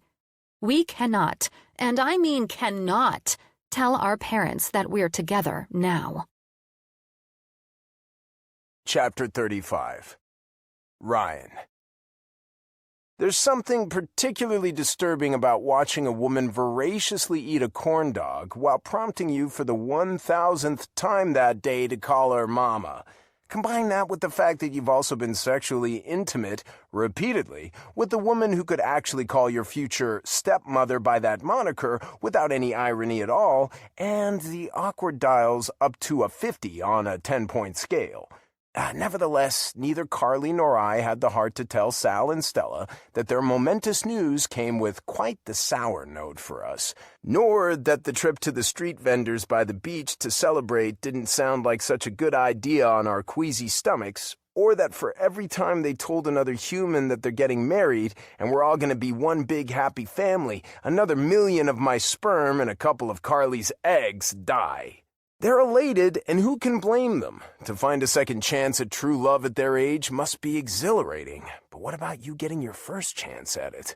I shake off the thought as quickly as it appears and plaster a smile on my face while the lovebirds pose for pictures in a small photo booth in a shop we stumbled upon by the pier. Carly's gone to the bathroom, an excuse I imagine is designed to keep herself from having to be alone with me for too prolonged a period of time, and I'm holding Stella's purse. And every second I'm alone with my thoughts takes me an inch deeper into the well of hysteria. I cannot fucking believe Carly Page is going to be my sister. A stepsister, really, but I have to admit right now, that doesn't seem like the biggest of distinctions. I've had my tongue, my dick, and my fingers inside her, and I've enjoyed it. I've shown her all the parts of myself I normally keep reserved, even admitted how strongly I feel about her, and I know she feels the same for me. But this is the kind of complication that, as much as I'd like to, I'm having a hell of a time overlooking. Dating a sibling, any kind of sibling, isn't something I would ever do. Anytime I've heard of something like this before, I've dismissed it as tawdry and cheap and an indication of poor impulse control. After all, there are literally billions of people in the world, and the idea that anyone would argue the need to be with one specific human who's not a good match logistically is ridiculous. I mean, this isn't normal. This is some Maury Povich take a DNA test kind of shit. Ryan Miller of 2 months ago understood that. In fact, Ryan Miller of 2 months ago already would have said his goodbyes. But why the hell am I struggling so much now? Carly returns from the bathroom just as Sal and Stella step out of the photo booth giggling. Carly chews at her lip and stares at the ground, and a lump so large it's hard to breathe feels lodged in my throat.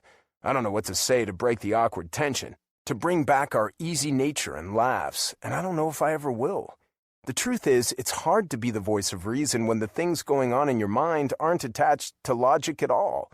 I'm not used to feeling so out of control, so overcome by emotion that I can't be rational. It's not like me, to say the least, and if I don't find some normalcy soon, I don't know how much longer I'll be able to stand it. I feel like a 40-year-old woman today, Stella cries, jumping forward and squeezing both of my cheeks in her hands. A handsome husband-to-be, and one of the best-looking future stepsons in the universe. Aren't I lucky? Carly chokes a little, putting a hand to her throat as we all turn to look at her with concern. She waves our attention away. Baby, are you okay? Stella asks, concerned. My goodness! I just swallowed my saliva wrong, Carly says through a clogged throat, tears moistening her eyes from the sudden deprivation of oxygen. Gulping down spit is an everyday function, but I understand her troubles entirely. Every reference to my role as her sibling makes it harder and harder for me to stay upright, let alone breathe normally. Stella laughs, but strangely, she's the only one. Even Sal has a pinched mouth as he considers Carly and me closely. I avoid his eyes and try my best to take the heat off Carly. Regardless of the fact that we can't seem to look each other in the eye, I'm still desperate to protect her. Feelings don't just disappear, it seems, as much as I always assumed they could. When I get back to New York, I might have to consider sitting down with my overzealous, flirtatious coworker Marcy and talking. Not because I'd ever considered dating her, but because maybe it's not as easy for her to let the notion go as I'd originally assumed. Fuck, just focus on getting through this insane day. Well, what's next? I force myself to ask, trying to get the freak show on the road. The beach? Back home? Today's your day, I tell Stella with a large, albeit fake smile. Lead the way. She giggles. You're making a bid to be my favorite child already, huh? God help us all. Carly, I whisper, grabbing her hand in the driveway and dragging her toward my dad's house. Come on, let's go talk. Stella and my dad are still in her house, their after-dinner champagne toast continuing on even after Carly left the table in a hurry and snuck outside. It's been an overwhelming day and I don't blame her for hitting her limit. It took me a minute to put down my champagne glass and make an excuse to leave without really tipping off Stella and Sal to major unrest, but thankfully, she'd only made it to the pavement just in front of the garage by the time I caught up. She pulls back, resisting the direction of my efforts completely. What's there to talk about, Ryan? She shriek whispers into the balmy night. We're about to be family. She shakes her head. Pretty sure there's not a creature on the planet who's missed that little tidbit after Stella's big mouth during our fun-filled day of celebration. Well, that doesn't mean we shouldn't talk about it, Carly. I'm still me and you're still you. What do you want to do? Just never talk to each other again? No, She snaps. Good, because that's what it seemed like all day today. You couldn't even meet my eyes. because I'm freaking out, Ryan. She shouts, quieting her voice slightly when she realizes how stark it is against the rest of the calm night. I may not follow the rules like you, but generally I'm against the actual practice of incest. I roll my eyes. We're not blood relatives, Carly. It's not incest. Yeah, well, right now, it feels like it. Come on, I order, grabbing her hand and hustling her toward my dad's house again. Betty's not an issue, assuming she's still in the slammer. But in a place like Sunny Creek, you never know what prying eyes are lurking. Thankfully, she doesn't resist this time, following my lead into the house and down the hall to my bedroom. I push the door closed behind our entry and then fall into it, my forehead against the wood. After a beat of breath, I spin around and put my back to the door to find Carly watching me. Are you okay? She asks from her spot curled up on my bed. She's as close to fetal as she can get without actually lying down. I chuckle, but it's shockingly lacking in humor. I feel like I should be asking you that. Oh, well, no, I'm definitely not. I shake my head. Me either. I mean, my brother is a dom. I don't know what I'm supposed to do with that. I'm not your brother, I insist with a laugh. And I'm not a dom, not really, I shrug. I'm your future stepbrother, and I like control. Wow. Now that's an exercise in semantics, if I've ever heard one. I shove away from the door and stride across the room, climbing into the bed with her and moving close. She scoots away at first, so I put my hands up innocently. No sex, I promise. Not right now. I just want to hold you. Can I do that? Reluctantly, she nods, and I curl an arm around her shoulders, pulling her deep into my side. She's warm and soft, and the smell of her lavender-scented hair is remarkably soothing to my ragged nerves. We don't say anything else, instead melting into the comfort of each other's closeness. I shift us down some and rearrange the pillows behind us, and before I know it, Carly's breathing steadies as she falls asleep. And not even a minute later, I don't notice when I follow. Chapter 36. October 11th, Sunday. Sal. After giving my Stella a real good smooch this morning, I headed back to my place to change my clothes and take a shower. Across the lawn and toward my house, I smile when I catch sight of Betty Matthews's golf cart puttering up the road in the opposite direction of our houses. Word on the Sunny Creek street is that Nan bailed her out of jail yesterday evening. I can't imagine the kind of fallout that woman is about to face from the community. There are a lot of people around here who have been waiting for Betty's big fall from power, and they're more than ready to pounce on the whole "she's a convicted criminal" excuse to kick her off all the damn committees she heads up. Personally, I'm not too busy with any of that hogwash. The smart thing for me to do is to agree with whichever side my Stella stands behind. I stepped through the front door and let it close behind me, glancing at the largely undecorated space of my entry and living room. Francine was always the one with the eye, and after she passed and I moved into this house, I gave up on making it anything more than a place to be. No personal touches, no semblance of a real home. Just a structure with floors and walls and furniture to sit down on occasionally.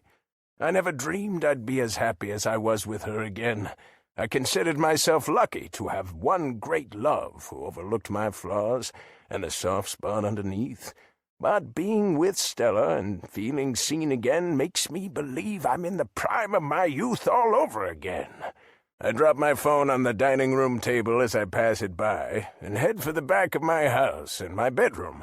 Soon enough, we'll consolidate our belongings to one household, so we don't have to leave each other to shower and change clothes. But for now, it's part of my routine. Ryan's closed door grabs my attention as I walk past it. The look on his face yesterday while he asked if I'd checked on him or not popping into my mind. The two of us have hardly ever been on the same wavelength, but despite what he might think, that kid is the absolute apple of my eye. He's accomplished and thoughtful, and goddamn, I'm proud of him. He may be an adult in the eyes of every other person on the planet, but to me, he'll always be my baby boy. Gently, I turn the knob on his door and crack it open to peek inside, and find way more than I bargained for. Deep in sleep, Ryan and Carly are curled up in the center of the bed over the covers. They're a tangle of arms and legs, wrapped up around each other like it's their only viable form of protection from the outside world. Ryan's face, though, pulls my attention away from everything else and holds it. Normally, my kid's always got enough tension between his eyebrows to hold up the Brooklyn Bridge. I swear he carries the weight of the world on his back every day, all day long, trying to be perfect and successful and productive. But seeing him like this is like seeing a man reborn. He doesn't look rushed or intently focused on the next big task like he normally does. He looks happy, content, like the girl lying in his arms has filled some sort of void he's been living with forever. I don't know the story between the two of them, and frankly, I don't need to. Anything that makes Ryan's face look like that is the kind of thing I've got to see to nurturing. But Lord knows he won't take kindly to any kind of direct advice from me. He's going to need to figure this one out on his own.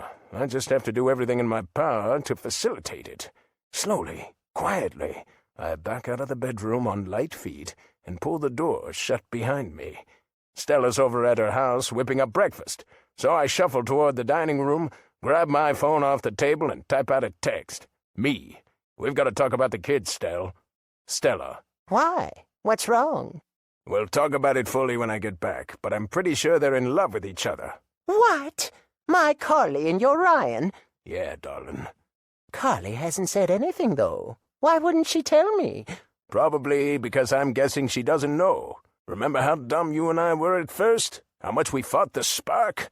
Oh, dear. That'll be over soon, doll. We'll come up with a plan to make them realize the truth. You and I both know there's no time to waste on happiness. You're right. There's no time to waste. Breakfast is ready, my love. You'll be back soon? You bet, baby.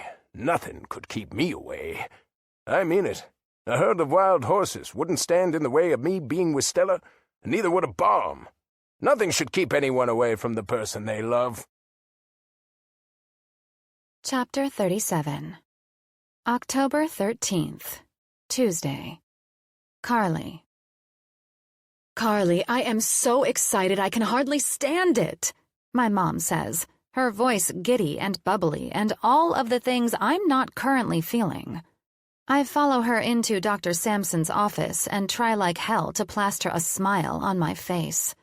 Today is the official date on the calendar when Dr. Sampson will go over my mother's PT evaluation results and decide what she needs to do about her injury moving forward. Her sex injury, mind you.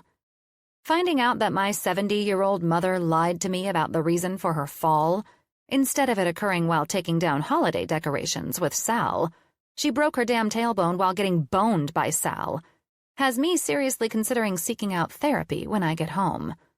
I never thought I'd live a life interesting enough to warrant a reality show, but lately, I'm thinking maybe I am. Pretty sure not many people can say their mother's sex injury is what made it possible for them to fall for their future stepbrother. Stella Page for Dr. Sampson, my mom announces to the young, brunette receptionist sitting behind the front desk. Her face is familiar, and I'm pretty sure her name is Allison, but I can't be sure. It's apparent, though, my mom knows her pretty well. And also, Sal Miller for Dr. Sampson, Stella adds and glances over her shoulder to wink at her fiancé where he stands behind us with Ryan at his side. Gah, I hate how weird and awkward things have grown between us. The news of our parents' impending nuptials served as an explosive device of confusion. It's like we don't know where to go from here. Our feelings for each other haven't just disappeared, but our parents' big wedding bell news has created quite the mental mindfuck. Now that fact is apparent in every situation we're in together, including the car ride here. Ryan drove the four of us here in his rental Land Rover, and the only people who provided a soundtrack of chatter were my mother and Sal. Okay, Ms. Page, it looks like Dr. Sampson is ready for you, the receptionist updates. Mr. Miller, if you want to take a seat in the waiting room, and when the doctor is done with Miss Page, he'll see you next. Actually, Allison, my mom chimes in, since we're engaged now, I'd prefer it if the doctor saw us together. You and Mr. Miller are engaged? The receptionist asks, her eyes going big with surprise. We sure are, Sal says, and walks up past me to wrap his arm around my mom's waist and squeeze her butt. This beautiful lady right here agreed to be my wife. Oh, here we fucking go. Internally, I sigh. It's not that I'm not happy for my mom and Sal, but their whole "we're getting married" announcement 2 days ago has really put a damper on something that felt pretty damn amazing in my life. It's also provided me with enough evidence that I can give to my primary care physician to prove Xanax is an appropriate treatment for my mental health. Oh my goodness, the receptionist exclaims. Congratulations! Thank you. My mother's smile is brighter than the freaking sun. I feel like the luckiest man who's ever lived, Sal adds, and starts peppering my mother's face with kisses. Oh, stop it, Sally. She giggles and slaps him away playfully, but he just grins down at her. Darlin', I'm so glad I've convinced you we shouldn't wait much longer. You've already set the date? The receptionist asks, and my mother's next words make me feel like I'm about to pass out. November 7th, she proclaims, clapping her hands together. I have so much planning to do, but I'm so excited. Oh, holy fuck. Why does it feel like I'm on a roller coaster ride that I can't get off? Not to mention, I've yet to break the news to Willow that Mom's new casual relationship is headed down the aisle. And, according to my mother, in a month, no less. I told Willow I'd call her after this appointment, but I just haven't figured out how to package the news that Mommy Dearest is engaged. And, oh, by the way, I've slept with our future brother. I guess we should have told the kids, huh, Stell? Sal states with an amused smile and a soft chuckle. By the looks on their faces, I'd say they're a bit surprised. I glance over my shoulder, and Ryan looks like he just drank curdled milk, which I definitely understand, since I feel like he threw up the contents of his foul drink right in my own mouth. What do you think, Carr? My mom asks, and I have no idea how I managed to get words out of my mouth, but I do. November 7th. Wow. Talk about some big news. Although, the enthusiasm behind them is certainly lacking. The tone of my voice would match perfectly with the environment of a funeral, but my mom doesn't appear to notice because she's too blissed out and amped up on happiness. You and Willow better be here for our big day. My mom wraps me up into a big hug, squeezing me tight and squealing into my ear. And Ryan, too. I want all my kids there, okay? All her kids. Good God, why is this happening? I do my best to react like my mom wants me to, but all I can manage is a half-hearted pat to her back with one hand and a pathetic, okay. Congrats, Dad, I hear Ryan say behind me, but I don't miss the odd tone of his voice. It's like he's trying to be happy for his father, but also his mind is reeling with how fucking fast this marriage train is rolling. Like, a bullet train is really freaking cool as long as you're not strapped to the tracks while it runs you over. 1 month, and we'll officially be stepbrother and stepsister. Fuck my life. Once my mother releases me from her exuberant hug, she moves on to Sal and places a smacking kiss to his lips. Love you, Sal. Love you too, darlin'. The receptionist grins at their cutesy show, but when she meets my eyes, I realize that I'm not exactly smiling. So I quickly force a grin onto my face so she doesn't get the vibe that I'm raining on my mother's wedding parade. It's brittle and uncomfortable, and I'm probably showing too many teeth, but it appears to do the job. Well, you two have really made my day, and I'm sure Dr. Sampson is going to get a kick out of this, she says, and gets up from her chair to open the door that leads patients from the waiting room to the exam rooms.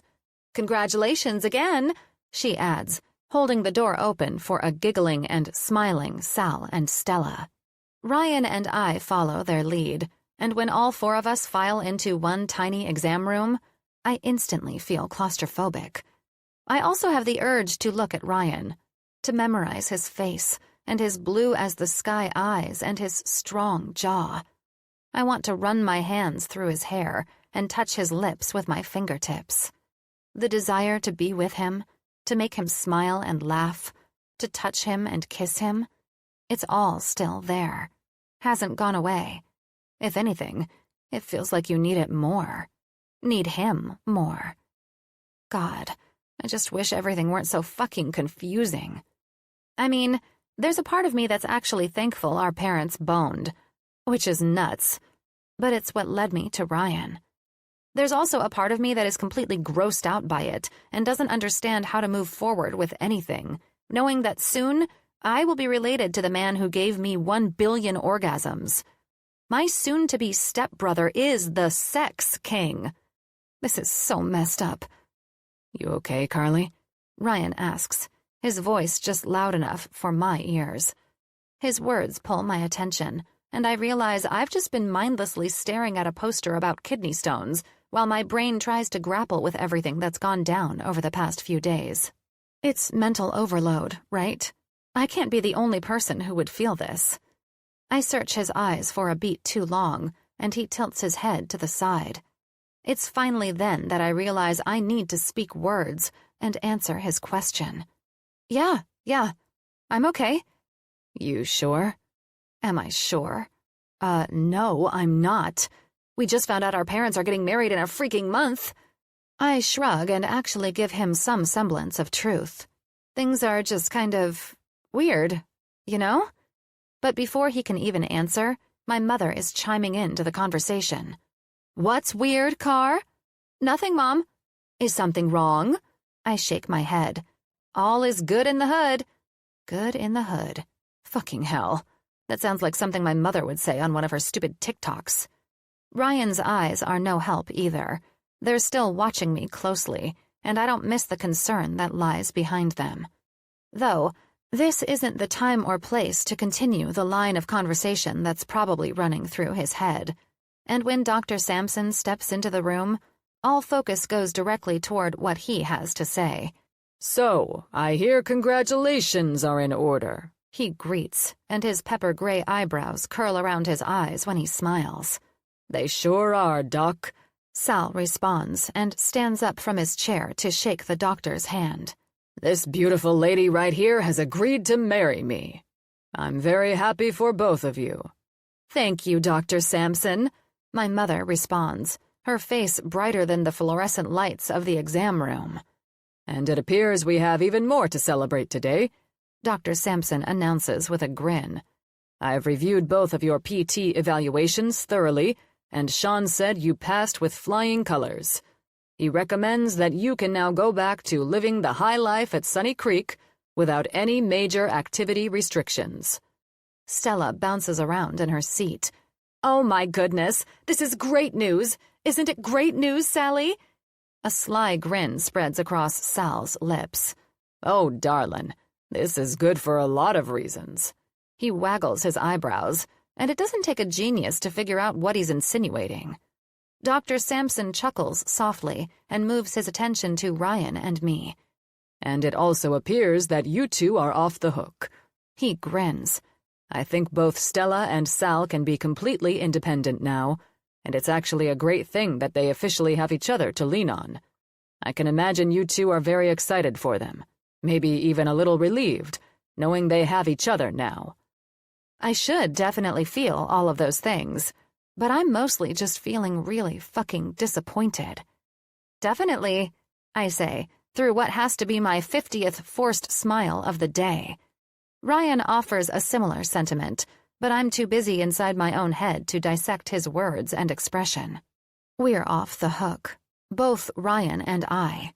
Soon we'll be heading back to our respective homes, thousands of miles apart, and I feel zero relief in that.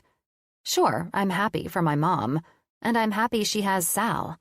But for the first time in my life, I'm not happy that I'm going to go back to Vale alone. And I don't even know what Ryan and I are at this point. So, add in all the confusion, and it's enough to make my head explode and my heart ache. Now, Sal and Stella, There are a few things I want the two of you to keep doing. Dr. Sampson continues, but I'm so far lost in my own thoughts that I hardly hear a word he says. How did everything get so messed up? I should be listening to the doctor's instructions. I should be doing my daughterly duty of writing them down and making sure my mother remembers them after we leave here. But it takes the initial sounds of someone's phone ringing to startle me out of my head like a gunshot. Instantly, I follow the direction of the ring and see Ryan pulling his cell phone out of his pocket. I'm so sorry, he says to everyone in the room. I'm just going to step outside really quickly and take this. And then, he's gone. Out the exam room door and into the hallway. For some insane reason, I almost follow him, but I realize that would be weird. So, I just stay rooted to my spot and try to listen to what Dr. Sampson is telling Stella and Sal. Continue water aerobics. Start increasing activity to daily 20-minute walks. Stretch every morning with the list of stretches the physical therapist gave them. Luckily, it's a fairly straightforward list of things I'm confident the two of them can easily do. Most, they can even do together. All those sound easy enough, but what I really want to know is, what about intercourse? Sal announces, and I cringe. Are there restrictions on our positions? How often can we do it? You know, give us all the important details. Sal finishes his request, and my mom giggles. Sally? What, darlin'? He retorts on a wicked grin. We gotta know. Oh boy, I really don't want to be here for this. Dr. Sampson starts to open his mouth, but I quickly cut him off. You know what? I'm going to walk out of the exam room while you guys have this conversation. Of course. Dr. Sampson responds with a smile, his expression a mix of understanding and amusement. Don't be silly, Carly. My mother tries to refute.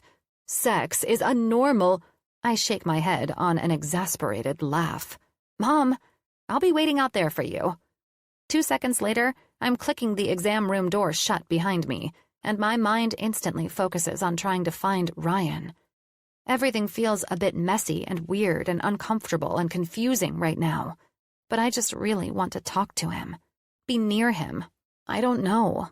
I guess I just wish we could try to figure this whole crazy thing out. I find him in the waiting room, his phone pressed to his ear, his gaze looking out the front windows, and his back facing toward me and the inside of the office. Quietly, so I don't disturb him, I close the distance between us. But my progress is instantly halted when I get within hearing distance of his phone conversation. Yeah, I need a one-way flight back to New York. My heart feels like it drops inside my shoes. We just found out that our parents no longer need our assistance, and not even 10 minutes later, he's already booking a flight back to New York? Maybe he's just trying to make sure he has all his ducks in a row? Ryan is a very type A, organized kind of person. Surely he's just making sure he can get a flight on whatever future date he's wanting. No, I have to get out of here ASAP, he says into the receiver. Tomorrow, actually, and the earlier the better. I have to get out of here ASAP. Tomorrow. The earlier the better. Those don't sound like the words someone who's just trying to get organized would say. They sound like the words of someone who's trying to get the hell out of Dodge. I was hoping we were going to have an actual conversation about everything. About us. But apparently, I'm the only one hoping anything about us. Ryan, on the other hand, is thinking about getting the hell away from us. To say it hurts like a motherfucker would be an understatement. And it makes me certain of my next move. I'd planned on asking Broody to hold down the fort for a few more days, but it's safe to say I should head back to Vale.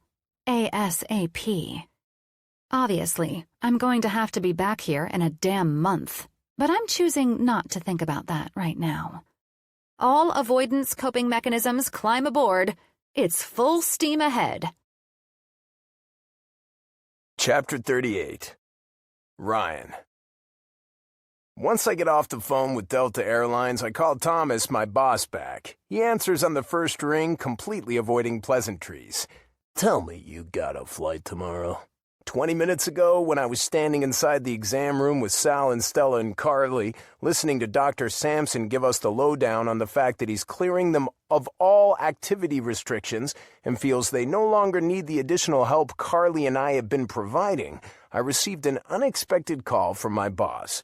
Normally, I keep my ringer on vibrate, but it's probably for the best this time I had forgotten because he was real fucking worked up over one of our most important accounts. I answer and run a hand through my hair, but the earliest flight I could get was 10 a.m. Shit, he mutters. The Dolan team wanted an earlier meeting. I'll get Kelly to give them a call and explain the situation. I'm sure they'll be willing to meet a little later tomorrow. I hope you're right, he mutters. Apparently, one of our biggest competitors is trying to snag the Dolan account, and since we were in the process of renegotiating their contract, it's left us in a bit of a sticky situation. This account is important. It's one we've had for years, and there's no fucking way I'm gonna lose them. They generate too much money for us. It'll all work out. I try to reassure him, even though I'm not certain. I'll make sure we don't lose the Dolan account. You willing to bet your job on it? He asks, and I know Thomas well enough to understand this is just his way of coping with stress. He tries to volley at other people's ways, like it will somehow bring him relief. You couldn't afford to lose me, I retort, and he chuckles. But if it will make you feel better, we can move forward under the guise that you have the option to fire me if we lose them. Don't tempt me, Miller, he snaps back, but his voice is laced with more amusement than stress. I'm sure I can find another VP to take your place. Okay, boss, whatever you say. I laugh at that. Now, if you don't mind, I need to get my assistant on the task of rescheduling. Make it fucking happen, Miller. Will do. Once we end the call, I send Kelly a quick email with all my flight details and tell her to reschedule the meeting with the Dolan team for around 2 in the afternoon. And whenever they want, I'll be there.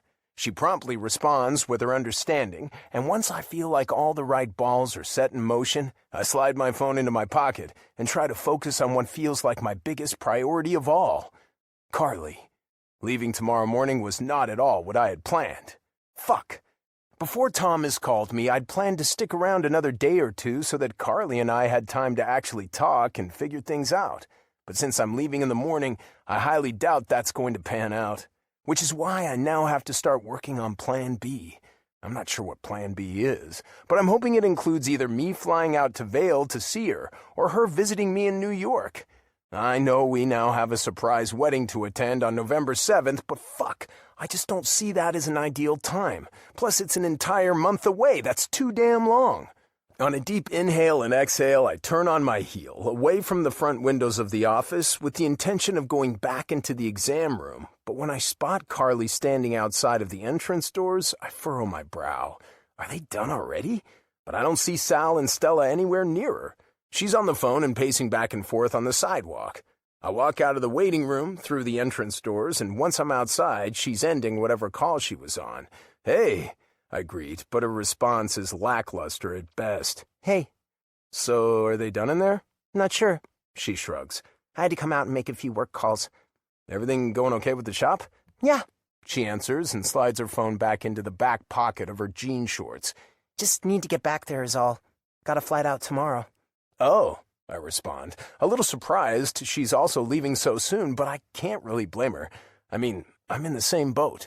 I have to fly out tomorrow too, I state, and she starts nodding before I can finish explaining why. Cool.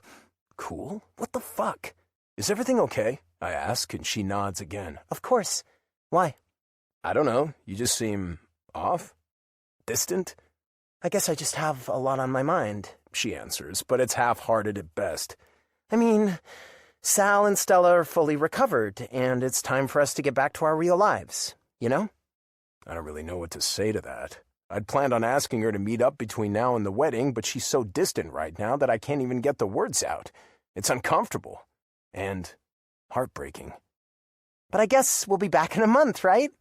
She adds on a laugh that doesn't feel genuine. For the big wedding day? Yeah. I run a hand through my hair and take in the beauty that is Carly. Even with her eyes looking sad and her lips pointing down at the corners, she's still the most beautiful woman I've ever seen. I want to reach out and touch her, pull her into my arms, fucking kiss her. And I'm so close to doing just that, but when the entrance doors swing open and Sal and Stella come striding out like two people leading a parade, the opportunity is completely lost. "We're free!" Sal exclaims. "We're free!" Stella giggles. And I stand there and watch as everyone, including Carly, heads to the Land Rover to leave. Shit, this is not going how I want it. Once I find the strength to follow them, I make a mental note to try to talk to Carly before I leave in the morning. There's no way, after everything we've been through together and everything we've shared, we can leave Florida with things like this, right? Fuck, I hope not. Chapter 39. October 14th, Wednesday. Carly. I'm going to miss you so much, my mom cries and wraps her arms around me tightly. Are you sure you have to go? She asks and tightens her death grip on my body. Mom, I'm going to miss you too, but you do realize that I'm going to see you in a month, right? She leans back to grin at me, and eventually she releases me from her Thor-like hug. In a month, I'm going to get married. Can you believe it? I shake my head. No, not really. I think Willow is still having a hard time with it. She's definitely happy for you, but I'm sure it's a little weird for her because she's never even met Sal. Plus, you just broke the news of the wedding to her yesterday. Pretty sure she just needs a little time to adjust. Stella nods. I guess that makes sense. Well, I pause and glance over my shoulder when my taxi driver shuts the trunk, signaling that my suitcase is now packed away in his car. I guess I better go. My mom pouts. I hate this. It's going to be okay. I reassure her and give her another hug. I'll see you in a month, and in the meantime, I'm sure you'll have wedding plans and Sal to keep you busy. She smiles softly at that. That's true, but I wish you could be here to help me. I'm pretty sure between you and Sal and all your Sunny Creek friends, you'll have a blast planning your big day. I comment, and she wipes away a lone tear that slips down her cheek. Aw, don't be sad, Mom. You have every reason to be excited. She sniffles a little. You'll FaceTime me every day, right? Promise, I answer. I'll even try to join your TikTok lives when I'm not busy at the shop. Really? She asks, her face brightening with excitement. I swear. I'm holding you to that, Car. Do, I say, and the exchange reminds me so much of previous conversations I've had with Ryan that it makes my chest ache in discomfort. I can't stop myself from looking across the lawn to his dad's house. I know he's already gone. His flight was earlier than mine. And I know all day yesterday he tried to talk to me, but I was adamant on keeping my distance, making up a million excuses not to be able to meet up and talk in private. It was pathetic, and I hate myself for it. But I've never felt this way about anyone, and it's like I don't know how to cope. Our situation is insane. The distance and our parents getting freaking married. Our lives are in completely different cities, and besides vaguely admitting our feelings for each other, we never truly established that we were in a relationship or that we wanted to try to make the long distance work. Everything is just hanging out in fucking limbo. It sucks. Did you get to say goodbye to Ryan before he left? My mom asks, pulling my attention back to her. I shake my head. No, I think his flight was pretty early. That's a shame. She searches my face for answers I don't have. And the longer she looks at me, the more I start to feel like maybe she knows a lot more than she's let on. Yeah, I mutter and reach out to hug her again when the taxi driver honks his horn at me. Well, I better go if I want to make it to the airport on time. Love you, Mom. Love you too, sweetie, she says and kisses my forehead. Call me when you land, okay? I will, I agree over my shoulder as I head to the taxi and get in the back seat. Once I shut the door, I let the impatient cabbie know to take me to the airport, and it's not too much longer before the vision of Mother standing in the driveway is just a small blip in the rearview mirror. Goodbye, Sunny Creek. See you in a few weeks. The drive feels long, and besides the soft sounds of a local radio station, it's quiet. Almost too quiet. but I have no desire to make conversation with Polly, the cab driver. It's nothing against him. It's just that my current forlorn mood doesn't exactly make for great conversation. Thankfully, he doesn't appear too bothered by it, and when I spot the exit sign for the airport, a mix of temporary relief and sadness roll around in my belly. Both emotions battling it out to see who's stronger. Polly veers right off the exit, and I stare out the window, watching palm trees pass by at a rapid pace. My phone chimes from my purse, and when I pull it out to check the screen, my stomach drops and my hands shake and my heart starts to beat at a rapid pace. Ryan. I hate that I didn't get to say goodbye to you before I left.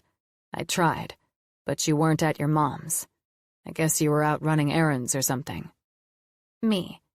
Yeah, sorry about that. Just had a lot to get done. Truthfully, besides avoidance, I had nothing to get done. I really wish we could have talked. Gah, me too. Problem is, apparently, I'm too much of a coward. Me too.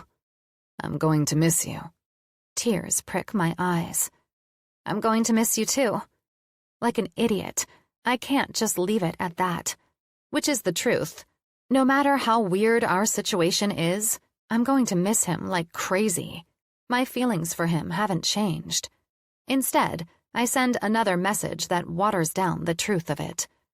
But I'll see you in a few weeks at the wedding, okay? Text bubbles jump around for what feels like forever.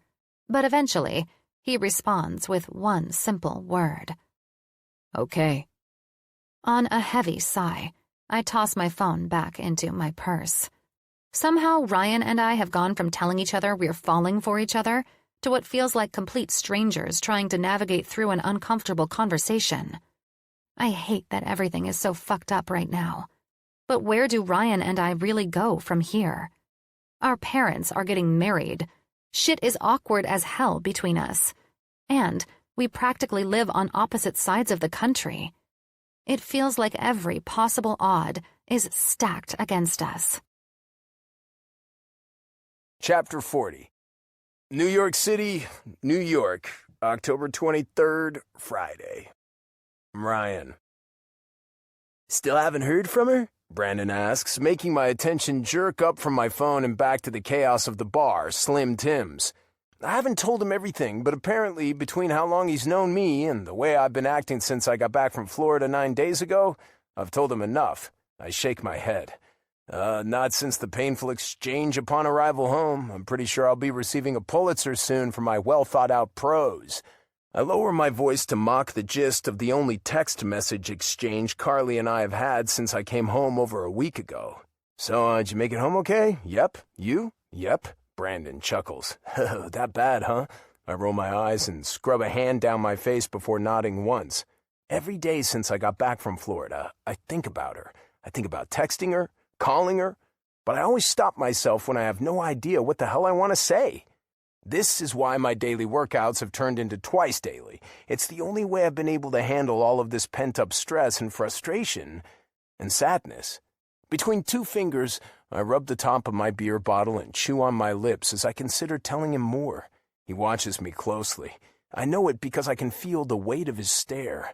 I was thinking, though, maybe I'll move up my ticket for my flight down there for the wedding. Go down a few days early, help out with last-minute to-dos, that kind of thing. It's not like I haven't been working remotely all this time. I could do it a little more. Brandon nods. Mm-hmm. See if maybe a certain redhead had the same kind of idea? I don't deny it. I'd be a fool to even try with how much I know the thoughts in my head are written across my face. You think it's a bad idea? It depends.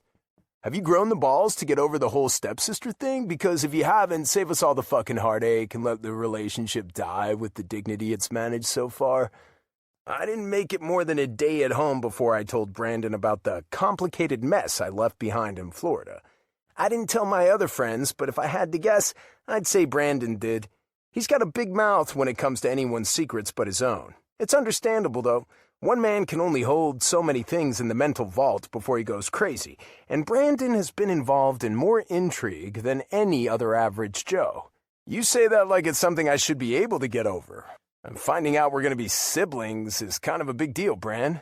Do you know how many twisted things I've done with women in my lifetime, Ryan? He laughs. So many. Things that your delicate little heart couldn't even handle hearing, bro. Some step-sibling, non-blood-related bullshit doesn't even rank on the scale. If it were me, I'd already have my dick between her legs again. And more than that, I'd be posting about it all over the gram. You're sick. I'm happy because I don't let stupid societal misconceptions drive my decisions. Shame on you for letting anyone else dictate the way you live your life. I scoff with a laugh and take a swig of my beer, swallowing quickly. This from the guy who literally just got off the phone telling a coworker he's got to go back to Iraq next week to build houses for a mission trip when he's neither religious nor has he ever traveled to the Middle East. Okay, first of all, the guy I was on the phone with is a scumbag who deserves to get lied to about why I can't assist on his pet project with the city council. And secondly, I understand your redirection for exactly what it is, wise guy. This isn't about me or the blowhards in my law firm. It's about you and your haughty stepsister. Don't get it twisted.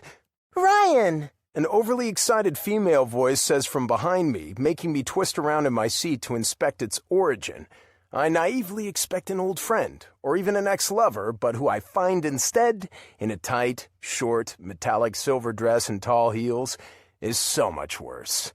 Marcy. Oh my God! She shouts excitedly when I give her a clear view of my face. It is you! How wild! Seeing you out in the middle of such a big city like this. Something tells me it's not as wild of a coincidence running into Marcy at the very bar I discussed meeting up with Brandon at during a phone call I took at the office, as she'd like me to believe, but I can't prove it, so I don't bother bringing it up. Plus, given the light my new situation has shed on the way feelings work, I've vowed to myself to be a little easier on her if I can manage it without leading her on. Hey, Marcy, I say, keeping my voice friendly but neutral. How's it going? She toddles over on her heels and plops down in the seat directly across from me, a big, inebriated smile making its way to her glassy eyes. It's so good to see you. I glance to Brandon for some kind of help, but he's too busy waggling his eyebrows and thrusting his hips like an asshole. I truly don't know why I expected anything different from him. He's a child in a man's body, though he does have a heart of gold. That's why I'm still friends with him after all this time, despite our very obvious differences. That, and he's a good workout partner. So, I venture, trying like hell to make polite conversation. Are you having a good time? Yes, she coos, leaning forward and putting an unwelcome hand to my leg. I shift back in my seat to pull it out of her reach, but I do endeavor at least to be subtle about it. Even better now. I nod. Are you celebrating something or just out for fun? I was just out for fun, but I'm thinking I should celebrate running into you. I swallow hard against my gag reflex and stand up. Yeah, I'll be back. I think I'm going to get another drink. Normally, my ingrained sense of manners would make me offer to get something for other people, but right now, I'm more concerned with my own self-preservation. I hate awkward conversations, and I hate having to be rude. I don't want to be blunt with Marcy in a way that hurts her feelings, but I would really love it if she got a fucking clue on her own. I signal to the bartender with a jerk of my chin, and he holds up one finger from the other end of the mahogany bar. I don't come out all that much after work, usually preferring to go to a nice dinner or do an extra workout and relax, but when I do, I come almost exclusively to this joint. It's a relaxed atmosphere, and aside from when coworkers stalk your phone calls and follow you here, people are low-key in their attention. No one crowds or bothers you unless you seek it. Something bumps me in the back, jolting my stomach into the bar and making me turn around with hard eyes. Marcy is there, teetering on her heels and giggling. Oh, God, I want to walk away, right to the front door without looking back so badly, but I don't. Instead, I try yet again to make myself sympathetic enough to be gentle. You okay? I ask, turning around enough to set her away from my body. She sways, and my chin jerks forward to the stool behind her. Maybe you should sit down for a minute. She shakes her head and launches herself against my chest. I catch her, as a means to keep us both from hitting the wood floor with a thud, and she takes the opportunity for all it's worth, wrapping her arms around my shoulders. I put my hands to her hips in preparation to set her away, but she uses them as leverage and swings a leg up to wrap it around my own. Her red hair seems orange, and the smell of her skin is nothing like I want it to be. The fake tan, the sky-high heels, the heavy makeup, it all feels like a desperate, cheapened version of the woman I really want in my arms. Wild, naturally beautiful, unbelievably funny and fun, Carly Page. The truth is I miss her, and being this close to a woman other than her makes it all the more painfully obvious. Nails scratch at my skin as the woman hanging all over me tries to drag my lips down to hers, and I pull back against her hold with steady pressure. Marcy, no. Stop. Ryan, I told you. I don't date people I work with, period. And I'm sorry to say this, and I never would have if you hadn't pushed me to it, but I wouldn't be interested in dating you even if we didn't work together. You're a nice person, Marcy, but for me, that's where my feelings stop. She pulls back enough to look me in the eyes, and I use all the energy I have left to convey my seriousness. I know you can't help who you have feelings for. I know that so well. But the reason I know is because when I say that, I'm thinking about a woman who is not you. You're with someone? She asks, finally detangling herself enough that I can set her away completely. No, I'm not. But that's not the point, Marcy. The point is that I want to be. And the someone is not you. The truth is, the someone I'm thinking about could never be replaced by anyone. She's one of a kind. And just like that, I've decided. In a little over a week, I'm going to Florida, and I'm going to open myself to the possibilities. No rules, no restrictions, no uptight preconceptions. I'm going to try my hardest to be a new kind of man. I just hope it's enough for her. Chapter 41. Vail, Colorado, October 30th, Friday. Carly. Nina pulls me up short as we come out of Slope House, one of our favorite eateries in town. We've just had our traditional Halloween weekend, pre-ski season dinner with the whole team, and Broody and some of the other instructors are well on their way through the stone courtyard, their voices carrying up and into the surrounding mountains with their enthusiasm. Normally, I'd be right in the thick of their celebrations, but I have to admit, this year, the exciting time leading into the beginning of the season feels remarkably more subdued. "Carly, can we talk?" Nina asks, her eyes narrowing on my face as I plaster on the biggest smile I can manage. "Yeah," I agree easily because that's me, easy breezy chill girl who's absolutely not falling apart on the inside. "What's up?" "Since you've been back, She shakes her head briefly. "God, I thought it was going to be easier to say this without sounding condescending." I laugh a little at how nice she is to care how she sounds at all. We've been friends long enough now that if the roles were reversed, I wouldn't hesitate to call her out on her shit. "Come on, Neens, spit it out. I won't be mad, I promise." She smiles, the relief of having my permission clearly written on her face. "Okay, good, because for the past 2 weeks, since you've been back, you haven't been yourself. At all. You don't smile, you don't laugh. You don't text me to get Broody to leave the shop. In fact, he told me you've been suggesting the two of you stay late every night, even though most of the tasks on your to-do list are marked off. I'm just concerned. What's going on with you?" I shake my head. "Stupidly falling in love with your future stepbrother who's also your opposite in pretty much every way possible? Overhearing him schedule a flight out as quickly as humanly feasible so he didn't have to face the twisted shit he'd fallen into with you.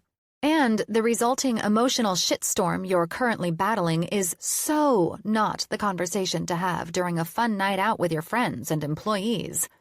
It's the kind of discussion that requires booze and closets and a lot of female broken-hearted bonding and power ballads in the background.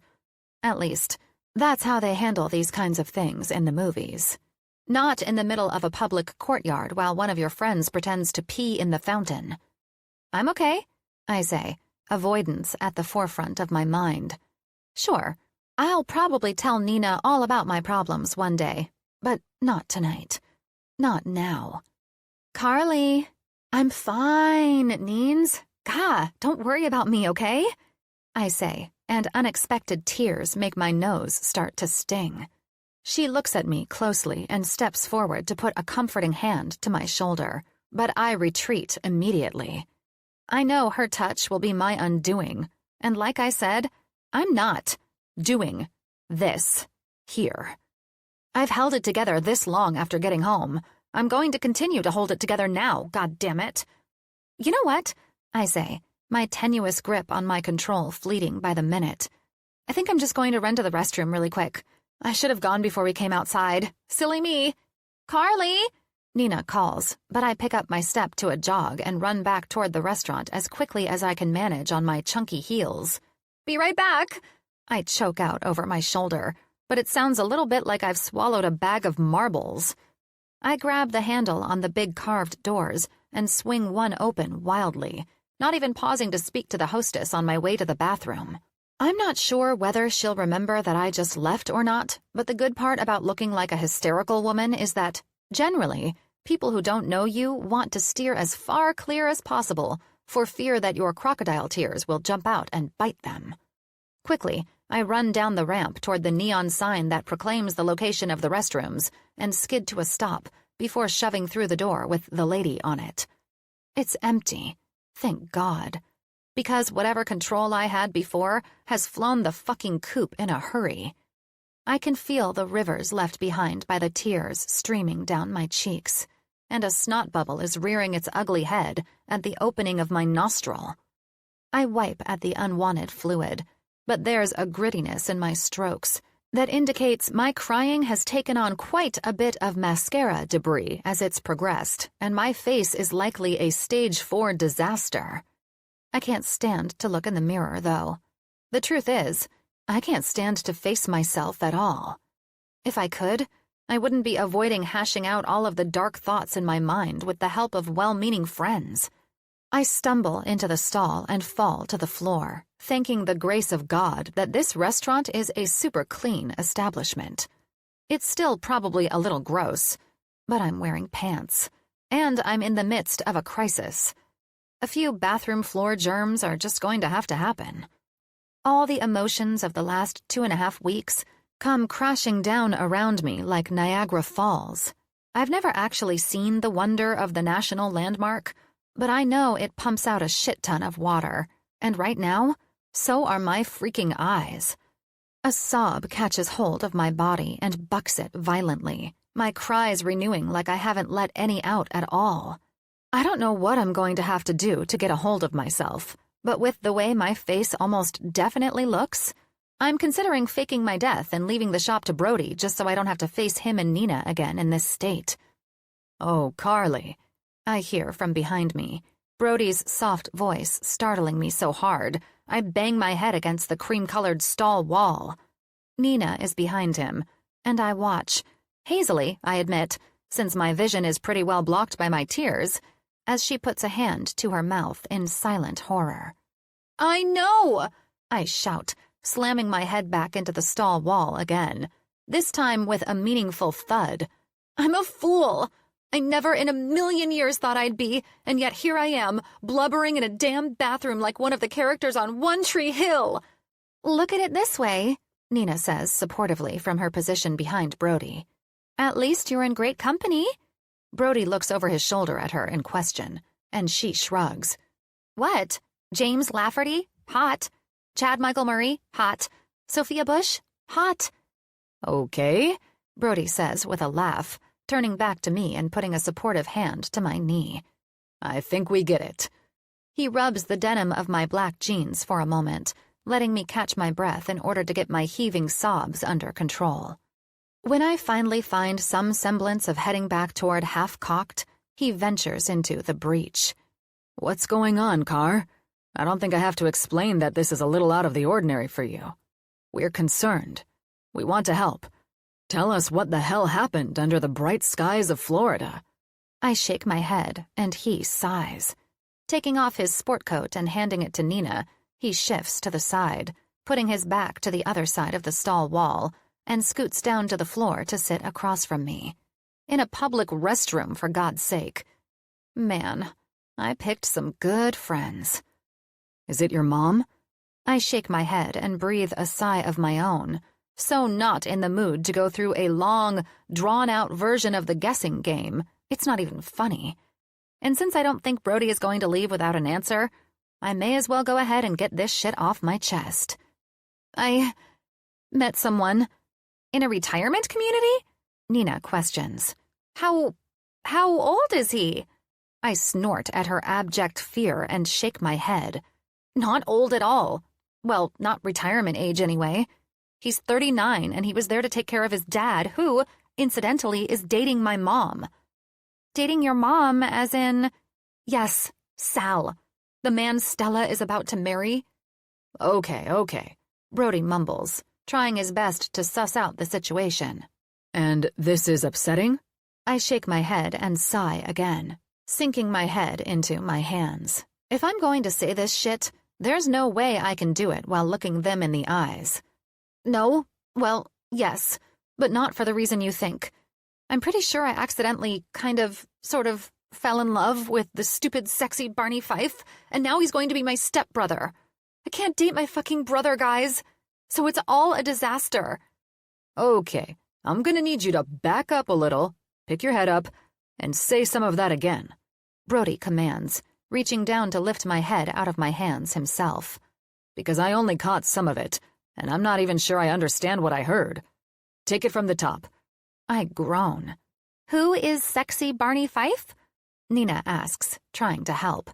Ryan Miller, a.k.a. my future stepbrother, is an uptight, rule-following, good-looking son of a bitch, and I'm pretty sure I'm in love with him.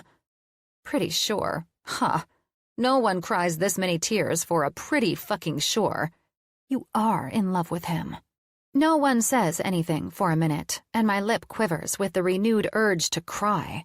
Broody reaches out and taps my chin, though, effectively stopping me before I can get started. So, what's the problem? What's the problem? I shriek. Have you been paying attention at all? I'm probably in love with my brother, and that is, insane. I'm talking Jerry Springer, back in the day, bring out the bodyguards because this family is a freak show crazy. Nina laughs, and then squats down to join our little stall meeting directly. First of all, you're a grown woman in your 30s, and you have but one sibling, a sister named Willow. You did not grow up with this man. You did not run around in diapers together. You did not know each other in any kind of sibling capacity at all. He is not your brother, babe. Period. Are you seriously trying to act like this is normal? I yell, and she laughs at me again. I scowl. A little off the beaten path of the expected and ordinary, sure.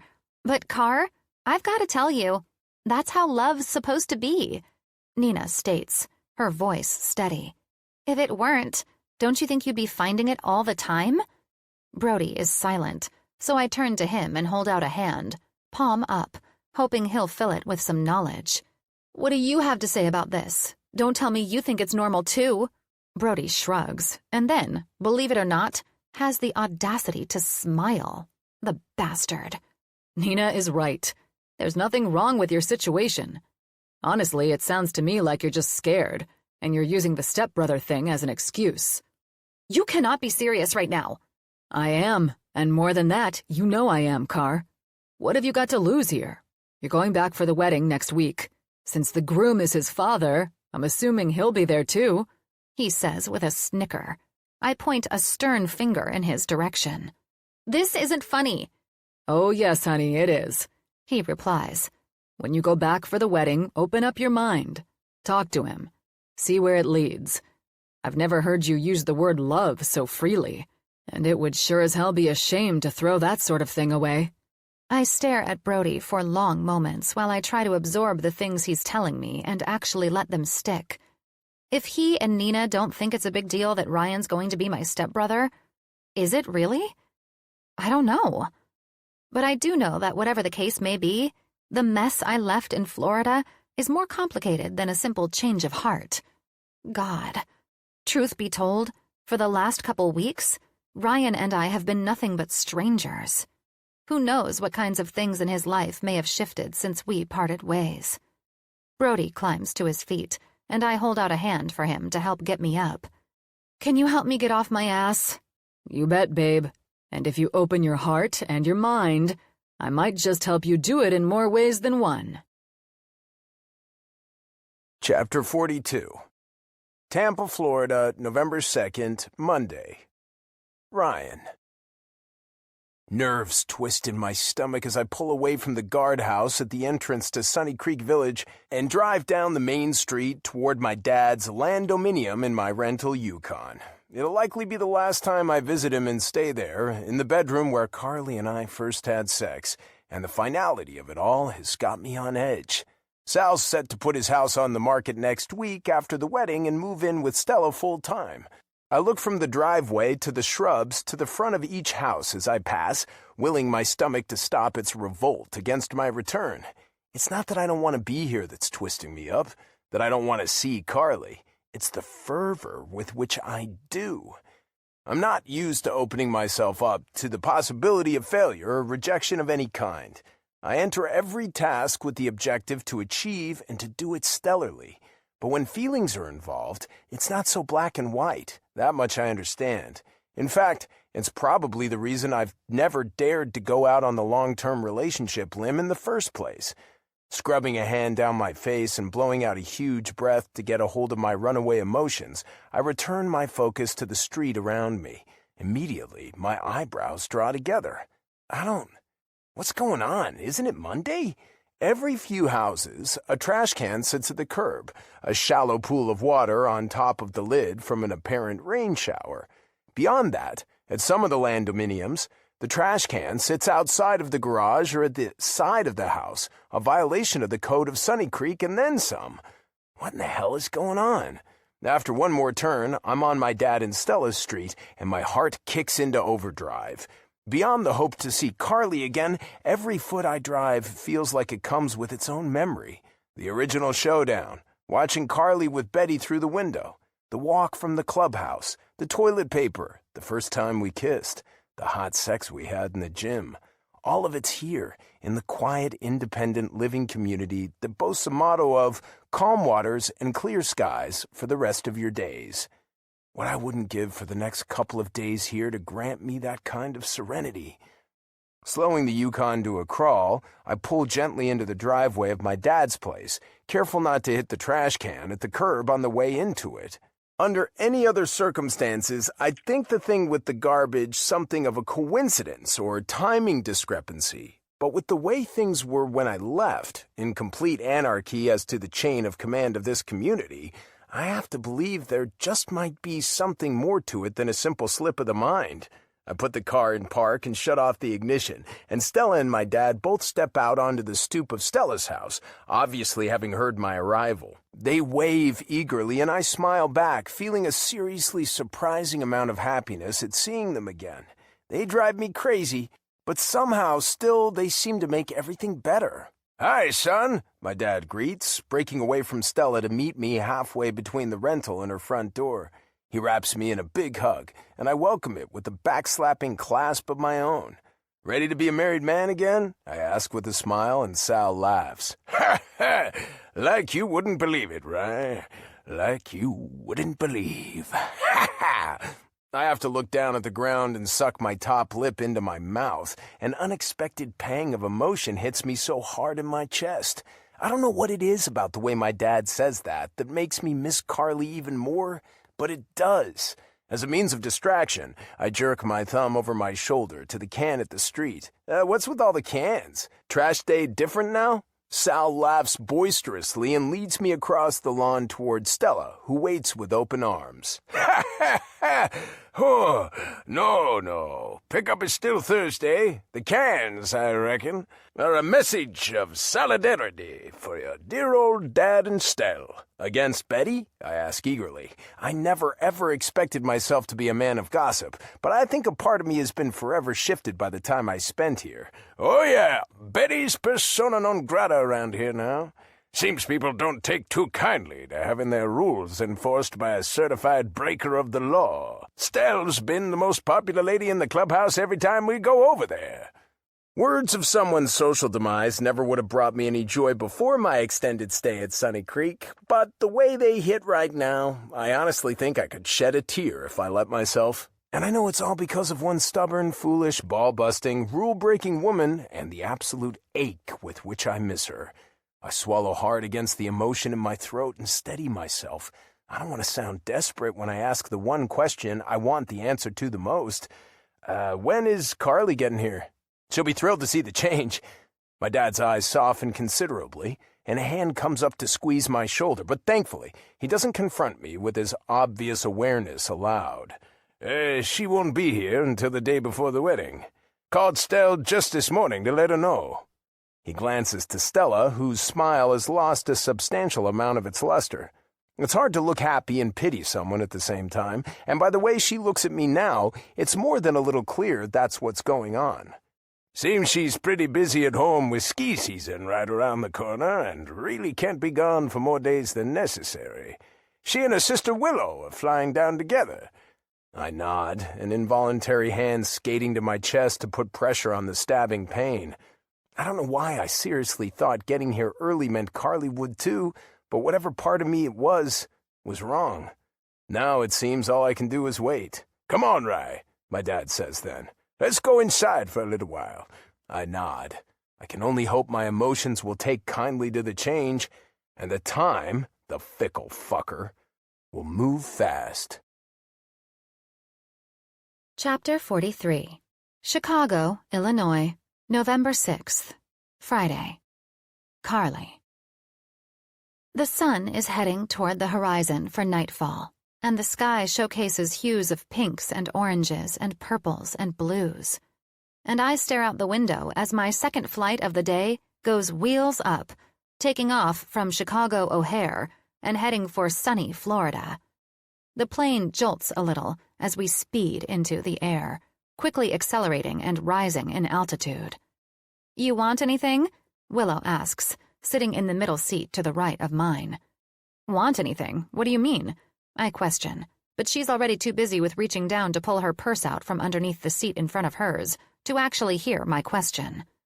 Once her big-ass Louis Vuitton bag is in her lap, she elbows me in the ribs to reach inside it, and I grimace. "Shit, Willow! Mind your bows!" "Sorry," she apologizes, but it's half-assed at best. Her hands rummage through her bag for an insanely lengthy period of time, and I shift in my seat so my back rests against the window and my eyes face her. The change in position is not only good for conversation, but it's also good for injury avoidance. "What on earth are you doing?" I question, and she glances up from her mystery bag of tricks to glare at me. "Organizing my snacks and trying to figure out what I want to eat first," she retorts, and I lean forward to look inside her bag. I shit you not, the damn thing has an actual, shiny, plastic organization station filling the center of it. And everything has a specific and labeled place. Even her fucking loot of snacks. "You're so type A, it's not even funny," I tell her on a laugh, and she rolls her eyes. But the instant the words type A repeat inside my brain, a pang stabs at my chest. I know someone who is very type A. Someone who would probably get a kick out of Willow's systematic arrangement of snacks and wallet and phone and keys. Someone who would probably have something similar if he carried around a purse. Ryan. I've been trying so hard not to think about him, but hell's bells. It's an impossible task. Not to mention, I'm on a plane heading back to Sunny Creek for our parents' freaking wedding, and I'm certain he'll be there. "You want some Doritos?" Willow asks, and I shake my head, my stomach now uneasy. "No thanks." "What about a Rice Krispies treat?" "I'm good, Wills." "Carly, don't tell me I brought all these snacks for us during the flight and you're not going to eat a single thing," she mutters, more to herself than to me. "What about a Subway sandwich? I've got a 6-incher with turkey, cheese, lettuce, and mayo." "How in the fuck did you get a Subway sandwich?" She shrugs. "I grabbed it while I was waiting for your flight to land." In the name of solidarity and the fact that I'm also a big coward, I made Willow promise to fly with me to Tampa. I don't know what I expected to happen if I arrived in Tampa by myself, but I just couldn't do it alone. And thankfully, my successful lawyer sister won the big case she had been working on and was able to get some time off to come to our mom's very last-minute wedding. And, with a lot of bitching from her and demanding from me, we settled on a travel arrangement that worked for both of us. I scheduled a flight from Vail to Tampa with a layover in Chicago, and that Chicago to Tampa flight is the one Willow made sure she booked a seat on. "Here," she says, handing off a freshly opened bag of Twizzlers. "Munch on these." I almost tell her no, but figure it's best just to go with it. Willow has always had a tendency to be a bit of a nervous flyer, so I have a feeling she's trying to cope with it through overfeeding the two of us. A bite of a stupid Twizzler in my mouth, I chew on it even though my roiling, grumbling stomach is basically screaming at me to stop. The seatbelt light dings off, signaling the plane has settled at our intended altitude, and Willow tears open a bag of Lay's potato chips. The smell of salt and grease hits me straight in the face, and I fight the urge to smack the damn bag out of her hands. Of course, she's completely oblivious to my current state of anxiety and emotional unease, and pops a stupid chip in her mouth and starts crunching. "God, Carly, I can't believe we're flying to Florida because our mother is getting married," she comments, and all I can do is nod. And even though I'm really straddling the line of nausea and indigestion, I rip off another bite of Twizzler with my teeth, chewing it with a fresh wave of apprehension. I knew this conversation was coming.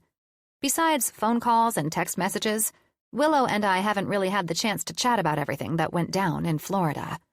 I knew all of this, and still, I decided that being stuck on a plane with her for 2+ hours was a good idea.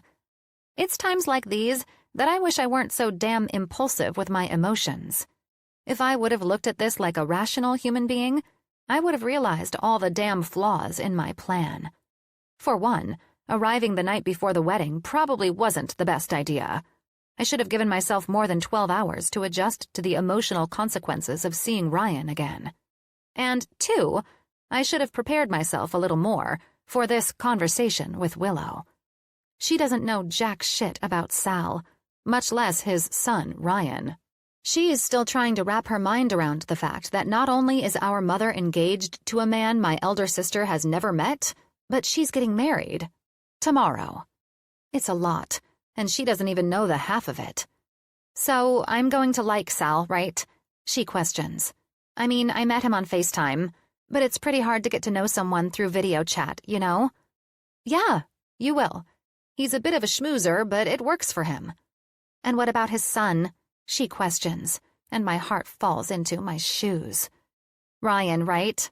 What's he like?"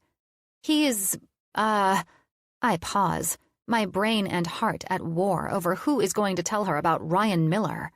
I mean, there are so many things I could say, and the fact that he's got the world's most beautiful big penis is one of them kind of explains why I'm having trouble putting words together. And when the silence extends for too long, Willow turns in her seat to face me. "Oh no, is he awful?" I shake my head. He's the opposite of awful. He's fucking perfect. All of a sudden, tears start to prick my eyes, and my sister doesn't miss it when one rogue fucker slips down my cheek. "Carly?" she questions, her voice laced with concern. "What's wrong?" I lean my head back on the seat and sigh, silently wondering if it's too late to book myself on a different flight. I know we're in the air and everything, but maybe I can, fake an emergency and they can drop me off in Ohio. "Car?" Willow continues to push. "Why do I get the sense that there's something you're not telling me?" "Because there's something I'm not telling you?" I blurt out, and her eyes narrow. "What?" she retorts, trying very hard to keep her voice low. "Is it something with Mom?" I shake my head. "With Sal?" I shake my head again. "Carly, then what the—" "I slept with our brother!" I blurt out, and Willow chokes out a cough. The words fly past my lips far too loud for the small confines of a plane, and I can feel the eyes of several passengers pointed in our direction. "What?" Willow shouts, and chip crumbs come flying out of her mouth. Her blue eyes are so big, so wide, so insanely confused that it's almost comical. Only there's nothing comical about this situation. "Carly," she continues once she manages to swallow the rest of the chip that was in her mouth. "What are you talking about right now? We don't have a brother," she says, and given the volume at which she says it, it's very apparent she is also aware of the eyes I've gathered in our direction. "Our soon-to-be stepbrother, Ryan. I slept with him, like a lot. Many, many times." Her brain is still having a hard time catching up. "Sal's son?" I nod. "Yes." "What? When in the hell did this happen?" "When I was staying with Mom while she healed from her sex injury, he was staying with Sal doing the same for his dad." "Sex injury? Huh?" she blurts out, and I'm certain now that everyone on the plane has probably latched on to this conversation. I mean, I know I sure as fuck would be listening if I were in their shoes. Also, fuck. I forgot I pointedly kept that information from her when it was revealed right before I left Florida a few weeks ago. "It's nothing, don't worry about that." "Nothing?" she retorts on a shout. "You just said Mom had a sex injury when I thought she fell taking down decorations." Hey, I get your shock, but maybe lower your voice a little? We're not in a courtroom, sis. We're on a plane, and pretty much everyone is listening." "I don't care!" Oh, boy. "The sex injury thing isn't a big deal, Wills. She and Sal got injured while boning, but they tried to keep it under wraps." "Oh, my God," she mutters, and her blonde hair falls forward as she grips the bridge of her nose with her thumb and index finger. "I think I liked it better when I thought it was related to decorations." "Oh, trust me, I did too," I retort. "I also liked it better when I wasn't in love with our brother, but man, oh man, life sure has a way of throwing some curveballs at us, you know?" I question, but it's rhetorical. I mean, just think, if you were the one to go to Florida, you could have fallen in love with our brother. Which, by the way, he's like this sexy dom freak in the sheets. "Step-brother, Carly," she corrects, and I tilt my head to the side. "Holy hell. You're not in love with our brother. We don't have a brother. But we're about to have a stepbrother. Although he doesn't really count because we're all grown-ass adults. And also, sexy dom. Please keep those details to yourself.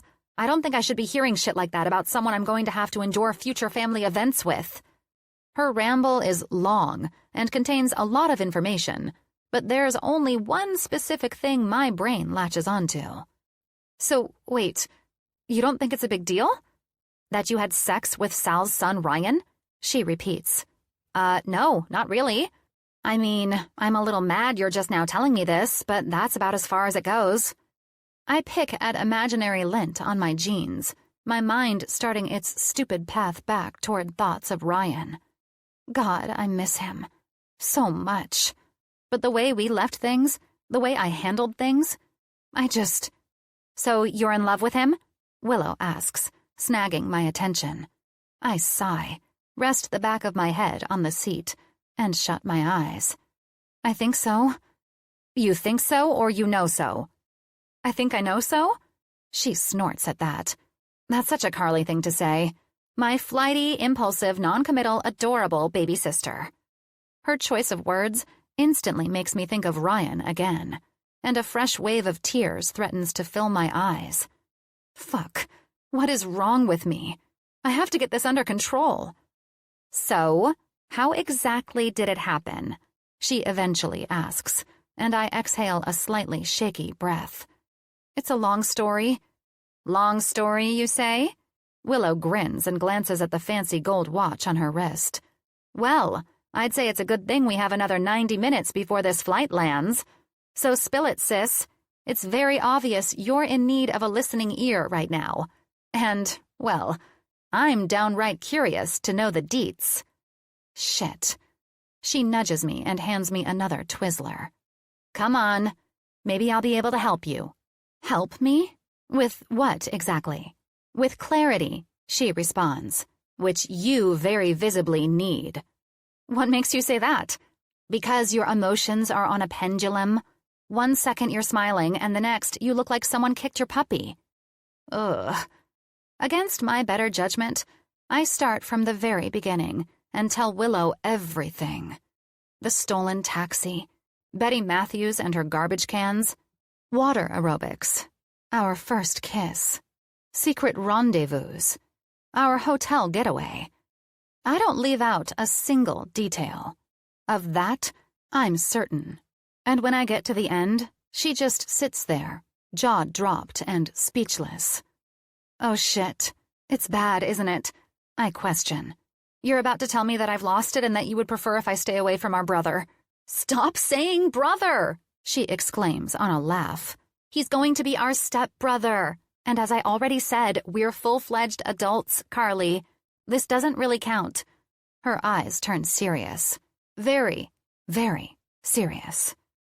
Do you want to know what I think? Yes. You're definitely in love with him. And you know what else? Gah. What? He's in love with you, too. I don't know why, but her words give me some kind of hope. Like maybe she's right. Like maybe Ryan has been thinking about me as much as I've been thinking about him. Like maybe Brody and Nina and now Willow are right about the stepbrother thing not being a big deal. I think you should go for it, she adds, and reaches out to tap my hand. I wish it were that easy, I mutter. Oh, but it is, she says with a little smile. It really is that easy, Carly. Goodness, I'm really starting to hope my sister is right. Tampa, Florida. The instant our taxi pulls into Sunny Creek Village, a wave of nostalgia hits me hard. Even though it's nearing 9 in the morning, my eyes can still make out all the special spots that hold significant memories in my heart. And all of those memories star one specific person. Ryan. Ever since I told Willow the whole story about us, he hasn't left my mind. Not for the rest of the flight, or when we headed to baggage claim. Especially not when we waited in that stupid taxi line because my sister is a rule follower like him. And definitely not now, as we're driving past all the important places in my old stomping grounds. God, I miss him. And you need to see him, talk to him, figure this whole thing out. It's true, I do.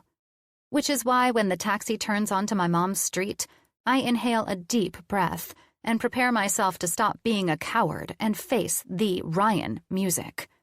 But when the cab driver pulls into my mom's driveway and the front lights flash across the house and stop on the garage and front porch, I'm distracted by the vision of Stella standing on the entry sidewalk in a neon pink jumpsuit with a rolling suitcase resting at her hip.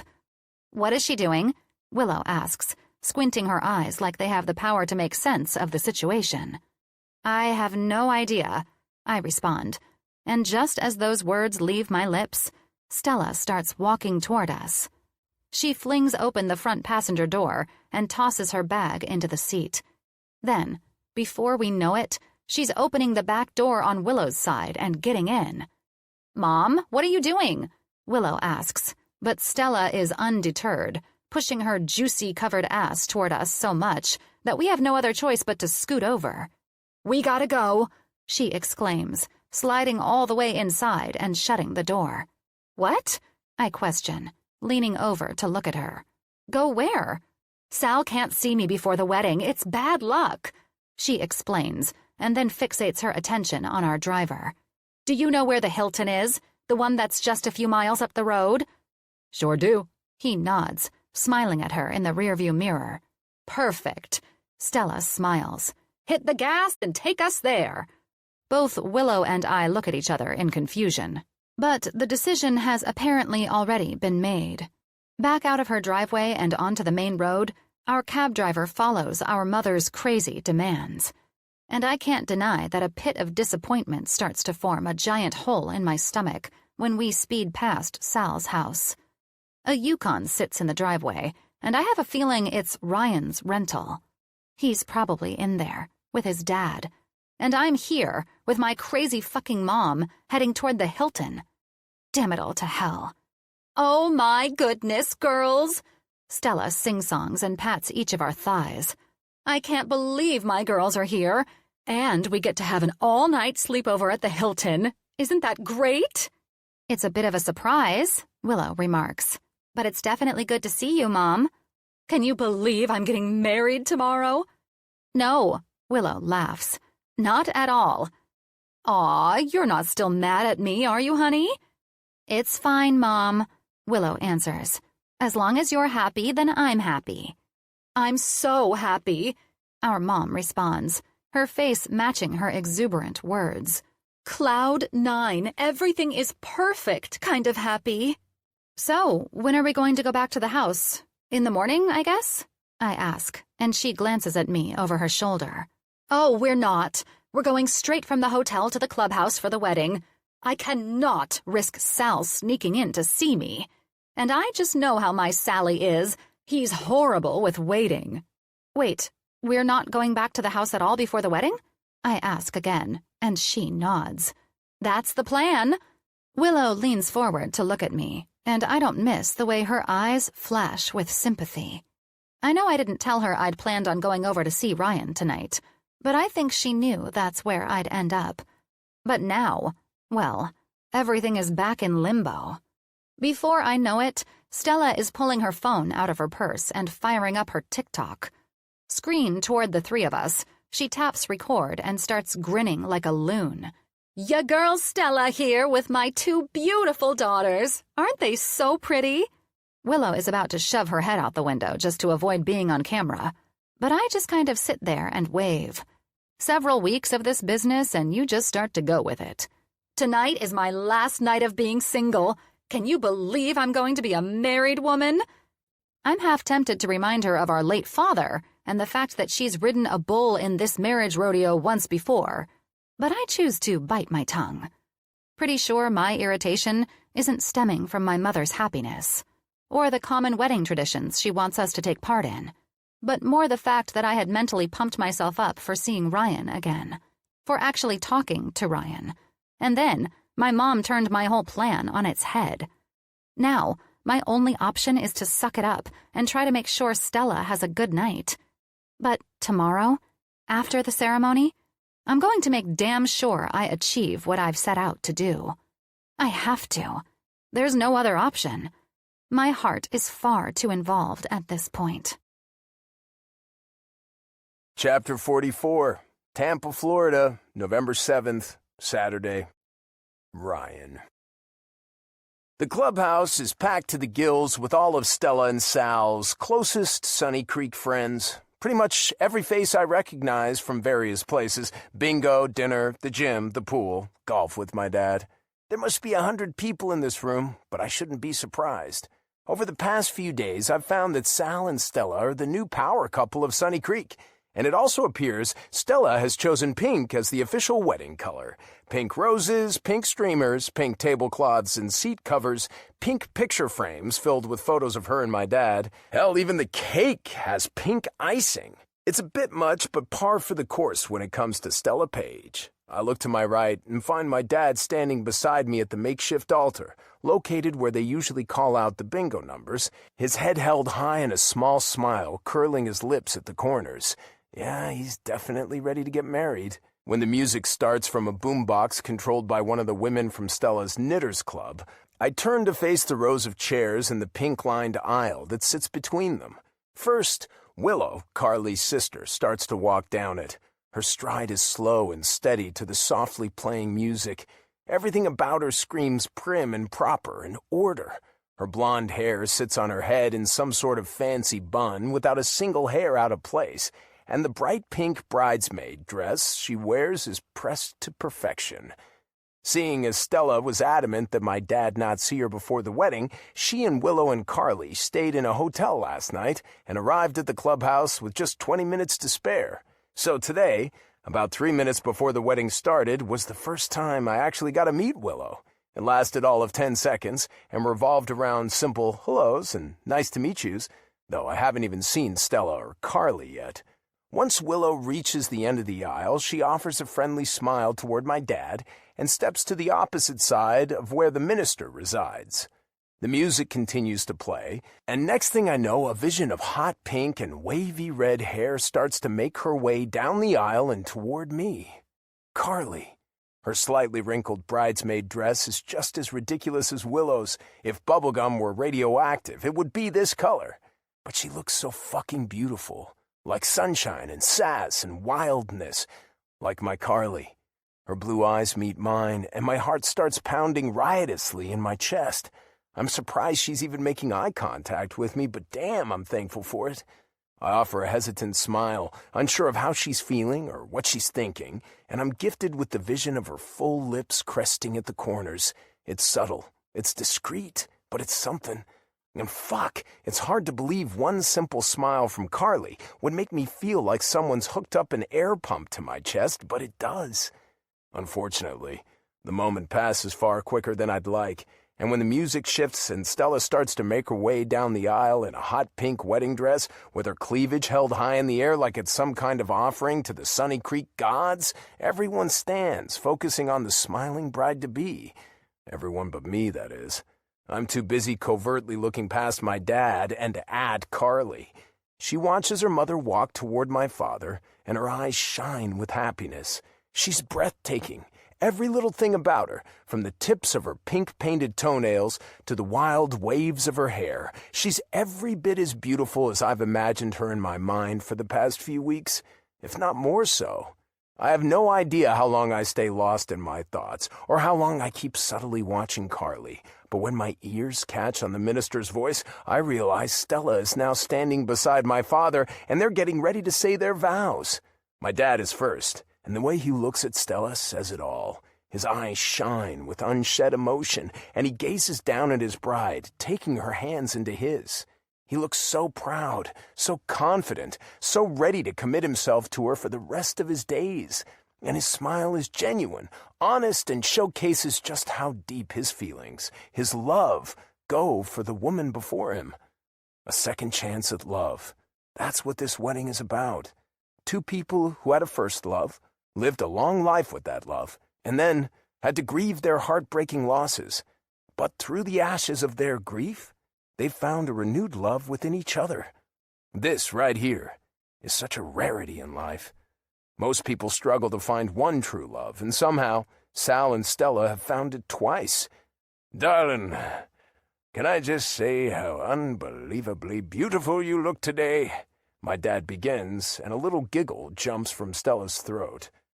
Also, seeing you in this dress makes me incredibly thankful that we've both healed from a fall. He waggles his brows. Because you and I are going to have quite the night, if you know what I mean. Oh, Sally. Stella bursts into more laughs, and just about everyone in attendance joins her. The minister clears his throat, and my dad respectfully focuses back on his vows.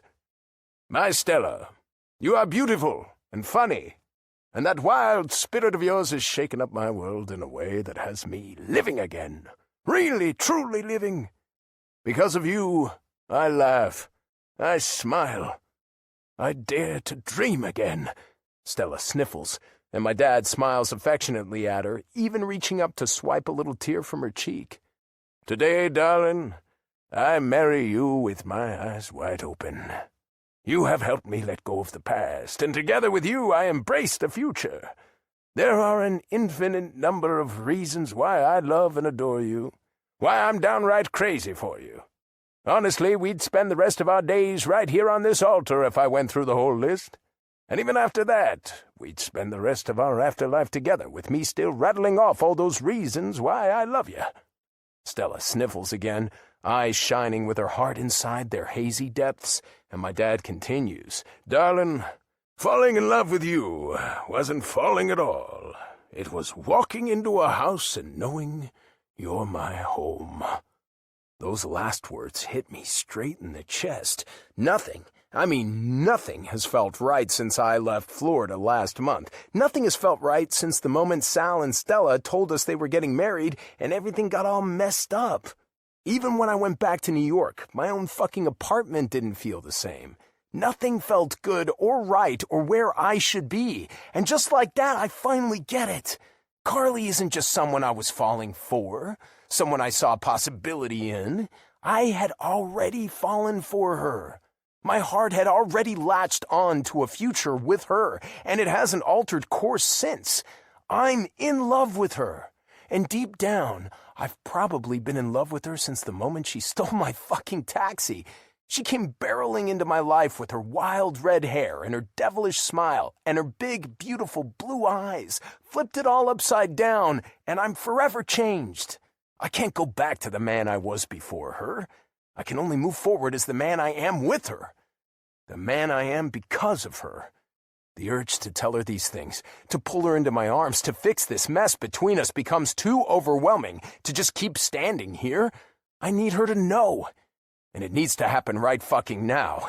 The urge overpowers me completely. My sanity, my normal understanding of societal norms, my realization that it's not really the best idea to interrupt a fucking wedding.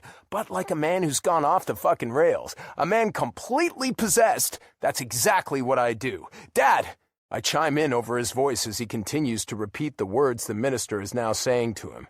Your vows are... well, quite frankly, they're life-changing. But if you don't mind, I'm going to need you to pause for just a moment. My dad looks at me over his shoulder, his brow furrowing in puzzlement. Ryan? But I don't wait to explain. Instead, I stride past Sal and Stella and the minister, and I don't stop until I'm standing right in front of Carly. We need to talk. What? Her sapphire eyes are big and wide. Ryan. She pauses, her shock palpable as she glances around the room that's filled with 100 people waiting to watch my dad and her mom get married. We're kinda in the middle of something here. The way we Freaky Friday'd this shit and have quite literally switched places makes me smile. Baby, I love that you're now the one trying to make me follow the rules, but you know what, Carly? Fuck the rules. This is both of our parents' second wedding. I'm sure they'll understand. Without wasting another minute, another fucking second, I take action into my hands. Leaning down, I grip her perfect ass and toss her over my shoulder. Oh my God, Ryan! She squeals in surprise. What are you doing? I'm doing what I should have done a fucking month ago. I turn to face my dad. Sorry, Dad, Stella, but this is too important. But the two of them aren't even mad. Stella laughs. My dad grins. It's about damn time. And then I'm off, heading down the aisle and straight out the doors of the clubhouse. I couldn't care less that everyone in the audience is looking at us in outright confusion. I couldn't care less that the minister looks uber pissed. I don't care about anything but making things right. Ryan, have you gone crazy? Carly shouts, but I don't stop until we're outside and standing in the middle of the clubhouse parking lot, completely away from everyone at the wedding. Once I set her to her feet, she gets all up in my face. What the heck, Ryan? She shouts, waving both hands out beside her dramatically. You do realize our parents are in the middle of their wedding right now, right? I do. But this is more important. You are more important. That takes her back a step. But I step forward and close the distance again. Carly, I'm in love with you. What? You love me? Of course I love you. You're everything to me. Chapter 45. Carly. He loves me. Ryan Miller loves me. I don't think he realizes the impact those simple but mind-blowing words have on me. Because he keeps going. I don't care about the distance. I don't care that we're complete opposites. Frankly, I love that about us. And I could give two shits about the fact that the minute our parents say I do in there, we're considered step-siblings. None of it matters, Carly. All that matters is that with you is where I'm supposed to be. When I look toward my future, I'm certain of one thing. I want you in it. Tears prick my eyes, and all of the confusion and awkwardness and mental back and forth I've put myself through the past few weeks just goes poof. Everything he is saying to me right now is everything I've been feeling. Even though I've been trying to ignore it, avoid it, squash it down in hopes it would go away, it's my reality. He's my reality. I love you, I say, my voice small but mighty through the tears that are now streaming down my cheeks. I've been a wreck, and I've missed you like crazy, and I hated the way we left things. There isn't a single day that's passed that I haven't wanted to call you or talk to you or thought about you. I'm literally consumed by you, Ryan. He shuts his eyes for a brief moment and lets out a huge exhale from his lungs. "Thank fuck," he mutters before opening his eyes again. The utter relief that's etched across his face makes a giggle jump from my lips. Were you worried I didn't feel the same way? Honestly, yes. He smirks, runs a hand through his hair, and lets out another relieved exhale. I mean, I just carried you out of our parents' wedding to tell you I love you. That definitely borders on insane. Borders on? I retort. Oh, Ryan, it's well past the point of insanity. He reaches out and tenderly places a hand on my cheek. See? I was right. I knew you were a bad influence from the start. I lean into his touch. Like you should talk. You just wrecked a wedding. I only convinced you to teepee an old lady's yard. So, we're doing this? He asks and steps closer to me, leaning forward so his lips just barely hover above mine. I'm yours and you're mine, and we're in this together now? We're doing this. You and I. Thank fuck. Instantly, his lips crash into mine, and he lifts me up into his arms until I wrap my legs around his waist. I missed this. I missed you. He whispers against my mouth. The power of his kiss and the intensity of our need for each other overwhelms me, and more tears start streaming down my face. They turn our kiss salty, and Ryan leans back to rub his nose against mine. I love you, he says again, and my heart pounds inside my chest, ready to dive right out of my body and into his. I love you too. This is the best day of my life. An all too familiar voice fills my ears, and it's then that I realize we are not alone. When I look over Ryan's shoulder, I spot my mom and my sister and Sal and what feels like everyone who is in attendance for our parents' wedding, just standing outside the clubhouse doors, gawking at us. "That's my boy!" Sal shouts and fist pumps the air. "It's about fucking time you two realized you're meant to be." Oh, holy hell, I mutter, and Ryan chuckles, burying his face into my shoulder. "How many people are behind us?" he whispers into my ear. Well, how many people were invited to their wedding? I retort. Because whatever that number is, I'm pretty sure that's your answer. You're fucking with me. Nope. Hesitantly, Ryan turns us around just enough to take a look for himself. Holy shit, he mutters. Oh my goodness, Sally, I can't wait for our kids to give us grandbabies, my mom exclaims, and both Ryan and I look at each other with wide, amused eyes. Our nutty parents and their weird comments are going to make us a freak show for the rest of our lives, aren't they? I question, and he chuckles. Pretty much.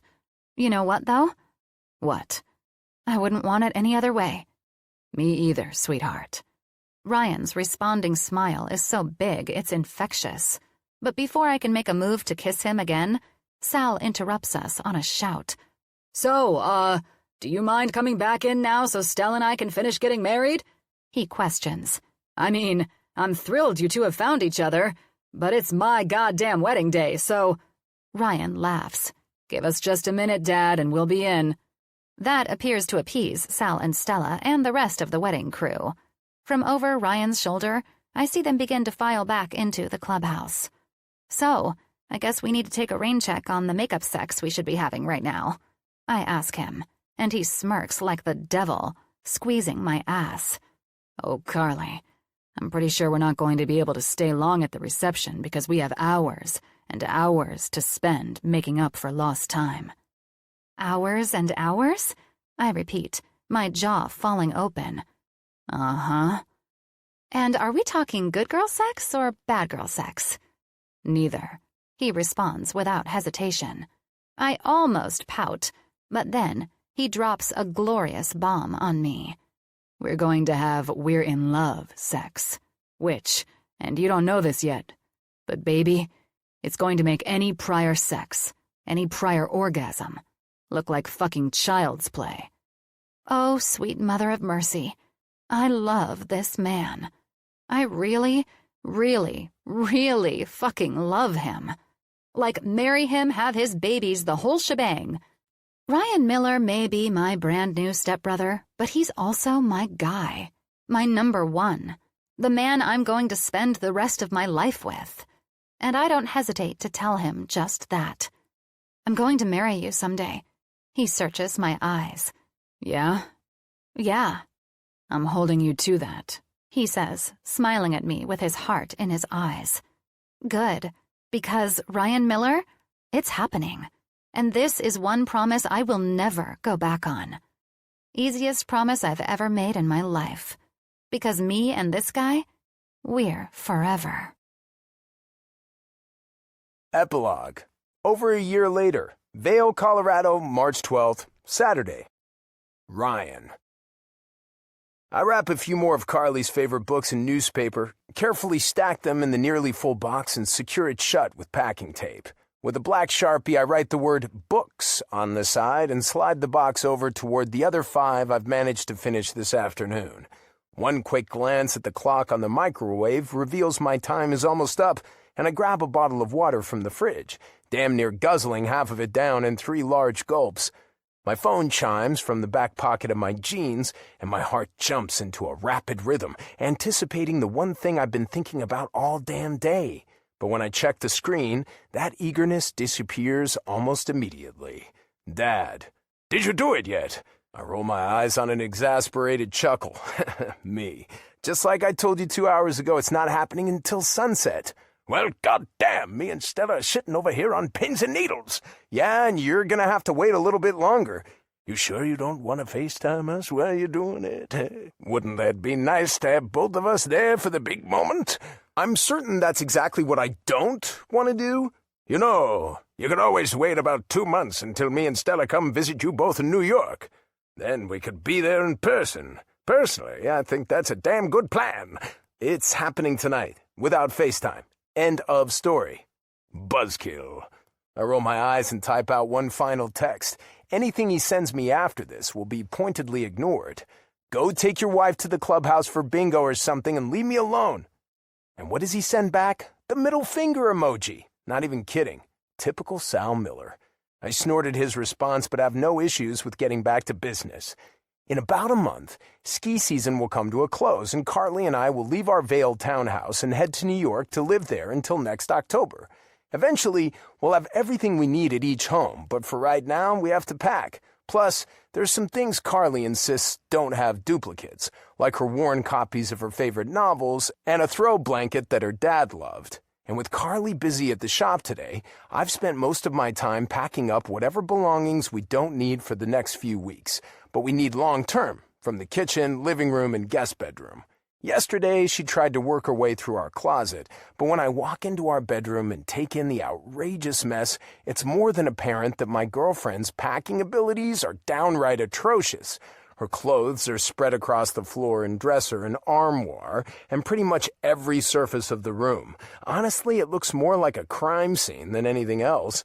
Oddly enough, though, this is a perfect example of why I love her so much. She's the funny chaos to my predictable order, the wild to my rule-following, the impulsive to my cautious. She is everything I didn't know I needed, and now that I have her, I can never go back to my old life.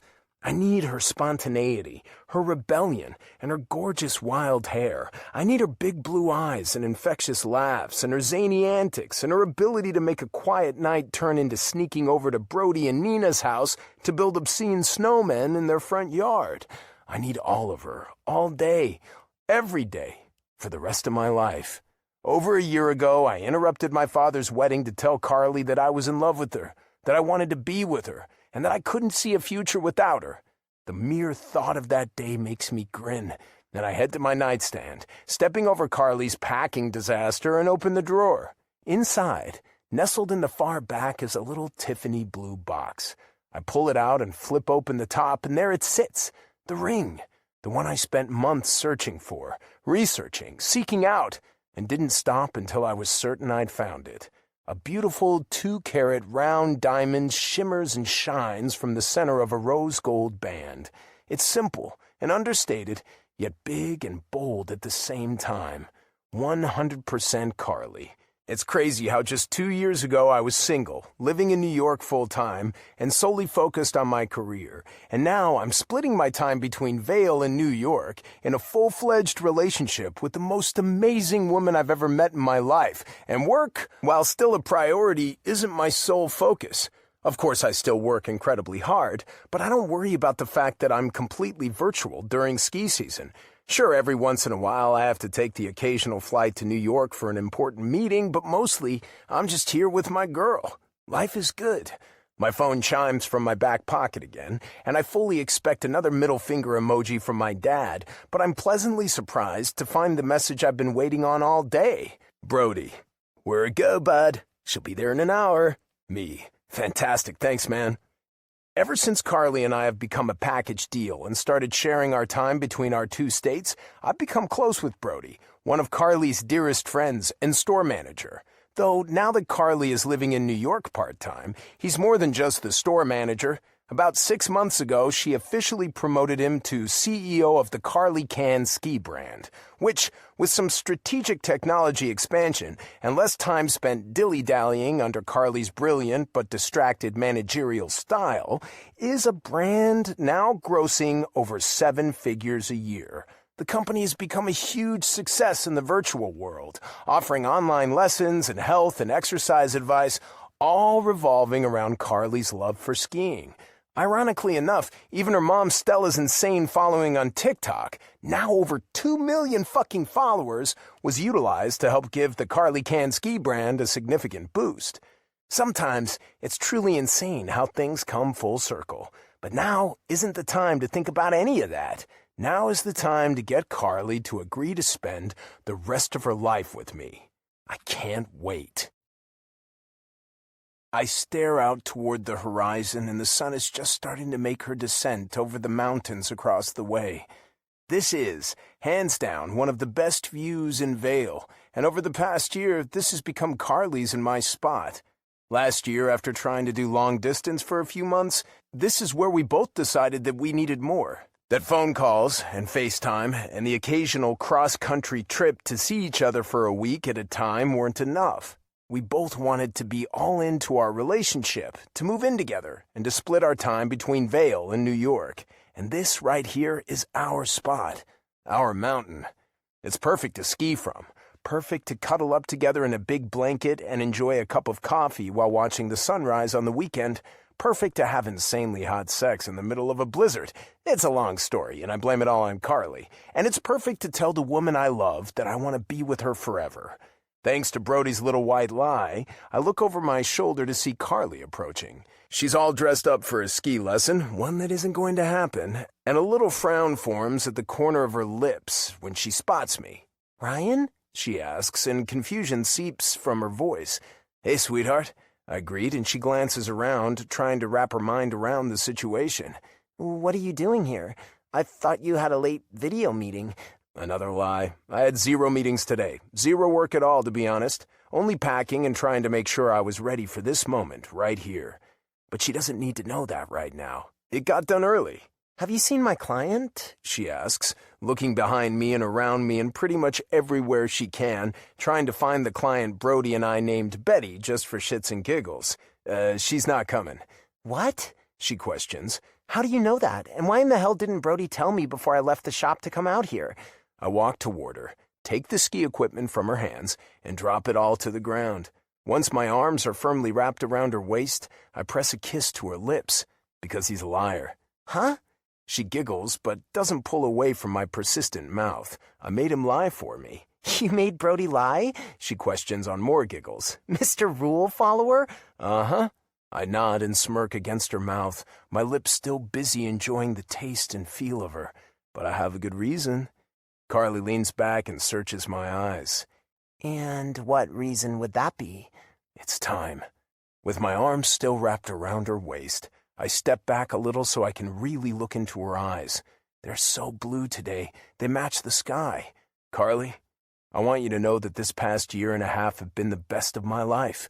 "Mine too," she says, still not catching on to what I'm putting down. You've changed me, sweetheart. You've made me a better man, a stronger man. You've opened my eyes to what is truly important. make everything the best. And being with you, knowing you, loving you, it's what I want to do for the rest of my life. She searches my steady gaze as I pull the box out of my pocket and open it to showcase the ring that took me months to find. Carly gasps, Huh? Oh my God, Ryan!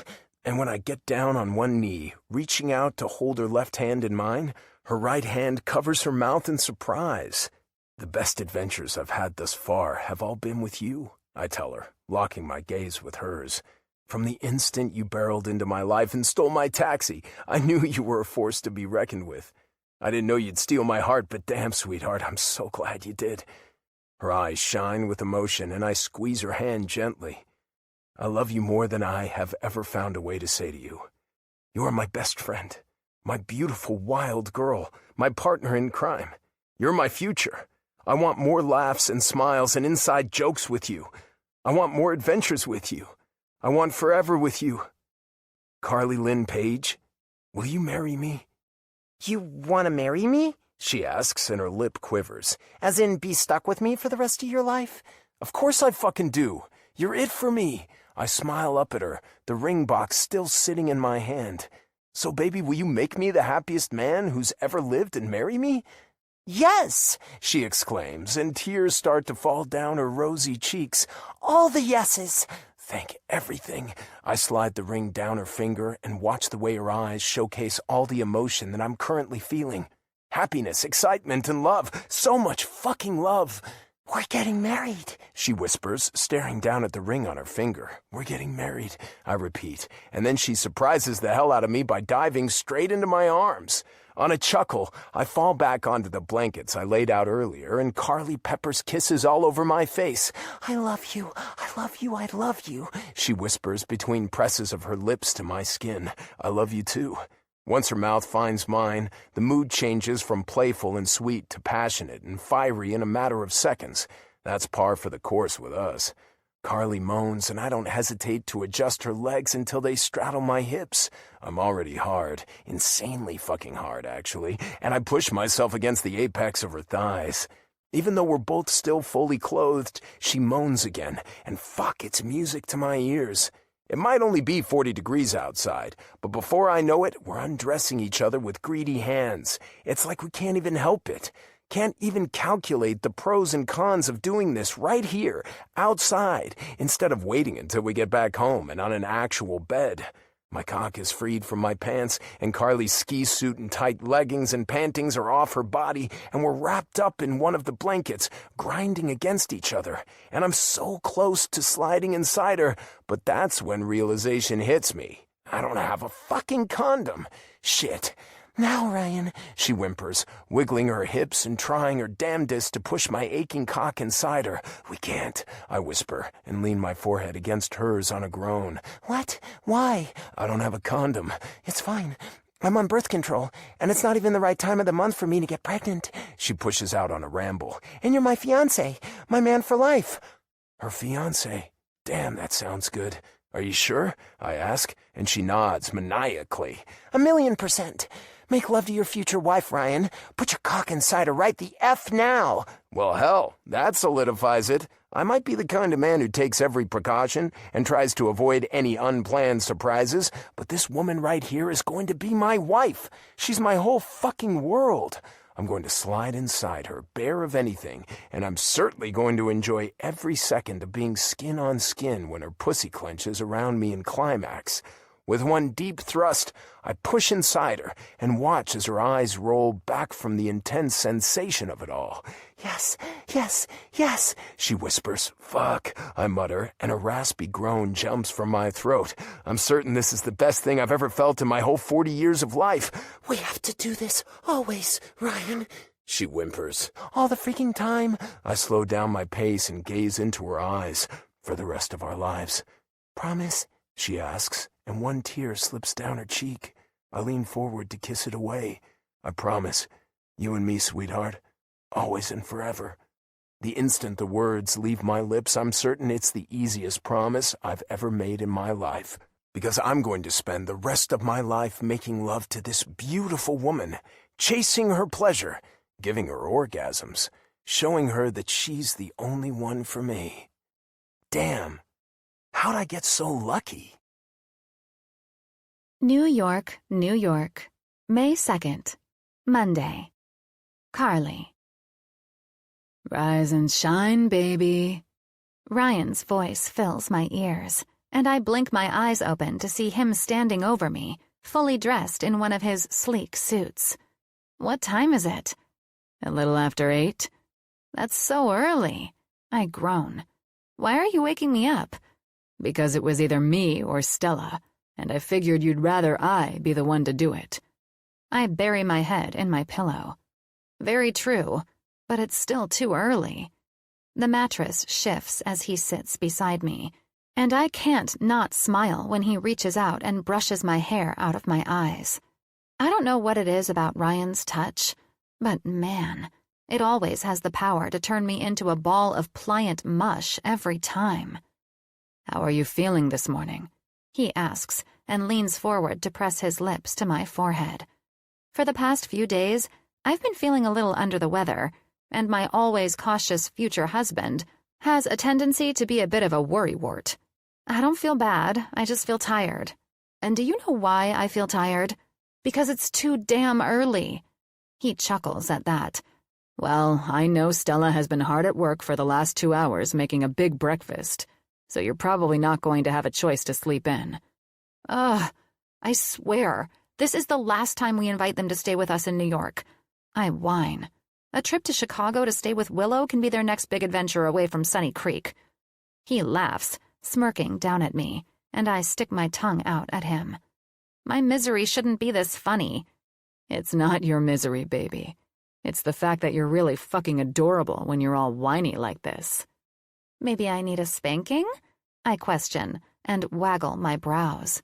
He places a kiss to my lips. I have to go, sweetheart. But I promise, later, I can certainly make that happen. I pout when he stands to his feet. Sound like a plan? Yeah, I mutter, still pouting. Love you, Carly. Love you too. Even though you're leaving me with our crazy parents for the whole day. He chuckles at that, but it doesn't deter him. A few moments later, my handsome, sexy-as-hell fiancé is out of our bedroom and heading to work. Eventually, I manage to drag my tired ass out of bed and shuffle into the kitchen, where Sal and Stella are just sitting down in front of a big spread of food. "Good morning, sweetie," my mom greets, and Sal offers a friendly smile in my direction. "I see you two have been busy." "Your mom has been busy," Sal corrects with a smirk. "I, on the other hand, have simply been reading the newspaper." "I'm betting that's only because she's impossible to cook with," I add, and he flashes a knowing smile in my direction. Stella doesn't acknowledge any of it, though. She's too busy tossing pancakes onto a plate and sliding it over to me. "Here you go, Car." "Thanks, Mom." I don't hesitate to dive right in, cutting into my pancakes and taking a big bite. But 3 chews in, my stomach starts to rumble and grumble. Ugh, not again. I try to ignore the nauseous sensation and keep chewing, but it's not going well. Just swallow it. I shut my eyes and mentally coach myself. You love pancakes. They're so delicious, remember? When I open my eyes again and see Sal dousing his pancakes with an insane amount of maple syrup, my stomach lets me know she isn't fucking around. Gag reflex activated. I drop my fork on my plate with a loud clank, hop up from my chair, and haul ass to Ryan's and my master bathroom, with my hand firmly covering my mouth to prevent a complete catastrophe. I barely make it to the toilet before everything I just consumed exits my body. Well, everything I just consumed and anything else my body can find inside there to toss out. God, this is so gross. I hate puking. Beads of sweat drip down my forehead, and my hands shake as I grip the edge of the toilet to try to get my body to chill out. What on earth did Stella put in those pancakes? Arsenic?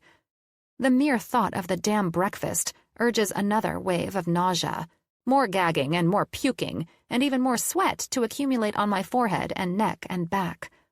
By the time I'm finished, my mom is banging on the bathroom door, and my clothes are drenched like I just ran 10 miles. "Carly?" Open up. Are you okay? Stella is persistent, and I do my best to calm her down. I'm fine, Mom, I call over my shoulder, my body still hanging over the toilet just in case. Just feeling a little sick to my stomach. Was it the pancakes? Oh no, don't say that fucking word. I swallow hard against a fresh wave of queasiness and shut my eyes, silently counting to 50 in my head, just to give myself something else to focus on. Carly, was it the My mom starts to ask again, but I quickly cut her off. It's fine, Mom, I'm fine. Just give me a minute and I'll be out. Are you sure? Do you want me to make something else? Mom, relax. Just give me a little privacy and I'll be out. I respond, firmer this time. Goodness, I love that my mom and Sal are visiting Ryan and me in New York, but our apartment feels incredibly fucking small with Stella's morning TikTok vids and her new tendency to hover around me like I'm some kind of injured bird. Also, Sal snores like a motherfucker. Not even kidding. The past 3 nights they've been staying in our guest bedroom have wreaked havoc on my sleep. Once I'm certain my stomach has settled, I stand up and head over to the sink where I wash my hands and face and brush my teeth. And then, when I realize just how gross I feel, I take a quick shower and change into fresh clothes. By the time I head out of our bedroom, I find Sal and Stella sitting on the balcony that faces Central Park and smooching on each other like a couple little lovebirds. The view of the park is distant. We're not the Rockefellers, but it's still pretty dang good. I sigh and roll my eyes, but also I laugh to myself. If there's one thing that's certain with these two, it's that they keep the fire alive. Always flirting and touching each other, it's so damn obvious how in love they are. I can only hope Ryan and I will stay that way too. Even when we've been married for 30 years and we're old and cranky, I hope we're still making out like teenagers. The thought makes me smile, and I head into the kitchen to grab a few saltine crackers from the cabinet to keep my stomach relaxed. Before I reach the living room sofa to watch a little TV, my phone chimes from the kitchen counter, and I snag it to find a text from my fiancé. My fiancé. Oh yes, Ryan Miller is my flipping fiancé. The smile that follows damn near consumes my whole face. Ryan, you're still feeling sick, sweetheart? What? How in the heck does he know? But then I glance out the doors that lead toward the balcony and spot the culprit, nosy-ass Stella. God, I wouldn't be surprised if her freaking TikTok followers knew about my vomit marathon. Me. I'm fine. I think I just went a little too hard on Stella's pancakes. Baby, I know you're going to be so annoyed when I say this, but I think you need to go to the doctor. Ryan, I'm fine. We don't need to be dramatic about this. You've been sick for the past few days, Car. This isn't being dramatic. It's being cautious. Are you going to guilt me into going? Is that what's happening here? That's exactly what's happening. You do realize they're just going to tell me I have a stomach virus, right? I don't care. I'd feel better if you saw the doctor today. Please, Carly, just go. It will take you all of 40 minutes and you'll be done. And it'll put my mind at ease. Wait a minute. Let me guess. You just so happened to have an appointment scheduled for me, huh? I mean, maybe Dr. Leiber has an opening at noon today, and I told her receptionist to go ahead and put your name down. That might have happened. Ryan? Just remember, I only did it because I love you and I don't want anything to happen to you. Also because you're a bit neurotic. That too, but mostly because I love you. When I don't respond, he sends another message. So, you'll go? I mean, do I even have a choice? Yes, fine, I'll go. But only because I love you and I don't want you to give yourself a heart attack. There's no way I could handle being a widow and dealing with our parents. LOL. That's my girl. Call me after and let me know how it goes. I roll my eyes. Yeah, I'll let you know. Love you, baby. P.S. I know you're rolling your eyes at me. I roll my eyes again. Whatever. And love you too, you lunatic. Winky face. Once I lock my screen, I head out to the balcony to let Stella know she's the brand new recipient of a subway ride and a 3-block walk to the doctor. Mom, We're leaving in an hour, so fit in all the making out now." "Leaving?" She looks at me with a tilt of her head. "Where are we going?" "To the flipping doctor because you just had to text Ryan and let him know I puked," I retort. "Also, you're buying me lunch after." "And why doesn't Sal have to go?" she asks, putting a hand to her hip. "Because Sal knows when to keep his mouth shut." Sal chuckles. "This is exactly why you're my favorite kid." I shake my head and laugh. He's always saying shit like that. Most times, though, he makes sure he says it in front of his actual kid. Although, I can't deny I think it's hilarious. Best stepdad and soon-to-be father-in-law a girl could ask for. Go ahead and add that to the long list of things I never thought I'd think in my whole life. Thanks to my mom recording every second of our trip to Dr. Leiber's office, we arrived 10 minutes late. The receptionist and nurse were none too pleased, but Dr. Leiber didn't seem to mind. She was friendly when she stepped into my exam room, and once I answered what felt like a billion questions, she had the nurse draw some blood. All this for a stupid stomach virus. So dumb. "How are you feeling, sweetie?" My mom asks from the seat beside the exam table I'm currently sitting on, and I sigh as I adjust the annoying paper gown the nurse made me put on when I got here, trying to make sure the damn thing keeps my bare ass covered. "Mom, I appreciate your concern, but for the 50th time today, I'm fine," I retort. "The only reason I even came to this appointment was so that Ryan didn't give himself a stroke worrying about me." "I'm so lucky to have such an amazing stepson," she says with a big ol' proud-as-hell smile. "And just think, soon he's going to be my son-in-law." I almost tell her she has to stop saying stuff like that in public or else we're going to end up on Maury Povich, but Dr. Leiber's presence stepping back into the room forces me to keep my mouth shut. "Well, Carly, your blood work came back and everything looks great." "Perfect," I respond, and I start to get off the exam table. I knew there wasn't, but there is one thing. I pause my momentum, one butt cheek still on the table, and look at her with a quirk in my brow. But before I can even ask what she means, my mom chimes in. "Oh no!"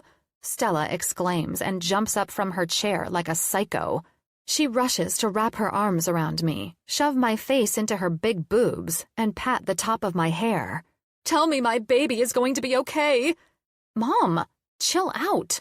I disentangle myself from Mommy Dearest and meet Dr. Leiber's eyes again. "What are you talking about? I'm assuming I just have some kind of random stomach virus, right?" "Well, Carly, you don't actually have a stomach virus. You're pregnant." Time comes to a fucking halt. I stare at Dr. Leiber and blink exactly 100 times. "I'm sorry, what?" Besides doing a CBC, liver, and renal panel, we also did a pregnancy test, and it came back positive. I'm pregnant?" I question, and I swear my jaw is sitting in my lap. "But I'm on birth control." "Sometimes the pill can fail.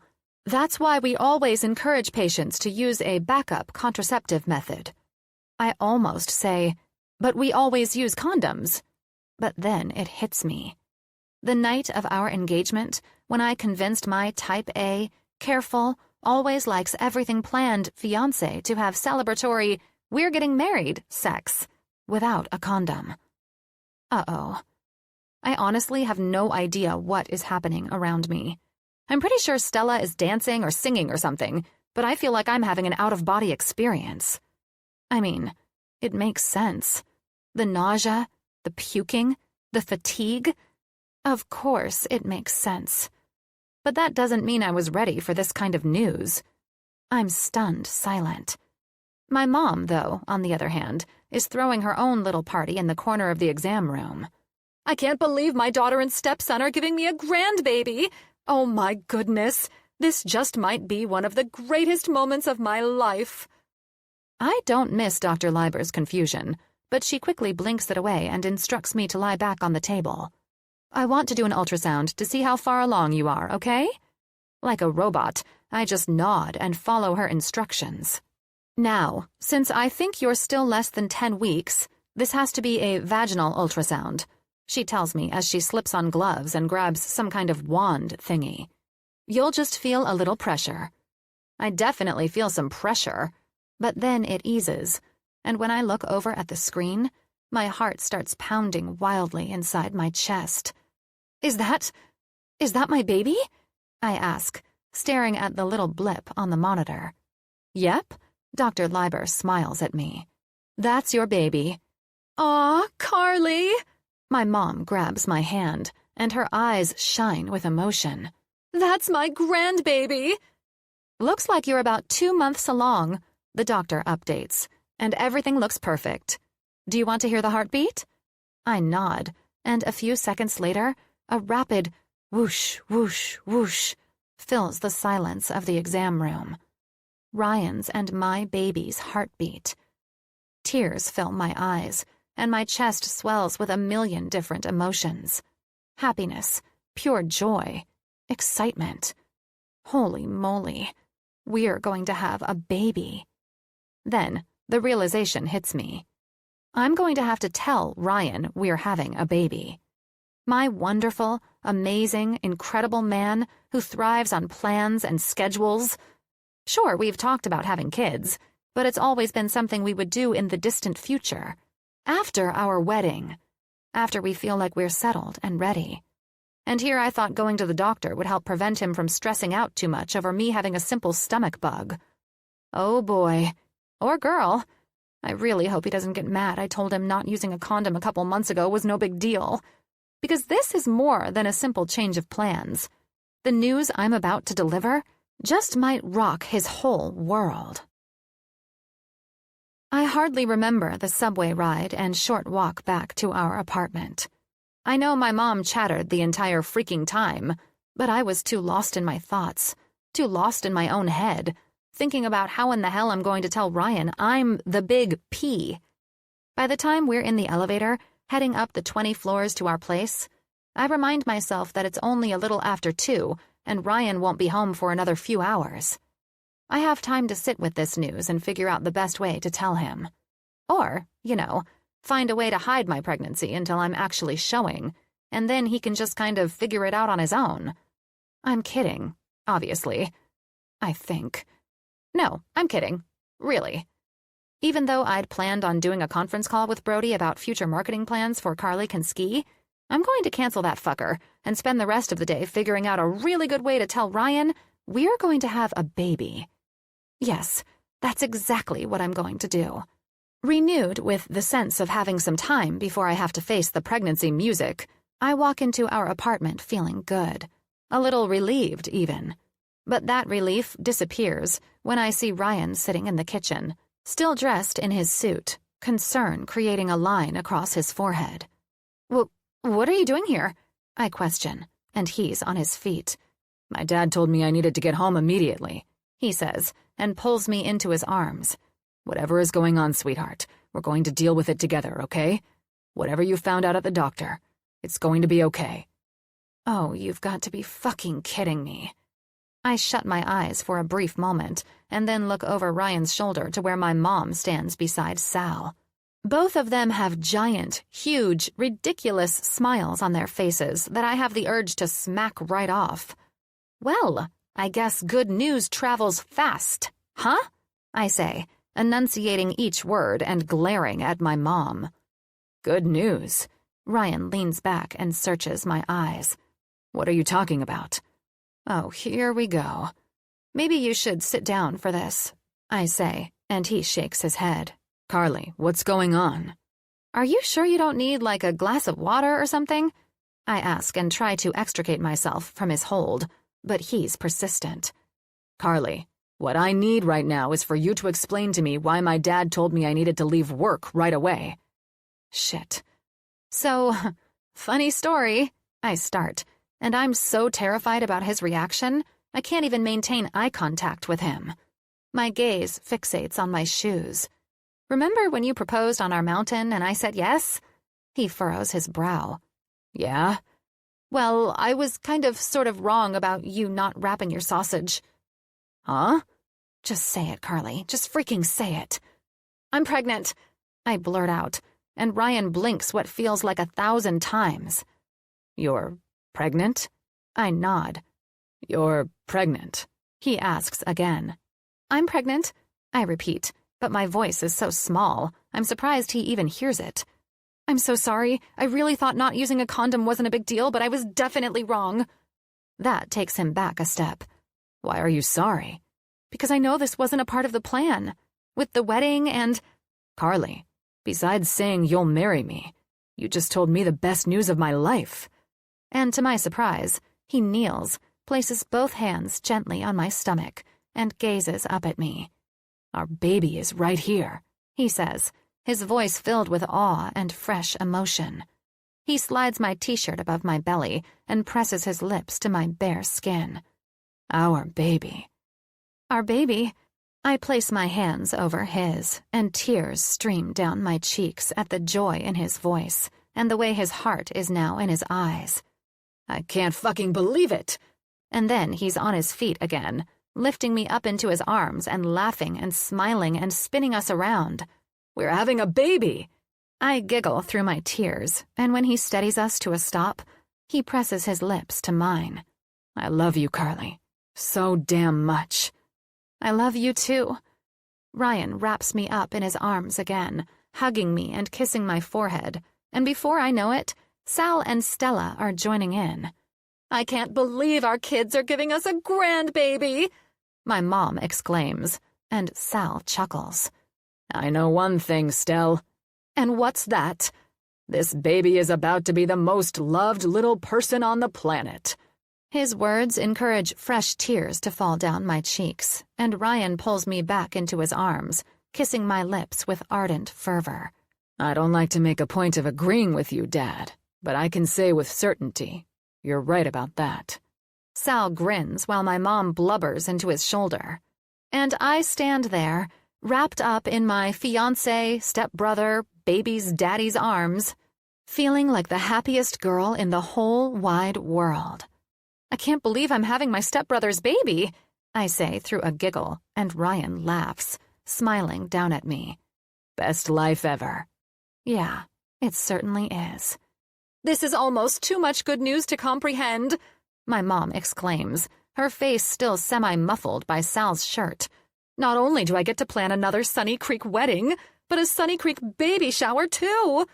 Ryan looks at me with entertainingly big eyes. "A Sunny Creek wedding?" he questions, his voice only loud enough for my ears. "There's no fucking way." "You don't want to get married at Sunny Creek?" He shakes his head. "No, not at all." "But wouldn't it be fun?" I ask with a little grin. At first, I'm just teasing him. But then, when I really start to think about celebrating our marriage at Sunny Creek, weirdly enough, it begins to feel kind of right. Ryan just shakes his head on another laugh and presses a kiss to my forehead. "No part of our wedding day will occur at Sunny Creek, sweetheart." That sure sounds like a challenge to me.